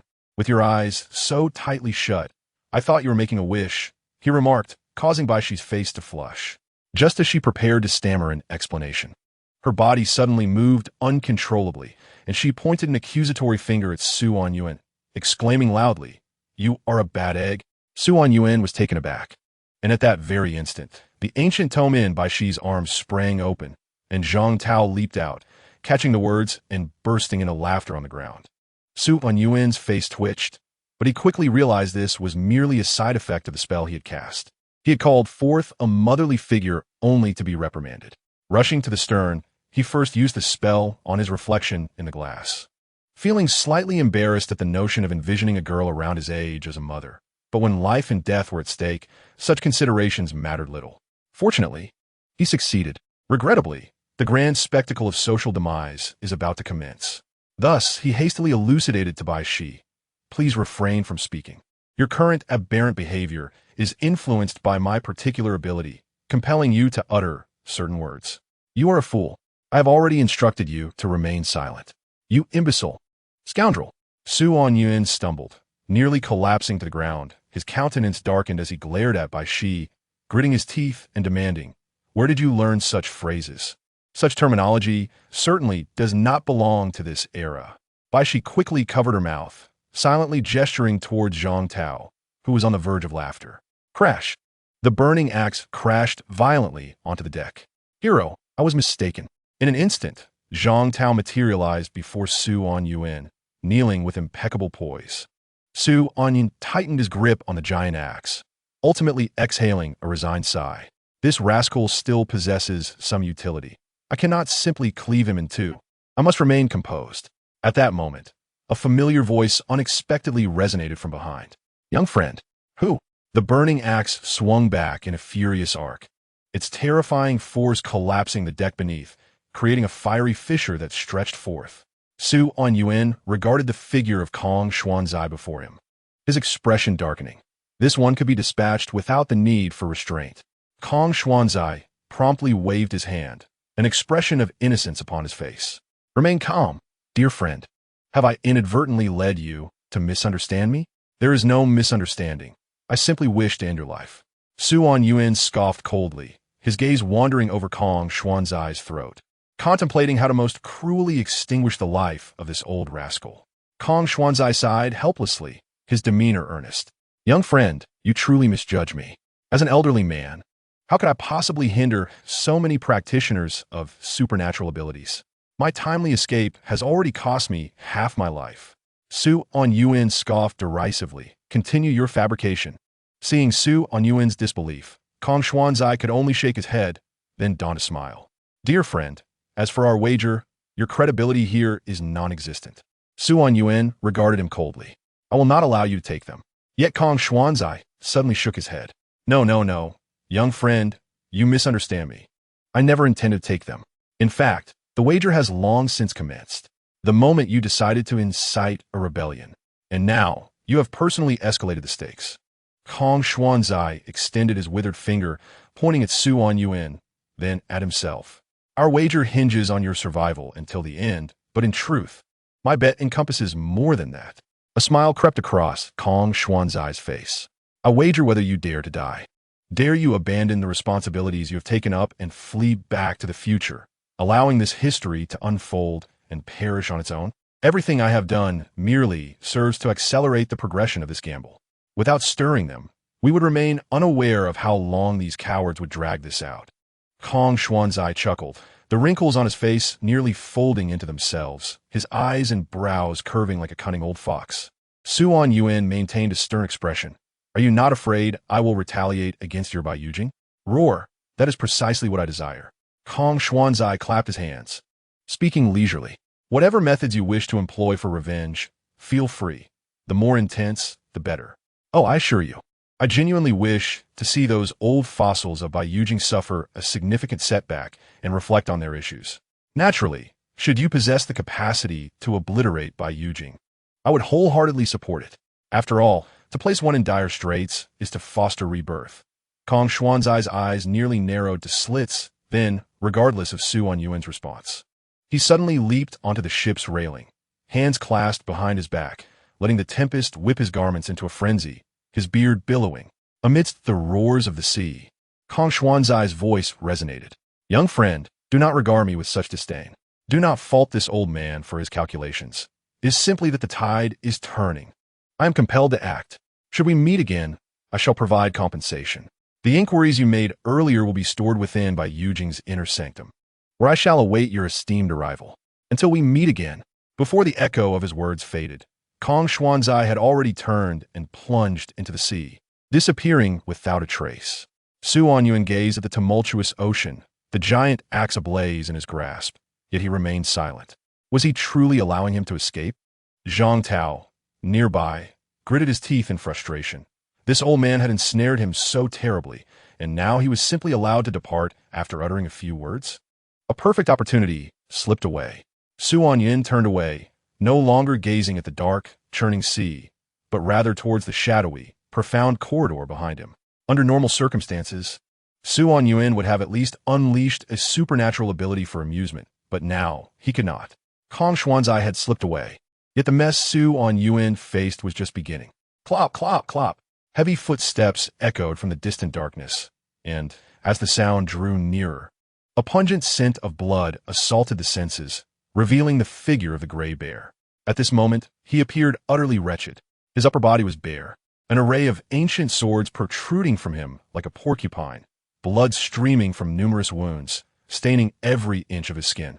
Akin to a malevolent spirit emerging from a sea of blood, poised to ascend to the mortal realm for final vengeance. The gray bear was blind in one eye, his expression ferocious, with a severed arm constricting his neck, that of the brawny man who had been a barricade. Yet it was the only arm left, and the figures of the blind elder and the brawny man did not follow. They were likely dead. Clop, clop, clop. The gray bear halted, his expression impassive. The single eye stained crimson with blood, fixed intently upon Su Anyuan. Su Anyuan regarded him calmly, wordlessly standing. Yet his imposing stature and the fiercely burning axe signified his stance. Before him stood the gray bear, symbolizing practitioners of supernatural abilities. Behind him lay the ancient tome, housing a multitude of ordinary souls. One resided outside the cabin, the other within, ordinary folk, practitioners of supernatural abilities. In this chiaroscuro of light and darkness, the blazing axe resolutely stood at the dividing line, becoming the ultimate arbiter and establishing the final defense against their conflict. In the silent standoff, the gray bear's robust form was the first to falter. He sank to the ground. Gazing at Su Anyuan, he suddenly laughed. You, as a practitioner of supernatural abilities, yet you choose to assist those ordinary folk? Su Anyuan ignored the gray bear's derision, merely dragging the giant axe forward, flames trailing behind him, and quietly remarked, as if in casual conversation, you share the same mindset as the totemic caiman, believing your life holds greater value than that of ordinary people. That is indeed a fact, the gray bear replied calmly. In this era, the ordinary are destined for impotence. Indeed, you are a practitioner of supernatural abilities. Are you not aware of the chasm that separates you from ordinary folk? Indeed, then why do you still? Suddenly, the gray bear halted, staring into the man's unflinching gaze, devoid of tremor, like ice, yet concealing fire within. He suddenly comprehended. This man was not opposing him due to ideological discord. He was merely intent on ending his own life.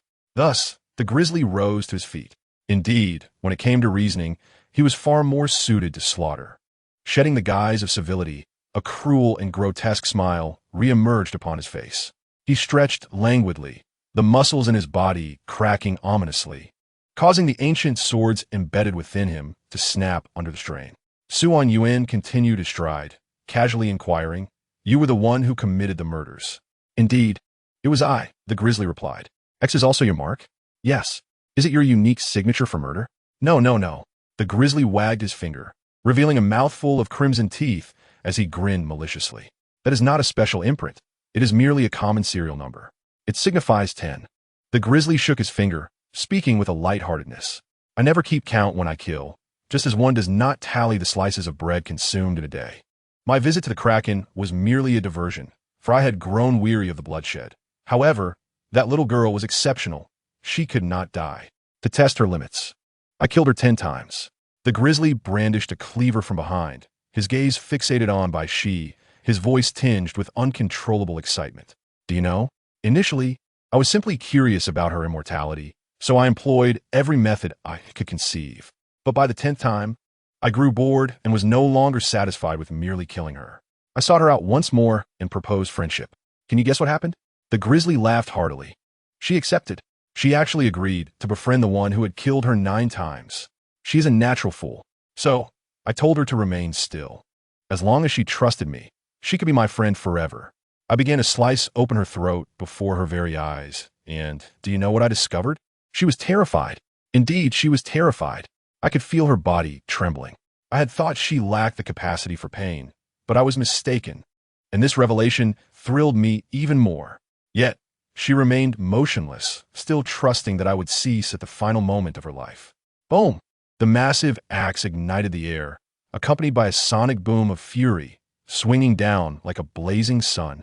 A torrent of flames descended violently as the grizzly, cackling madly, met it with his cleaver, but a profound whisper resonated, shattering the cleaver instantaneously. The grizzly's eyes widened, yet the burning axe roared ferociously, crashing onto his shoulder. The searing flames surging forth like a bloodthirsty shark, voraciously consuming every inch of his flesh. The grizzly was in excruciating pain, yet he showed no signs of retreat. Instead, he seized the giant axe and bellowed towards Anyuan's head. He held unwavering confidence in his physical form, certain he could withstand the consuming flames of the axe. Roar! The violent sound waves erupted, but Anyuan vanished from sight, transforming from 3-dimensional to 2-dimensional, darting along the ground. The sound wave grazing past him and obliterating the wall behind. Amidst the flying debris, the grizzly, relying on his primal combat instincts, punched backward with all his might. Anyuan's body was just rising from the ground's surface, and in the fleeting moment, he raised his left palm. Bang!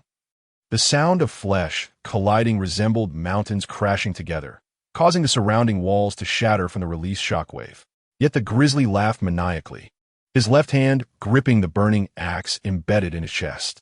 But in the next instant, his expression shifted dramatically as the flames upon the axe flared violently, devouring his left hand like a wild beast, incinerating his flesh until even the bones turned to char. The grizzly howled in agony, violently crashing his body against the wall, using inertia to hurl the axe from his body. But it was too late. His once proud physique was now burnt and charred, the edges reduced to ash. Amidst the beast-like wails, Anyuan grasped the massive axe from the ground, approaching him like a deity of war from ancient mythology, silent. For the remnants before him no longer deserved to hear a single word. I was wrong, I was wrong. I shall never kill again. I'll serve time in prison. I'll serve time in prison. The grizzly suddenly began to plead, tears streaming down his face as his battered form curled into a ball on the ground, seemingly devoid of spirit under the weight of impending death. Finally achieving a moment of enlightenment and repentance, exposing his defenseless back to Anyuan. Yet he still clutched a blade close to him. With what little spirit remained, he bit into the arm encircling his neck, instantly draining it, while beneath him, his charred chest sprouted a similarly robust arm. His supernatural ability allowed him to claim any blood he tasted and transform his body, becoming stronger than the original. This was why he had evaded capture despite his numerous misdeeds.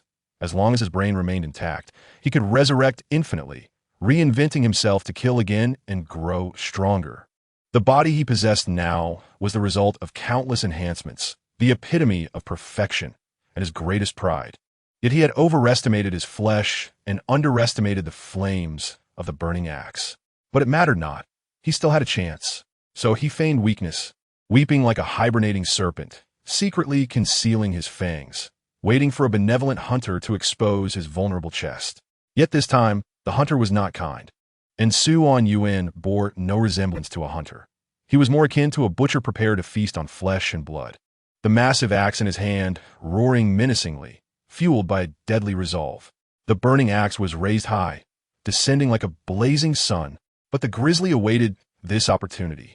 He suddenly shot up, his arm thrusting forth, aimed directly at Yuan's chest. Yet Yuan remained unmoved. Flames surged in his eyes, his style seemingly one of trading life for life. He appeared more like a desperate outlaw than the grizzly. In this game of chance, whoever falters shall perish. Thud! The arm struck Yuan's chest, unable to penetrate further, and within a second, Yuan's axe descended like a blazing sun, crashing into the grizzly's back, but failing to cleave him in two. But the raging flames had already ignited. The flames were swifter than the axe's blade, instantly igniting the grizzly's blood, a torment that scorched the very soul, a judgment akin to an infernal hell. The grizzly could not even vocalize his despair, as his vocal cords were incinerated in an instant, leading to a surge of hatred within him. He charged towards Yuan, intent on transferring the flames onto him. But how could the king of flames fear fire? Yuan lunged forward, pressing his left hand against the grizzly's cheek, flinging his body into the wall, coldly observing the broken form struggle and tremble, gradually burning away. Yet at that moment, the grizzly's skull suddenly exploded, liquid splattering as his brain, encased in a red membrane, shot forth at incredible speed. This was a plan the grizzly had long prepared. He had integrated the eye of Medusa into his brain, and as long as he could escape into any corpse, he could reassemble his body. There were countless bodies aboard this ship. He could construct an unprecedented, magnificent form to break through the cruise liner. The velocity of the onslaught was astonishingly rapid, so swift that Yuan could scarcely intervene. It was so fast that Zhang Tao, who was supposed to provide assistance, had no time to react. In an instant, a brain pierced through Zhang Tao's chest, usurping the position of his heart and voraciously siphoning his blood. He had triumphed. The gray bear seized control of Zhang Tao's body almost instantaneously, cackling maniacally as he directed the body towards the wall, sensing that beyond it lay a multitude of flesh. If he could only reach that place. Bang! A sudden gunshot rang out, an unforeseen occurrence that took everyone by surprise. The expression on the gray bear's face was one of shock as he looked down at his chest, where his brain had been pierced by that unexpected shot. Behind him, Baishi picked up the handgun that Zhang Tao had hurled in his final moments. A gust of sea breeze swept through, dispersing the smoke that lingered at the muzzle, carrying away a tainted soul. Chapter 27. Anchor Point. The final gunshot echoed across the sea, resounding in the silence that followed, as if setting a definitive tone for the chaotic upheaval. The cruise ship fell into a profound stillness.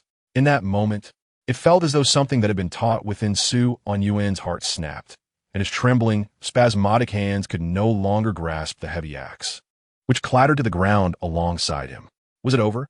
Yuan exhaled a long, weary breath, seemingly expelling all the fatigue accumulated over the past month, leaving him utterly limp. He turned slowly to see Baishi still standing in place, the gun having fallen to the ground, her gaze lost in the vastness of the sea, seemingly pondering something inscrutable. Even having slain her adversary with her own hands, her expression appeared unchanged, emanating a profound sense of alienation from the world. The sea breeze whispered gently. The waves lapped persistently against the hull, yet her figure stood in stark tranquility, isolated and forlorn, akin to a lost child unable to find home, gazing vacantly towards the horizon. Yet, Yuan suddenly smiled. He sensed an alteration within the girl. Previously, she had struck him as a blank canvas, so pristine that it evoked sympathy, so untainted that it rendered him self-conscious. Her emotions seemed merely like dust floating upon the surface, easily swept away by the wind without leaving a trace. But now, Yuan perceived a hint of sorrow emanating from that canvas, subtle, yet undeniably present. Thus, he picked up a small wooden shard and tossed it at Baishi's head. Thud! A pleasant sound. It was a good head. Baishi turned around in bewilderment, and in that instant, something cascaded down. Silent tears fell onto the deck, producing a soft sound. She hurriedly wiped at the disobedient droplets on her face. Yet they only multiplied, cascading further. She herself could not comprehend why she was crying. It was the culmination of countless repetitions of pent-up exhaustion, the release of shackles, pouring forth uncontrollably. Su Anyuan grinned mischievously at she's predicament, sprawled on the ground like a soiled lump of clay, contrasting sharply with her pristine nature, yet bringing vibrancy to her otherwise monochrome existence. Though it was merely a rough and unrefined stroke, in that moment, the blank canvas was transformed into a vivid tapestry. Ordinary people emerged from the pages of the story, having survived the ordeal, expressing their gratitude profusely to she and Su Anyuan, who blushed and stammered, unable to cope, while Su Anyuan remained impassive.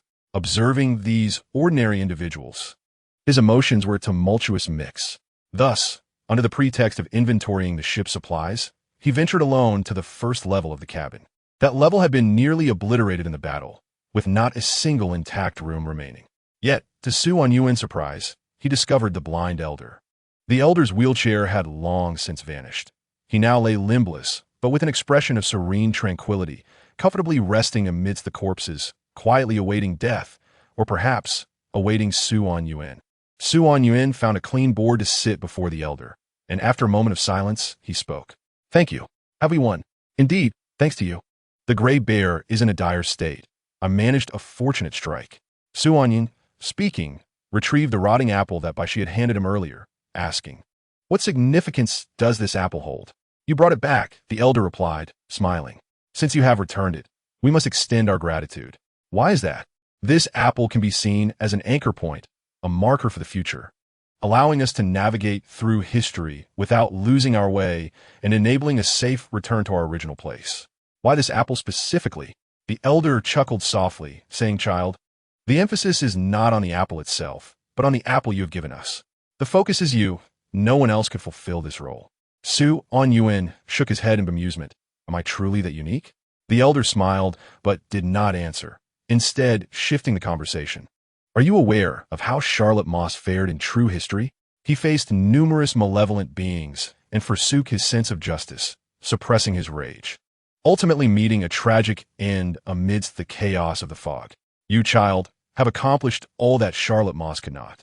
You have gained the recognition of his historical will, altering several pivotal narrative nodes, potentially transforming the entire trajectory of the story. You are now the individual closest to the conclusion, closest to victory." "Suaniansai, you still have not answered my question. Why must it be me?" The elder regarded Su Anyuan, pausing in contemplation before responding. "It is the insight provided by the scholar lady." "The scholar lady?" Su Anyuan furrowed his brow. "That creator? She has no connection to me. Why would she show such interest? Was it a request from Reinhardt?" Su Anyuan found himself puzzled, while the blind elder appeared equally intrigued. "We have always presumed that you would serve as the backup for the erudite lady. Thus, when we observed you producing that apple, we dared to gamble a chance. However, it appears that you are rather unclear about the current circumstances. Indeed, I am but a wretched laborer, initially tasked with looking after the talents of the aerial garden, only to find that they have all perished." "I see." The elder seemed to fall into contemplation, falling silent. Yet, after a brief moment, he suddenly inquired, "How many people aboard still live?" Su Anyuan was taken aback and replied truthfully, "The girl I was with, along with several ordinary individuals." The elder was momentarily stunned. He turned his face towards Su Anyuan, incredulously stating, "When Kong Xuanzi mentioned this matter, I suspected it was your doing. I never imagined you truly managed to keep them alive." "That old fool." The mere mention of Kong Xuanzi darkened Su Anyuan's expression, while he silently noted this grievance. Vowing that he, Su Anyuan, would not let this go, "What will you do next? What else can be done? There's enough food on the ship. We can eat, drink, and wait for the vessel to dock. But the eyes of Medusa are insufficient." Su Anyuan suddenly lifted his head, his eyes widening in astonishment as he gazed at the blind elder. The elder seemed to have guessed Su Anyuan's current expression. He sighed and said, "Do you know how Kong Xuanzi incited the chaos to escalate? He claimed that those ordinary people possessed enough eyes of Medusa to sustain them until the Kraken reached the legacy of the White Emperor. Thus, the two natives, Grey Bear and Lancelot, along with those ignorant of history, believed him, and commenced a reckless slaughter. In reality, we had researched before arriving. All the eyes of Medusa aboard the ship combined could only ensure the safe passage of one person to the White Emperor's legacy. Suddenly, silence enveloped the surroundings. Anyuan, his expression frozen, felt his mind go blank, while the elder's weathered voice echoed in his mind. Though it pains me to say this, child, everything you have done holds no value. They are destined to perish. History is not a child's game. It is the ledger of facts, the foundation of progress. The grave of time. To shake the very fabric of time is an exceedingly arduous task. The utmost we can achieve is to alter the outcome of shipwreck, striving to ensure one person reaches the destination. Beyond that, we are powerless. How cruel this is to say, but child, if you seek victory, you must extract that girl's heart. It is likely the key to the ruins. The moment the key departs her body, her immortality will cease. Without immortality, the eyes of Medusa will vanish. She is destined to die along the way. Chapter 28. A world of vibrant colors. Is there truly no other way? None. Silence. A prolonged silence. Anyuan's face grew rigid, his hands trembling uncontrollably. Suddenly, he recalled the totem caiman and the discourse on the value of life. Ultimately, life returns to nothingness, devoid of any value, whether one is a sorcerer or an ordinary person. Thus, they are equal. Is this the answer? Would caiman laugh in hell at such folly? Anyuan found himself rare in his confusion, beginning to question all he had done thus far. He recollected Fing Monantai, Lin Xingwan, the chubby one, Reinhardt, Su Sheng, the old captain, and Zhang Tao. He thought of Su Anjing. Were their lives devoid of value as well? Anyuan inhaled sharply, holding it within his chest, forcing the breath to reverberate before finally exhaling slowly. With a slap to his cheek, Anyuan's gaze regained its determination. He was the obstinate Anyuan, as he had always been. What he had resolved would surely be proven to the world. Thus, Anyuan rose and softly addressed the blind elder. Thank you for conversing with me. The elder's expression was complex. You cannot bring yourself to do it. The old man still has some strength. Do you need me to assist in eliminating those ordinary people? No need. Anyuan shook his head and replied softly. I choose to wait. Wait? The blind elder shook his head, perplexed by the meaning of waiting. Yet this juncture was too critical. He could not bear to see the young man act rashly in a fervor. He could not restrain himself from advising. The first reward is of great importance. The erudite lady's wishes can accomplish much. I am aware. The eyes of Medusa in the fog have been distributed to those ordinary people. You may not survive to witness the legacy. I understand. Alas, the elder sighed deeply. I perceive your resolve. You are determined to pursue something. Though I do not comprehend why you wish to spare those doomed ordinary people, do not overestimate human nature. In matters of life and death, people can act in unimaginable ways, even against those who have saved them. Anyuan nodded, affirming, I know. The elder ceased to respond. His final flicker of life extinguished, leaving no further sound. At that moment, Anyuan stood as the only sorcerer aboard the vessel. He returned to the second level of the cabin, grasping the doorknob leading to the open deck, standing for a long while, taking numerous deep breaths before suddenly thrusting the door open and nonchalantly stating, I'm back. Benefactor. Welcome back. You have worked hard, good brother. Sir, please have some water. Upon seeing Anyuan's return, the group of survivors hurriedly approached to greet him, their gazes filled with fervent warmth, as if those who had long dwelled in darkness suddenly beheld light. Anyuan surveyed the surroundings but did not see Bai Shi. So he asked, Where's Bai Shi? A middle-aged woman quickly responded, Oh, Miss Bai, she went to the captain's quarters. She said she forgot to take something. Anyuan nodded. Bai Shi's absence was fortuitous. He glanced around at the ordinary people, a total of 19, all of whom had been saved by the old captain at great peril. Now, their savior had become himself, and each person regarded Anyuan as their son, believing that as long as he was present, darkness would never encroach upon them. Anyuan closed his eyes. Suddenly, he took a deep breath, and amid the astonished gazes of the crowd, he deeply bowed to them. Benefactor, what are you doing? Quickly rise. If thanks are to be given, it is we who should express gratitude to you. The survivors rushed forward, attempting to lift Anyuan, their confusion turning to unease at his unexpected behavior. Yet, Anyuan's body resembled a statue, unmoving despite their efforts. After a long pause of over 10 seconds, Su Anyuan slowly stood and addressed the crowd. I have an unusual request. Upon seeing Su Anyuan's serious demeanor, the crowd fell silent, instinctively ceasing their chatter. All eyes fixed upon him. In that moment, a pin drop could be heard in the air as everyone held their breath. I wish for everyone to become Baishi's teachers. For a brief moment, the space froze, and then a collective thought echoed in each person's mind. Huh? What kind of request is this? Su Anyuan scratched his head, feeling a bit sheepish as he said, Indeed, Baishi is the child whom the old captain found. An orphan who has grown up on a ship, scarcely having set foot on land. The vessel is primarily inhabited by men, most of whom lack the experience of raising a child, resulting in a deficiency of common knowledge and practical skills. Thus, I hope everyone can step forward to be her life mentors, imparting to her the essentials of living, and I earnestly request that no one dismisses her as foolish. Is that agreeable? Upon hearing this explanation, the crowd suddenly understood. Most of the survivors were women and children, and upon learning of the hardships endured by their savior in her youth, maternal instincts surged forth. With one elder proclaiming that she would treat Baishi as her own daughter, Su Anyuan merely suggested this, but the atmosphere instantly erupted, with everyone fervently discussing child-rearing strategies for Miss Baishi, excitedly planning for the future. The scene transported Su Anyuan's mind to gatherings of mothers at kindergarten gates, their eyes sparkling as they spoke of their children, regardless of their heights or ages. This led to Baishi returning to an overwhelming wave of enthusiasm, only to realize that she had gained 19 teachers. Consequently, the ensuing days at sea transformed into Baishi's little classroom. Su Anyuan, with nothing to occupy his time, was also forcibly drawn in, becoming Baishi's study companion, a proud male desk mate. Amid the fog-shrouded sea of death, the Kraken steadily advanced, yet within it, vitality surged like the sun, illuminating the waters.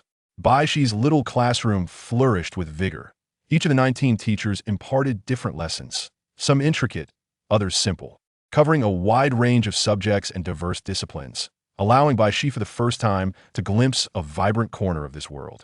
Some instructors taught her reading and writing, while others introduced her to music and dance.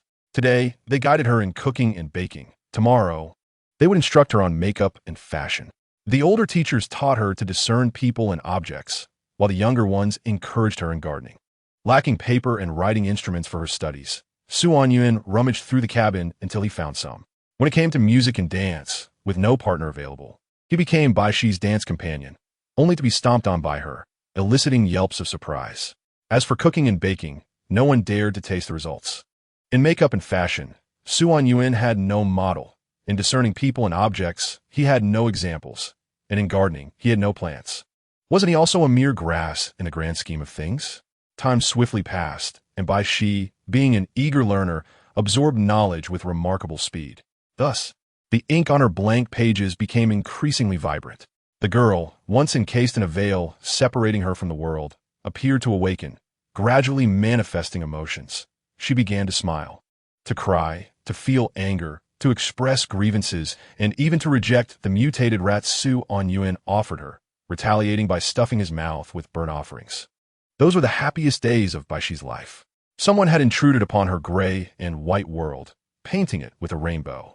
From then on, the world burgeoned into a kaleidoscope of colors. Chapter 29. It's just a heart. You are willing, aren't you? The number of people aboard the ship seemed to dwindle. One of Baishi's teachers had vanished. She anxiously inquired among the others, but they merely stated that she might have discovered a way to escape the fog and had returned home. Baishi believed them. A day later, yet another teacher went missing. The others informed Baishi that she had found rainbow-hued clouds and had been whisked away by her beloved on a cloud. Baishi note that, though she secretly cast a glance at Su Anyuan. 2 days later, yet another teacher disappeared. They told Baishi that she had transformed into light and embarked on an adventure in another world. Baishi smiled, expressing her desire to visit that other world if given the opportunity. On the 3rd, 4th, and 5th days, more than half a month slipped by in a blur, as if life had undergone a cycle. At last, the ship fell silent once more. The once bustling dining table now hosted only Su Anyuan and Baishi.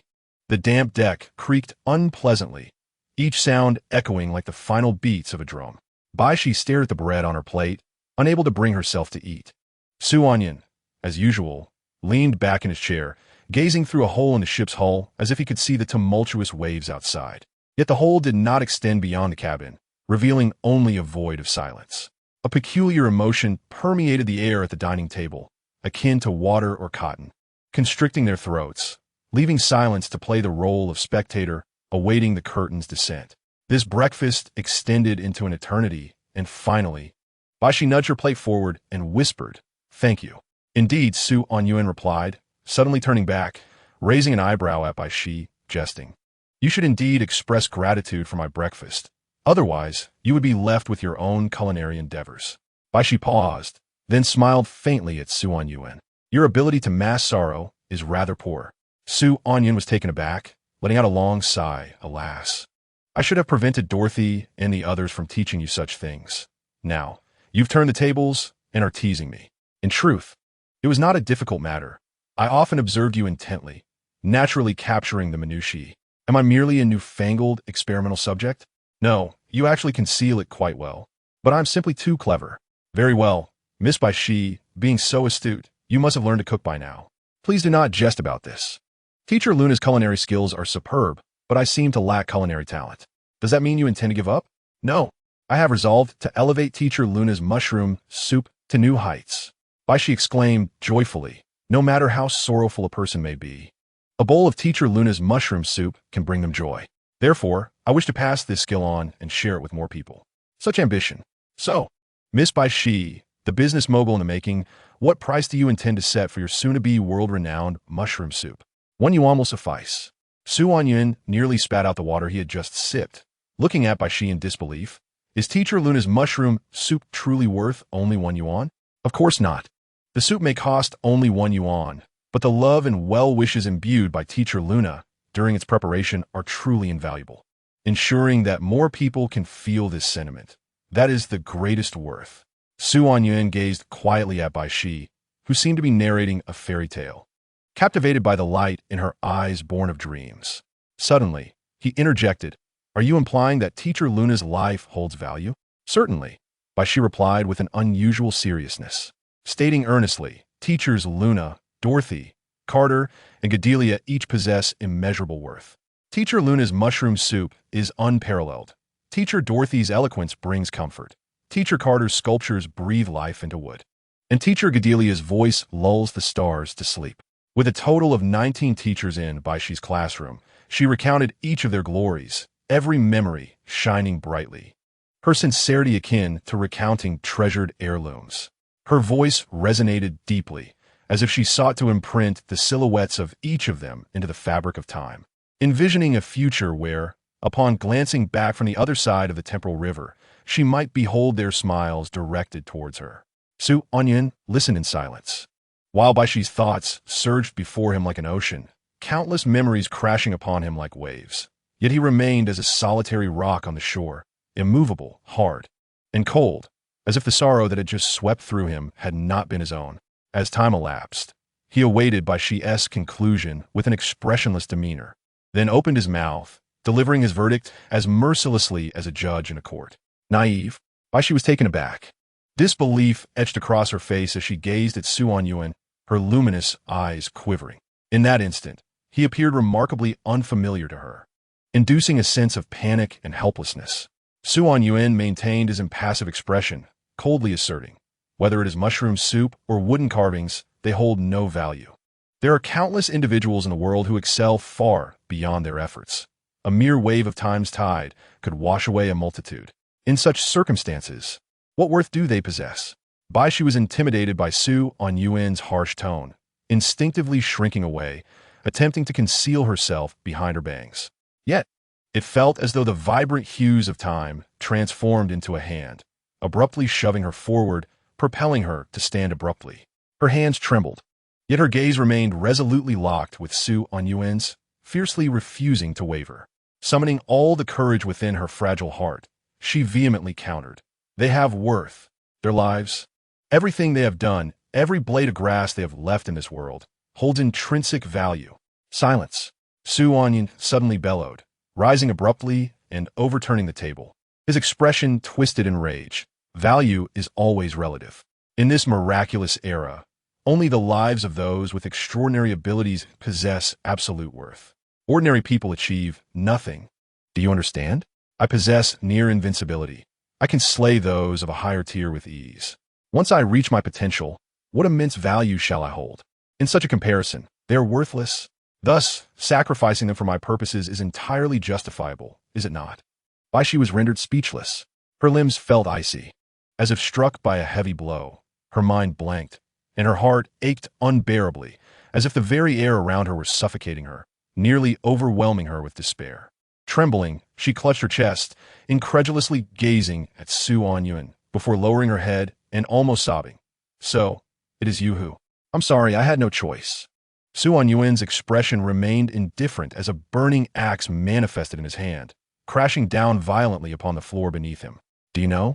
The Eye of Medusa allows only one to reach the end. On this ship, only one may survive. And that person must be me. His voice reckless and frenzied. I am the last extraordinary being aboard this vessel. I can slay those of a higher tier. I am invincible amongst my peers. I am the Emperor Anyuan. No one possesses greater worth than I. Therefore, they are destined to perish, and I shall live. I do not believe it.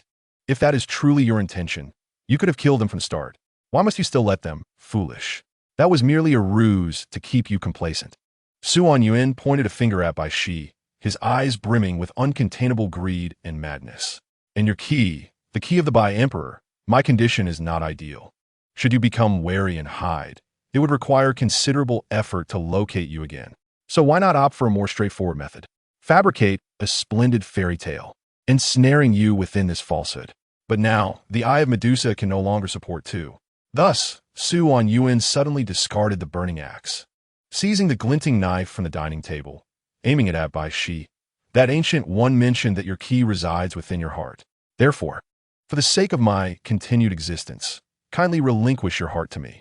Su Anyuan narrowed his eyes, a smile creeping across his lips, whispering like a devil, "It's merely life. I have treated you so well. Wouldn't you agree?" Chapter 30. I shall prove the worth of my existence. Crack! The sharp knife descended from above, cleaving the floor in an instant, splinters flying and sparks igniting. Oh, you managed to evade it?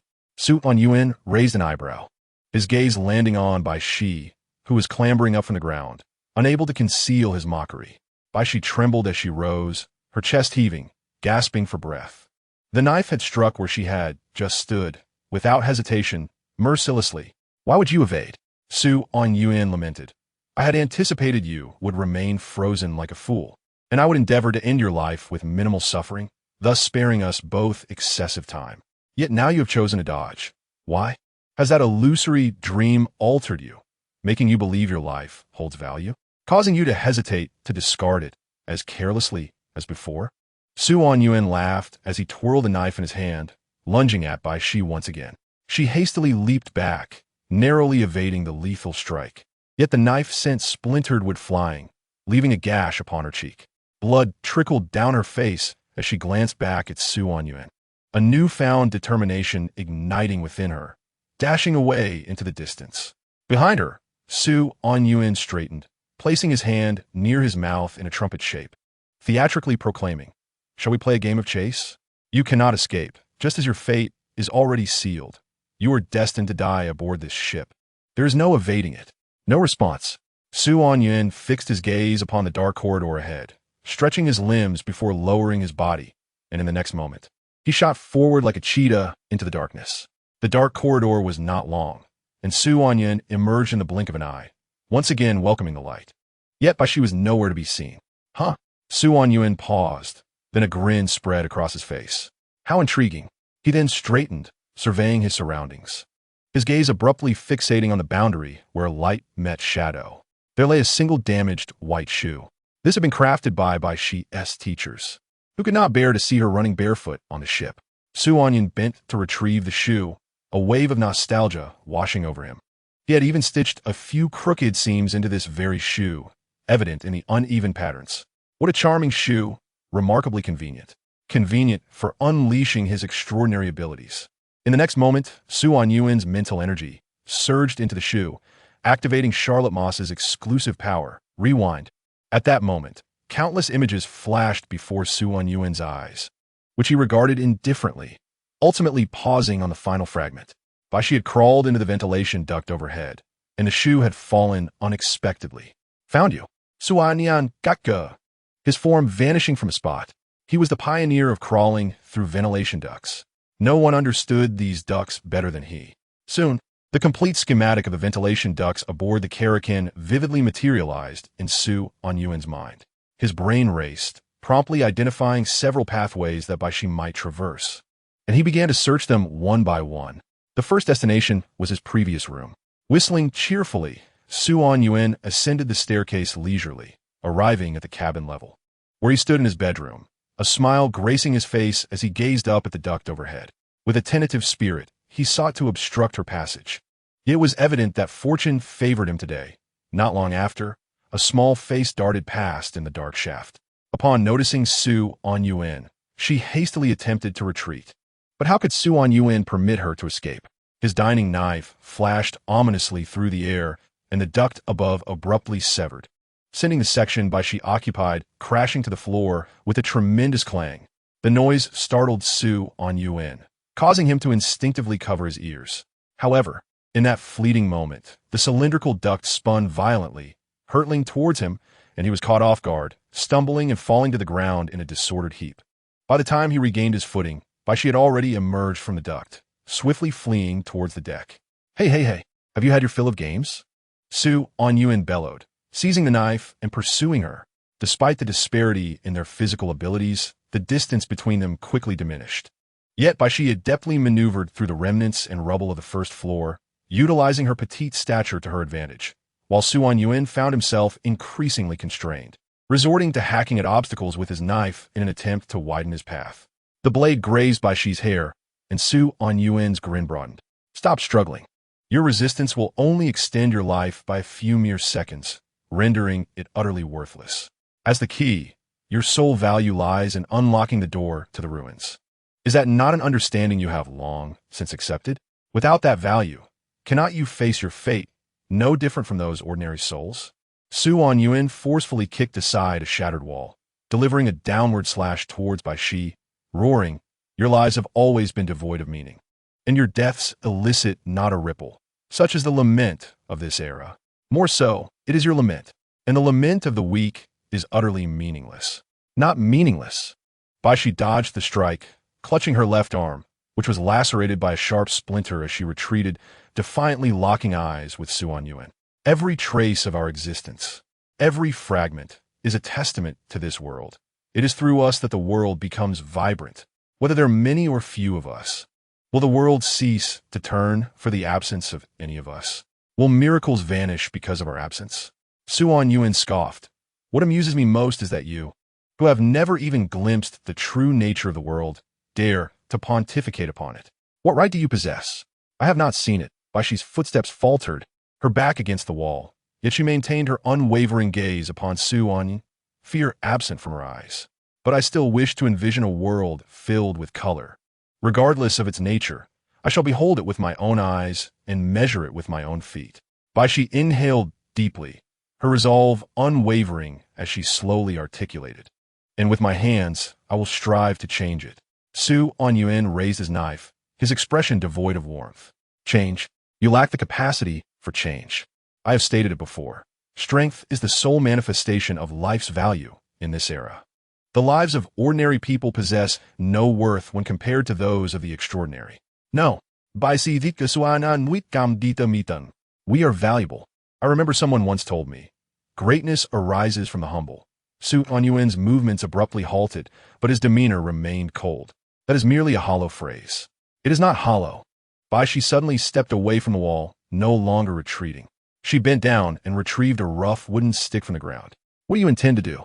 Su Anyuan laughed mockingly, yet Shi's expression was strikingly earnest. I will no longer run. I wish to fight you. Oh. Su Anyuan lowered his arm, twirling the knife with flair. On what basis do you believe you can contend with me? I do not know. Shi shook her head, gripping the stick with both hands, raising it solemnly before her chest, resembling a knight brandishing an ancient two-handed sword. Just as I do not know how to prove that they ordinary people possess greater value, I understand so little of this world. I lack a foothold and a voice. Yet, I still yearn to dream and refuse to be confined to mere dreams. If I continue to flee, I shall accomplish nothing. I refuse to let this memory fade with my demise, so now I wish to take action. Baishi tightened her grip on the stick. Even if it is just a tiny bit, I must do something. I, too, wish to demonstrate the value of my existence. Chapter 31. The answer to the proposition. Anyuan fell silent. He observed Baishi, clad in a tattered white dress, standing in the corner like a captive princess, while he resembled the malevolent dragon holding her captive. The princess, small in stature and frail, trembled uncontrollably, yet still dared to raise a sword no larger than a toothpick against his imposing form, declaring war on the world with her fragile life at stake. Suddenly, he perceived a familiar shadow. After a long silence, he unexpectedly smiled. "Then let us fight." With that, the knife danced like the wind. Baishi immediately raised her stick to defend herself, but lacking professional training and any real combat experience, she flailed the wooden stick aimlessly. Soon, she bore the marks of battle. Amidst her heightened focus, the pain felt acutely intense, each sting piercing her nerves. So this is what it feels like to be injured? Why had she never sensed it before? Baishi understood the reason well enough. Her previous lives had never been lived with such vividness. So the precious memories and moments were something she would cling to with her last breath. She began to fear death. She began to dread loss. Baishi swung the stick with all her might, the wind rushing past her ears. She could not sustain wielding a stick almost half her height for long. Yet at that moment, she suddenly felt an overwhelming sense of clarity. It was as if brilliant, colorful wings had sprouted from her back, and the stick transformed into a resplendent sword, while countless hands seemed to push her forward, infusing her with strength and rallying her to fight against the remnants of darkness in the world.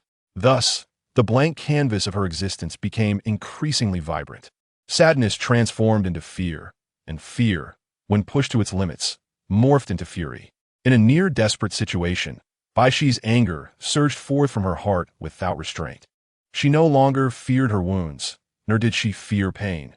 Her gaze remained tranquil, yet beneath that calm lay the fiercest of flames. No longer content to merely defend, she began to assault Anyuan. In that moment, she was no longer the frail, ailing princess, but a valiant knight, daring to charge forth and roar at the dragon. Injury, attack, further injury, and another attack. Time and again she fought and fell. Yet time and again she rose to fight anew. She fixated intently on Anyuan's head, yearning to strike it with all her might. Even if her own life was destined to hold little value, she was determined to leave an indelible mark upon Anyuan's skull, bestowing her fleeting existence with significance.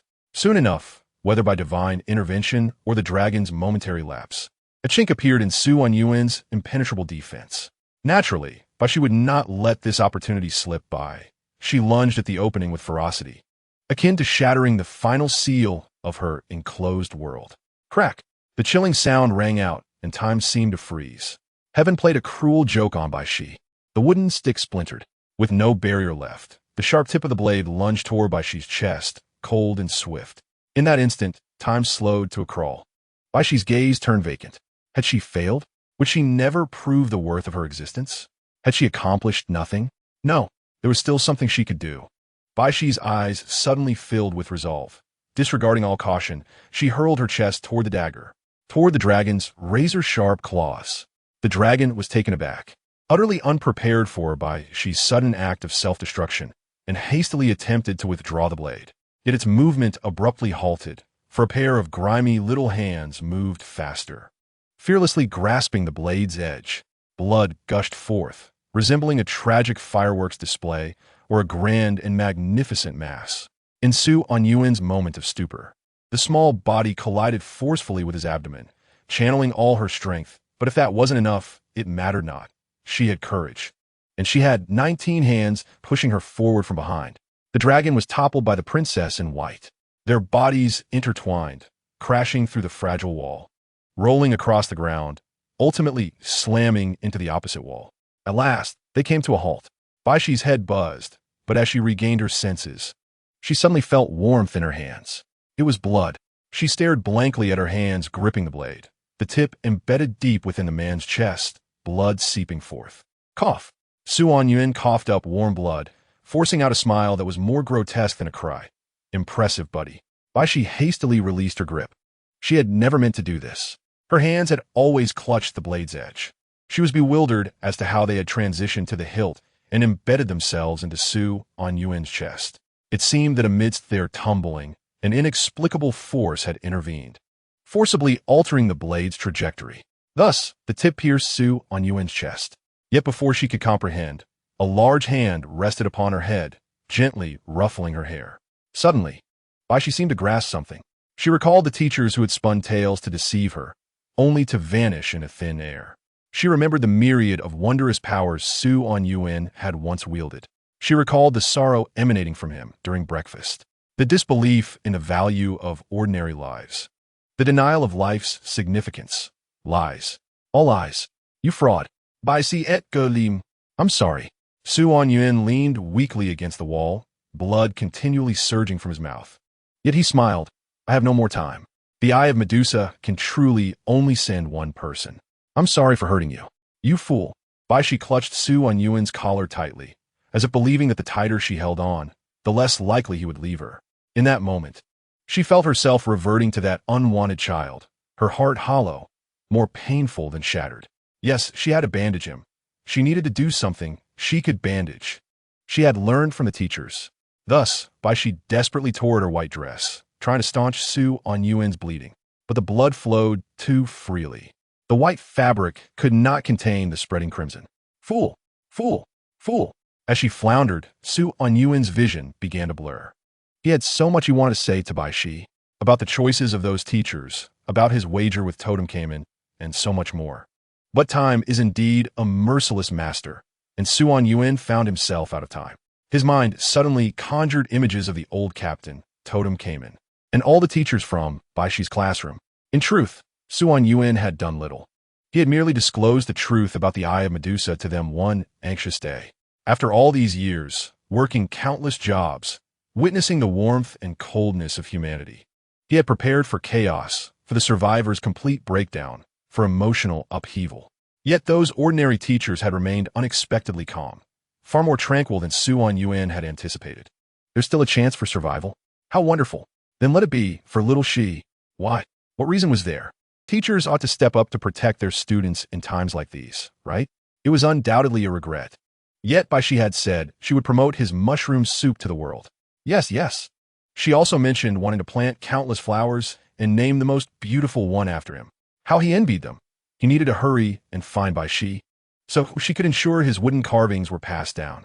A miracle of ordinary people. Su Anyuan had wagered on a miracle, and now it had come to pass. He only remembered laughing joyfully with tear-streaked eyes. He understood why Foma wished to pluck the stars. He understood why the old captain would sacrifice himself to protect the passengers aboard his ship. He also comprehended how he would respond to Totem Cayman's proposition. She had said she would change the world with her own two hands, hadn't she? Thus, in the final moments, Su Anyuan reached out to wipe away Baishi's relentless tears, raised his thumb, and chuckled softly. You must keep your promise. Thud. His hand fell. The sea breeze rushed in through the breach, dispersing the last vestiges of gathered spirit, tousling Baishi's hair, stirring the damp ceiling boards, sweeping away the kraken at sea, and clearing the mists of history. It even knocked a seemingly inconspicuous speck of dust askew, making it stand out starkly amid countless similar particles. From that moment on, destiny began to shift. July 1881. Charlotte Moss perished during the voyage of the Kraken. The following August, the Kraken emerged from fragments of myriad historical echoes, reaching the fabled island for the first time, where nearly all passengers had perished. The sole surviving girl in August, during the season of blooming flowers and rampant mushrooms under the trees, set foot upon the land of miracles. Henceforth, that conspicuous speck of dust began to shine. Within the ancient, magnificent ruins, a mysterious entity extended a hand, plucking that unique and radiant grain of sand from the desert of time, from the millions of identical grains. From countless historical possibilities, it cradled it in its left palm and gently waved its right hand toward the desert of time. The sea of sand instantly dissipated, transforming into a sky full of stars, sinking into the distant horizon. From this point, the countless branches of history converged. Time, enveloped by the waves, began to surge forth once more. In March 1900, the second generation of the white sovereign, Shi, was born, surpassing his predecessor to become the youngest creator in history. In June 1903, Shi introduced the concept of magical artifacts for the first time, utilizing the power of miracles to seal divine abilities, allowing ordinary people to wield such powers. By July 1904, the first revolution of divine abilities commenced, marking the official debut of magical artifacts on the historical stage. In the same year, she published the work titled Greatness Born from Smallness. In August 1905, a divine war among creators erupted at Shi's ancestral home, enduring for several months.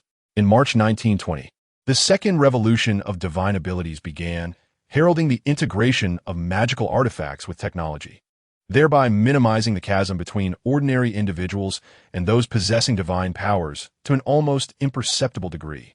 In 1950, Shi, alongside several other illustrious creators, established the Air Guard in Mobius and Klein, three academies dedicated to the study of divine abilities, paving the way for universal learning of such powers.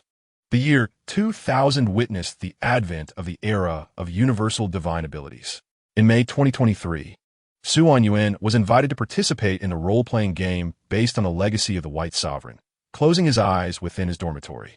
From that moment onward, the gears of fate began to turn. The timeline converged. Chapter 32, Rewards.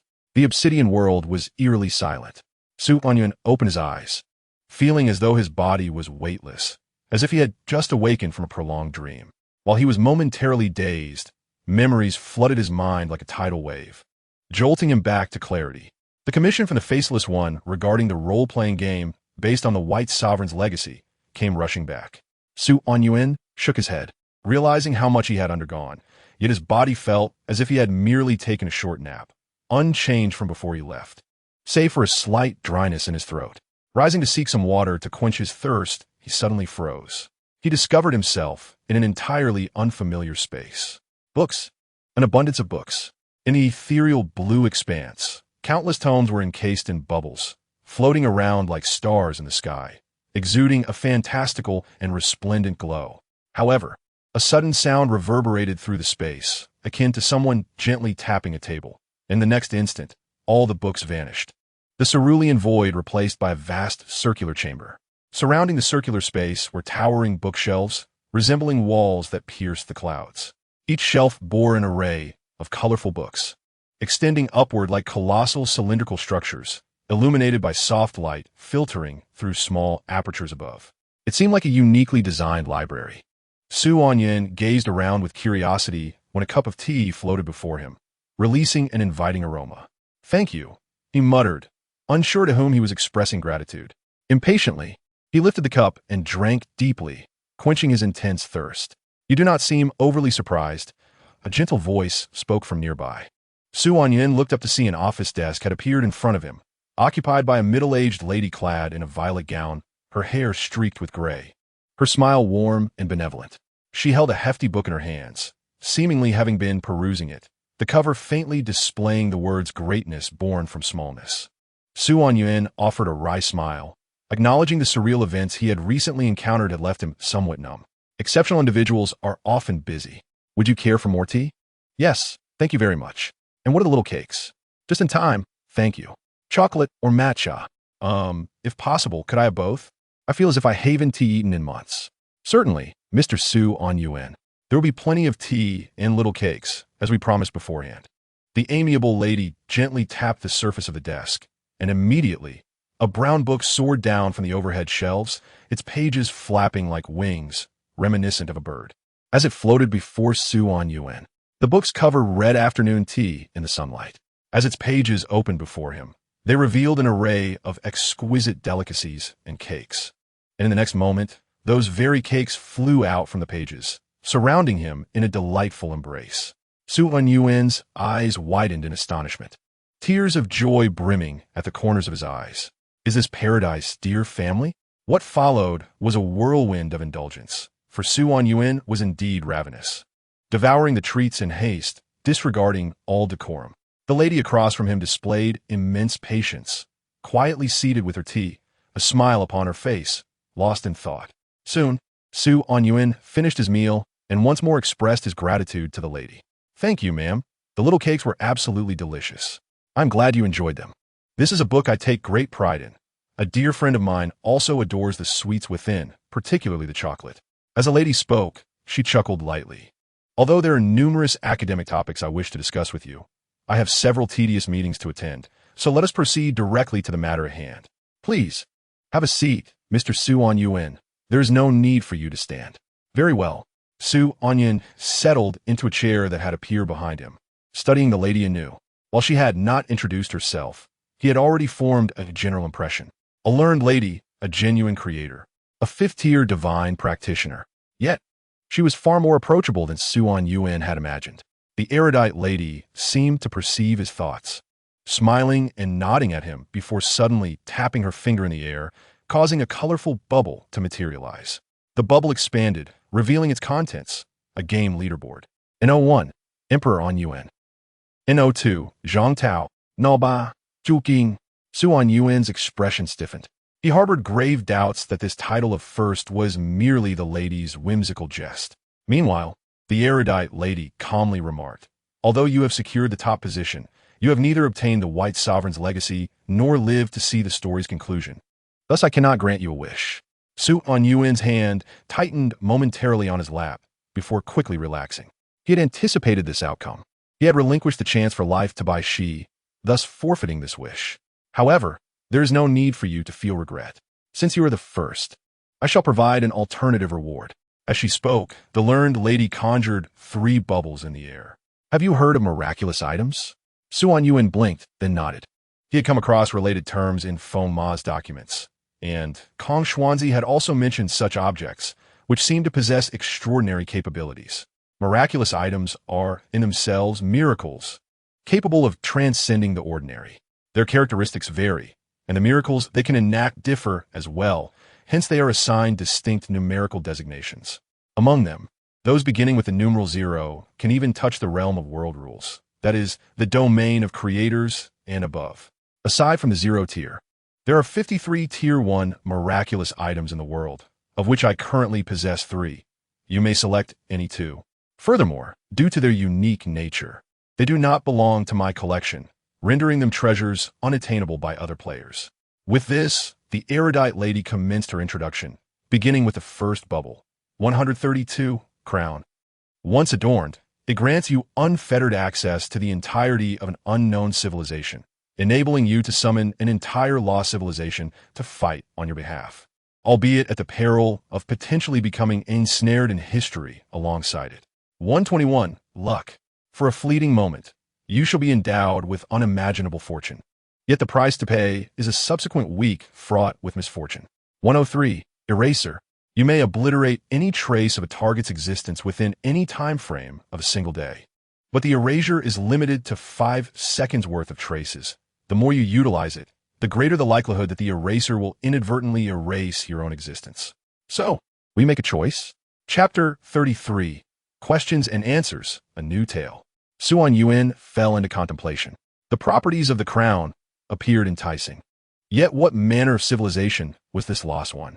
Was its strength formidable or feeble? All remained shrouded in mystery, making this choice fraught with risk.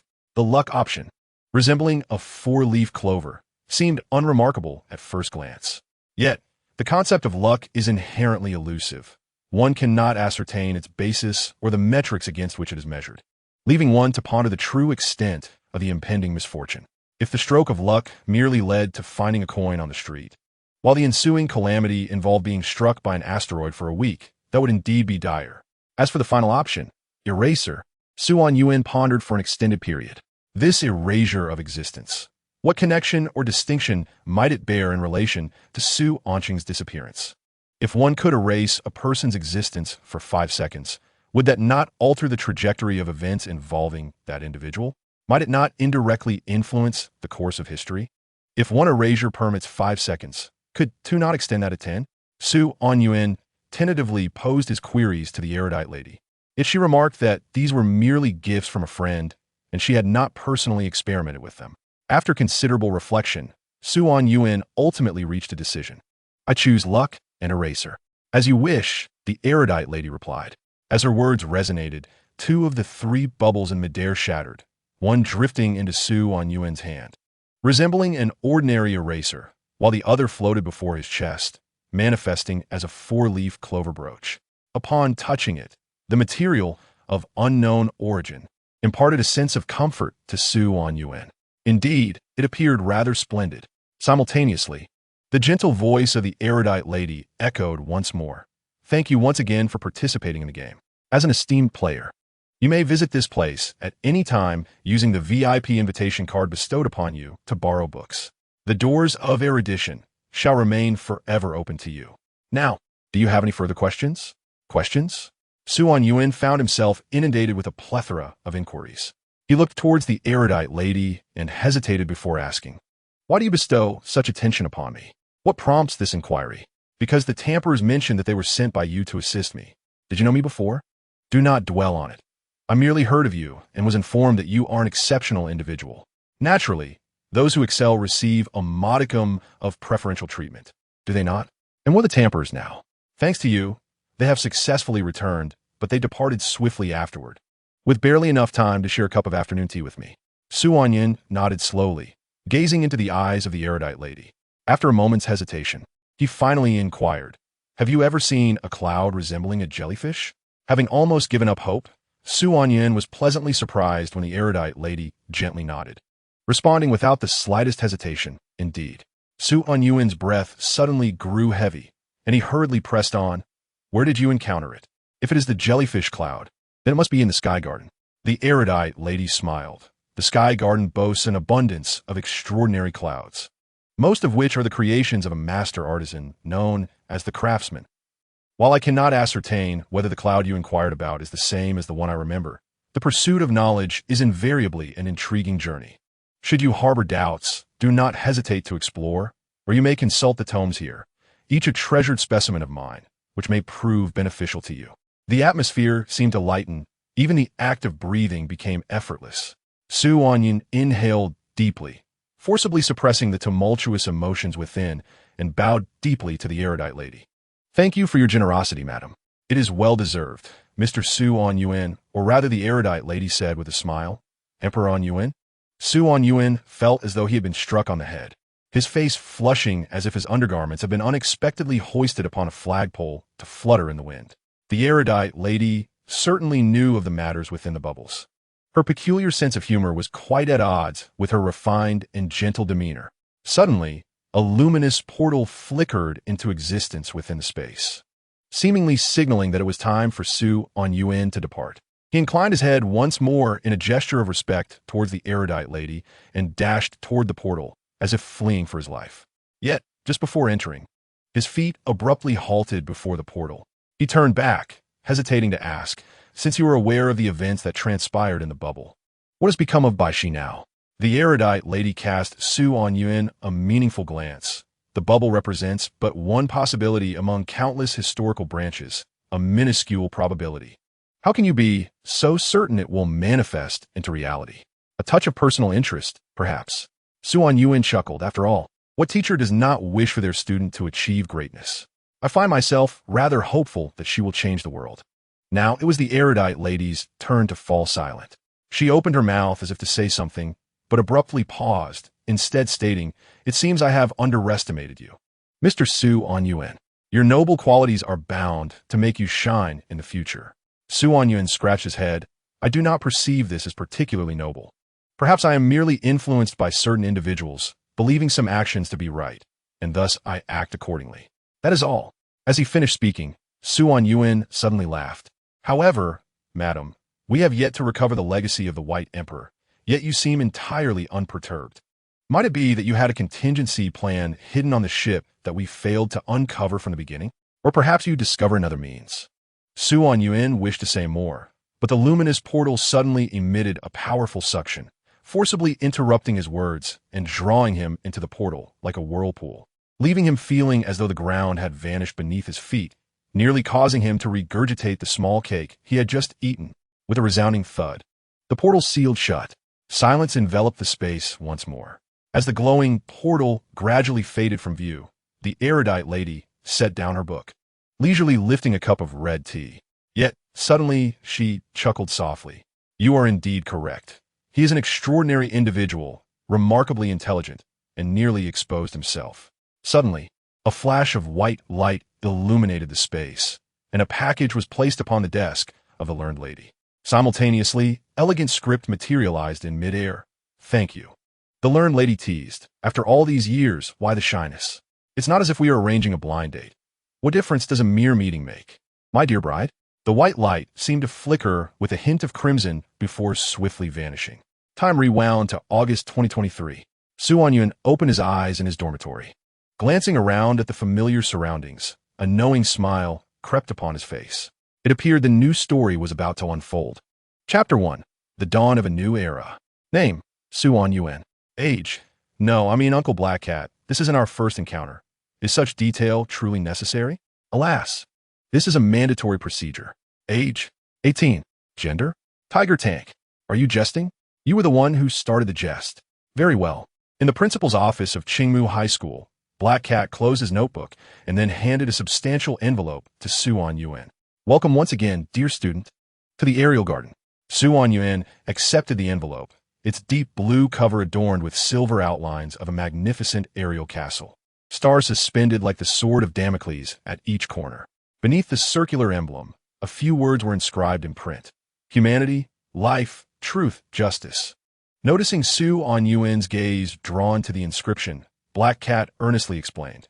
These 4 terms represent the original creators of the aerial garden: Mr. Humanity, Ms. Life, Ms. Truth, and Mr. Justice.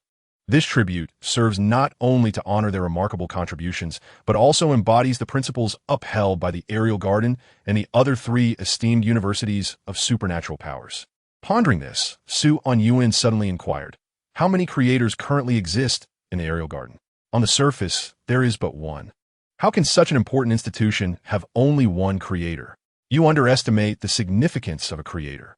Black Cat placed his hands on his hips, exasperated. Each creator is of paramount importance to the world. They must oversee the entirety of existence, lest humanity be caught off guard by some unforeseen miracle. Anyuan note that, feeling somewhat reassured by Black Cat's words. To be frank, his current state posed considerable risks in venturing to the aerial garden. Should his search for his sister be revealed, it could be sensationalized by those with ulterior motives, branding him as a perilous supernatural entity on the brink of collapse, thus inviting a cascade of troubles. Yet, 3 compelling reasons compelled Anyuan to commit to this journey. Firstly, the learned lady's suggestion had piqued his interest. Upon hearing of the Medusa clouds in the aerial garden, he could hardly remain still. Secondly, the gathering within the ruins lingered in his mind. The memory of last night's assembly darkened his countenance. Anyuan had foolishly believed he grasped the council's secrets, boldly slamming his burning axe onto the long table, demanding the others remove their masks to meet their protagonist. To his astonishment, the faceless figures exchanged glances before lunging at him, administering a thorough beating. Protagonist? I shall call you protagonist. You, continue being the protagonist. The voice from the end of the table, filled with schadenfreude, was particularly pronounced. After his revival, Anyuan sought vengeance with the burning axe, yet failed to seize him. This left him infuriated, even doubting whether he had misheard. The voice from the left side had not said we are you, but rather we will drive you to your demise.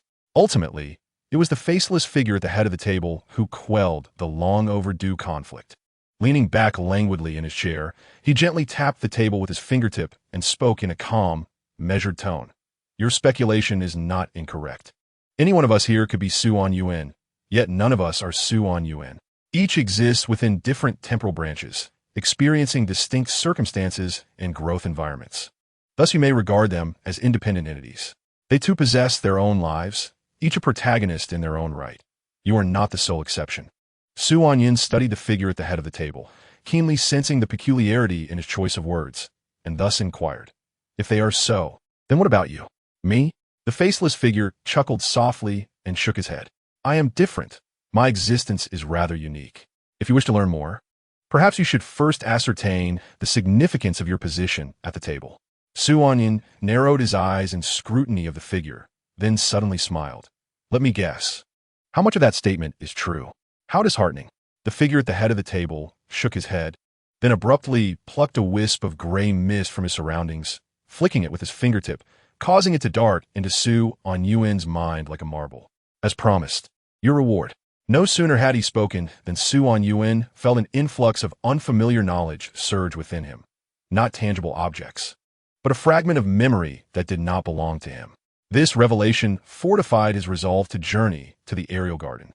The Medusa clouds and the miracle of the floating whale, numbered 0168, were remnants of an ancient, lost civilization, a kingdom in the clouds. Approximately 3 epochs ago, this cloud kingdom fractured for reasons unknown, scattering into countless fragments that tumbled from the sky. One such fragment was the precursor to the aerial garden, returning to the present. Suanyan esalet sao. As for the third reason, it was even more significant. Su Anyuan, you seem rather melancholic. What troubles you? Nothing, just reminiscing about the past. Shall we set off? Very well. Do you need to prepare mentally? No need, let us go. With that, Su Anyuan took a deep breath and approached the door of the principal's office. However, before he could reach for the handle, the door swung open, revealing the beaming vice principal, and the twinkling lights outside flooded in like stars. Su Anyuan, as the first student from Qingmu City, specially recruited into the aerial garden, do you have any thoughts you'd like to share with the citizens? Su Anyuan, are you also a supernatural practitioner? What is your perspective on awakening as one? I heard you contemplated abandoning the college entrance examination 2 months ago. Did you foresee this day? What are your views on the use and promotion of magical artifacts?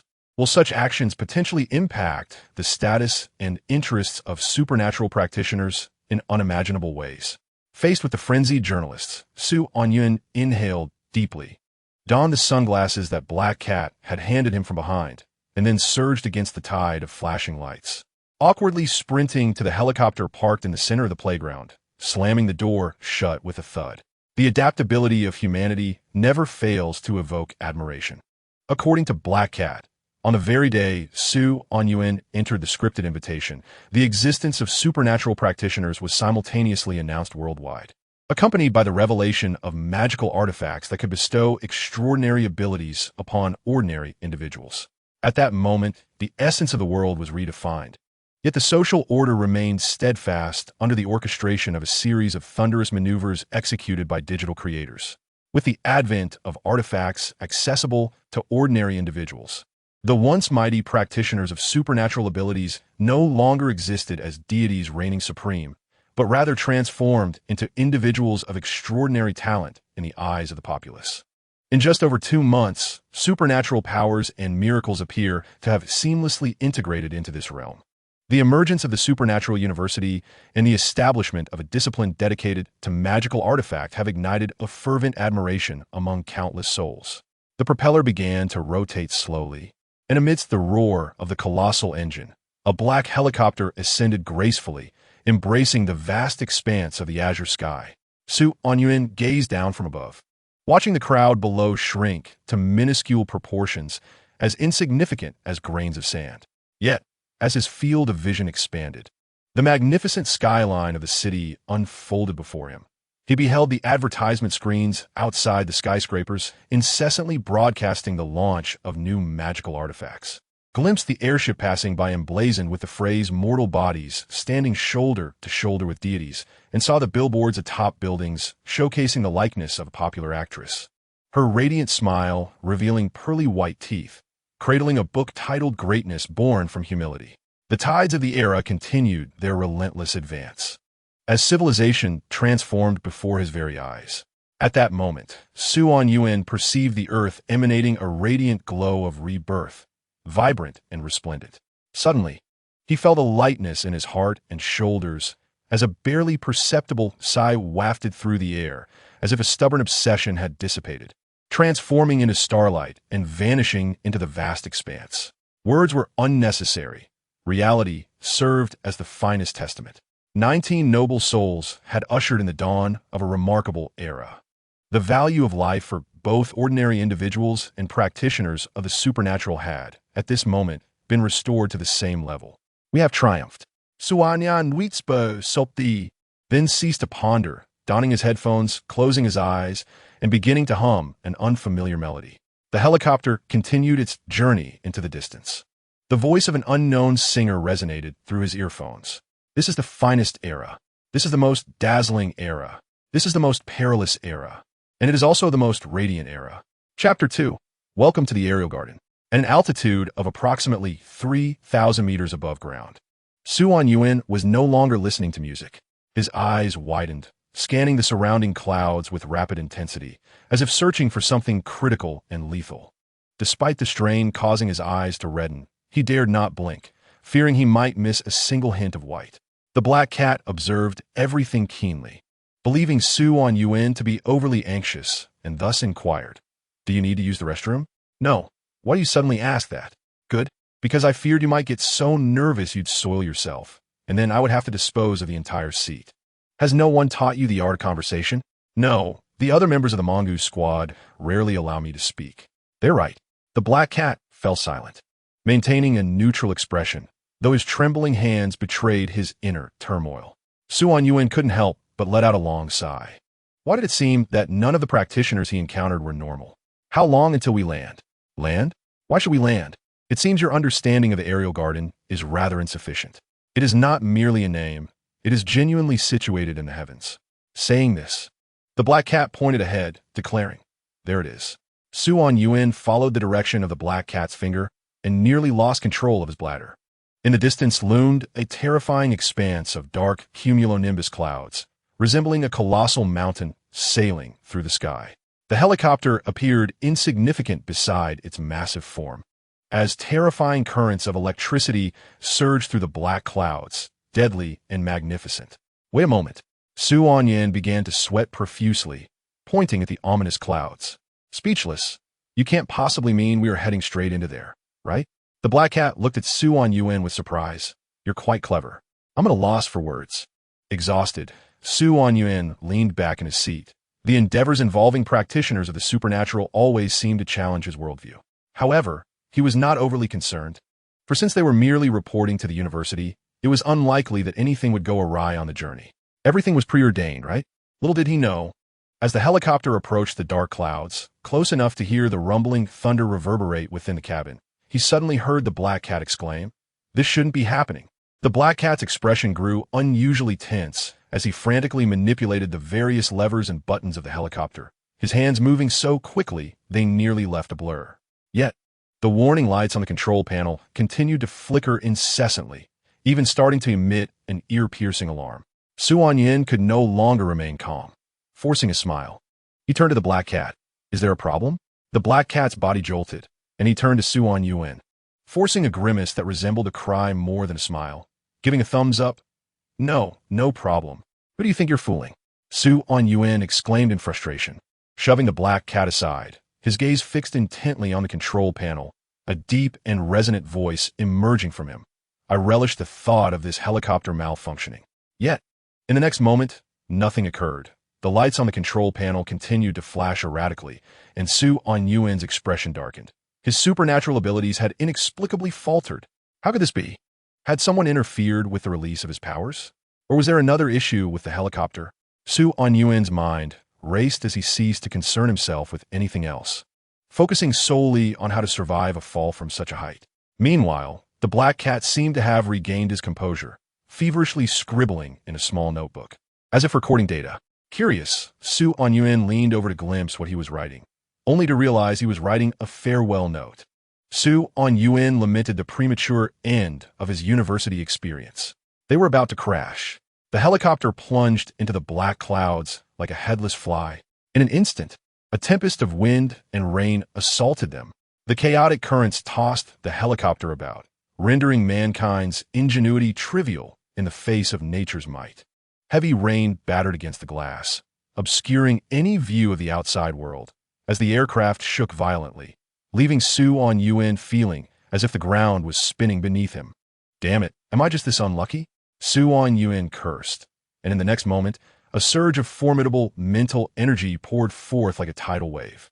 A silver sea of sand materialized in the void, cascading towards Anyuan's mind with reckless abandon. In that instant, the black clouds were illuminated by a dazzling silver light. Amidst the swirling mental storm, Anyuan slowly opened his mouth. If human technology could not withstand nature's tempest, Then he would embrace the storm. However, the next moment, the black cat's hand shot out, forcefully covering Su Anyuan's mouth. The mental storm abruptly ceased, and Su Anyuan stared at the black cat in astonishment, while the black cat merely returned to his seat, expressionless. In an instant, the helicopter plunged deeper into the black clouds. Bang! It was as if a balloon had been instantaneously punctured. With a soft sound, the world suddenly turned white. At that moment, it felt as though a divine voice proclaimed, "Let there be light." Su Anyuan abruptly closed his eyes, his vision assaulted by an unexpected brilliance that rendered him momentarily blind. Dark spots flickered before him, and when he finally dared to open his eyes again, he discovered that the world around him had transformed. There were no ominous clouds, no thunderous storms. Instead, the sun blazed overhead, and an endless expanse of azure stretched before him. The pristine sky was devoid of even the slightest wisp of cloud, exuding an aura of tranquility and serenity. The helicopter glided smoothly through the cerulean heavens, akin to a solitary vessel on a placid lake. Su Anyuan turned to glance at the black cat, whose demeanor remained unruffled, as if the frantic individual from moments ago were a stranger to him. At this moment, his hands had completely relinquished control of the joystick. One hand held a chocolate bar, while the other extended a piece of paper towards Su Anyuan. He did not take it, waiting for the black cat to provide a response. The black cat, devoid of any emotion, stated, "Congratulations. You have successfully passed the first assessment for enrollment. Rest assured, the helicopter is automated. My lack of operation is inconsequential. The earlier false alarm was merely a little theatrical embellishment I suggested, and the alchemy department S. Junior helped me modify it. Quite impressive, wouldn't you agree?" Su Anyuan need not look in a mirror to know that his expression must have been as ghastly as if his ancestral grave had been disturbed. He stiffly accepted the paper from the black cat, which bore neatly printed characters at the top proclaiming, "Emergency Disaster Assessment for the Class of 2023-1, with a score rated as S," and in the bottom right corner, the black cat's flamboyant signature. Su Anyuan found himself at a loss for words. All he could muster was a heartfelt exclamation directed at the black cat. "You have indeed altered my impression of the Sky Garden. Now, I find myself contemplating its demolition." The black cat, unfazed, replied, "Oh, is that so? Then you shall require an ample supply of explosives." As he spoke, the black cat suddenly pressed a button on the control panel. "Central Control, this is Black Cat. Exceptional freshman Su Anyuan has completed the enrollment assessment, requesting return to campus." "Return request approved. Mr. Black Cat, Mr. Su Anyuan, welcome home," echoed a gentle mechanical voice within the cabin. In the next moment, it felt as though the space underwent an extraordinary transformation, as if a goddess governing light and shadow had drawn back the curtain of the stage, revealing the concealed reality beneath the illusion. The blue sky remained unchanged, but now a grand and magnificent floating island appeared directly beneath them. Mist floated ethereally, lush greenery thrived, and glimpses of quaint architecture emerged from the clouds, harmonizing beautifully with the verdant surroundings. Su Anyuan's eyes widened. From his perspective, the island seemed to have materialized out of thin air. Meanwhile, the black cat's voice lingered nearby. "Welcome to the Sky Garden." Chapter 3. Anyuan got lost. The helicopter descended gradually from above, finally landing gently on a spacious area. As the cabin door opened, Su Anyuan was nearly overwhelmed by the rush of air that greeted him. It felt as though a mountain villager, having inhaled the dust of the earth for centuries, suddenly stumbled upon the refreshing scent of the Yellow Crane Tower.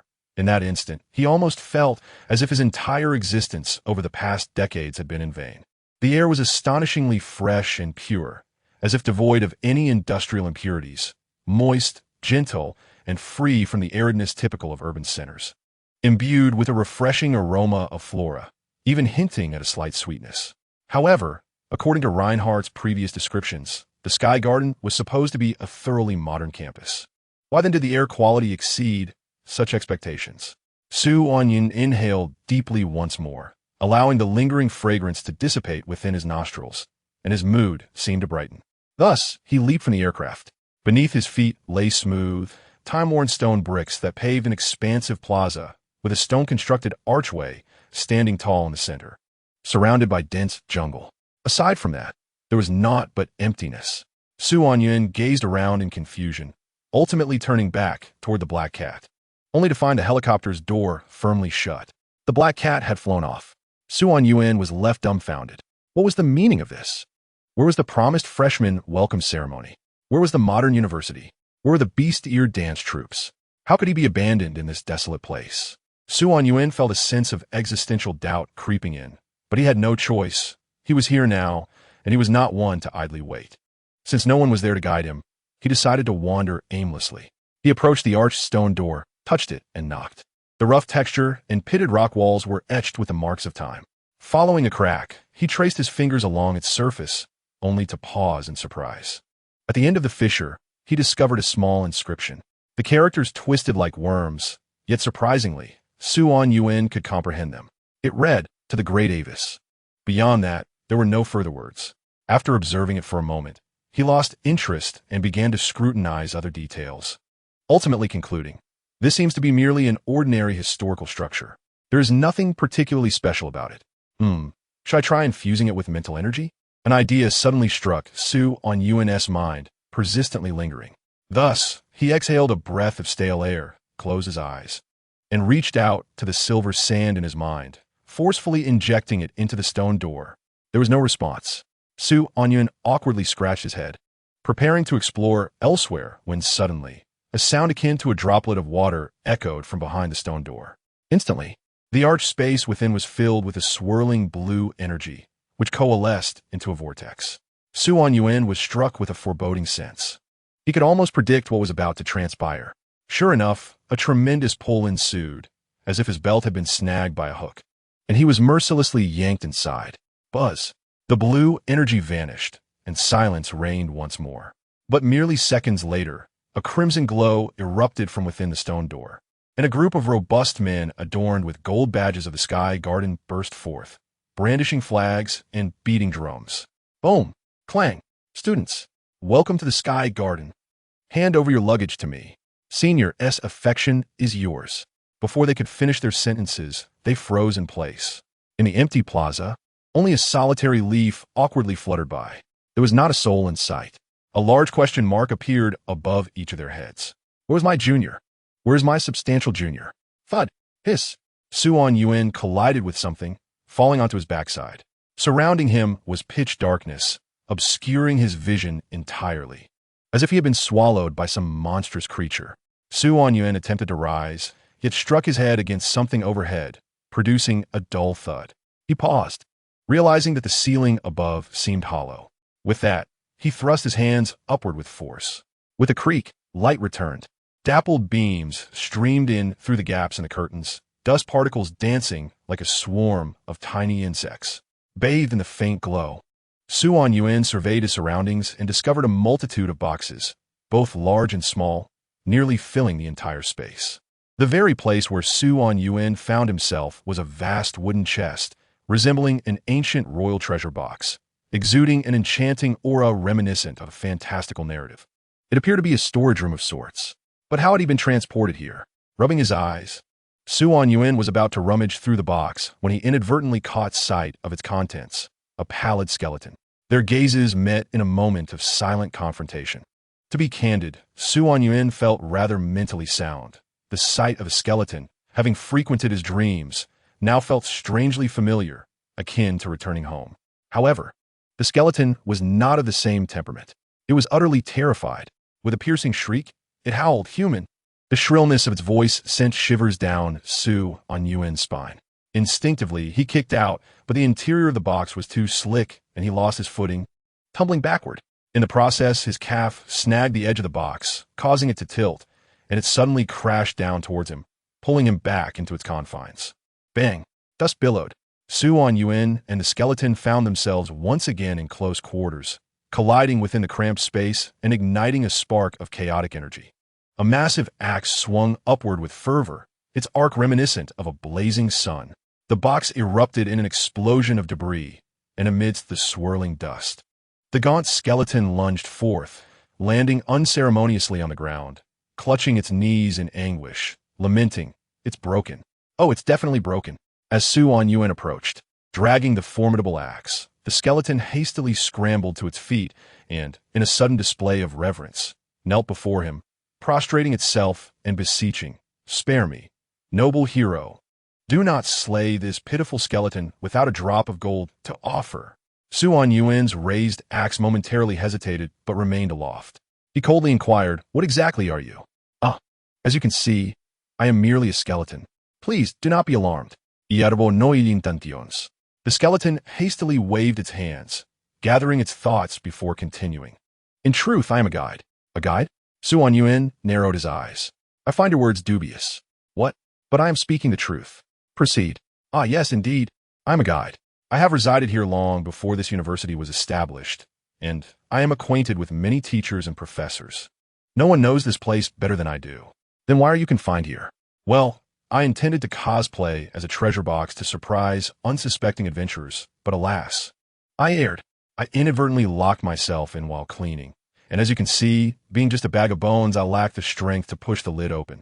Thus, I've been trapped for a full decade. A decade. How many youthful years of skeleton have slipped away?" Anyuan regarded the weeping skeleton before him with a mixture of incredulity and bemusement. Its demeanor reminded him of a certain rotund individual. The two might indeed find common ground. Yet, Anyuan was presently lost and in need of a guide to navigate his way. After a moment's hesitation, he acquiesced. The skeleton visibly relaxed, a gleam of relief washing over its countenance. It stood upright, bowed slightly towards Anyuan, and with a smile proclaimed, "Then allow me to reintroduce myself. Time has elapsed so greatly that my true name has faded into history, but you may call me Alvis."